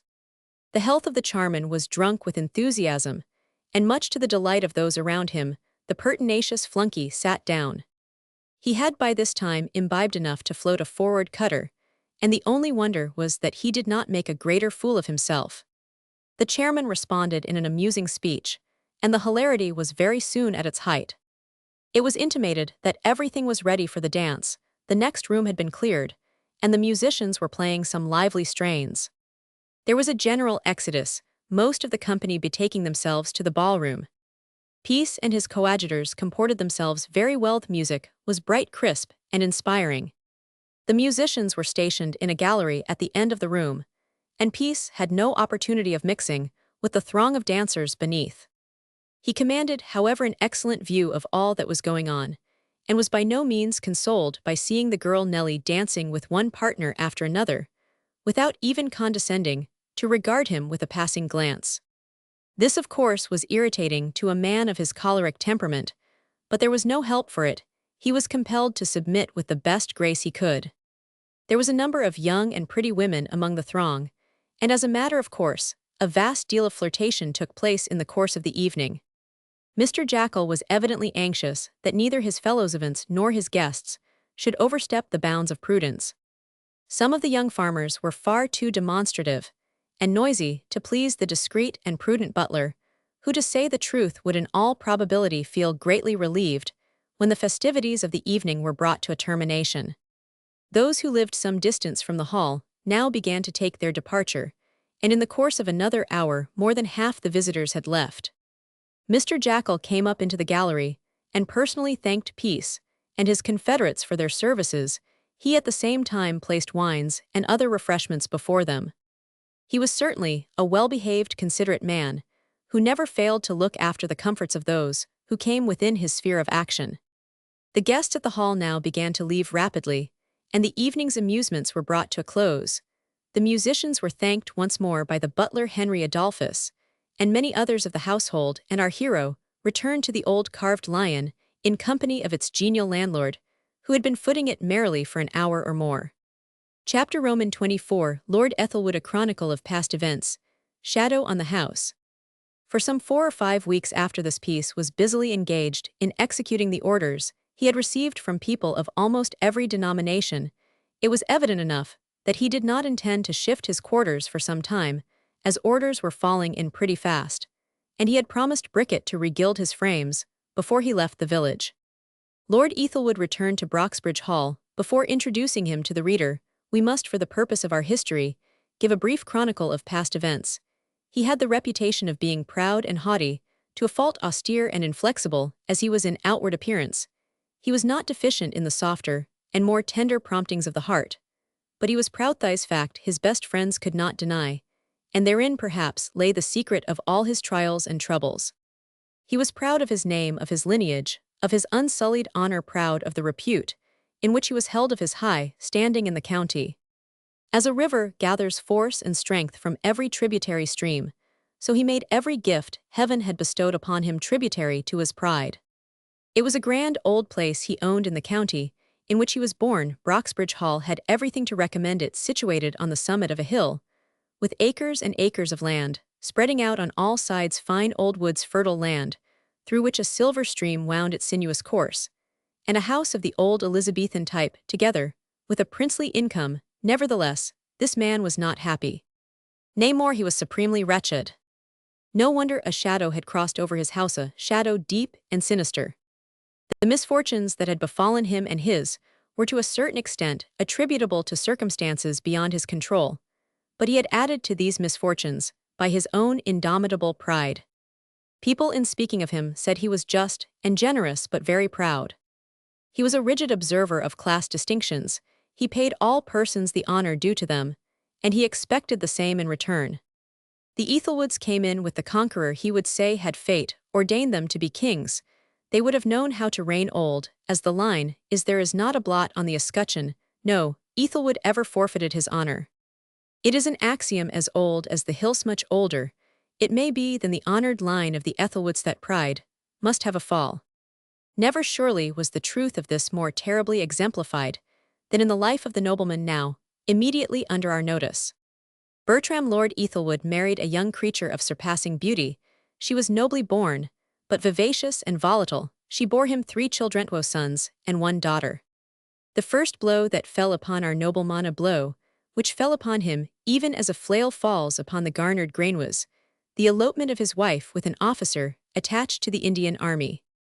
The injured husband did not show externally any signs of the sorrow which weighed so heavily on his heart. He sued for a divorce which he obtained without opposition. His wife shortly after this died in Calcutta. It was a relief to him when he was apprised of her death. He did not marry again, but he loved his daughter, and was proud of his sons. His children were the delight of his heart, very light and brightness of his home was his daughter. A beautiful, gay, high-spirited girl, who had all the Ethelwood spirit with its attendant. Pride, her father literally worshipped her. He watched her beauty as it developed day by day. He pleased himself by fondly imagining what a glorious future was before her.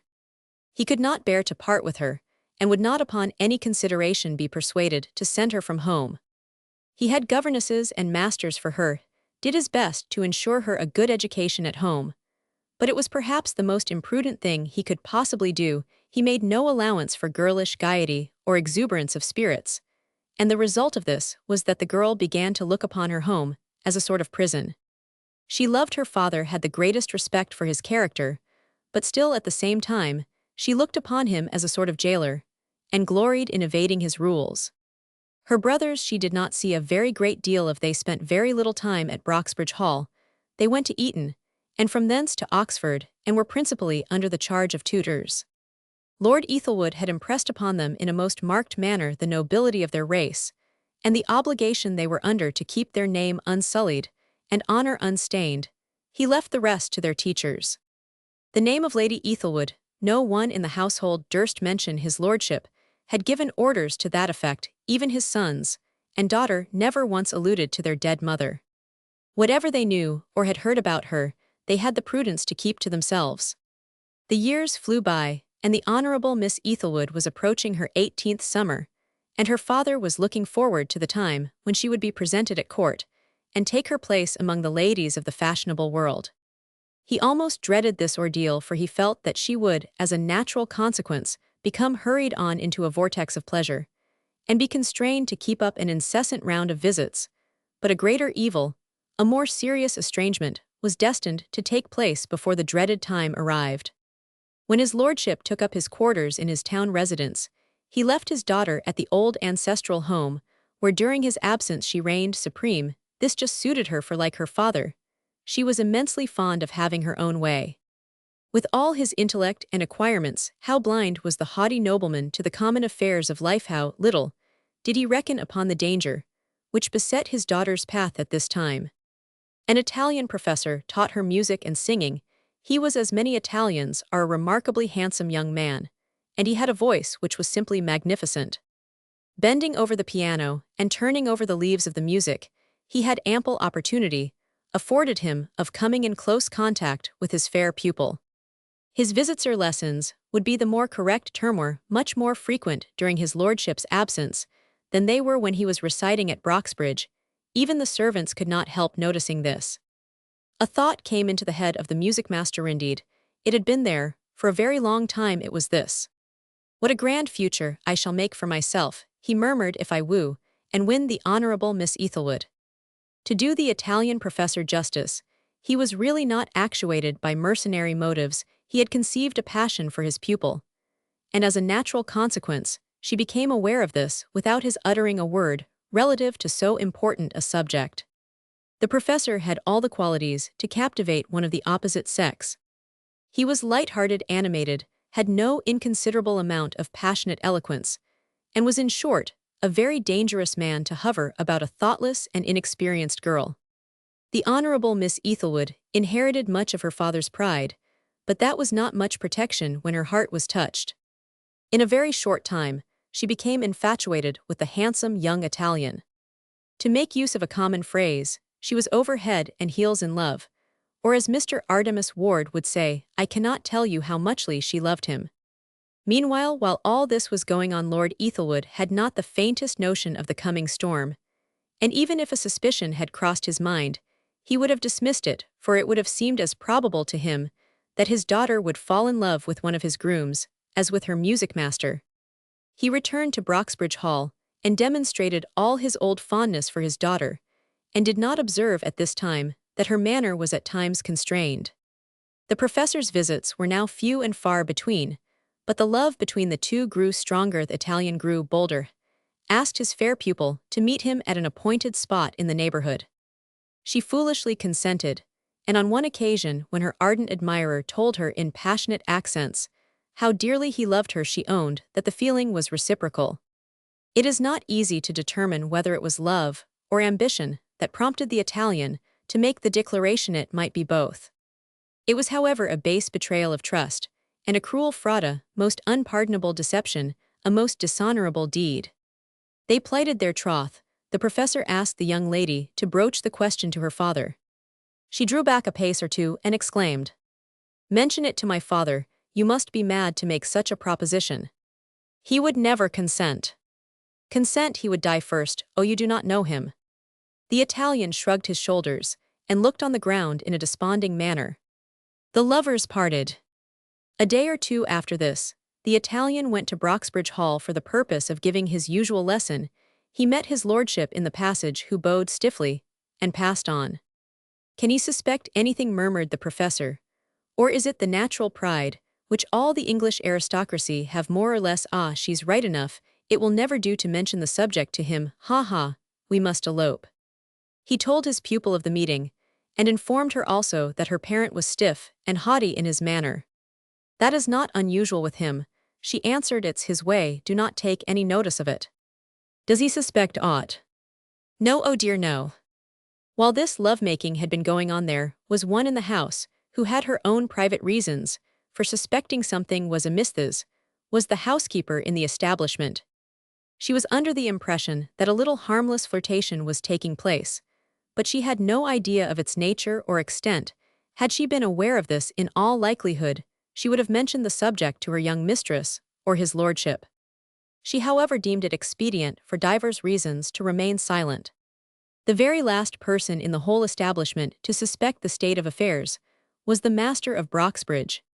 He had unlimited faith in the integrity of his daughter, and indeed, to say the truth, there was not much excuse to be made for her save that she was charmed with her lover's handsome person, his musical voice, his fascinating and engaging manners. She was infatuate, so much so indeed as to be heedless of the great wrong she was doing, but she had now gone too far to retract. She consented to elope with her music-master, who had repeatedly suggested a clandestine marriage. She persuaded herself that he was a gentleman, although a poor one. He was an artist, a man of polished manners, and equal in many ways to her father's friends, and companions in some respects. He was their superior. Poor giddy, thoughtless girl, she knew but little of the world. Had she mixed more in society, she would have hesitated before she took the first false step, which led to untold misery both to her and hers. The end came. She stole one afternoon from the time-honored walls of Broxbridge and eloped with Signor Montini. It would be impossible to describe the despair of Lord Ethelwood when he heard of his daughter's flight. He was frantic for a time, after which he was preternaturally calm, but a storm raged within more terrible than any sudden burst of passion. She had written to him avowing her love for Montini, and informing him at the same time that she took it for granted he would never give his consent. Hence it was she had consented to a clandestine marriage. She implored him to forgive her to pity and pardon her for her disobedience. No member of the old Inquisition could have looked more relentless and spectral than did the Lord of Broxbridge when he read this epistle. "She has passed from me, even as did her mother," he ejaculated in a low, deep whisper, "even as did her mother." He repeated like the burthen of a song fool, "that I never counted on this blow." He took an oath never to look upon her face again, dear, as she had been to him. He was resolved upon thinking only of her as one dead. This terrible oath he kept unbroken. He knew but little of Montini, and strange to say, he was not so embittered against him as might have been supposed. The full measure of his wrath fell upon the head of his undutiful, thankless daughter. His love for her had changed to the most deadly hate, which neither time nor circumstances would chain. He was relentless, as far as he was concerned. The noble sentiments conveyed in the words of a celebrated poet to "Is human to forgive divine?" never, for a moment, passed through his mind. She had brought disgrace upon him, she had sullied the name of Ethelwood by running away with a low-born foreigner, a miserable teacher. The thought was agony. He never would acknowledge her, never more.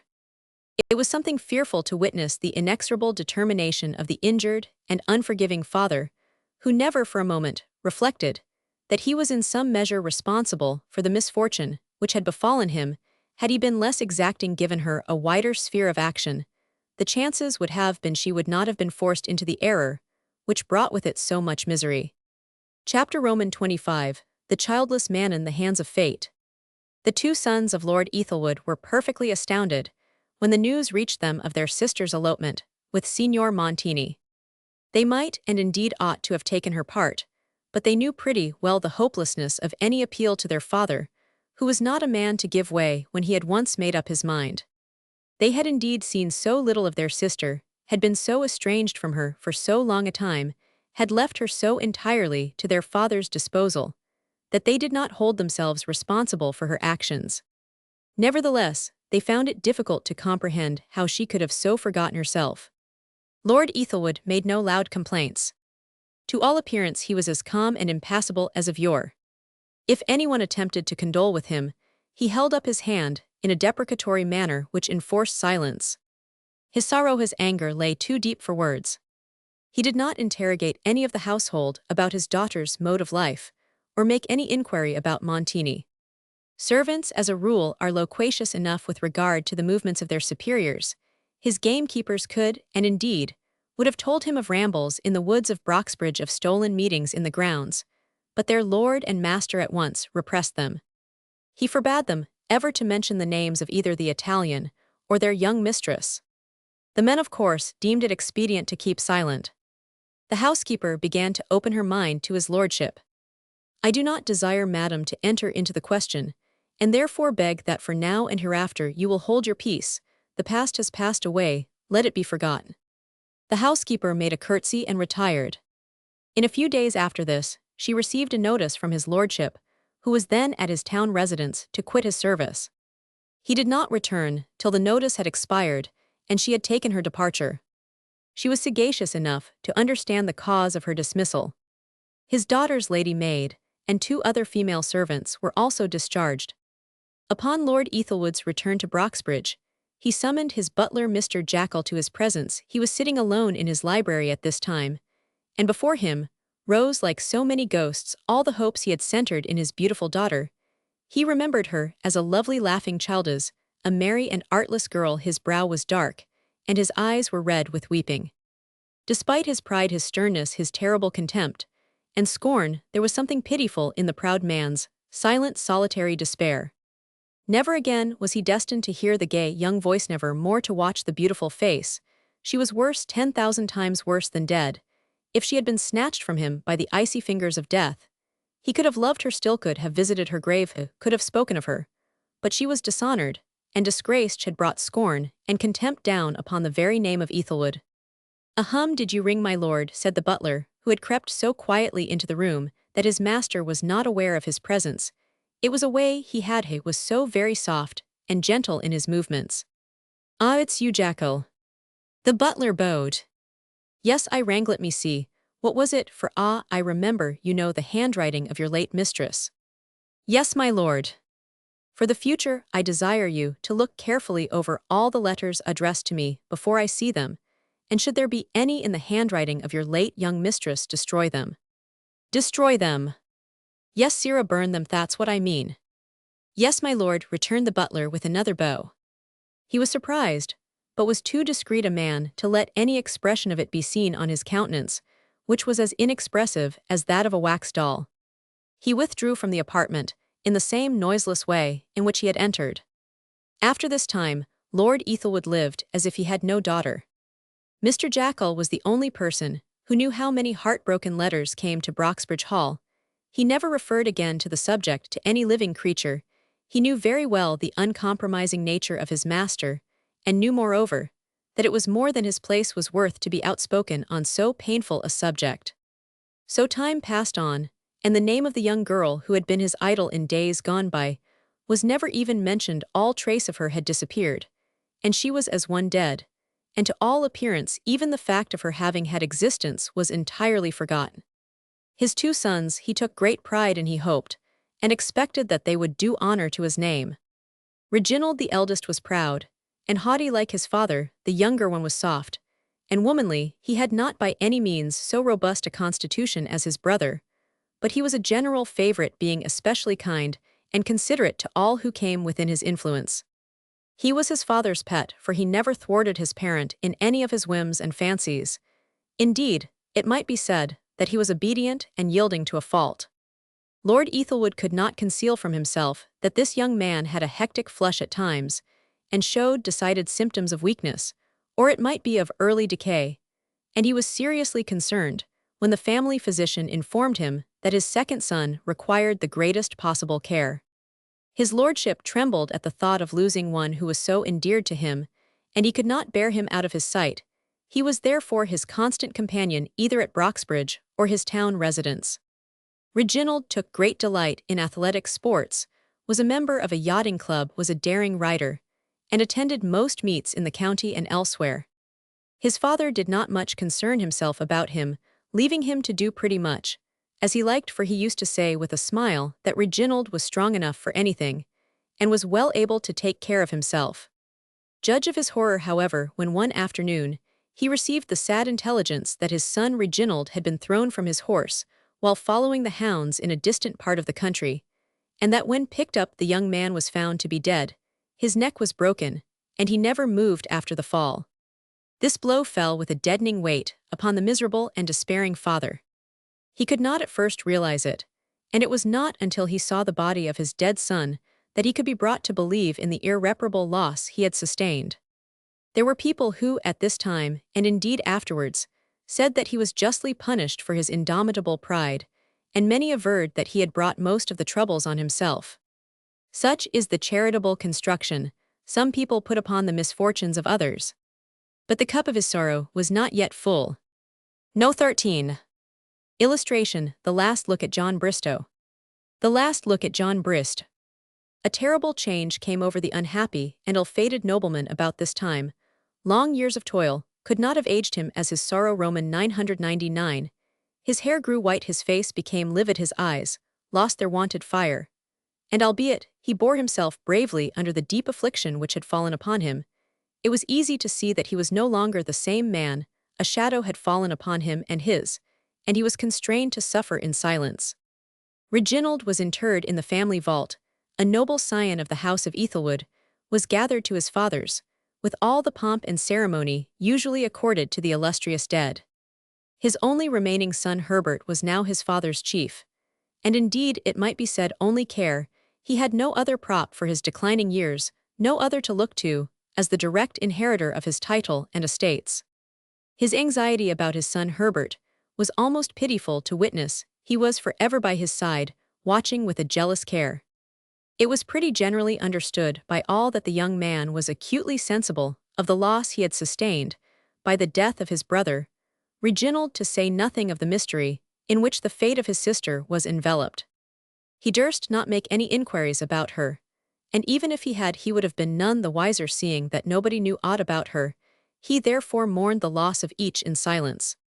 He was physically as well as mentally incapable of bearing any great affliction, and it is likely enough that the untoward events, which had taken place in a measure, tended to hasten his decline.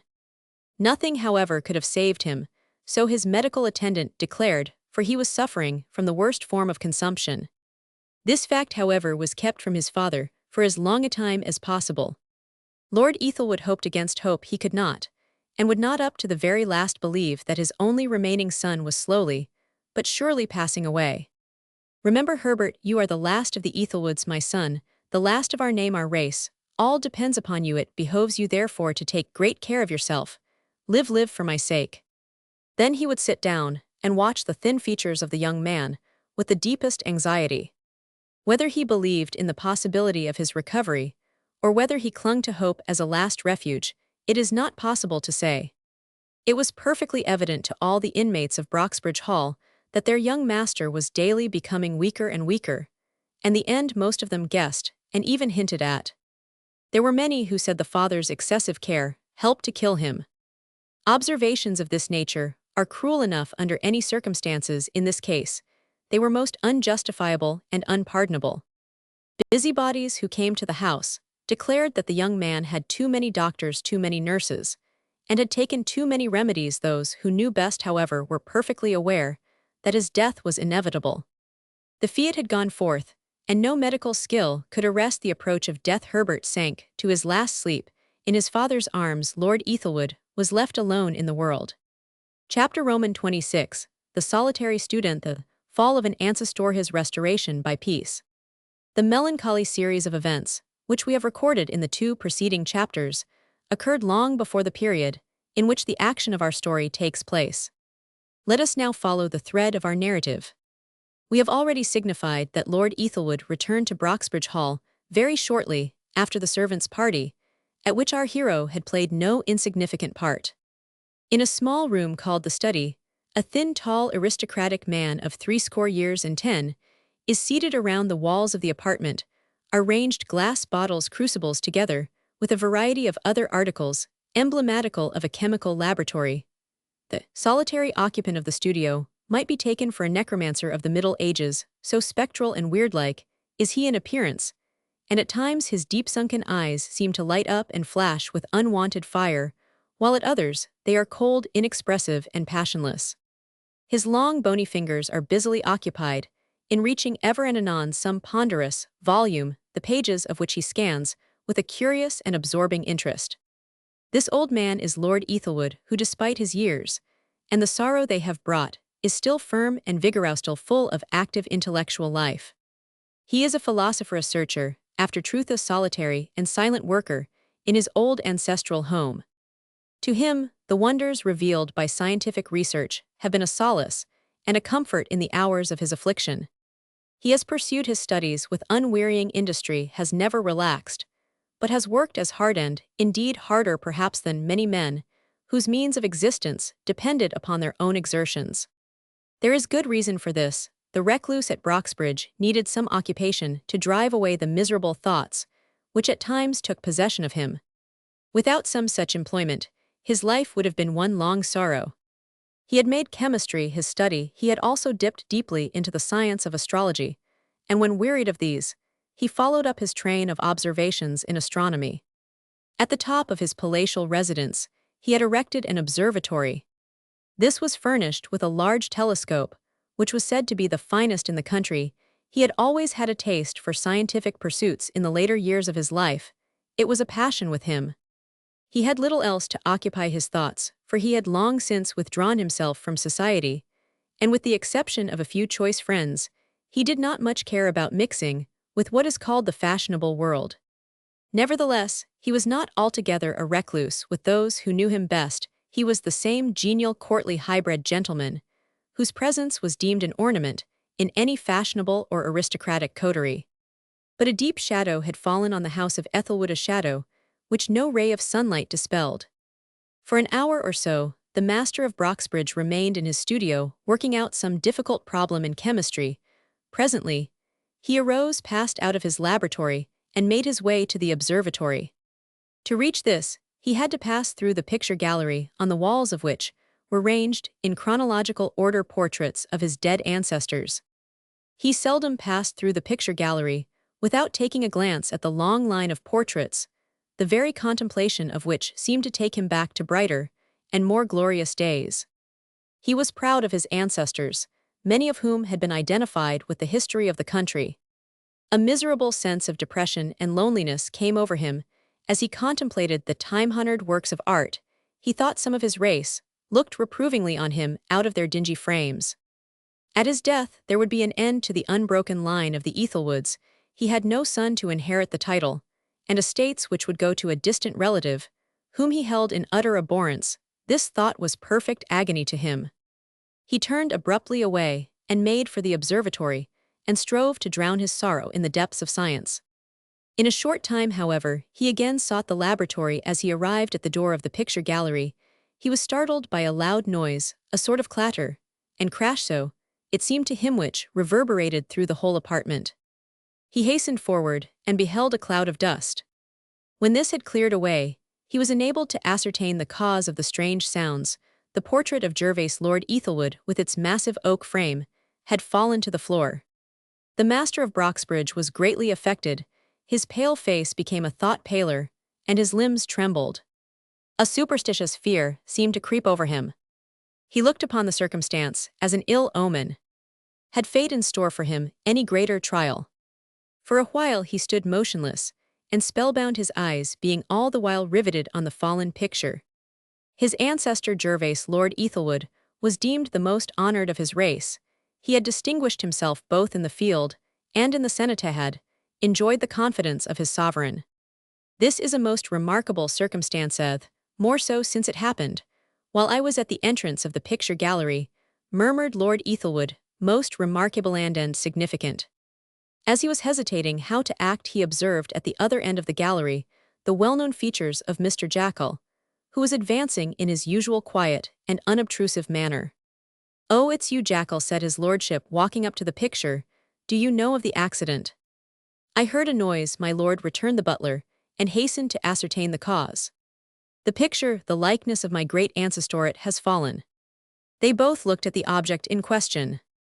"The rings have given way," observed Mr. Jackal, pointing to the rings, through which ran the cords which supported it. "Strange, most unaccountable," ejaculated the nobleman, "most incomprehensible." "Well, my lord, it is not so surprising. After all," returned the butler, "the wood is decayed." You had better lift it up and place it against the wall, then get the steps and hang it up in its place." The butler gave utterance to an expression of surprise. "What's the matter?" inquired his master. "The wood on which the picture is painted is perfectly rotten. I am afraid to touch it in case it should fall to pieces." This was found to be the case. The picture of Gervase Lord Ethelwood was in such a decayed state that the panel on which that marvelous man had been painted was like touchwood which had been so worm-eaten that it threatened to tumble to pieces. "I dare not touch it, my lord," said Mr. Jackal, in evident concern. "The only wonder is that it should have hung so long in its position. How long has it been painted, my lord?" "More than 3 centuries. What do you propose to do? Send up to London, telegraph at once to a framemaker to come immediately. I would not have the painting injured by unskillful treatment, not on any account." "Send to London," repeated the butler. "Of course that will be the best plan." A bright idea occurred to the butler, who said in a half-apologetic tone, "We have a very clever young man from London working in the neighborhood, who I think would be able to make a good job of it." "What is he, and who is he?" "He's in the picture line, my lord, and is very clever, so I'm told. His name is Peace." "Do you think he is a skillful workman?" "Oh dear me, there's no question about that." "Very well, send for him at once. There will be no harm in hearing what he says. Send for him, Jackal." And with these words, Lord Ethelwood returned to his laboratory. Peace, who was at work at his shop in Dennet's Lane, was surprised to receive a message from the hall commanding his immediate attendance upon a matter of urgent business. He put on his best attire and presented himself at Broxbridge. He was at once taken into the picture gallery by the prudent and well-behaved Mr. Jackal. Mr. Peace made a careful examination of the picture. "It's all to pieces," he observed to the butler, "and if you attempt to move it, it will crumble into dust. I never saw anything so gone. The wood on which it is painted is literally powder. It will require all my skill to make a job of it." "Do you think you can restore it?" "Don't undertake it unless you see your way clear, for I must tell you frankly that his lordship sets more store by this than anything else in the whole establishment. If I can't do it, nobody can return peace, but don't let me get you into trouble. If you have no confidence in me, send to London. I will consult his lordship, observed the butler, proceeding at once to the laboratory. He returned with his master. Well, said the latter, addressing himself to Peace, how about this picture? Can anything be done with it? I don't mind the price, only I want it made sound. And it is no easy task, my lord, answered our hero, seeing that it is so old and decayed, but I will do my best with it. Tell me how you intend to proceed with your work. The surface of the picture is not much injured. The dry rot, as it is termed, has not affected the painting, but it has left the wood like a honeycomb. What I purpose doing is to make a plaster of Paris bed for it. When the face of the picture is once safely deposited in this bed of plaster, it will be then my business to make the panel upon which it is painted firm and secure. And pray how is that to be effected? Inquired his lordship. Peace smiled and said, by a process I use in cases of this sort. It is an invention of my own, and I think when the work is completed, your lordship will acknowledge that it is a very ingenious one. Lord Ethelwood looked hard at the speaker. It may be, but I am still in ignorance as to your mode of operation. I understand chemistry, and should like to hear something more definite about your process. The panel on which the portrait is painted is so decayed that you might put your finger through it. With the greatest ease, I intend to fill up all the interstices with a solution, which when set will make it stronger than ever. When done, it will last for centuries, but the difficulty will be in effecting this without injury to the surface. And before I begin, I must inform your lordship, I cannot be answerable for any injuries to the painting, which are at present not discernible, but which may present themselves in the course of the restoration. You seem to be intelligent enough, dear Bastonley, I charge you to use the greatest care. You will bring your materials with you, and work here, I presume. I cannot do otherwise, my lord. Any attempt to remove it would be attended with positive destruction. Very well, Mr. Jackal, you will see that the picture restorer has all he requires, said Lord Ethelwood, as he left the apartment. Peace returned to Dennet's Lane, with the understanding that he was to commence operations at the Hall on the following morning. He was in some trepidation as to the success of his enterprise, which, to say the truth, required all his skill and care to ensure a satisfactory result, but he was not a man to be daunted by trifles. On the following morning, therefore, he proceeded to the picture gallery with several bags of plaster of Paris.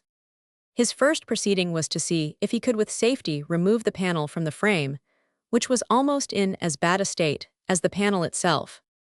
He found that he could not do this with safety. The panel would not bear forcing with the chisel.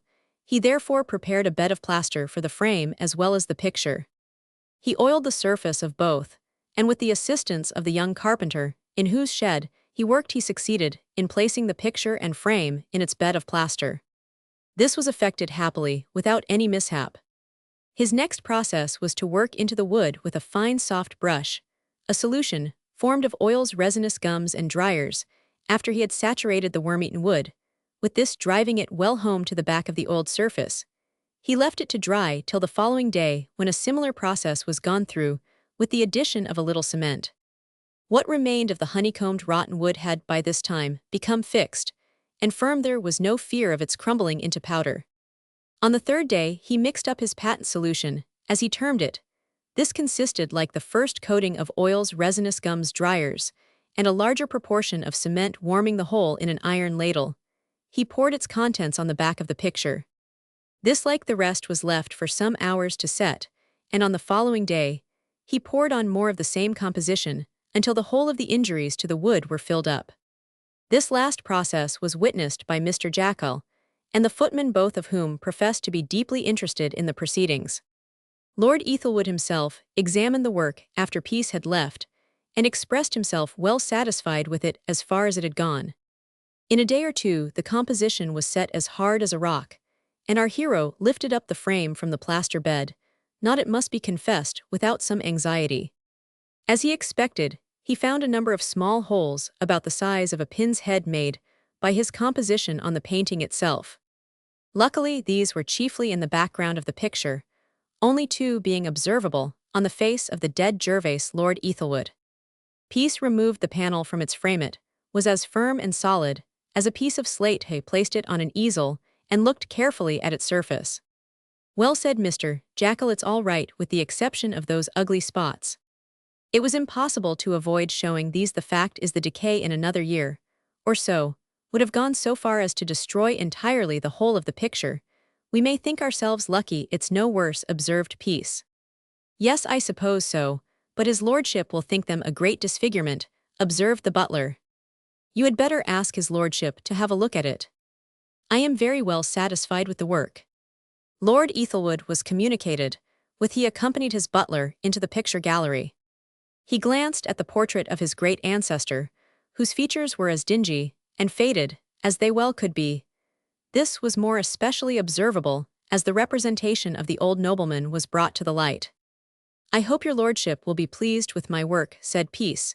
"It has been one of the most difficult tasks that I have ever undertaken, but you will find, I think, my lord, that you have now a picture more endurable than any in your gallery." "Yes, it does you great credit," returned the nobleman. "Great credit, I admit, but these spots, they are sad blemishes. They were holes in the painting itself, which in another year or two would in all probability have become like a colander." "Ah yes, I see, I suppose so. But with your permission, my lord, I will make the work perfect, so perfect, indeed, that no human eye will be able to detect the slightest fault or injury to it. Will your lordship trust me with the picture for a few days?" "What, take it away?" "Oh dear no, I should not like that. I cannot very well do it here." "And why not, I pray?" "Well, in the first place, I shall require assistance. These spots must be carefully gone over with color, and besides, several other things will have to be done to it. All of which I presume can be done here. If not, it must remain as it is, until such time as I meet with a good restorer." "Then as you wish it, I will endeavor to do it here," returned Peace. It was so arranged. In the course of a few days our hero sent for a well-known man in the trade, who was an adept in that branch of the profession. The effigy of the valiant Gervase, Lord Ethelwood, was subjected to the restoring process. The dirty browner black varnish would be the more correct term, was removed by means of powdered cuttle fish. Then the spots were carefully picked out with color, which had to be matched with that already on. After this, the face of the old earl was glazed, and when this had been done, the transformation was positively magical. Lord Ethelwood was delighted. He ordered a costly frame from our hero. In this, the restored picture was placed, and then hung up in its original position in the gallery. He inquired of Peace what he was indebted to him. The answer was £20. Lord Ethelwood wrote a cheque for 50, which he handed to our hero. Nothing could be more satisfactory than this little stroke of business. Peace returned to the carved lion and told Bricket of his success, and there was a general rejoicing at the hostelry. On the following night, Peace at this time had no reason to complain of fortune's favors. He was doing a good business, had been singularly fortunate, had made a number of friends, and had every reason for pursuing an honest course of life. But he nevertheless soon began to be restless and dissatisfied. It must, however, be acknowledged that for a long time after his introduction to Lord Ethelwood's palatial establishment, he continued to lead a respectable life. He was much taken with the girl Nellie, but she did not seem to offer him any encouragement. This not a little vexed him, for when they first met she appeared amiable enough. He did not very well know what to make of her. But what concerned him the most was the mysterious disappearance of Bessie Dalton. This he could not in any way account for. He would have given anything to clear up that mystery. Chapter Roman 27, The End of the Inebriate. Very soon after the events had taken place which have been described in our last chapter, Peace, much to his astonishment, had a rencontre with a person who was perhaps the very last in the world he would have expected to meet. Our hero had to take some work home to a customer who resided at about 1.5 miles distance from his workshop. One fine, bright, sunshiny afternoon, he bent his steps in the direction of the habitation in question. As he was proceeding along a by-road, he discovered in the distance a miserably-clad, cadaverous-looking man, whose features he remembered to have seen before, although they were, to say the truth, strangely and sadly altered. At first he was in some doubt as to the identity of the traveler, but as he approached nearer, he was surprised in no small degree to find that the miserable-looking man was none other than John Bristow, whom the reader will remember as Peace's fellow-lodger in the town of Bradford. Peace was fairly taken back. When he recognized Bristow, he would, if it had been possible, have avoided a meeting. But as this could not very well be compassed, he determined to put the best face on the matter. What could have brought Bristow to this part of the country was his first thought. Was he in search of anybody? Had he any communication to make? These were questions he could not answer satisfactorily. Bristow was in a most miserable plight. His clothes were ragged and torn, and hung upon his attenuated frame like those of a scarecrow. He looked the very personification of squalid misery. Peace never remembered to have seen such a sudden alteration in anyone. "Is this the right road to Saltwich?" said Bristow, addressing Peace, whom he evidently did not at first recognize. "You'll have to turn round to the right, when you reach the fingerpost at the end," returned Peace. The man started. "Good luck to you, mate," he ejaculated. "Why, hang it all if it isn't Charles Peace." "You are right, and pray, in the name of all that's wonderful, what brings you to this part of the world, John Bristow?" inquired our hero. "One place is the same as another to me now," returned his companion. "It matters little where I go, or what I do, everything goes wrong. With me has been going wrong ever since I last saw you. It appears likely to go wrong for the remainder of my life." "Why, mercy on me, you are so strangely altered," said Peace, "that positively, I hardly knew you. What has brought you to this? You look 20 years older." "Do I?" he exclaimed with one of the jerks or nods, which were habitual to him. "Do I? Well, I suppose I do anyway. I feel more than 20 years older. I've had a bad time of it. They've been in the infirmary and am next door to starving. That's how I am." "And have you left the old shop?" "Left it, Lord love ye, long, long ago. Haven't had any regular employment for ever so long. They gave me the sack soon after you left Bradford. I get a job when I can, and that's not very often. I am on the tramp now to see and find something to do, and haven't a blessed mag about me. All this is very sad. And your wife?" "My wife, she took her hook without giving me an hour's warning." "Where is she?" I should like to know, but I never shall now, I suppose." "Oh, she's turned me up. You see, we had a bit of a quarrel, and—" "You were always having quarrels when I knew you, but whose fault was it? Not hers." "That's true enough, it was mine. Well, I bear her no ill will. I hope she's happier now. But look here, Charlie, we had some words. I am sorry for what I said. You don't bear malice, I suppose. There's my hand." "Let bygones be bygones," said Peace. "You've been your own enemy, more than anyone else's. I am sorry to see you so down, but I know what you are going to say. It is my own fault. Well, if it is, I am the sufferer.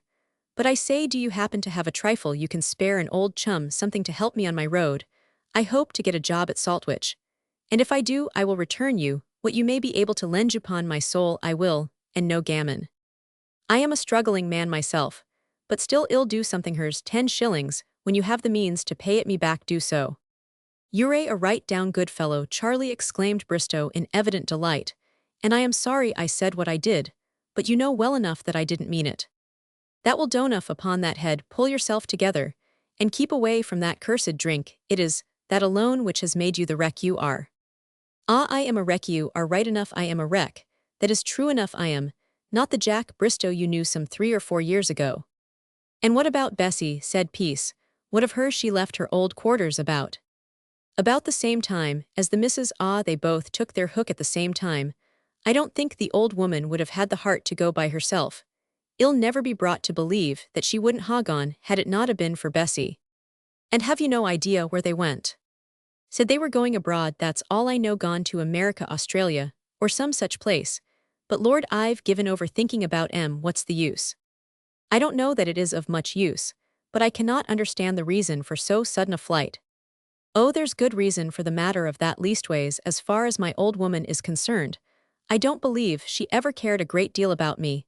And that's the honest truth. Well, latterly, you see, she got fairly sick of me." "You have nobody but yourself to blame for that." "So you always told me. Well, one thing is quite clear. I can't afford to keep a wife. No, can't keep myself." "You ought to be able to do so with common prudence. You are a skillful workman, and with ordinary care and attention, might earn a respectable livelihood." "At it again," exclaimed Bristow with a coarse laugh. "The same old game moralizing. What man was ever made sober by preaching, I should like to know? And do you never intend to reform?" "Me, ha ha, I'm afraid I am too far gone for that." "Then I should be ashamed to acknowledge it, if I were you. That's all I have to say about the matter, Bristow. You are positively incorrigible." You're a good fellow, Charlie, but curse your preaching, I never could stand that. But there, I don't mean to offend you. Oh, you don't offend me, what I say is for your own good, it is no business of mine, you may answer perhaps not. But nevertheless, it is my duty to offer you some advice, however unpalatable it may be. You ought to have been a parson, Charlie, upon my word. You ought you'd ha made your fortune in the preaching line. Well, say no more upon the subject, I have business to attend to, and so we must part. Where am I to send to you, where do you hang out now? I am constantly on the move, I'm traveling, but if you want to communicate with me, address a letter to the post office, Sheffield, and it will be sure to reach me. You're a good fellow, there's no house near where we can have a parting glass, just when you know to show there's no animosity. There is no house near, and so think of what I have said and farewell, till we meet again. Goodbye, peace, and good luck attend you, said Bristow, shaking his companion by the hand, and so the two parted. Peace proceeded with his picture frames towards the house of his customer, and John Bristow went in the opposite direction. Strange, remarkably strange my meeting with that man, he murmured as he walked along, and so he knows no more about Bessie and his wife than I do myself. It is altogether most mysterious and incomprehensible. But there's something in the background which has not yet come to light. After delivering his frames, he returned to his workshop, where he was occupied for an hour or two. He then sought the hospitable parlor of the Carved Lion. On the following morning, while he was at breakfast in the clubroom, Bricket came in, and said with much concern, "This is a sad business at Saltwich."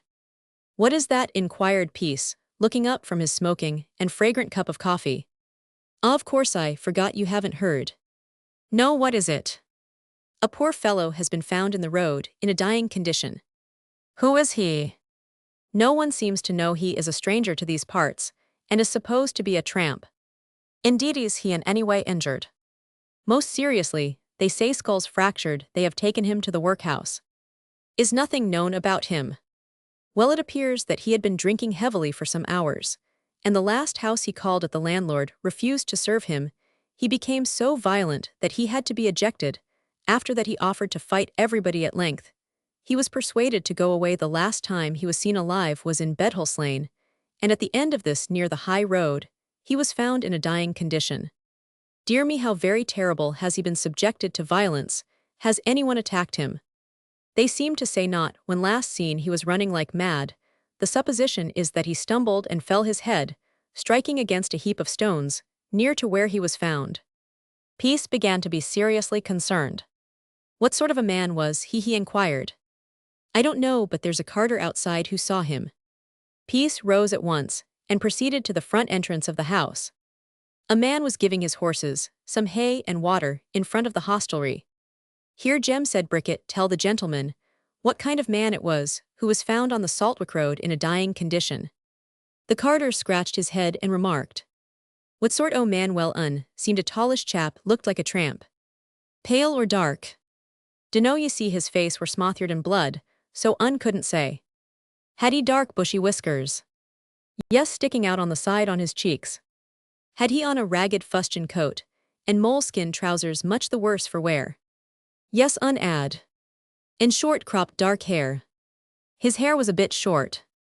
"Ah, thank you, will you have a mug of ale?" "I thank 'ee, sir, I will." The ale was drawn and drunk with evident relish by the carter, who was apparently not much discomposed by the sight he had witnessed some hour or two before. Peace returned to the clubroom. He was followed by Bricket. "Well," said the latter, "how about the description? Do 'ee know aught about the stranger?" "I am afraid I do," returned Peace, who then proceeded to make his companion acquainted with his rencontre with Bristow.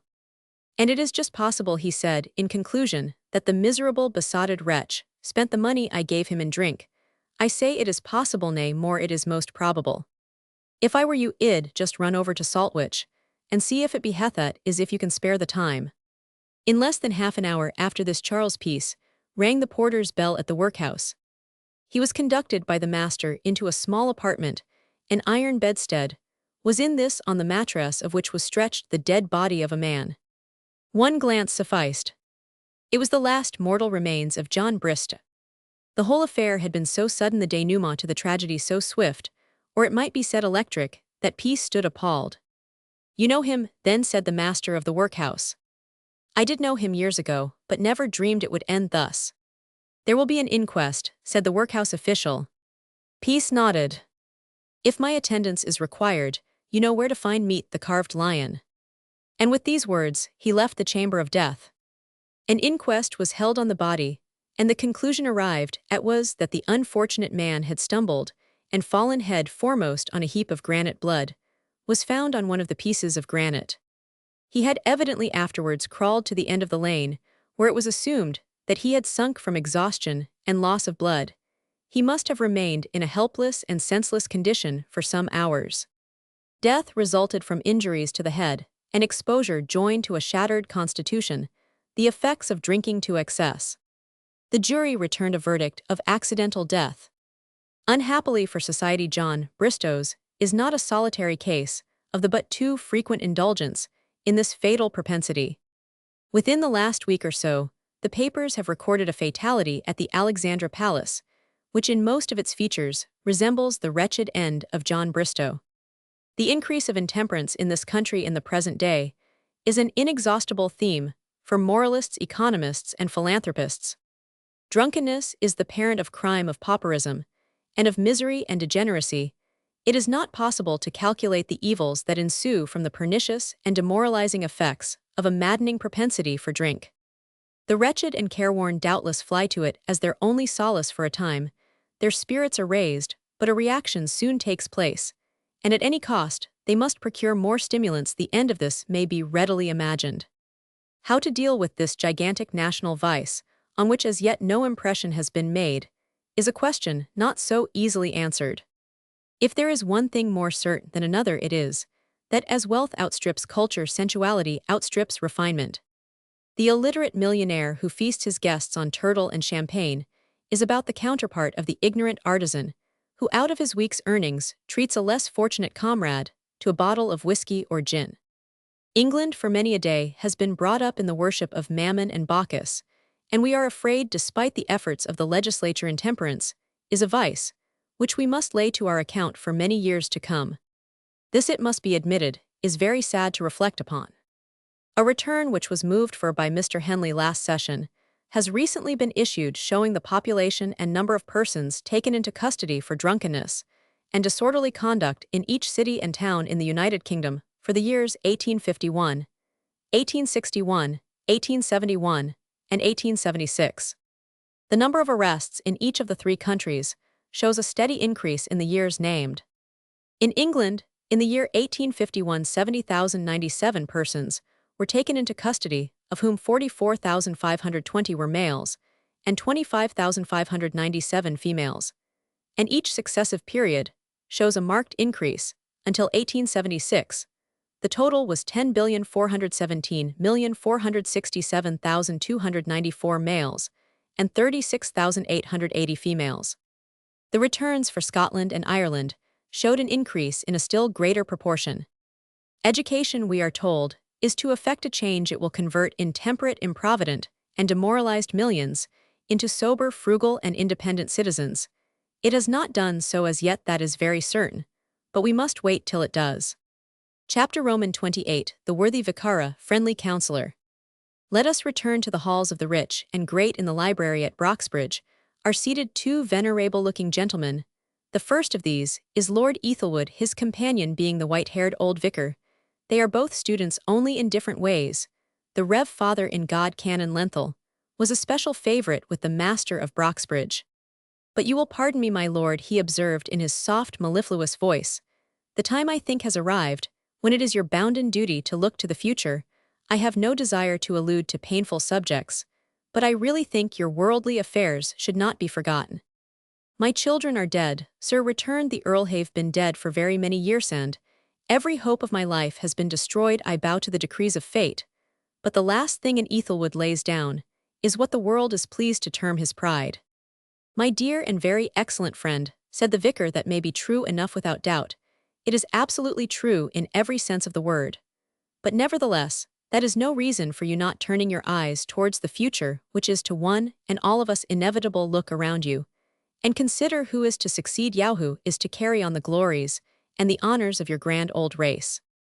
I have no next of kin, save a headstrong, wild, dissipated nephew, who is unworthy for a place of honor unworthy, to represent the ancient and honored line of the Ethelwoods. The more reason then is there for you making an effort, while there is yet time. Make an effort, exclaimed the Earl. Can I restore the dead to life? He added with supreme bitterness. Can I call back the loved ones who have passed away? Assuredly not. Then what do you mean by an effort?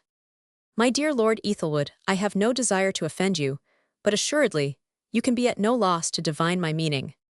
There was a pause. The nobleman made no reply. Like Othello, he gnawed his nether lip, and looked persistently at a large silver salver that blazed on the sideboard beneath the rays of the midday sun, which found their way through the oriel window of the apartment. The vicar felt that he was treading upon forbidden ground.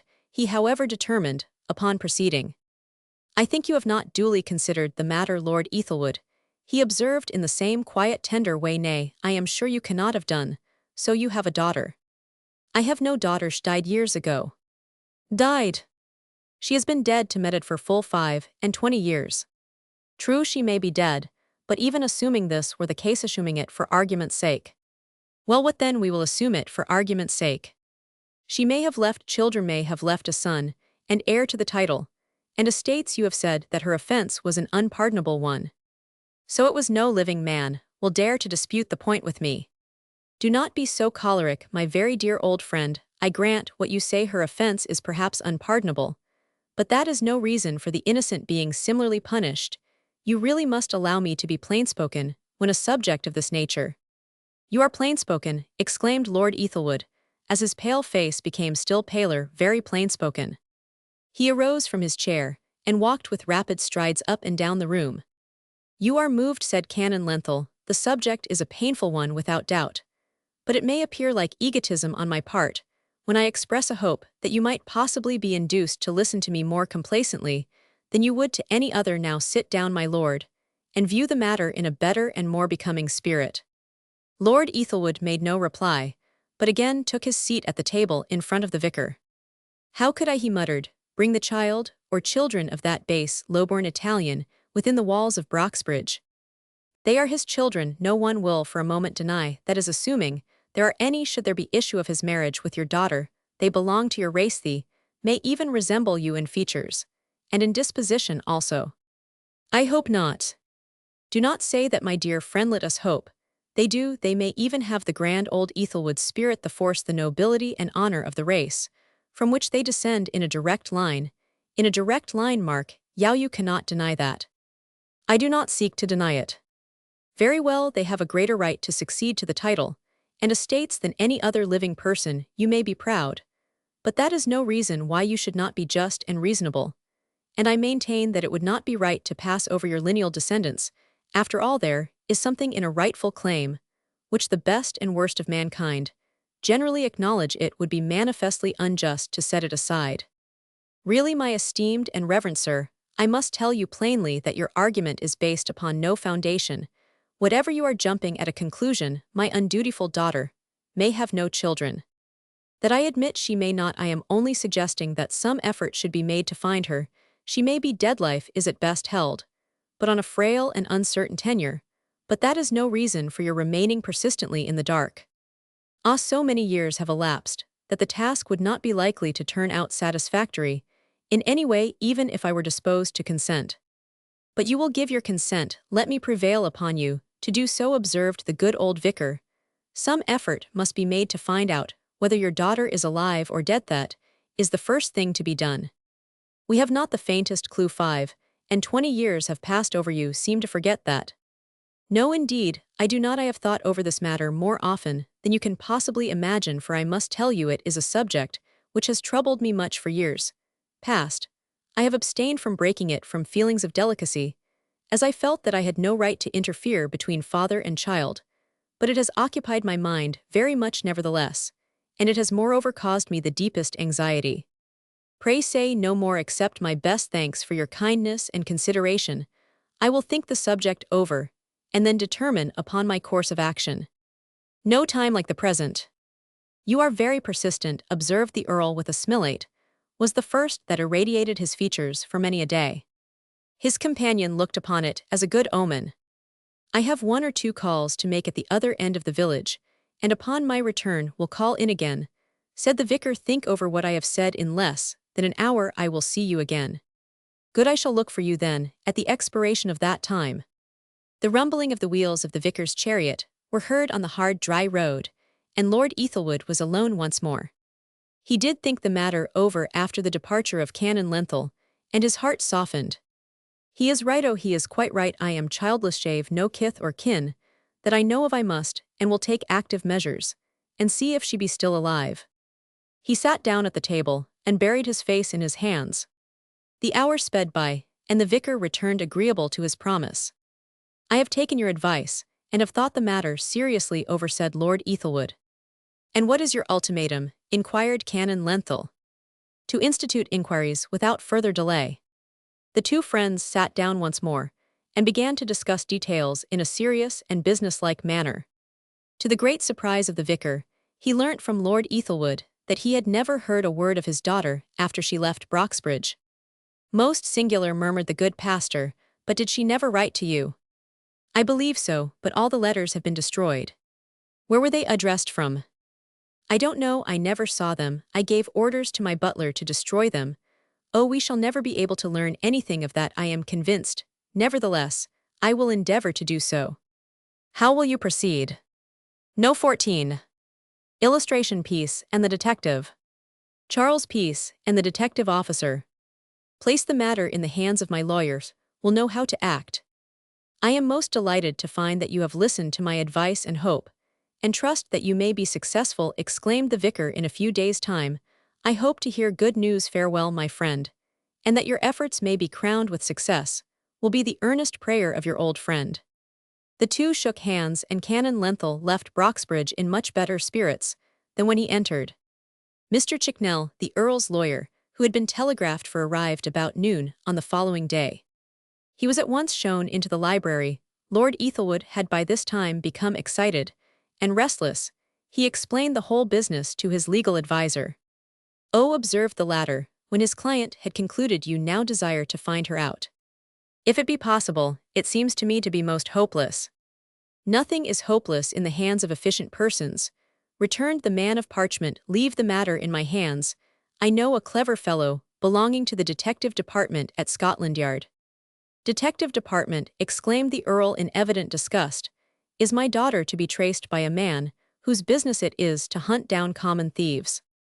My lord, I pray of you not to be so hasty. Detectives are employed by all sorts of people for all sorts of purposes, and for this reason, they are especially qualified to deal with cases of this sort. They'll find out in a week, probably more than I could in months. Well, as you please, you know best. I will do my best for you, rest assured of that, said Mr. Chicknell. The very moment I obtain the least scrap of information, I will either write or wire to you without delay. The active little lawyer returned to London that very afternoon. Weeks passed over after this. Mr. Chicknell wrote several letters, but they contained but little intelligence. At last one came which was more cheering. The Italian professor and his wife had been traced first to London, where they had lived some months, and in all probability had spent what little ready money they had from the metropolis. The Italian had gone to Leeds, where he earned a living by teaching. He and his wife had taken lodgings in that city, and there a child was born. From what could be gathered, it would appear that Montini found it a hard task to maintain a lady brought up in the lap of luxury, and the young couple had to submit to a number of privations. There were persons residing in Leeds who remembered both the professor and his young English wife. Indeed, some of the Italian's pupils, now grown up to middle-aged people, attested to the fact that Montini's wife presented her husband with a little girl, and the register of her birth and baptism was obtained in the town. Matters therefore looked a little more promising, and the old Earl watched for the post each day with the greatest anxiety. From Leeds they went to Harrogate. In this place they were supposed to be struggling for some time in adverse circumstances, and while there the professor became seriously ill, so bad indeed that his life was despaired of. A doctor who attended him, and who still practiced in this fashionable watering place, gave a very sorry account of the Italian's health, which he said was much broken. While Montini was under his care, his impression at the time was that he could not live more than 3 or 4 years. Mr. Chicknell, in his letters to the Earl, Informed the latter of all these facts at the same time, he expressed his sincere regret that there did not seem to be much chance of obtaining more information, as the clue seemed to be lost after the professor and his wife left Harrogate. The supposition was that they returned to London, but this was merely surmise. There was no direct proof of them having done so. For some time after this, the matter remained in abeyance, and the anxiety of the bereaved nobleman increased as the weeks flew by. He proceeded up to town and waited upon Mr. Chicknell at his chambers, Paper Buildings, Temple. "Can nothing more be done in the matter?" he inquired of the lawyer. "I fear not, my lord, certainly not at present," answered his legal adviser. "Surely, Mr. Chicknell, you do not intend giving over making further inquiries. The case is a most serious one as far as I am individually concerned, and we must not let the matter rest. I do not care what expense is incurred, but you must do your best to clear up the mystery," said Lord Ethelwood. "We appear to have come to a deadlock, but that is no reason for our abandoning the search, as hopeless," returned his companion. "Mr. Wrench of Scotland Yard has had the case in hand, and has striven as hard as any man possibly could have done to bring the matter to a satisfactory conclusion. I think the best plan will be for him to wait upon you at Broxbridge, and you can then hear what he has to say. You will find him a most intelligent officer. I wish you would communicate with him at once then. He is not in town this week, but the moment he comes back I will convey to him your expressed wish, and he will hasten at once to Broxbridge. I shall be anxiously awaiting his appearance," said the Earl, who took his leave and returned to his country seat. Chapter Roman 29. The Nobleman and the Detective via Consultation. In a few days after this, a gentleman presented himself at the outer gate of Broxbridge Hall, and told the porter that he desired to see the Earl upon important business. "Show Mr. Wrench in at once," said Lord Ethelwood to Jackal. "Of course, I want to see him." The detective entered, and introduced himself to the nobleman, who desired him to be seated. "Well, Mr. Wrench, my solicitor informs me that there is a deadlock in this business. Can nothing more be done?" "Oh, we can do a great deal more, my lord," observed Wrench, "but you must acknowledge that I am furnished with such slender material, and then there's the lapse of time, and many other things against us." "Admitted, still you do not give up all hope." "Well, no, I am not accustomed to do that. I am glad we have met, my lord, for many reasons. You will, I am sure, pardon me if I am plain-spoken. Certainly speak as openly and frankly as possible. I desire you to do so. Up to the present time, I am free to confess, we have been baffled.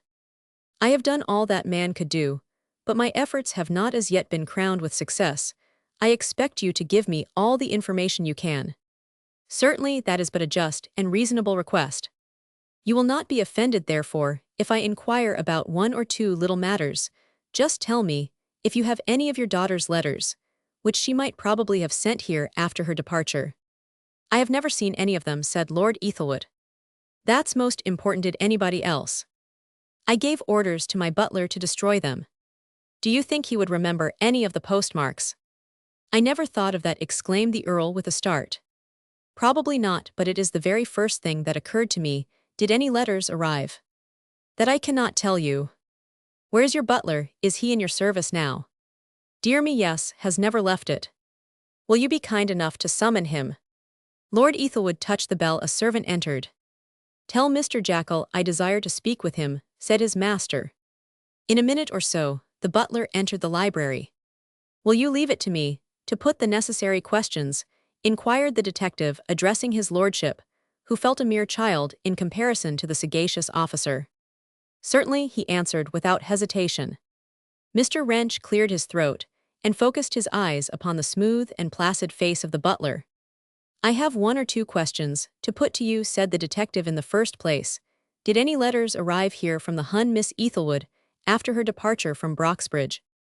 Mr. Jackal stood aghast, could hardly believe that he had heard aright.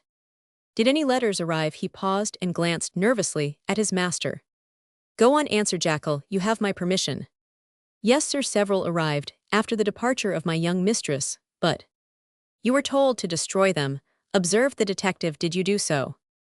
"I would rather not answer the question," said the butler in evident trepidation. Then turning to Lord Ethelwood, he murmured in an undertone, "If I have done wrong, my lord, I hope you will pardon me. I did not destroy my young mistress' letters."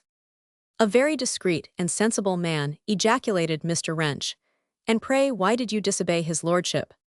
"Because I hoped that at some time they might be useful." "You have displayed great wisdom in your course of action. You cannot be too strongly commended, Mr. I don't know your name." "Jackal." "Well, Mr. Jackal, you have acted in a very proper manner. I hope his lordship is of my opinion." "I am," returned the Earl with undisguised pleasure. "I think, Jackal has been most prudent. To say the truth, I have always had the greatest confidence in him." The butler bowed, and hardly knew how to comport himself under the praise which was so lavished on him. "I must tell you frankly, Mr. Jackal," said the detective, "that I am engaged in instituting a rigorous search for your master's daughter, so if it be in your power to give me any information which may aid me in my inquiries, it will be a boon to us all." "I wish I could, sir."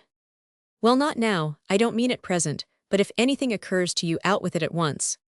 "I wills." "Now, my friend, let me have the letters without further delay." The butler looked again at his master. "Fetch them at once, Jackal. You have heard what Mr. Wrench has said. The matter is in his hands." The servant left the library, and in a minute or so returned with a packet of papers tied with silk cord. He handed them to the Earl, who pushed them towards the detective, saying as he did so, "I have not the courage to open them just now. You can do so." "I will not open them," answered Mr. Wrench, "but with your permission will take a note of the postmarks and dates." He sorted them, placed them on the table in chronological order, pulled out his notebook, and made entries therein. Then he closed the book and said, "This looks a little more promising. I have some material now to work upon at your leisure, my lord. You can peruse the contents of the epistles, and possibly there may be something which may be of service to us in the pursuit of this inquiry." "I will go carefully over them when I am a little more composed," observed the good. "I shall not return to London just at present for special reasons. I deem it expedient to remain in this neighborhood." "Will you take up your quarters here?" "No, I thank you, my lord. It would be best, I think, to put up at an inn. There will be more chance of my picking up information in a place of public resort. We have our own way of doing business," observed Wrench with a smile. Lord Ethelwood bowed and smiled also. The very last thing he thought of doing was to dictate to the sagacious officer, who in affairs of this sort was so much his superior. "From the postmarks on the letters, I see your daughter and her husband have paid a visit to several other towns, besides those in which I have made inquiries." "Other towns, eh?" exclaimed the Earl. "Yes, one is Sheffield, and another Bradford. I shall make it my business to visit both places. The case is not so hopeless as Mr. Chicknell seems to imagine." "I am glad to hear you say so. Pray heaven we may be successful. It will remove a weight off my heart." The detective looked at the speaker and observed quietly, "You ought not to have let the matter go so long without ascertaining something respecting the young people's whereabouts." "Of that you must allow me to be the best judge," said Lord Ethelwood, with all his old pride and hauteur.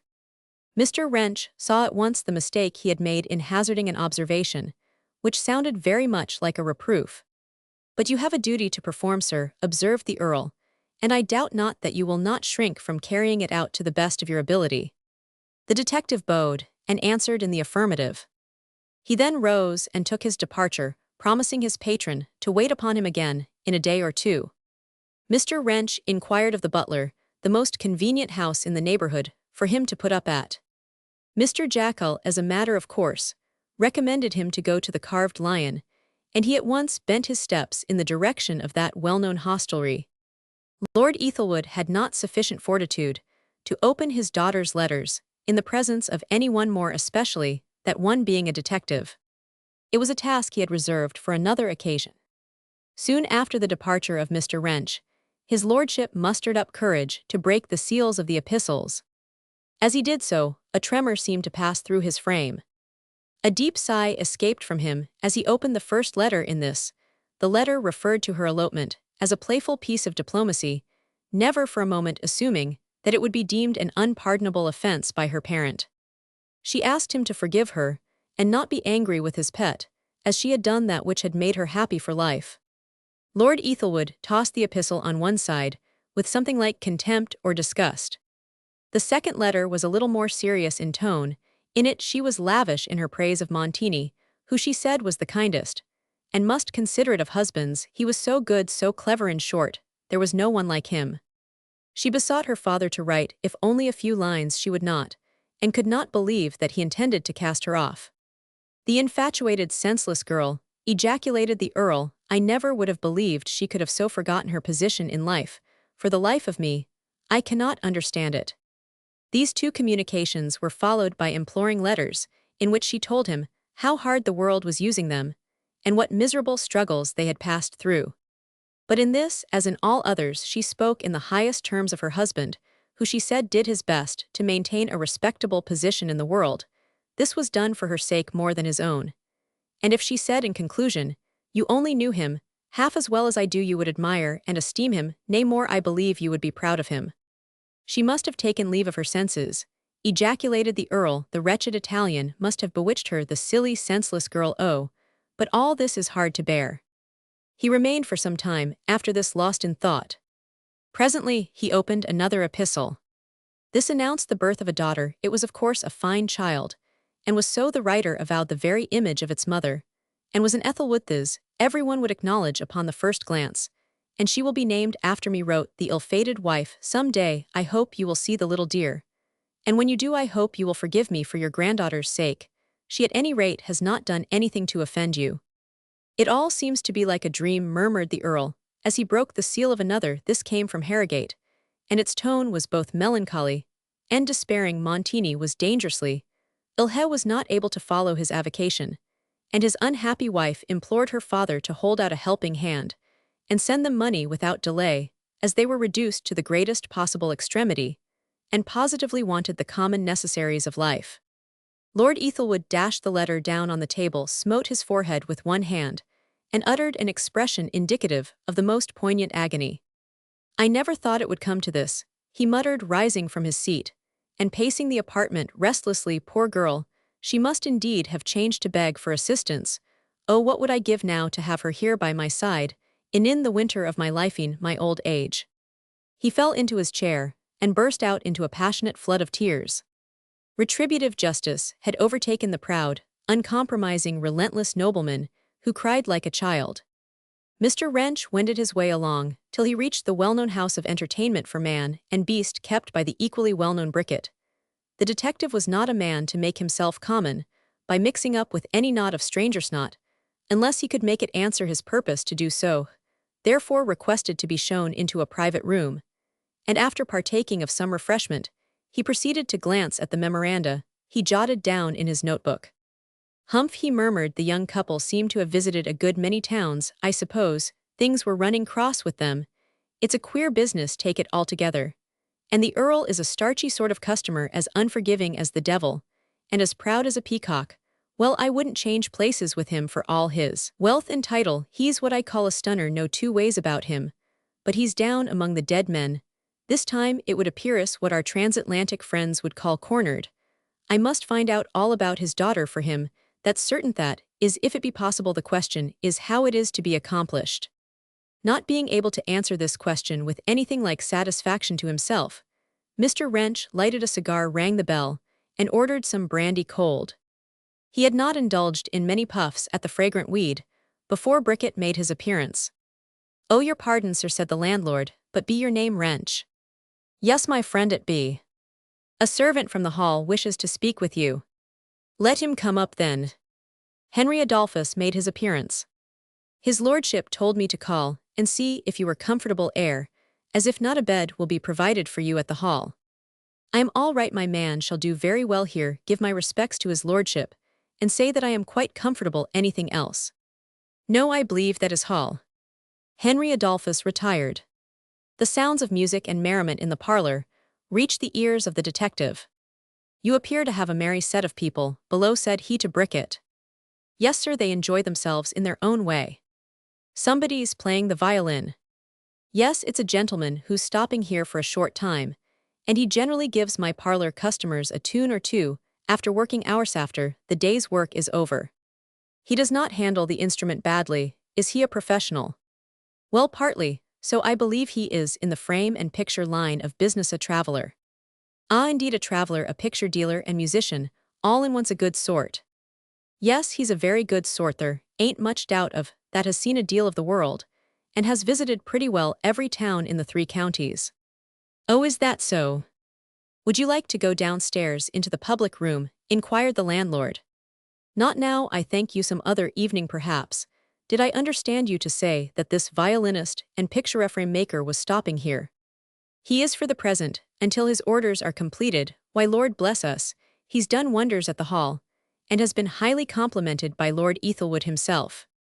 Bricket now put his customer in possession of all the facts relative to the restoration of the decayed portrait of his lordship's great ancestor. Ah, he must be a smartish sort of chap. Thank you, observed the detective, who very shortly, after the foregoing conversation, was conducted to his bedroom. In the morning, he was shown into the clubroom, where breakfast was served. Peace was partaking of his morning meal.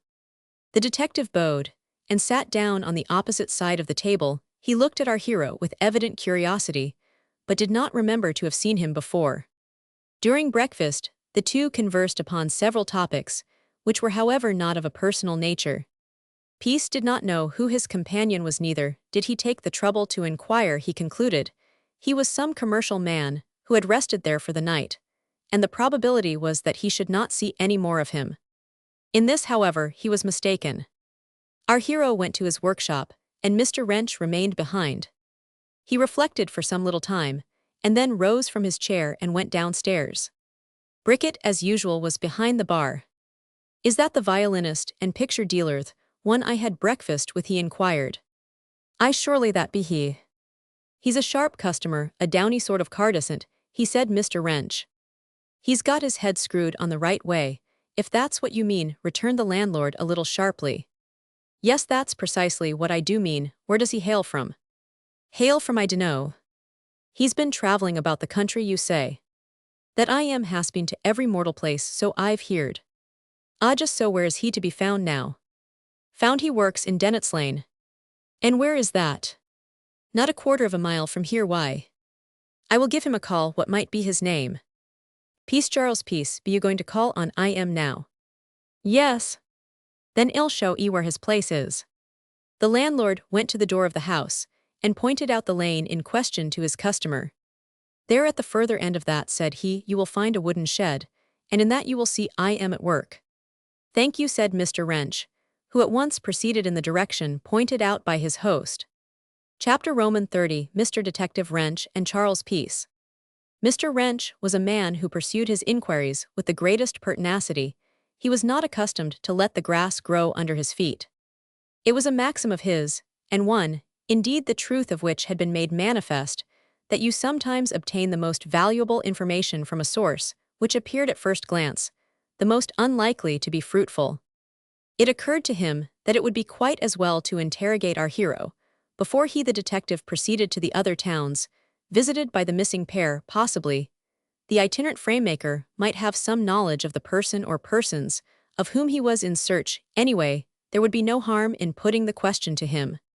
Who knows, murmured Mr. Wrench as he took his way along the lane. Who knows? But this fellow, who it would appear is a sort of admirable Crichton in his way, if one is to believe the landlord of the Lion, may not have come across someone in his various wanderings who may have been acquainted with the Italian professor, who was a musician.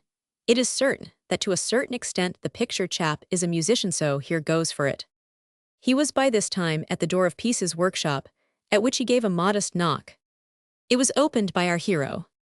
Good morning again, said the detective. I want to have a little conversation with you, but you are busy. Perhaps some other time will do as well. Oh, come in, you won't hinder me, returned Peace. I can go on with my work, and you can have your say. Be seated. He handed his visitor a rickety Windsor chair, which to all appearance had been put together in the last century. Mr. Wrench sat down, and Peace, with his book of leaf gold in one hand, and the pad in the other, went on with his work. The detective cleared his throat, and then said carelessly, I understand that you have visited a number of towns. Of course, you naturally would do so in the exercise of your vocation, am I right? Yes, I've been about a goodish bit. Oh yes, so I hear. Well now, I must be candid with you. I am in search of an Italian professor, and his wife, the former, was a teacher of music, but it is more than 20 years since anything has been heard of either. 20 years, exclaimed Peace. It is then not at all likely that I should know anything about them. I was but a child at that time. True, but they may be alive now, you know. Ah, that's another matter. What might be the gentleman's name? Montini. Peace shook his head. Never heard of such a person, he ejaculated. Don't know anyone of that name. Ah, I was afraid it would be before your time, observed Mr. Wrench. Therein consists our greatest difficult lapse of time. That's a remarkably beautiful frame, you're gilding just my sort. Not bad, returned our hero, but I have had a deal better under my hands. But I am sorry, I can't help you to find the persons you are seeking. What town did they reside in? Ah, several. I will read you over the names. Mr. Wrench drew out his pocketbook and ran over the list of places which he had copied from the postmarks on the letters at Broxbridge Hall.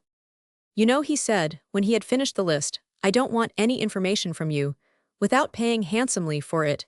It is most imperative that I should find these people if they be still alive.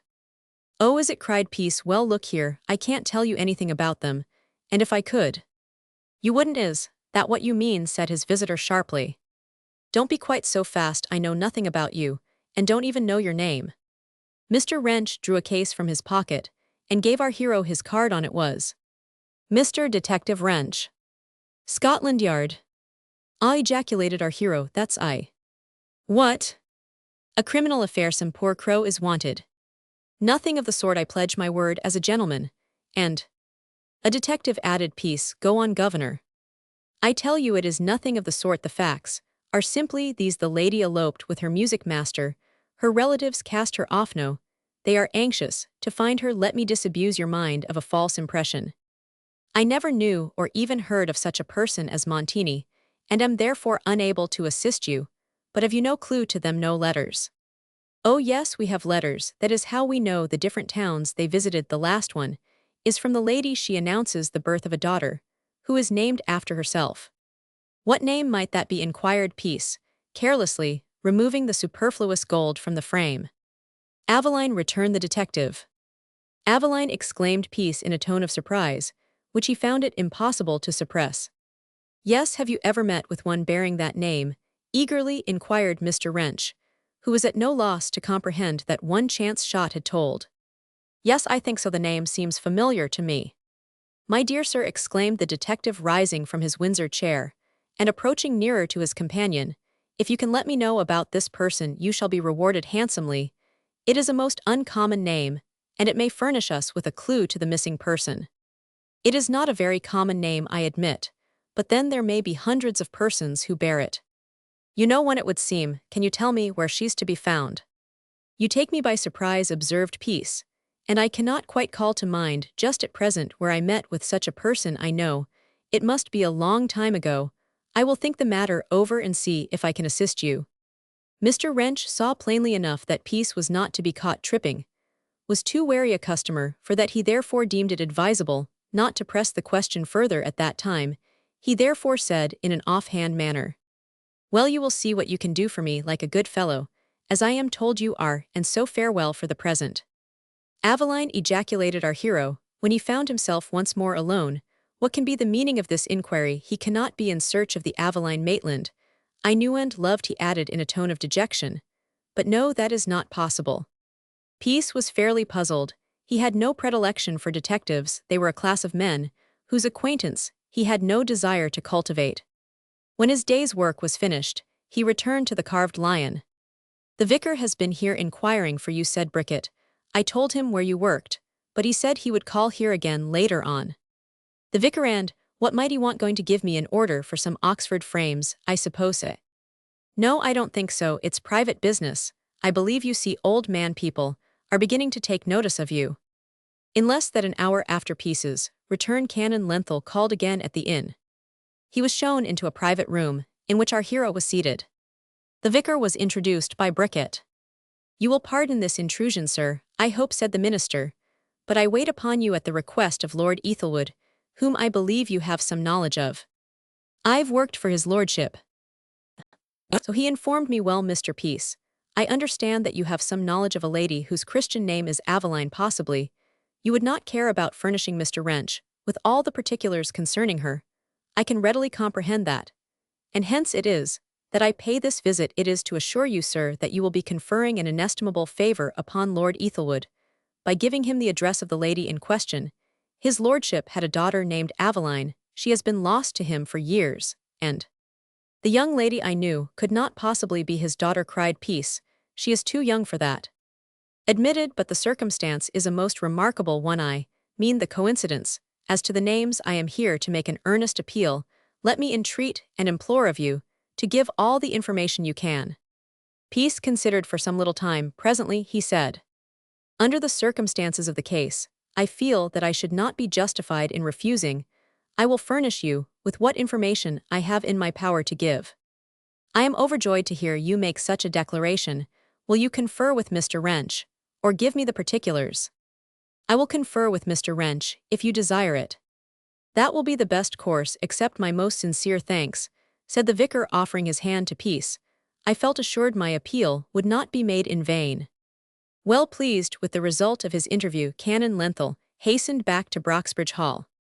On the following morning, Charles Peace put Mr. Wrench in possession of all the particulars he was able to furnish in respect to the young lady whom he had known as Aveline Maitland, but who had become Mrs. Gatliff 3 or 4 years since. The detective listened to the details with the greatest degree of interest. He was under the full impression that they might ultimately turn out to be of great service to him in tracing Aveline Ethelwood. I will at once proceed to Sheffield, Mr. Peace, he said in a cheerful manner. It is indeed a most fortunate meeting. I mean, of course, ours. Should I be successful, you will be duly rewarded, for I am free to acknowledge that you rendered me all the assistance it is possible for anyone to do similarly circumstanced. I wouldn't be too sanguine, observed Peace. The young woman whose name and address I have given you will find, I fear, will be of little service. But it is not for me to dictate or anticipate. Make whatever use you think fit of the information you have obtained in so singular and unexpected a manner. I will at once to Sheffield, repeated Wrench. It may turn out a fiasco, but that is no reason for my remaining inactive. The detective was driven to the station by Lord Ethelwood's coachman, and in a few hours he was at the door of the cottage, which had at one time been in the occupation of Mrs. Maitland. He was informed by its present occupant that the former tenant had left. She went to live with her daughter and son-in-law at Rotherham soon after their union. Mr. Wrench hastened thither. He was informed that they had all left the town and were residing somewhere in London. The detective was not to be baffled. He waited on Tom Gatliff's former employer, and one of the partners informed him that their late foreman was managing a business in the Euston Road. He put up at one of the leading hotels in Sheffield, having determined upon proceeding to the metropolis on the following day. Chapter Roman 30, 1. The home of the working man. The arrival of a stranger. Since his marriage with Aveline Maitland, the reader has heard but little of Tom Gatliff. The young engineer was the best and most loving of husbands. He worked steadily at his business, and in every respect was persevering in his endeavors to improve his position. But trade at the works where he was employed was not nearly so flourishing as it had been prior to his marriage. He, in common with his fellow workmen, suffered by the depression. After remaining 2 years at Rotherham, he accepted an offer to take the management of some works in London. He had another reason for doing this. His young wife had grown tired of Sheffield, Rotherham, and their surroundings, and yearned to be a denizen of the great city about which she had heard so much, but of which she had seen so little. Aveline Gatliff showed symptoms of discontent, wanted some change of scene. Her husband took a charming house at Wood Green, which he furnished not grandly perhaps, but with every comfort which persons in their station of life could desire. Here he, his wife, and their child, a beautiful little boy of about 3 years old, were located. Let us pay a visit to the home of the British workman. At the door of the habitation stands a young and beautiful woman. She is barely 22, but does not look even as old as that. Her hair of shining brown looks like gold in the sunshine. Her eyes are of violet blue. Her dress is quite plain, but the homely material only showed the grace and beauty of her figure to greater advantage. Such are the most noticeable features of Aveline Gatliff. One might have wondered how she, living in a cottage, the wife of a man who worked hard for his daily bread, came by this dainty beauty, this delicate loveliness, which would have been fit dowry for a duchess. The young wife's gaze was directed down the road which led to the station. The rays of the setting sun cast long shadows across this from the trees which skirted its sides. Presently her countenance was irradiated with a smile, she heard the sounds of approaching footsteps, she hastened onwards, and in a few minutes, she saw her husband in the distance. "Ah, dearest, you've been waiting and watching for me, is it not so?" cried Tom Gatliff. The young woman smiled and nodded, then they walked slowly home together. "I hope you have not been dull today," said Tom, when the two entered the parlor. "I don't like to see you." "I have been as lively as usual," she answered. That's not saying much, darling," returned the husband in a tone of banter. "Not much, y'all admit at present the place is new and strange to you. In time you will be more used to it." "Shall I?" she murmured. "Why, of course you will. Make haste and get rich, Tom dear, then we can have a grand house in London."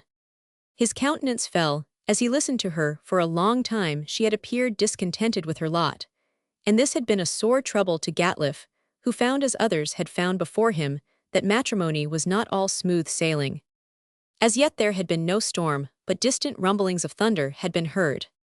He drew the beautiful face of his young wife towards him, and kissed it with a fondness which spoke more eloquently than words. "My dear Aveline," he murmured, "our little house is to me more beautiful than a palace. The reason is plain enough, it contains you." She looked up into his face and smiled faintly.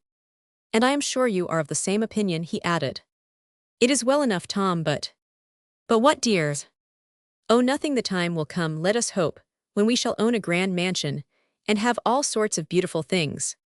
The young engineer looked troubled. This was not the first time by many that he had heard her express a similar wish. "I don't know what to make of her," he muttered to himself. "Of late, a change appears to have come over her." "Look here, Aveline," he said more solemnly, "mark what I say. I don't think you will be ever happier than you are now. It is not the placid, is not grandeur, that ensures happiness. It is a contented mind that you have." "Well, I hope I have." "You ought. I have your beauty, makes my heart glad, your love makes earth heaven to me." "Mercy on us, what a speech after 4 years of matrimony, oh you dear old fellow," she ejaculated, clapping her hands. "Toadster dear, good old Tom." He laughed outright. "Go on," he exclaimed. "Well then, shall I tell you that I long for this great bright world that you despise?" "Then I don't, and there's the difference. If we were rich, and lived in the great world you speak of so rapturously, you would belong to so many others, others would delight in your society, and follow you with praise. And then I should be jealous. Here I have you all to myself, which is the very thing I desire." "Will it be very long before you're rich?" she inquired carelessly. "My darling, how can I possibly tell? And after all, what does it matter? How often have I told you that riches do not bring happiness?" "It may be so, but I should like to try." She did not perceive how her words jarred upon his sensitive nature. An expression of pain passed over his fine features, and he said no more for some little time. He sat down and ate his evening meal in silence. "I hope I have not offended you," said his wife. "I do not believe it possible for you to do so," returned he. "You ask me, when I shall be rich. I have 2 or 3 inventions sown. I was about to work out with Charles Peace." "Oh, the horrid man, don't have anything to do with him." "I don't intend, but he has great ingenuity nevertheless. But let that pass. The inventions I am now endeavoring to bring to perfection may turn out successful. If only one of them does so, I shall be a rich man. Then I suppose you will be satisfied." "Oh yes, that would be glorious, but it's not certain, I suppose." "My dear, nothing is certain in this life," he said quickly, positively, "nothing except hard work for us all." For some time after this both husband and wife remained silent. She cleared the supper table, and he lighted his pipe. She sat herself down by his side. Presently she said, "Tom, I should dearly like to know who I am." He started and glanced quickly at her. "Who you are? You are my wife."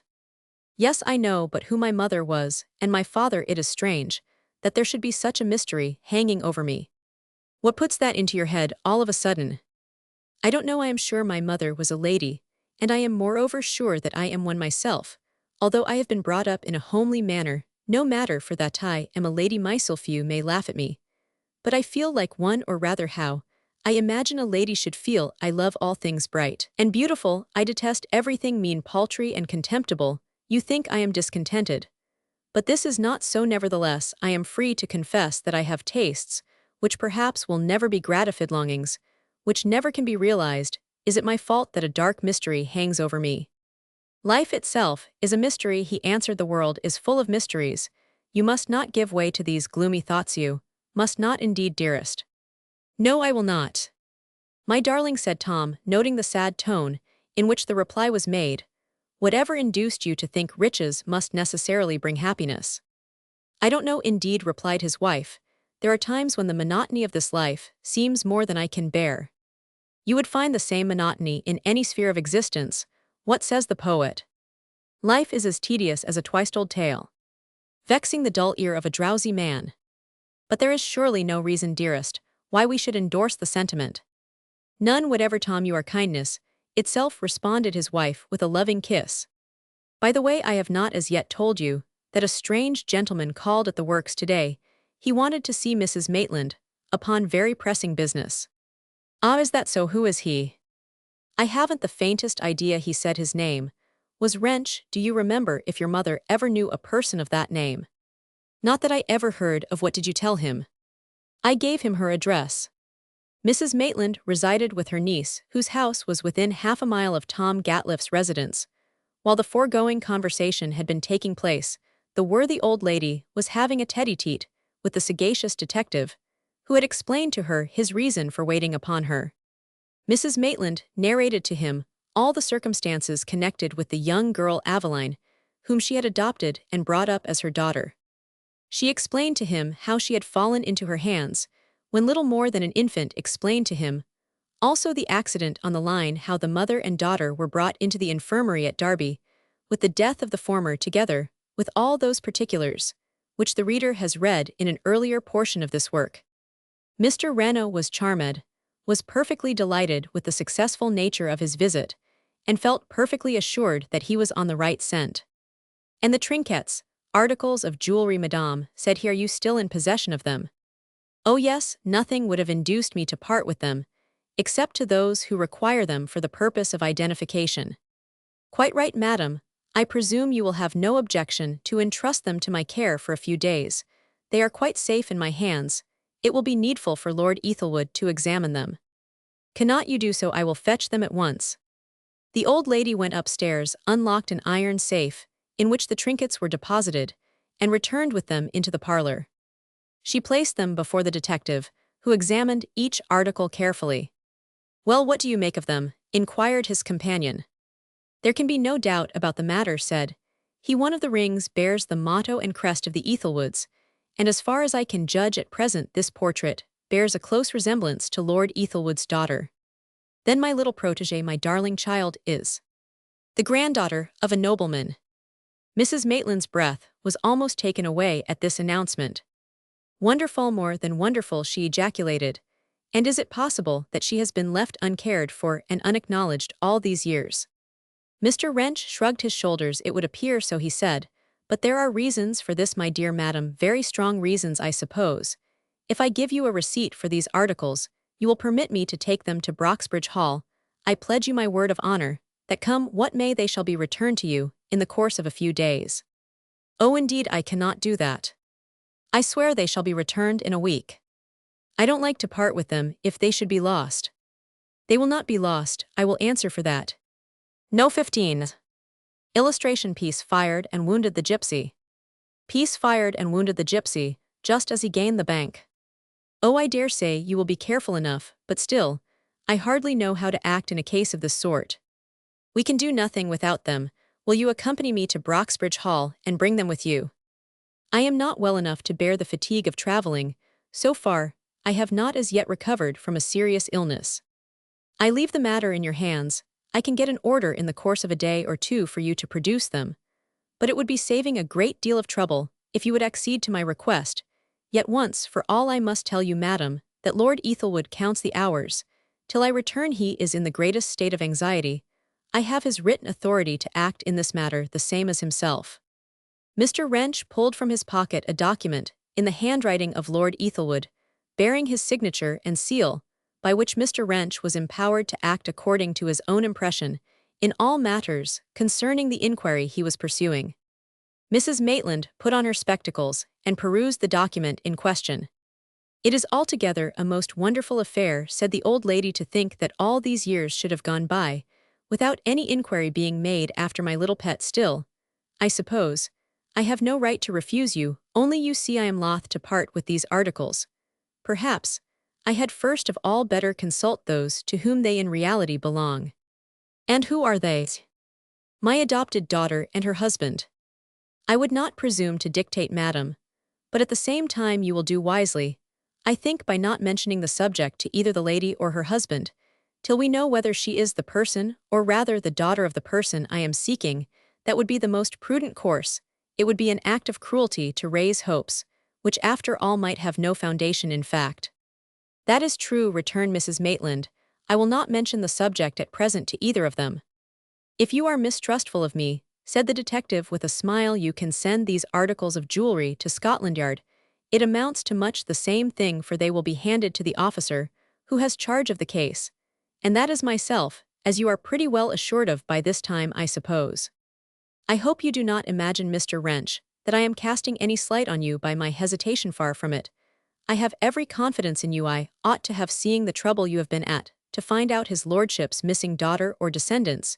You had better give me an acknowledgment for the receipt of these articles, and take them with you, without further delay, please. Let me know at your earliest convenience the result of your interview with Lord Ethelwood. That you may depend upon, madam. It is to me most extraordinary how you found me out, said the widow, as she was proceeding to pack up the jewelry in its case. I doubt if I should perhaps never have succeeded in doing so, had I not by the merest chance in the world met with a townsman of Yorsa, Mr. Peace, returned the detective. Mr. Peace, exclaimed the widow in a tone of surprise. Dear me, how very remarkable. Yes, very. He was acquainted with you some 4 or 5 years since. The widow nodded. Yes, he was, she said sharply. Mr. Peace, well, he is the last man in the world I should have thought of. The jewelry was placed in a morocco case and handed to Mr. Wrench, who at once wrote out a receipt for the same. He then placed the case and its contents in the breast pocket of his coat, and took his departure, well satisfied with the result of his visit. Chapter Roman 32, the return to Broxbridge. A midnight alarm at the carved lion, a chase, and an escape. Mr. Wrench was under the full impression that he was a remarkably clever fellow. This fact, however, he had been duly impressed with on very many occasions, but perhaps he was never better pleased with himself than when he left Mrs. Maitland's residence with the proofs of her reputed daughter's identity. He had ascertained from the amiable and worthy widow herself that Aveline had a beautiful little boy, who was between 2 and 3 years old. This he considered a valuable piece of information, in addition to the facts with which he was already furnished. Taken altogether, our detective congratulated himself upon being singularly fortunate. He went by train that same night to Broxbridge Hall, and was rather vexed when the model footman told him that his master was some miles away. Lord Ethelwood was on a visit at the house of a distinguished baronet, and his lordship will not return till late tomorrow evening, or it may be the day after, said the radiant Henry Adolphus. Mr. Wrench had no other alternative than to await the return of the Earl. It would never do to take the liberty of seeing him at his friend's house. He's a bumptious, starchy sort of customer, murmured Mr. Wrench, and stands a good deal upon etiquette, and all that sort of thing. I must eke out the time as best I can, until he returns. Hang it all, what does he want to go away for at this particular time? Mr. Wrench made the best of his way to the hostelry kept by Bricket. It was market day, and there were a number of strangers in the Lion, in addition to its regular frequenters. A noise and clatter as of many voices were heard proceeding from the public room as the detective arrived at the front entrance of the house. You are unusually busy, it would seem, said he, addressing the landlord, and glancing significantly the carts and other vehicles in front of the habitation. Yes, I have had a regular rush of it all day, returned the landlord, but I am glad to see ye back, sir, and hope as how ye've brought good news. Pretty well for that. Where is Mr. Peace? He be in the parlor, keeping him all alive. Shall I call him? No, I'll go in there myself. Upon entering the public room, Mr. Wrench found it 3 parts filled with people, most of whom were in some way or other connected with agriculture. Peace rose from his seat and drew near the detective, who had taken his place in a corner near the door. It was not Mr. Wrench's usual practice to make persons acquainted with his movements or proceedings, but in this case, he felt that Peace had a perfect right to know, and he therefore narrated to him the successful nature of his expectations. This perhaps was not altogether a prudent thing to do in a public room, even though the conversation between the two was carried on in a tone which was but a little beyond a whisper. But our detective was under the full impression that there were none present who even comprehended their discourse, and certainly none who were in any way interested in the same. But even detectives, with all their caution, are sometimes at fault. This has been made apparent recently to a very painful extent. The Kerr and Benson case took people by surprise and shook the confidence of the public in police detectives. Everybody vaguely felt that an official inquiry must be held. Our detectives are seldom men of much education. In books of superior fiction, they figure as prodigies of acuteness, but the testimony of all who come in contact with them professionally is that they are rather dull and unenterprising and somewhat thirsty officials, and that the chase of a criminal will be much stimulated by occasional consultations at bars and public house parlors. They have sprung from the ranks and have gained promotion for qualities which are chiefly of use in tracking down and running in a receiver of stolen goods, or in apprehending a notorious pickpocket who is wanted. The ordinary detective is of service in watching the movements of ticket-off-leave men or persons under the surveillance of the police. In short, he is a match for the stupid, small-brained criminal, but he is of little use when society bids him capture gentlemanly rogues with plenty of money, ingenuity, and address. It is, however, unavoidable that if crime is to be tracked, there should be a set of policemen acting in secret. It is obvious to what dangers the men who are thus employed must be constantly exposed. The atmosphere in which they live is not a wholesome one. They have to mix in an insidious manner with the criminal classesto, resort to all sorts of tricks and stratagems in order to collect particulars, which could not be obtained in a straightforward way. Moreover, men in such a position have a great deal of power in their hands, and may be tempted to use it nefariously by making terms with those after whom they are sent, and by giving them hints of danger or opportunities of escape. Detectives have in the ordinary course of their duty to place themselves in equivocal positions with those with whom they are watching and studying in order to get proofs of their guilt, and there are doubtless cases in which appearances may be against them, though they are only loyally fulfilling their duties to their superiors in ferreting out the secrets of suspected people. What is wanted, under such circumstances, is a very cheap system of supervision and control. Officers employed in this way ought to be bound to keep a detailed diary of their proceedings, and to report continually to headquarters what they have in view and what they are doing. Something ought also to be done to raise the character of the men, and perhaps the rate of their pay. It is quite certain that our system is at fault somewhere. Mr. Wrench was an officer perhaps a little beyond others of his class. As we have already seen, he was persevering and intelligent, and Mr. Chicknell had acted wisely in securing his services for Lord Ethelwood. Charles Peace was perfectly astounded when he became aware of the facts detailed to him by the detective. He had never heard of the jewelry taken from the dead body of the lady in the infirmary, had never for a moment imagined that there was any doubt about the paternity of Aveline, whom he implicitly believed to be the daughter of Mrs. Maitland. He was almost bewildered by the discovery made by the officer who gave the details in a matter-of-fact sort of way, which left no doubt as to their accuracy. Mr. Wrench remained in the public room for some time, drinking with Peace, to whom he stood divers and sundry potations. After this, he whispered to our hero that he was about to retire, wished him good night, and betook himself to his bedchamber. Peace did not leave the parlor for an hour or two after the withdrawal of his companion. He played several pieces on his violin, much to the delight of the assembled guests, and then in his turn retired to his room. He was, however, too restless and fidgety to seek repose. He sat himself on the edge of his bed, and thought over all the strange incidents which had come to his knowledge in respect to Aveline. The whole affair seemed to be like the disjointed fragments of a nightmare. Was it possible that Aveline, whom he had loved in an earlier day, was a descendant of a great and honored line? I say it seems like a dream, murmured Peace, altogether like a dream to think that I should have proposed to one of such high birth.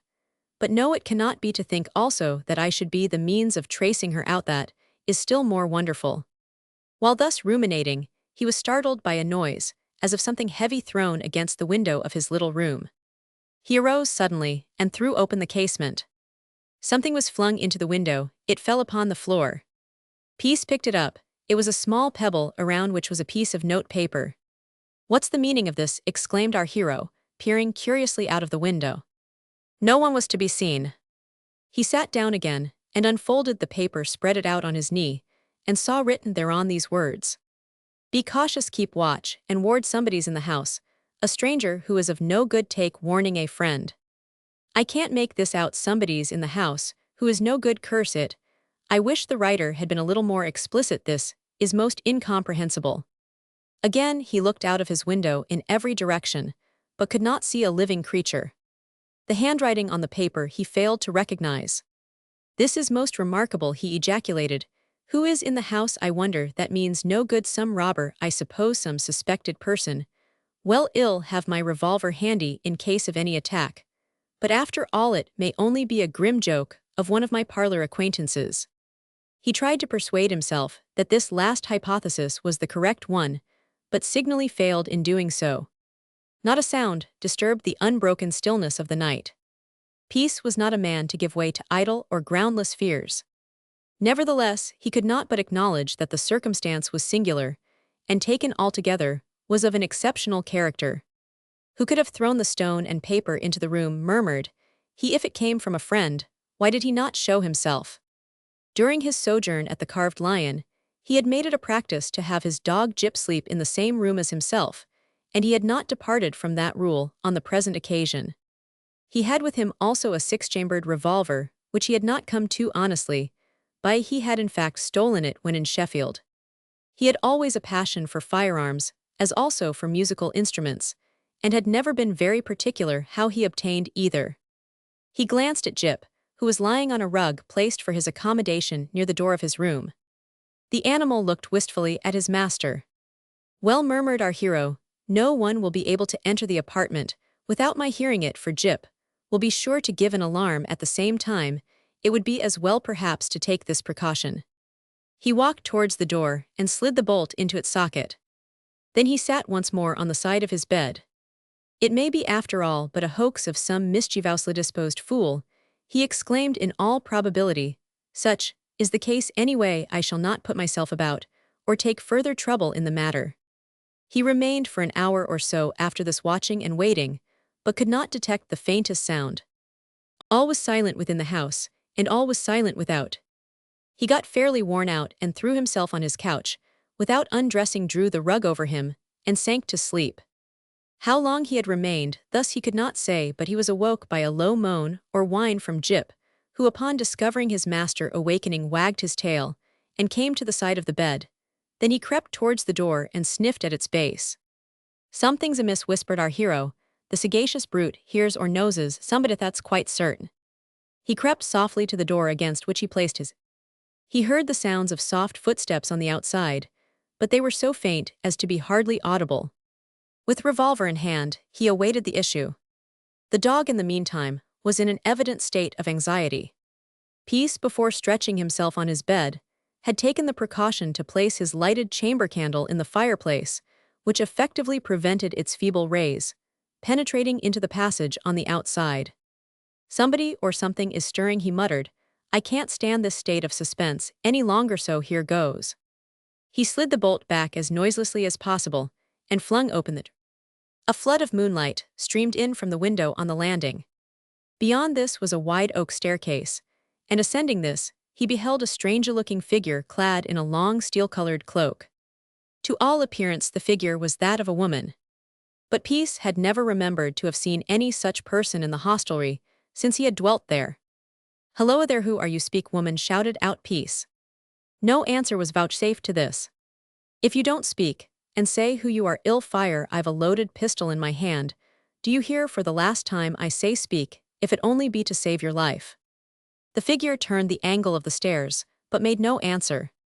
A buxom servant wench opened the door of her bedroom and exclaimed, "Mother Brickett's ghost." She then uttered a series of piercing screams and rushed back into her room in a state of abject terror. Peace made for the bottom of the stairs and fired one chamber of his revolver. He did not aim at the receding figure, his object being only to fright. In this he succeeded as far as the inmates were concerned. Mr. Wrench came out in his night shirt, pale as a parsnip bricket made his appearance in the passage, and exclaimed in a loud voice, "For mercy's sake tell me what's the matter, are there robbers in the house, or what?" "It be Miss Us Ghost, that's what it be," exclaimed the servant girl from her bedroom. "Ah woe is me, that I should live to see such a dreadful sight." "You little fool," cried Peace, "hold your cursed tongue, will you ghost indeed more like a robber?" "I've lost the jewels, they've been stolen," said the detective. "Lost them, don't let anyone leave the house." He returned to his bedroom, slipped on his trousers and boots. Meanwhile Peace turned to Bricket and said, "Who's in the house besides ourselves? Any stranger?" "Yes, one." "Which is his room?" "No, 9 on the next floor," said the landlord, who had never been so puzzled and alarmed in his life. Peace rushed back into his bedroom, snatched up the chamber candlestick, and flew up the wide staircase, never pausing, till he had reached the upper floor. The door of the No. 9 bedroom was wide open. Our hero entered the apartment, which was tenantless. He rushed into each of the other rooms on the same floor. One was occupied by the little maid who acted as supplementary waitress. Another was tenanted by an old woman, and another was where the potman slept. All the occupants were scared at beholding our hero, with his revolver in one hand, and his chamber candlestick in the other. In answer to his queries, they one and all declared they had neither seen nor heard anybody about since they had retired to rest, with the exception of their interlocutor. At the further end of the passage was a double window, which opened sideways on hinges, as is often the case in old English houses, and inns. One of the casements of this was partially open. Peace's suspicions were aroused at once. He ran to the window, threw it back, and looked out at the further extremity of the roof. He beheld the figure of a man, who flung himself off the roof on to one of the branches of a large chestnut tree, by means of which he reached the ground in safety. "He's got clean off, and done it very cleverly, I am free to confess," exclaimed Peace, "but we may yet hunt him down." Mr. Wrench, in a state of trepidation, now made his appearance. "Have you discovered anything?" he ejaculated, in a tone of the deepest anxiety. "He's off," cried Peace. "Who?" "How should I know? The robber, whoever he may be, but not a moment is to be lost. Follow me." Our hero descended the stairs with the speed of an antelope, and was followed by the detective. They both made for the front door, which unfortunately for them was locked, and barred most securely. "How shall we get out of this cursed house?" cried Wrench. "Here, Bricket, Bricket," shouted out Peace, "bring the keys and open the front door." The landlord hastened to the spot, and undid the fastenings. Then Peace, without another word, sallied forth. "It is an old saying, set a thief to catch a thief," and it was never more exemplified than in this instance. No one, however, at the time, suspected that our picture frame maker was a notorious burglar, who, however, it must be admitted, had been conducting himself in a very proper manner. He ran out into the high road, and saw at about 150 yards the figure of the same man he had seen on the roof. "He's got a good start, it's true," he observed to the detective, "but here goes." And with these words Peace ran after the fugitive at the very top of his speed. He was followed by Mr. Wrench, who as a matter of course ran his hardest. They had the satisfaction of finding that they gained upon the robber, who had, unfortunately for him, injured one of his ankles in dropping from the tree. Had this not been the case, the chances would have been all in his favor. Peace and Mr. Wrench found they were gaining rapidly on the robber. This acted as an incentive for them to put forth their energies to the fullest extent. Beyond the fields which the fugitive was new traversing was a narrow stream, a small river. This, although possibly he did not know at the time, would form a barrier to his progress. Peace ran better perhaps than he had ever done in his life, and this is saying a great deal. He was far ahead of the detective, who was by this time winded, and was within from 20 to 25 paces of the robber, who had now come close to the river. His capture seemed inevitable, but being well-nigh driven to desperation, he made a flying leap, and plunged into the stream just as Peace had made sure of seizing him.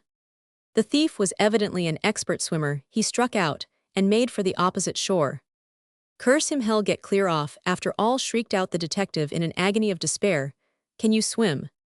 "No, I can't, and I don't intend to try," returned Peace. "Can you?" "A little, but not well enough to venture with my clothes on in a running stream like this." "Then wait till he reaches the opposite bank," cried our hero, leveling his pistol. The robber now got into shallow water, through which he waded as quick as possible.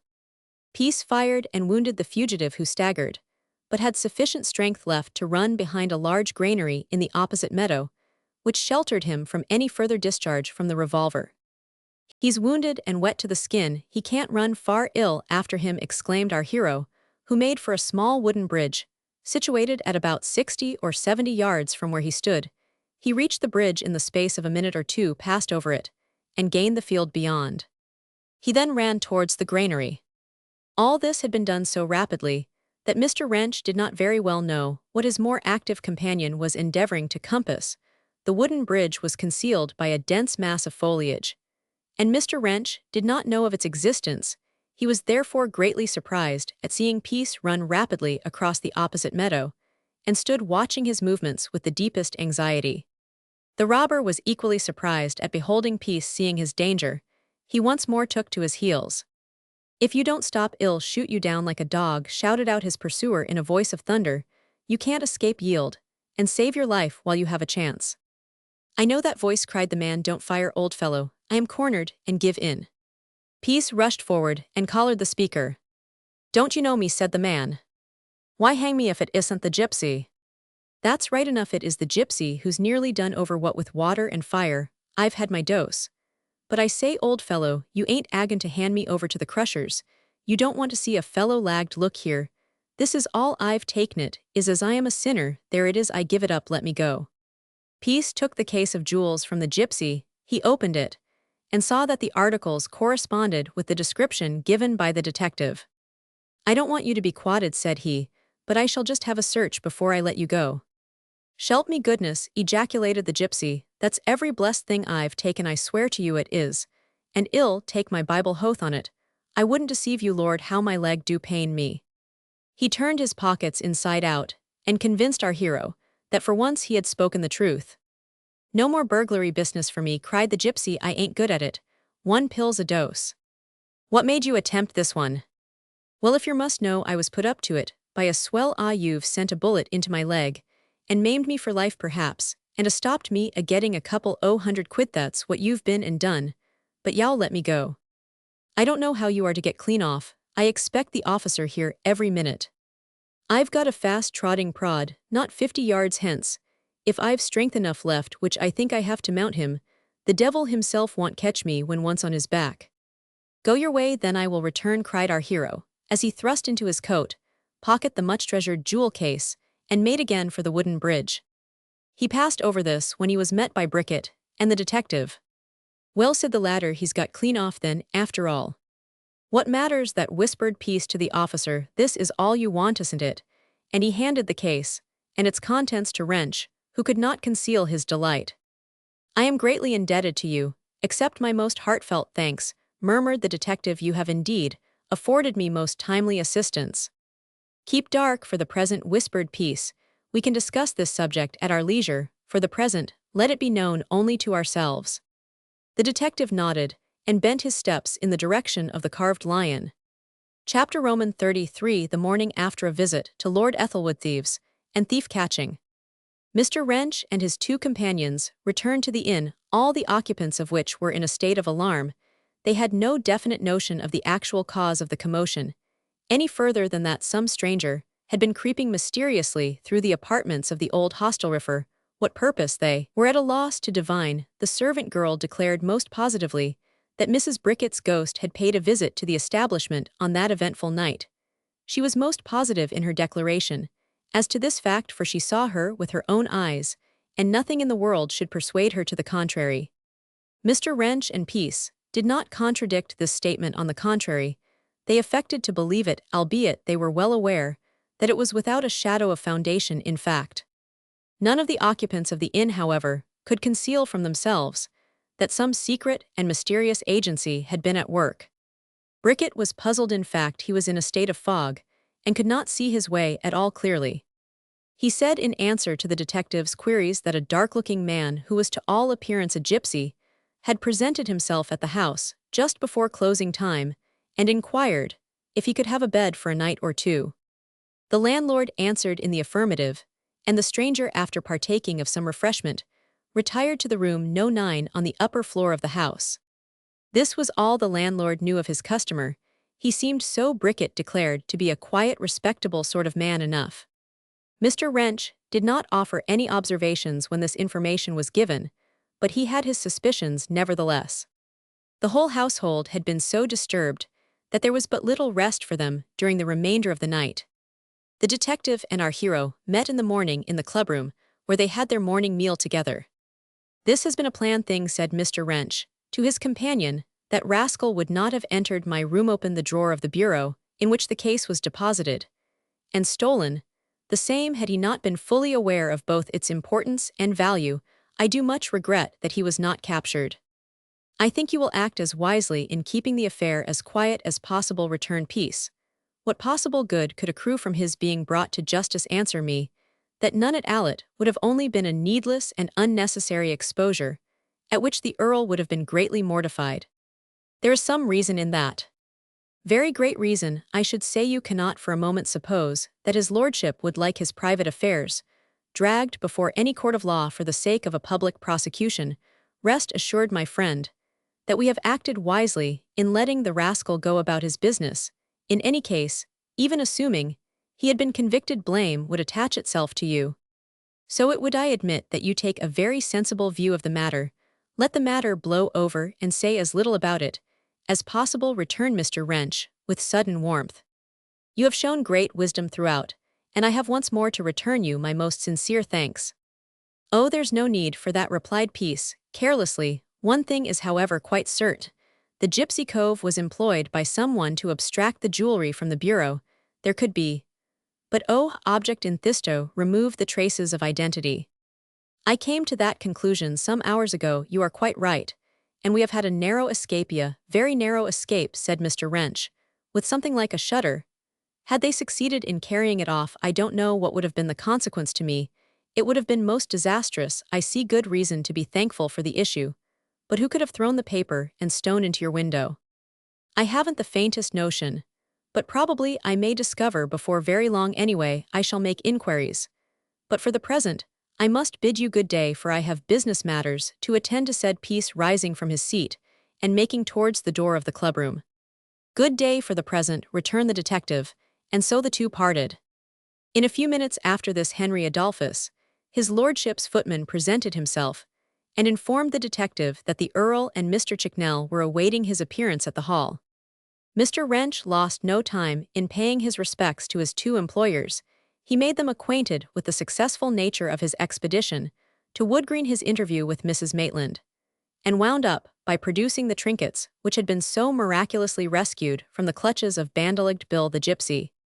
Lord Ethelwood snatched the case and its contents from the officer. He examined the trinkets, and as he did so a bright flush overspread his features. "The very image of the long-lost Aveline," he exclaimed, directing the lawyer's attention to the portrait of his daughter. "There can be no doubt as to the identity." Then turning to the detective, he said, "You have displayed wonderful ability, sir, in the conduct of this case, and deserve my warmest commendation." Mr. Wrench bowed, but did not offer any observation. Possibly, he was mindful of the old adage that a modest man on his own merits is dumb. "We spoke in the plural, have brought the matter to a satisfactory conclusion," observed the lawyer. "As yet it is not concluded, Mr. Chicknell," returned the Earl. "Know him, of course, not much remains to be done. Your lordship is quite right, it is not concluded. But it is gratifying to know that we have been successful. Thus far the ring bears the Ethelwood crest, I believe." "It does. An additional link, I may say an important one in the chain of evidence. I am told," said the Earl, addressing the officer, "that some robber, some unprincipled scoundrel, made an attempt to steal these articles from the inn, either last night or early this morning." "That is true, my lord, but we were too sharp for him," said Mr. Wrench, with evident vexation. "Much too sharp. Oh, it would be adding to the other favors already conferred upon me, if you could by any means ascertain who the villain was." "I will do my best, my lord," returned Wrench. "Thank you." "Well, I think that is all we have to say at present, Wrench," said Mr. Chicknell. "I will see you later on." The detective took the hint, bowed, and retired. "Confound it," he murmured, as he descended the stairs. "Who could have told him of the attempted robbery? Ill news travels fast, is an old saying, which is borne out in this instance." For the remainder of the day Peace was actively employed in an endeavor to find out the man who had created such a disturbance at the carved lion on the preceding evening, but as he had anticipated, he found this by no means an easy task. The gypsy had got clear off. There were traces of his passage along the high road by the marks of blood which had poured from his wound, but they gradually became fainter, after which they were no longer distinguishable. Wrench had proved himself to be a proficient in that department of his profession known as thief-catching, but he was by no means sanguine of success in this case, neither did he care much about it, for he argued that no possible good could accrue by the arrest of the gypsy. Certainly, none as far as he the detective was concerned. In point of fact, it would be a needless exposure of his own want of caution. Thieves as a rule are remarkably cunning, and to capture them is no easy matter. Captain Fenwick, head constable of Chester, wrote some time back an interesting letter on modern thief-catching. It is estimated, said he, that there are at large in this country about 40,000 individuals who are either known thieves or under the suspicion of the police. Nearly 3,000 are yearly liberated from the convict prisons alone, and a large proportion of them are lost in the crowd until they find themselves back in prison again. Considering the influence of these persons on society, in the way both of depredation and contamination, it will be readily perceived that thief-catching is a matter of considerable moment. Captain Fenwick, in his epistle, reviews the various means which have been adopted from time to time to identify depredators and to save the public from being victimized by habitual criminals. When the telegraph system was adopted, it was probably thought that its use by the police would cripple the operations of the professional thief. As a fact, it has been, and is still used with some success for the purpose, but even at the present day, with the system and its immense ramifications in full working order, the dangerous classes, as they are termed, manage to exist in strong force. Photography lends its aid in the same direction. 20 years ago, the police established what are known as routes, and many an old jailbird has been recognized by that means. When a prisoner has been arrested, and it is suspected from his familiarity with the prison rules, and for other reasons that he is known to the police, notwithstanding his air of pastoral simplicity, he is photographed, and his picture is circulated. In a few days, it is returned with an accumulation of information, signally fatal to the prisoner's assumed innocence, and largely in the public interest. Instead of a moon a month in the local jail, he finds himself before a jury as an old offender, and ultimately back again to a convict establishment. But photography is not always quite reliable, and it is not even imperative upon an untried prisoner to sit for his photograph, and only chumps the inexperienced consent. And although after conviction a prisoner is duly taken and carefully registered, his personal appearance naturally changes. This change, as in the case of peace, is sometimes assisted by art. As a rule, prison photographs are not excellent specimens of photographic art. The pose is not perfect, nor the subject carefully focused, and the result of the defect is not removed by a normal squint or a twist of the features at the critical moment.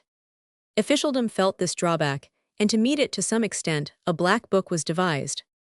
The Habitual Criminal Register, as this book is termed, is an imposing-looking tome. In 6 years and a half, the names of nearly 180,000 persons were registered in its pages. In every case, the criminal had been more than once convicted on indictment for serious crimes against the community.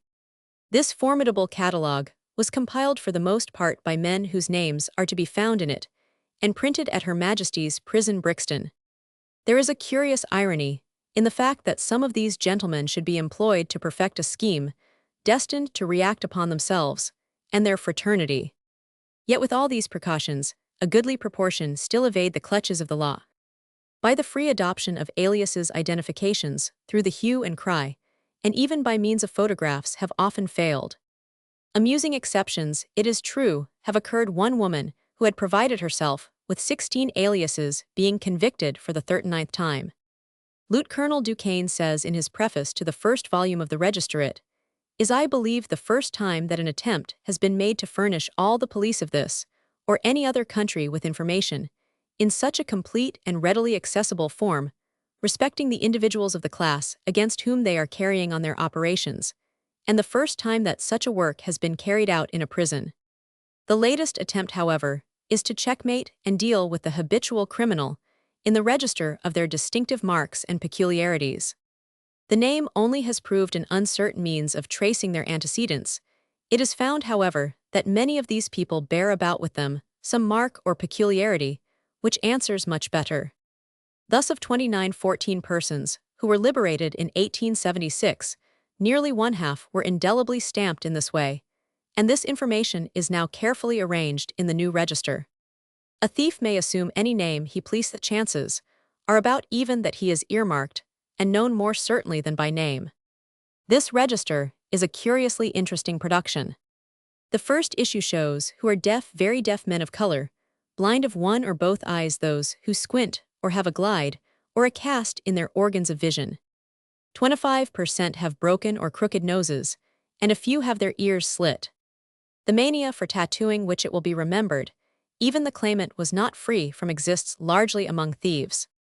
There is first of all the deserter from the army, which occurs very frequently, 2ds, almost equally, so some have even 3bcs bad characters, appearing on the left sides of a sufficient number, to justify the conclusion that a bad soldier is often something more. The variety of marks upon the chest is very extensive. Sometimes they are the initials of the owner's name or of his sweetheart's. The presence of the Union Jack is presumed to indicate patriotism of some sort. Here and there occur a ship in full sail, the Masonic emblems of square and compass, and a few adopt such mottos as Dia et mon droit, now or never, and so on. The arms are extensively used for this kind of art, every fourth criminal being tattooed with some device. The variety, indeed, is almost endless, and the extent in some cases enough to make a Maori jealous.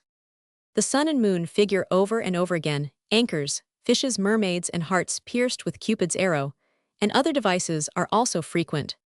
Then there are flags, swords, guns, and implements of war in abundance. Among other devices, we come upon such as Mary in memory of my parents, Roman 100, Roman 100. The hand is very fruitful in its particularities, and the legs are laid under contribution in the same way. The reader will pardon this digression, as this notice of the means by which the police are able to detect the wanted when they are known has interest for the public, as well as the constabulary. It is calculated to induce a more general scrutiny of suspected thieves, with a view to discovery of peculiar marks, and in future the information received by the police may prove more useful in thief-catching. Chapter Roman 30, for Lord Ethelwood and his solicitor. "We have been singularly successful, my lord," said Mr. Chicknell, after the detective had taken his departure. "We have not succeeded in finding your beloved daughter, but we have found your grandchild, who is beautiful, and who is moreover the image of her mother." "How do you know you have not seen her?" observed the Earl. "That I admit, but Wrench has, and we can take his word." "What does Mr. Wrench say about her husband?" "He says he is a fine handsome fellow, not of high birth, it is true, but he is a superior man of his class." "And what might that be?" "He is an engineer." "Does his wife seem warmly attached to him?" The lawyer smiled. "I am a better judge, my lord, of the merits of a law case than of a lady's affection," he returned, "but from what I am given to understand, the union between the two was what is termed a love match." "Bah, a love match!" exclaimed the Earl with something like disgust. "A love match, indeed." A silence of some minutes' duration succeeded this last speech. The Earl glanced at a portrait of one of his ancestors, which hung on the wall of his room. He sighed and said sadly, "It would seem that the Ethelwoods have fallen very low during my lifetime.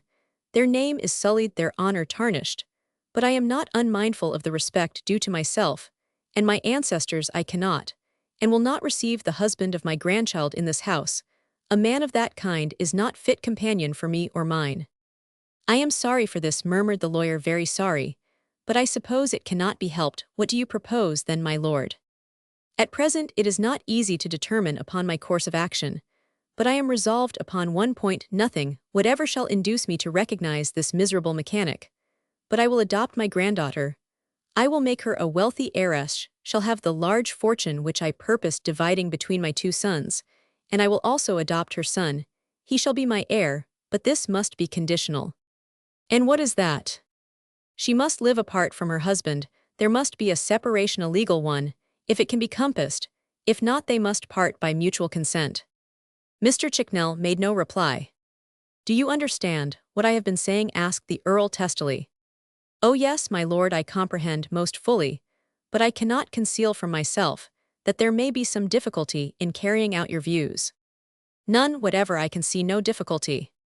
The lawyer shrugged his shoulders, but made no answer. "Really, Chicknell," observed the Earl, "you seem to be offering imaginary impediments. You must look at this matter from my point of view, not from your own. I suppose you know enough of me, you ought to do so by this time to be perfectly aware that I am not a man to be dictated to." "I would not presume to dictate to you," observed the lawyer. "I tell you that I will under no circumstances receive this young woman's husband here. Let that suffice, it is needless for me to reiterate this." "Yet you would receive his child." "He is of my own race, but his father is an alien. The boy has noble blood in his veins. The father has none. The former has a strong claim on meth. Latter has none whatever. You must see this, nay, I am sure you do." "Yes, I can understand that, but—" "Well, sir, but what?" "For the life of me, I cannot see what this young man has done, that you should seek my lord to tempt from him the wife he loves." Lord Ethelwood uttered an expression of disgust. "If you are his champion," he said bitterly, "if you plead his cause so pertinaciously, in opposition to my expressed wishes, say so at once, and I shall know how to obtain the services of another legal adviser. I much regret you should for a moment imagine that I have not your interest at heart. Why should I be the champion of a young fellow whom I have never seen? I have always had the privilege of speaking plainly, and it is not because I have done so in this case that I should merit your censure. However, if you have no confidence in me, my lord, it is competent for you to obtain better advice here, rather advice more in accordance with your own views." "Pardon me, Chicknell, I have been somewhat hasty. What I said was without due consideration, so let it pass. But you must do your best for me, of course. I have no desire to place the affair in any other hands than yours." "If you have been hasty, I acknowledge frankly that I have been mistaken." "In what?" "I thought your delight would have been so great at our success that you would have for the nonce sunk all considerations as to social distinction. I find I am mistaken. I do not wonder at the revolt of the poor against the rich, of the opposition and bitter animosity displayed by one class of the community against another class." No 16. Illustration: "How dare you strike a woman?" "You cowardly scoundrel," said the newcomer to peace, "how dare you strike a woman?" Lord Ethelwood looked at the speaker in some surprise, but his countenance did not, however, wear an angry expression. "I don't think," he observed with a smile, "that we shall agree upon this great social question, and it is therefore idle and useless to discuss it. I have my views, which it would appear are identical with your own. I do not like you any the less for plain speaking. Nevertheless, my opinion remains unchanged. I will receive my grandchild Aveline and her son, but I will not countenance her husband. It is my bounded duty to act according to the instructions received from your lordship," said the lawyer. "Tell me what you wish me to do." "You had better hasten at once to Wood Green, and let my granddaughter know who she is. I should like you to bring her and her son back with you if this be possible. I will in the meantime consider over the proposition we will make to her. I will act in accordance with your instructions." "But you do not like the commission," said the Earl quickly. "You need not reply, Chicknell, I see you do not. Gentlemen in our profession are constrained to undertake commissions, which at times may be neither pleasing nor palatable to them. I will do my best to further your views." The Earl bowed, and then said in a quieter tone, "There is another little matter, Mr. Chicknell. We have to attend to this picture frame maker, Mr. Peace. He has been of essential service to us, and certainly deserves some recompense." "Certainly, that was understood. What do you propose?" "He's a poor man. £50 would be deemed a liberal recompense. I will get you to take him a check for 100. "Ah, that will be amply more than sufficient. You will see what he say so he receives it." The lawyer nodded. The Earl drew the check and handed it to Chicknell. "You wish me to present him with it before I leave?" "Certainly, do so at once." Mr. Chicknell remained at Broxbridge Hall till the following morning. After the foregoing conversation, he sallied forth and bent his steps in the direction of Peace's workshop. The frame-maker was hard at work. A few brief words sufficed to explain the reason for his visit. He handed the Earl's check to our hero, who accepted it, and at the same time expressed his sense of gratitude, and said it was much more than he had any right to expect. This little bit of business having turned out perfectly satisfactory, Mr. Chicknell took the train up to London, and from thence proceeded to Wood Green. Upon his arrival at Gatliffe's residence, he discovered the young wife in the garden which ran at one side and in the rear of the house. Mr. Chicknell raised his hat in a most courtly manner as Aveline advanced towards the gate at which he was standing. "Mrs. Gatliffe, I presume," said the lawyer. The lady answered in the affirmative and unlocked the gate. "I am a stranger to you, madam," he observed apologetically, "but the business I am engaged in makes it a matter of necessity that we should confer together. Do you wish to see me, or my husband? If the latter, he is not within, and will not return home till the evening. It's you I desire to communicate with, not your husband." Mrs. Gatliffe looked surprised, but did not make any reply. She opened a side door and conducted her visitor into the front parlor. The lawyer was struck by her appearance, as well he might be. She was dressed in a neat stuff gown, which fitted tight to her graceful and symmetrical figure, and he thought she was the very personification of female loveliness, without the aid of any meretricious adornment. He entered the parlor, and was handed a chair by the mistress of the establishment.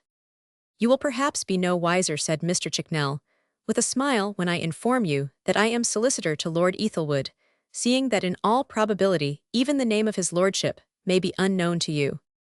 "It is." "Well, madam, it must remain so no longer, as it is requisite that you should know who you are." A bright flash overspread the beautiful features of Aveline Gatliffe. "Who I am," she murmured. Indeed, sir, I have yearned to know this for very many years past." "I am not surprised at that, madam. Let me at once inform you that you belong to the aristocracy of this country." "Oh, sir, are you serious? Can this be possible?" inquired Aveline, in a state of the deepest anxiety.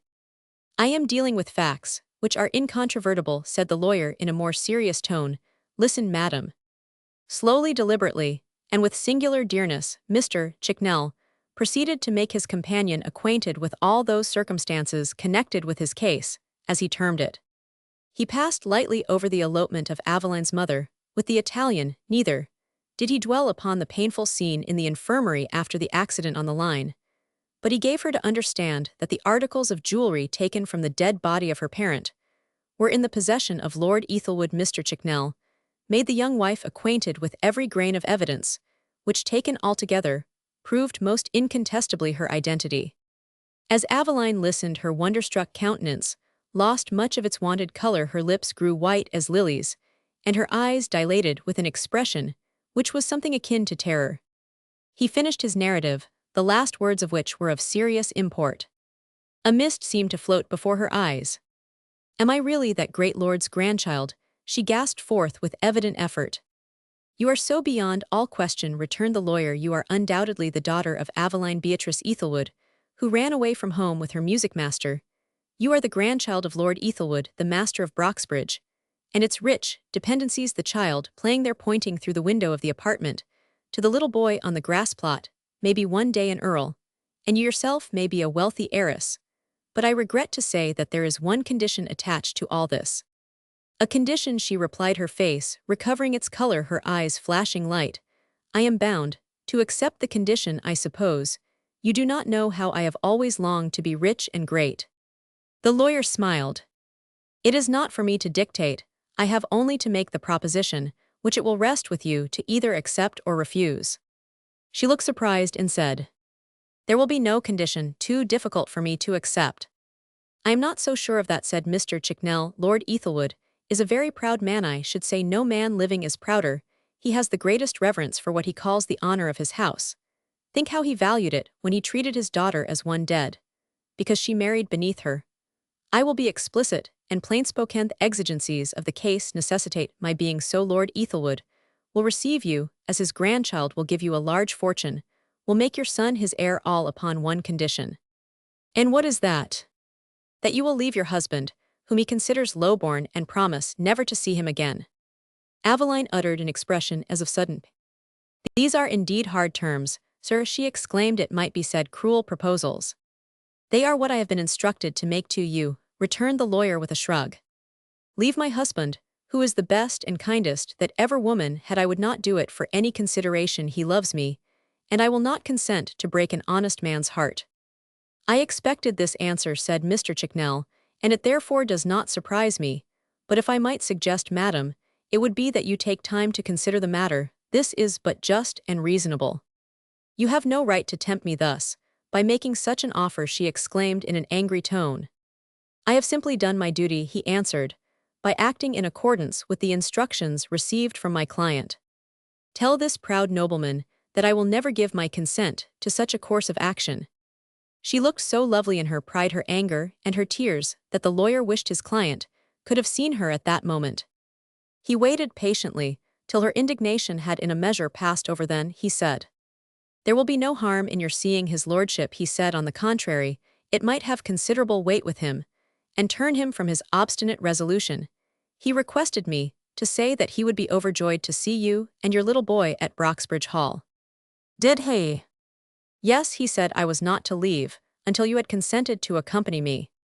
I will see him, then I accept his invitation, but I cannot leave without first of all consulting my husband, who in all probability will not give his consent. He will not refuse if I tell him I have promised my word." Mr. Chicknell inquired of his companion when she would have her husband's answer. "I will speak to him on the subject when he comes home this evening. And if he consents, you will accompany me to Broxbridge tomorrow." Aveline replied in the affirmative. The lawyer took his departure, with a promise to see her again on the following morning. Tom Gatliff, when he returned home that evening, was perfectly bewildered.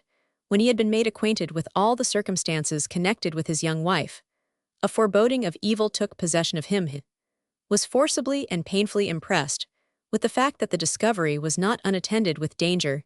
He could, however, refuse his wife nothing, and therefore gave his consent for her to accompany the lawyer to Broxbridge Hall.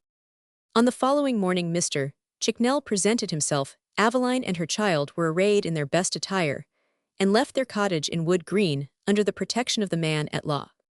A telegram had been sent to Broxbridge, advising its owner of the visit. An open landau awaited them upon their arrival at the station. In this Mr. Chicknell and his two companions were driven to the hall. As they approached the fine old mansion piece, past the carriage, his eyes were riveted on the face of its female occupant Aveline. He thought she looked more lovely than ever. It was the first time he had seen her since the rejection of his suit in the garden of Mrs. Maitland's house. A host of contending emotions rushed through his brain as he witnessed the arrival of the carriage at the great gates of the hall. "She does not condescend to honor me with a passing notice," he ejaculated in a voice of concentrated passion, "the stuck-up proud minx. And but for me, she would never have been discovered. Curses on it. I was a fool to give any information. Worse than a fool. Much thanks shall I get from either her or her bumptious husband." He turned out of the high road and made for his workshop. But he was ill at ease. All the worst passions of his nature were in the ascendant, and he did not care about following his usual avocation. For a long time he remained moody and thoughtful in his workshop. He was laying plans for the future. The sight of Aveline seemed to have produced a sudden revulsion in his mind. He could not bear to see her under any circumstances. But to find her in such an exalted position was most intolerable. And yet he had been mainly instrumental in bringing this about. Now it was done. He bitterly regretted. Such is the strange perversity of the human character. Chapter Roman 35. The Lovespiece becomes furious. Violent altercation. Philip Jamblin to the rescue. While all these events had been taking place, Charles Peace had paid frequent visits to the house and gardens in possession of the girl Nellie, for whom he had conceived a passionate fondness. He had become on tolerably familiar terms with her aunt, and had on more than one occasion flirted with her niece. Nellie did not dislike him, and although she did not encourage his attentions, she did not positively reject them. To a certain extent, she felt flattered by the court and homage paid to her. Her conduct, as far as our hero was concerned, was nothing more nor less than a bit of harmless coquetry. With Peace it was far different. He hoped to win the girl, otherwise he would not have troubled himself so much about her, and it is likely enough that he would not have remained so long in the neighborhood had it not been for her. After the robbery at the Lion and the chase of Banduligged Bill, Peace endeavored to ascertain who threw the missile into his window on that eventful night.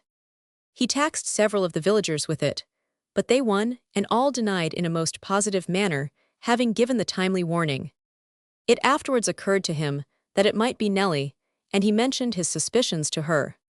She laughed, and after a little hesitation, acknowledged that she was the culprit. She informed Peace that she was mistrustful of the gypsy, whom she had seen in her aunt's strawberry ground, with a strange gentleman, with whom he was conversing in almost a whisper. From the few words of the conversation that did reach her ears, she was under the impression that a deep-laid plot was hatching, and afterwards, upon finding the gypsy had taken up his quarters at the Carved Lion, her suspicions were in a measure confirmed. Hence, it was that she had recourse to the little stratagem, which was of such infinite service on the night of the attempted robbery. "You are a good girl and are worth your weight in gold," cried Peace. When Nellie had concluded, "Indeed, I don't know what I should do without you," he placed his arm round her neck and drew her towards him. "There, get away, do," exclaimed the girl, slipping out of his grasp. "I never knew a man so forward and impudent as you are. And I never knew a girl so uncertain and capricious as you are," returned he. "So now, we are even, but I say, Nell, darling," he was about to make an amorous speech, when the voice of the owner of the establishment was heard, and Nell said quickly, "There's Aunt calling me, I must indoors. But I want to speak to you, have something to say of the greatest importance." "Some other time will do as well," she returned with a laugh. "Will you meet me tomorrow evening at the corner of Dennet's Lane, and hear what I have to say?" "Perhaps." "Nay, don't say perhaps, you must come." "Very well, I will if possible," and with these words, the girl ran down the gravel walk and entered the house. It was in the evening of the day on which Aveline Gatliff had paid a visit to the Earl that Nellie had promised to be at the end of Dennet's Lane. Peace anxiously awaited her appearance. He remained in his workshop silent and thoughtful. He was calm, but it was that sort of calmness which presaged a storm. To say the truth, he was getting tired of the quiet and respectable sort of life he had been of late leading. The old feeling of restlessness and yearning for adventure had come over him, and his mind was in a sort of chaos. "Will she come?" he murmured, looking furtively down the lane, "or will she make some miserable excuse for stopping away? When next I see her, she's a riddle, a mystery, which I find it difficult to make out." Another half-hour passed away, but no Nellie. The sun had already sunk, and the shades of evening were beginning to descend. He arose from his seat, passed out of his workshop, closed, and locked the door, and again looked down the lane. He beheld in the distance the figure of a woman. It was that of Nellie. His heart leaped with delight. "You're a precious late, my lady," said he as she approached. "Be I well? I couldn't get away before. It bean't no fault of mine. If I be late now, then, what be ye a-going to tell me?" "You shall learn all in good time," cried he, putting her arm in his, and strolling along the narrow footway. "You see, Nell, it's time I am thinking that I should be plain spoken. I find, my lass, that I care a deal more for you than I first imagined. You see, I don't know how much longer I shall remain in this village. Not long, I expect. The fact is, I've grown so fond of you that I don't like to live any more. I don't intend to leave until you give me an answer one way or the other." "An answer? What about? What do you suppose it's about? Can't you guess?" "No." "Well, I am sorry for you. Don't I tell you that I am attached to you, that I love you?" He drew her towards him and covered her lips and face with burning and passionate kisses. She was surprised and annoyed, made as much resistance as possible, and pushed him from her. "What possesses the man," she cried, "to be mauling a gal in this fashion? If it ha known of this, I wouldn't ha come." "Now, Nell," cried her companion, "why do you seek to tantalize me? You must know by this time my feelings with regard to yourself. Listen to me for a few moments. You know I've been doing a good stroke of business. I am greatly respected by all who know me. In addition to this, I have been patronized and made much of by the master of Broxbridge. What has all this to do with me? I am telling you these things to prove that I am worthy of you. I am well Toto, and have every reason to suppose you care something about me." She laughed derisively at this last observation. His countenance grew dark and wore a malignant expression, but by a violent effort he suppressed his passion for a while. "And be this all you wanted to see me for?" she inquired. "All," he reiterated, "and enough too. I am thinking now. Do be a little reasonable. Do you suppose I should have been dangling after you for so long a time for nothing? I tell you again and again, Nellie, that I dote on you." Here once more he threw his arms round his companion's neck and embraced her with passionate fervor. "There, that will do. You certainly are the most daring man I ever came across. Have you anything more to say?" she inquired in a coquettish manner. "Yes, a deal more," he returned. "I want to fix you firm, And fast, before I leave I want you to give me a promise. What be that you want me to promise? Not to have anything to say to any other chap. When I am gone, you must consider yourself engaged to me. She made no reply, but looked thoughtfully on the ground on which they were walking. Do you heard? Oh, you understand? He inquired. Yes, I think I understand. And you answer. I ain't a-goin' to mek any promise. What do you refuse then, and why tell me, why don't you answer? Do you want to drive me to madness, you cruel thoughtless girl? I ain't a-goin' to mek any promise. I dunno what other answer to mek. I'll take you up to London, and you shall see all the fine sights, and be a fine lady, he said in a wheedling tone. Come, Nell, say you will be mine. I won't say nuffin' o' the sort, not at present. Why not? I don't know enough of you, she answered, with the greatest simplicity. That's one reason. And the others? She made no answer. The other, he shouted in a voice of thunder, there is someone else in the casses that it. I won't answer you. Then you have been making a fool of me all this time, he cried in a voice of concentrated passion, you treacherous, infamous girl. But I'll let you know, my lady, that Charles Peace is not to be trampled upon with impunity. Understand that. He caught her by the wrist, and held it with the grip of a vice. Let me go, hurt Mellet, me go, she exclaimed in some alarm. Not till you give me the name of my rival. Until you do that I will not release you. He dragged her forcibly along the pathway, and displayed such an excess of fury, that the girl was seriously alarmed. I must ha' been a born fool to ha' come here, and I be rightly served. Let me go. Answer my question first, thy's name, tell me the fellow's name, and then release you not before you've played me false, and you know it. He had by this time become more like a maniac than a rational being.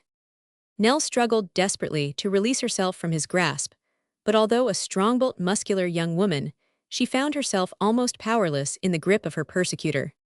Have I wasted all my thoughts all this time over one who is so base and worthless?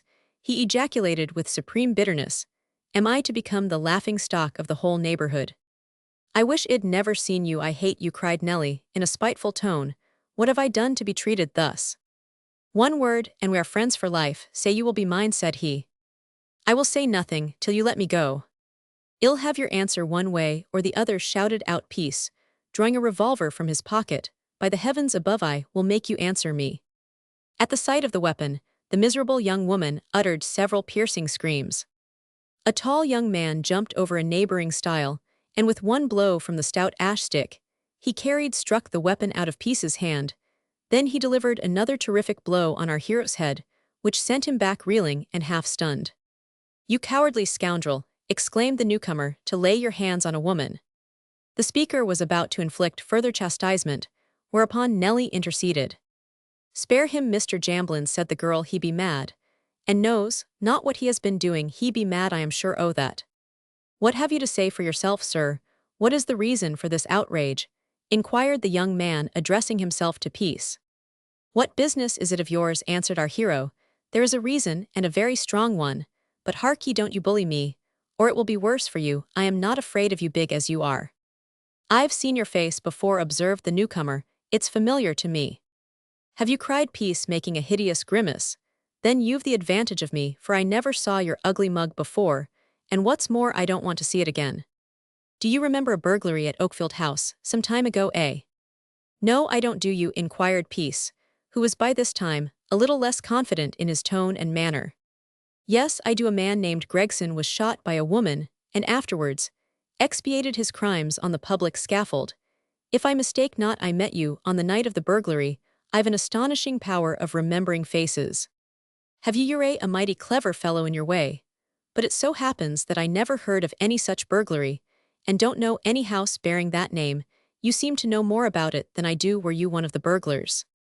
At this last observation, the young man rushed forward, and was about to strike Peace when the girl Nellie threw herself between the two, and begged her protector to spare him.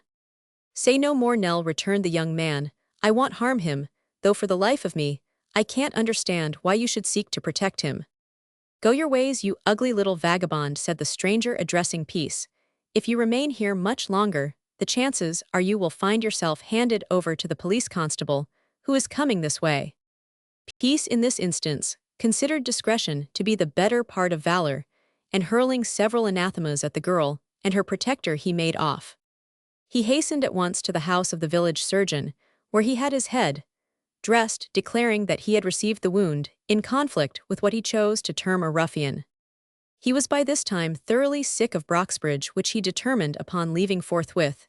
He had been jilted and derided by a girl to whom he had become attached, had been chastised by a young man, who evidently knew all about the Oakfield House burglary, which he had believed had been quite forgotten, and so there was every reason for his leaving the neighborhood on the following morning.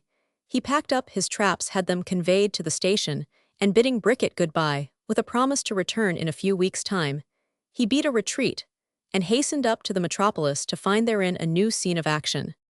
Chapter Roman 30, 6. A young poacher, indignant agriculturist. The name of the young man who came so opportunely to the rescue of Nellie was Philip Jamblin. The reader will doubtless remember the two visitors to Farmer Ashbrook's house on the night of the burglary at Oakfield. These personages, Messrs. Cheadle and Jamblin, gave chase to Peace after his escape over the fields described in the opening chapters of this work. The Jamblins and Ashbrooks were old friends.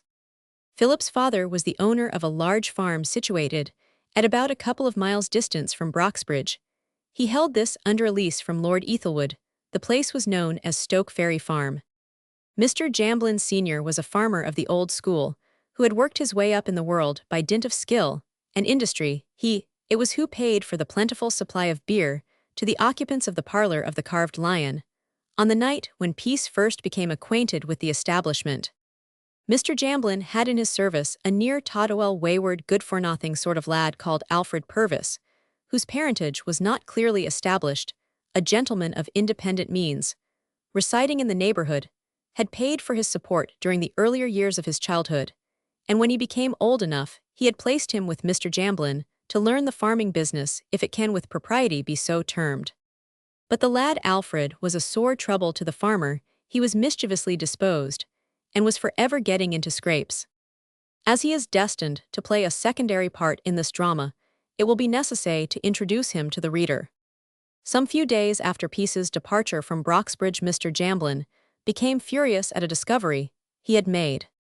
He was striding up and down the great stone kitchen of Stoke Ferry Farm, with his arms swinging round his head like the sails of a windmill, and his face growing redder and redder every moment.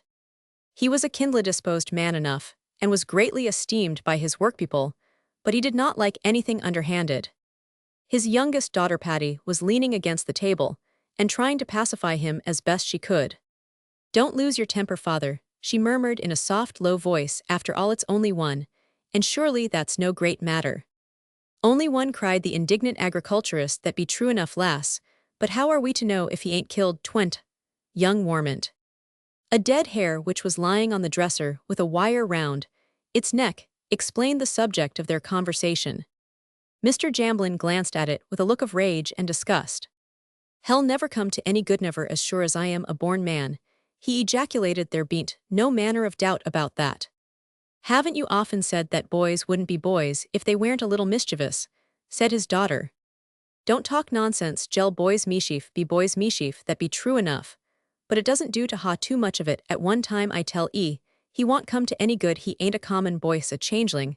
That's what he be. There's something remarkable about him. Ever since he's been here, he's been a sore trouble to all on us, and I wish I'd never set eyes on the young bastard after he had been with me a little time. And I sent him out in the fields birdkeepin'. He begged and prayed of me to take the long gun with him, and I did let un take it. You want know how to use it now you've got it," said Roman. "One, oh yes, I shall," said he, "and I am blessed if he warn't right, for directly he got into the fields he let fly at a flock of my house pigeons, and brought down 4 and took him into the village, and sold him. Hell never come to any good, Patty, you mark my words. Them as commence being bad as early as he did seldom find the right road arterwards." "Oh, hell no better as he gets older," said Patty. "Not a bit on it, not a morsel of improvement will be found in him. I tell 'e what makes me most afraid on him," said the farmer, sinking his voice to a whisper. "It's the way he's got of reading a derned lot. Oh, books, it's my belief as they puts him up to no end of things, as he never ha thort on without. Oh, father, there ain't any harm in reading. I tell 'e there is. I ain't no opinion of that printed stuff, Patty. When I opens a book it reads all black to me, and whatever's black's bad, so folks say. And it aren't that only this lad is so clever with it. I sent him to a day school to get a little scholarship, because the vicar wished me to do so, but he soon beat the lot on unmisses included. His daughter laughed outright at this speech. It be all very well for you to make merry over it gel he's allers got a book in his hand, now arter his day's work, or what he calls his day's work is over. He's read all I've got in the best parlor, and there's a frightful sight on 'em there, so he gets about borrowin' books from the neighbors blessed, if I don't think he would swallow the biggest library that ever was, and think nuffin of it. Well, he'd better be reading than be getting into mischief. Sam seed him busy about the hedge last evening, and this morning he bane fussed in the ground, went to look at the place, where he found this big leveret catched, in a wire as dead as a door nail. Here he comes, said Patty, looking through the window. The farmer gave a sort of a grunt of displeasure, and a tall, light-haired boy ran into the room. He was full of life and spirits, and as audacious in his manner. He wore no coat or smock, but a waistcoat with long sleeves, and a pair of fustian trousers, bound below the knee with leather straps to prevent them from dragging in the mire. His boots were of the usual clodhopping description, in weight about 4 pounds, and studded with nails like the door of a prison. Although his costume was not particularly becoming, there was something in his voice and manner which showed that he was of a different race to the other laborers on the farm. Nevertheless, there was something in his countenance that betokened an absence of moral principle, a restlessness, and an expression of cunning seemed to pervade it. There was something in his gray eyes which to a physiognomist would have afforded food for speculation and inquiry. Mr. Jamblin sprang forward and seized the youngster by the collar, at which he did not appear to be surprised. "You audacious circumventing young vagabond," shouted out the farmer, "I've been a-waitin' for you, my pretty mannikin, I'll teach you to put metal collars round my hares' necks, you rascal." "Will you, master?" "Yes, I will. What have you to say for yourself?" "What if I say? Well, if you will listen, I'll tell you, sir." "Go on and look sharp about it then. Ain't hares wild animals the same as rats, foxes, and such like?" said the boy. "When I made a new sort of trap, and caught the rats for you, which nobody else could do, didn't you praise me, and acknowledge it was a clever contrivance?" "You young rascal," cried Jamblin, "don't 'ee think to shield yourself by your book larning wild animals? Indeed I'll flay 'ee alive, you viper."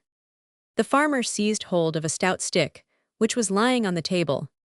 "There was a farmer lagged the other day for killing a boy," said the lad in an insolent tone, "so don't lay it on too strong, master, for fear of your own precious life." "You insolent ruffian," exclaimed Jamblin, "hang me, if I ever met with your like, and hope I never shall for the matter o' that." He rained a heavy shower of blows upon the boy's back and shoulders, which he bore without flinching or even uttering a cry. The farmer was surprised. "He's a hardened, callous rascal, that no mortal man can mek anything on, and that be the solemn truth. He won't do it again, I'm sure he won't, father," pleaded the girl.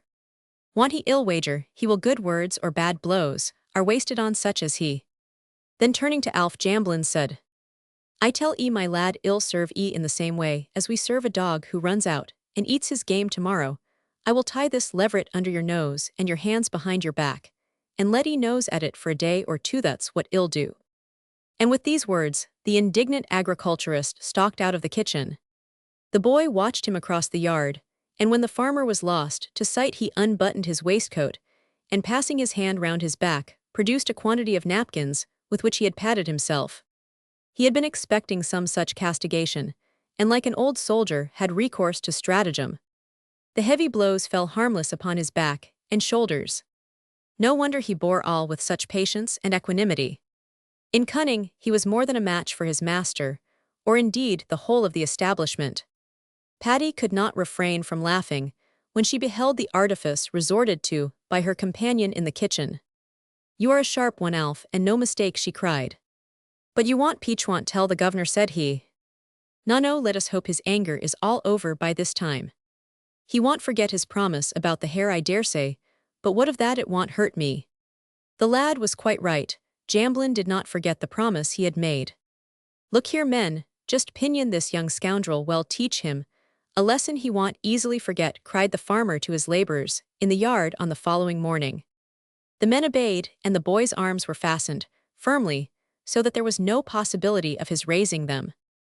The hare was then slung under his chin. "Now, my lad, see how that suits you," said Jamblin. "It shall hang there till you promise never to do the same thing again." He was driven out of the yard by the farm laborers, who one and all detested him for his mischievous ways, and therefore they enjoyed the fun immensely. "Now then, youngster, go and make a sight o' yourself, till noontime," cried the carter, thrusting young Purvis forcibly through the open gate into the high road. "Who cares for a pack of fools like you?" exclaimed the lad, walking rapidly away from the scene. A chorus of laughter reached his ears as he took his way along the road. He was certainly under the impression that he cut a most ridiculous figure, adorned as he was with his furry companion. But there was no help for it. He was constrained to hear the sneering remarks passed on him by the passengers, equestrian and pedestrian, he met with on the road.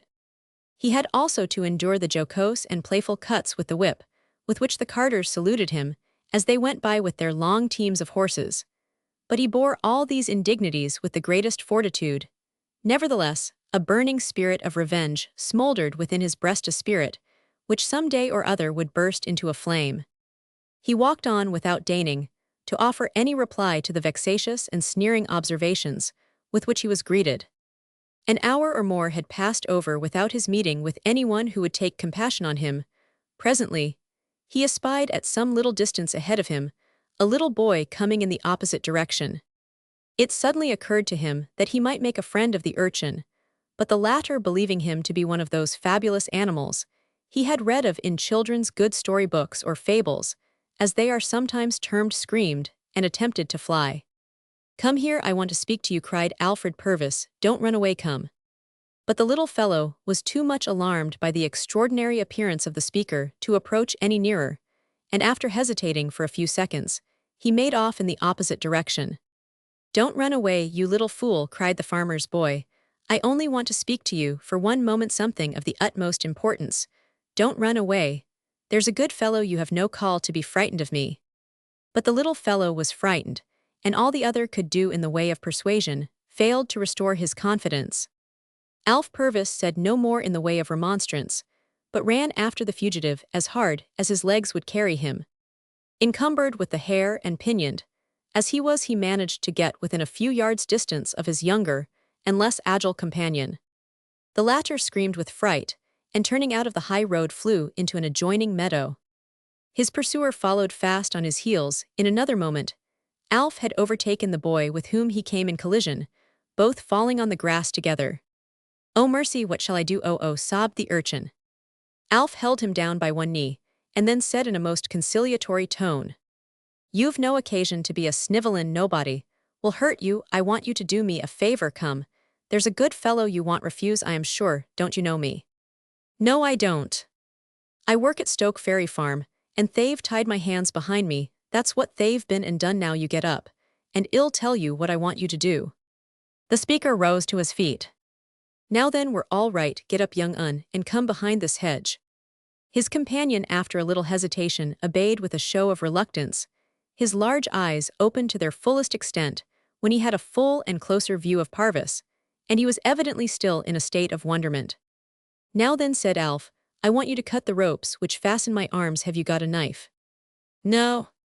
"Well, put your hand in my pocket, and there you'll find one." "In your pocket?" "Yes, lift up my frock on the right-hand side, and drive your hand in my pocket. Why do you hesitate?" "I am afraid." "But you must not be afraid. You're a dear good little fellow. Anyone can see that. And I dare say are your mother's pet," cried Alf, stooping down and giving his companion a kiss. The latter plucked up courage and drew out a knife from the other's pocket. "Open it," said Alf. This was not an easy task to one of his tender years, but after one or two efforts he succeeded.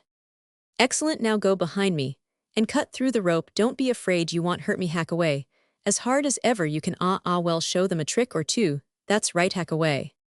The celebrated rope trick, as practiced by the Davenport brothers and other impostors, was not known at this time. Hence, it was that the pinioned lad was powerless without assistance. "Perseverance overcomes all obstacles" is an old saying, and in the due course of time the rope was severed. Young Purvis was once more free. He seemed to breathe again with fresh life. He threw the cords scornfully on the ground, unfastened the hair, and shook himself in a satisfactory sort of way. "You're a jolly good little fellow," he exclaimed, giving his companion a penny by way of reward. "I am sorry I haven't in my power to give you more, but I shan't forget you, I'll make it up some other time." The boy took the penny and looked wonderingly at the speaker, who presented altogether a different appearance. "Now, youngster," said Alf, "you've done all I have required of you, and so goodbye, you've made a free man of me." The little urchin scampered off, and Alf Purvis found himself alone. Chapter Roman Alf's resolve his meeting with the Whitecapel birdcatcher.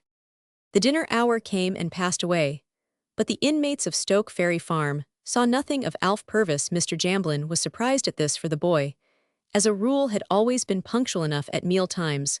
The farmer grew fidgety. He half regretted having made an example of the lad for an offense, which after all could not be considered to be one of a very grave character.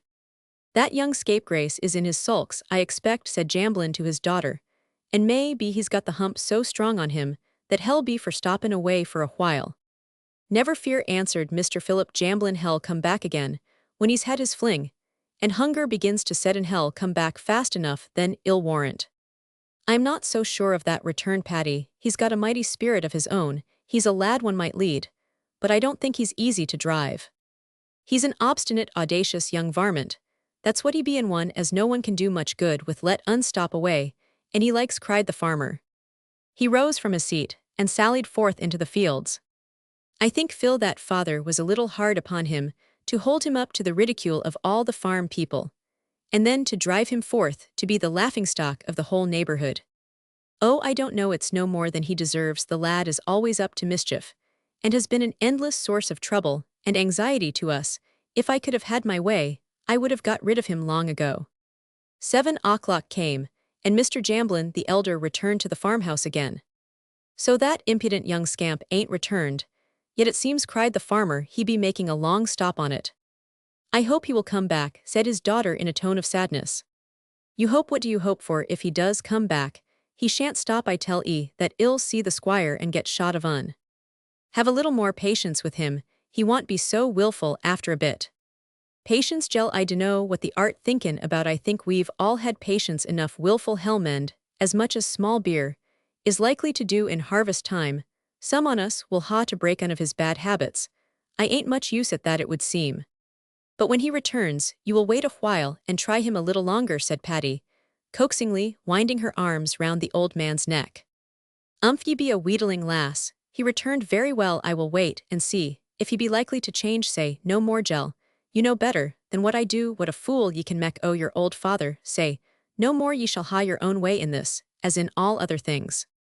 "Ah, that's said like my own dear father," murmured Paddy. But the night passed over as the day had done, and no Alf Purvis presented himself at Stoke Ferry Farm.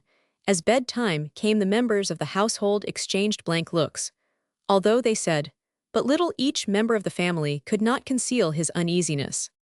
Each member of the family could not conceal their uneasiness. Let us return to him whose absence was the cause of this anxiety. After the departure of the urchin, who had rendered such signal service to Alf, the latter walked over the fields and bethought him of what to do. "I want return again to that dulled place," murmured he. "I've had enough of the governor and his low-bred crew of workpeople. Oh, that I were a man, and able to fight my way in the world without the help of anyone. If I go to the squire, hell give me a long lecture, and take me back to Stoke Ferry Farm, I don't know what to do." He looked at the sunnet, wanted about an hour to noon, his dinner time. He resolved to stroll about and amuse himself birds nesting. Anyway, he would not return till the evening, could do without his dinner for once in the way. Besides, he had a slice of fat bacon between 2 thick pieces of bread in his pocket. These he had stolen from the larder without anyone observing him. Yes, hell go birds nesting. He walked across field after field, and soon reached a small common, which was covered with furze bushes, slanting thorn trees and yews. This place seemed to have considerable attractions for him. The aspect of nature is always beautiful, but rugged, savage, uncultivated nature this lad loved the most. Perhaps the reason of this might be traced to his occupation as a tiller of the soil. As he entered the grass road which ran through the middle of the common, he overtook a man who was walking slowly along, looking on all sides of him and stopping every few steps to listen. No. 17. Illustration: Peace at the Argyle Rooms. Peace at the Argyle Rooms. Alf knew pretty well every inhabitant of the locality by sight, but he never remembered to have seen the individual he now came across for the first time. "Who can he be, and what's his game?" he murmured. "He's a queer-looking sort of customer. I'll just watch and see what he's up to." The man had a short pipe in his mouth. He was tall, but stooped slightly, which took somewhat off his height. His clothes were travel-stained and dilapidated, and the beard on his chin seemed to be of some days' growth. For the rest, his skin was of a deep brown, partly attributable to dirt and partly to his natural complexion, which was what might be termed swarthy. As to his age, it would have puzzled anyone to tell, except those who had been acquainted with him for years. Might be 37 and 30, or he might be 60. On his back he carried a huge bundle which was as large and heavy as a peddler's pack, but of a very different shape. Alf's curiosity was aroused. Had never seen anyone of a similar character in the neighborhood. He felt instinctively that the brown-faced man with the bundle was a brother sportsman, but he could not quite comprehend the reason for his stopping every now and then to listen, and then walking on in such a careless, desultory manner. "He's a bit of an original in his way. A sort of curiosity," murmured the boy. "He's up to something, and I mean to know what it is before long."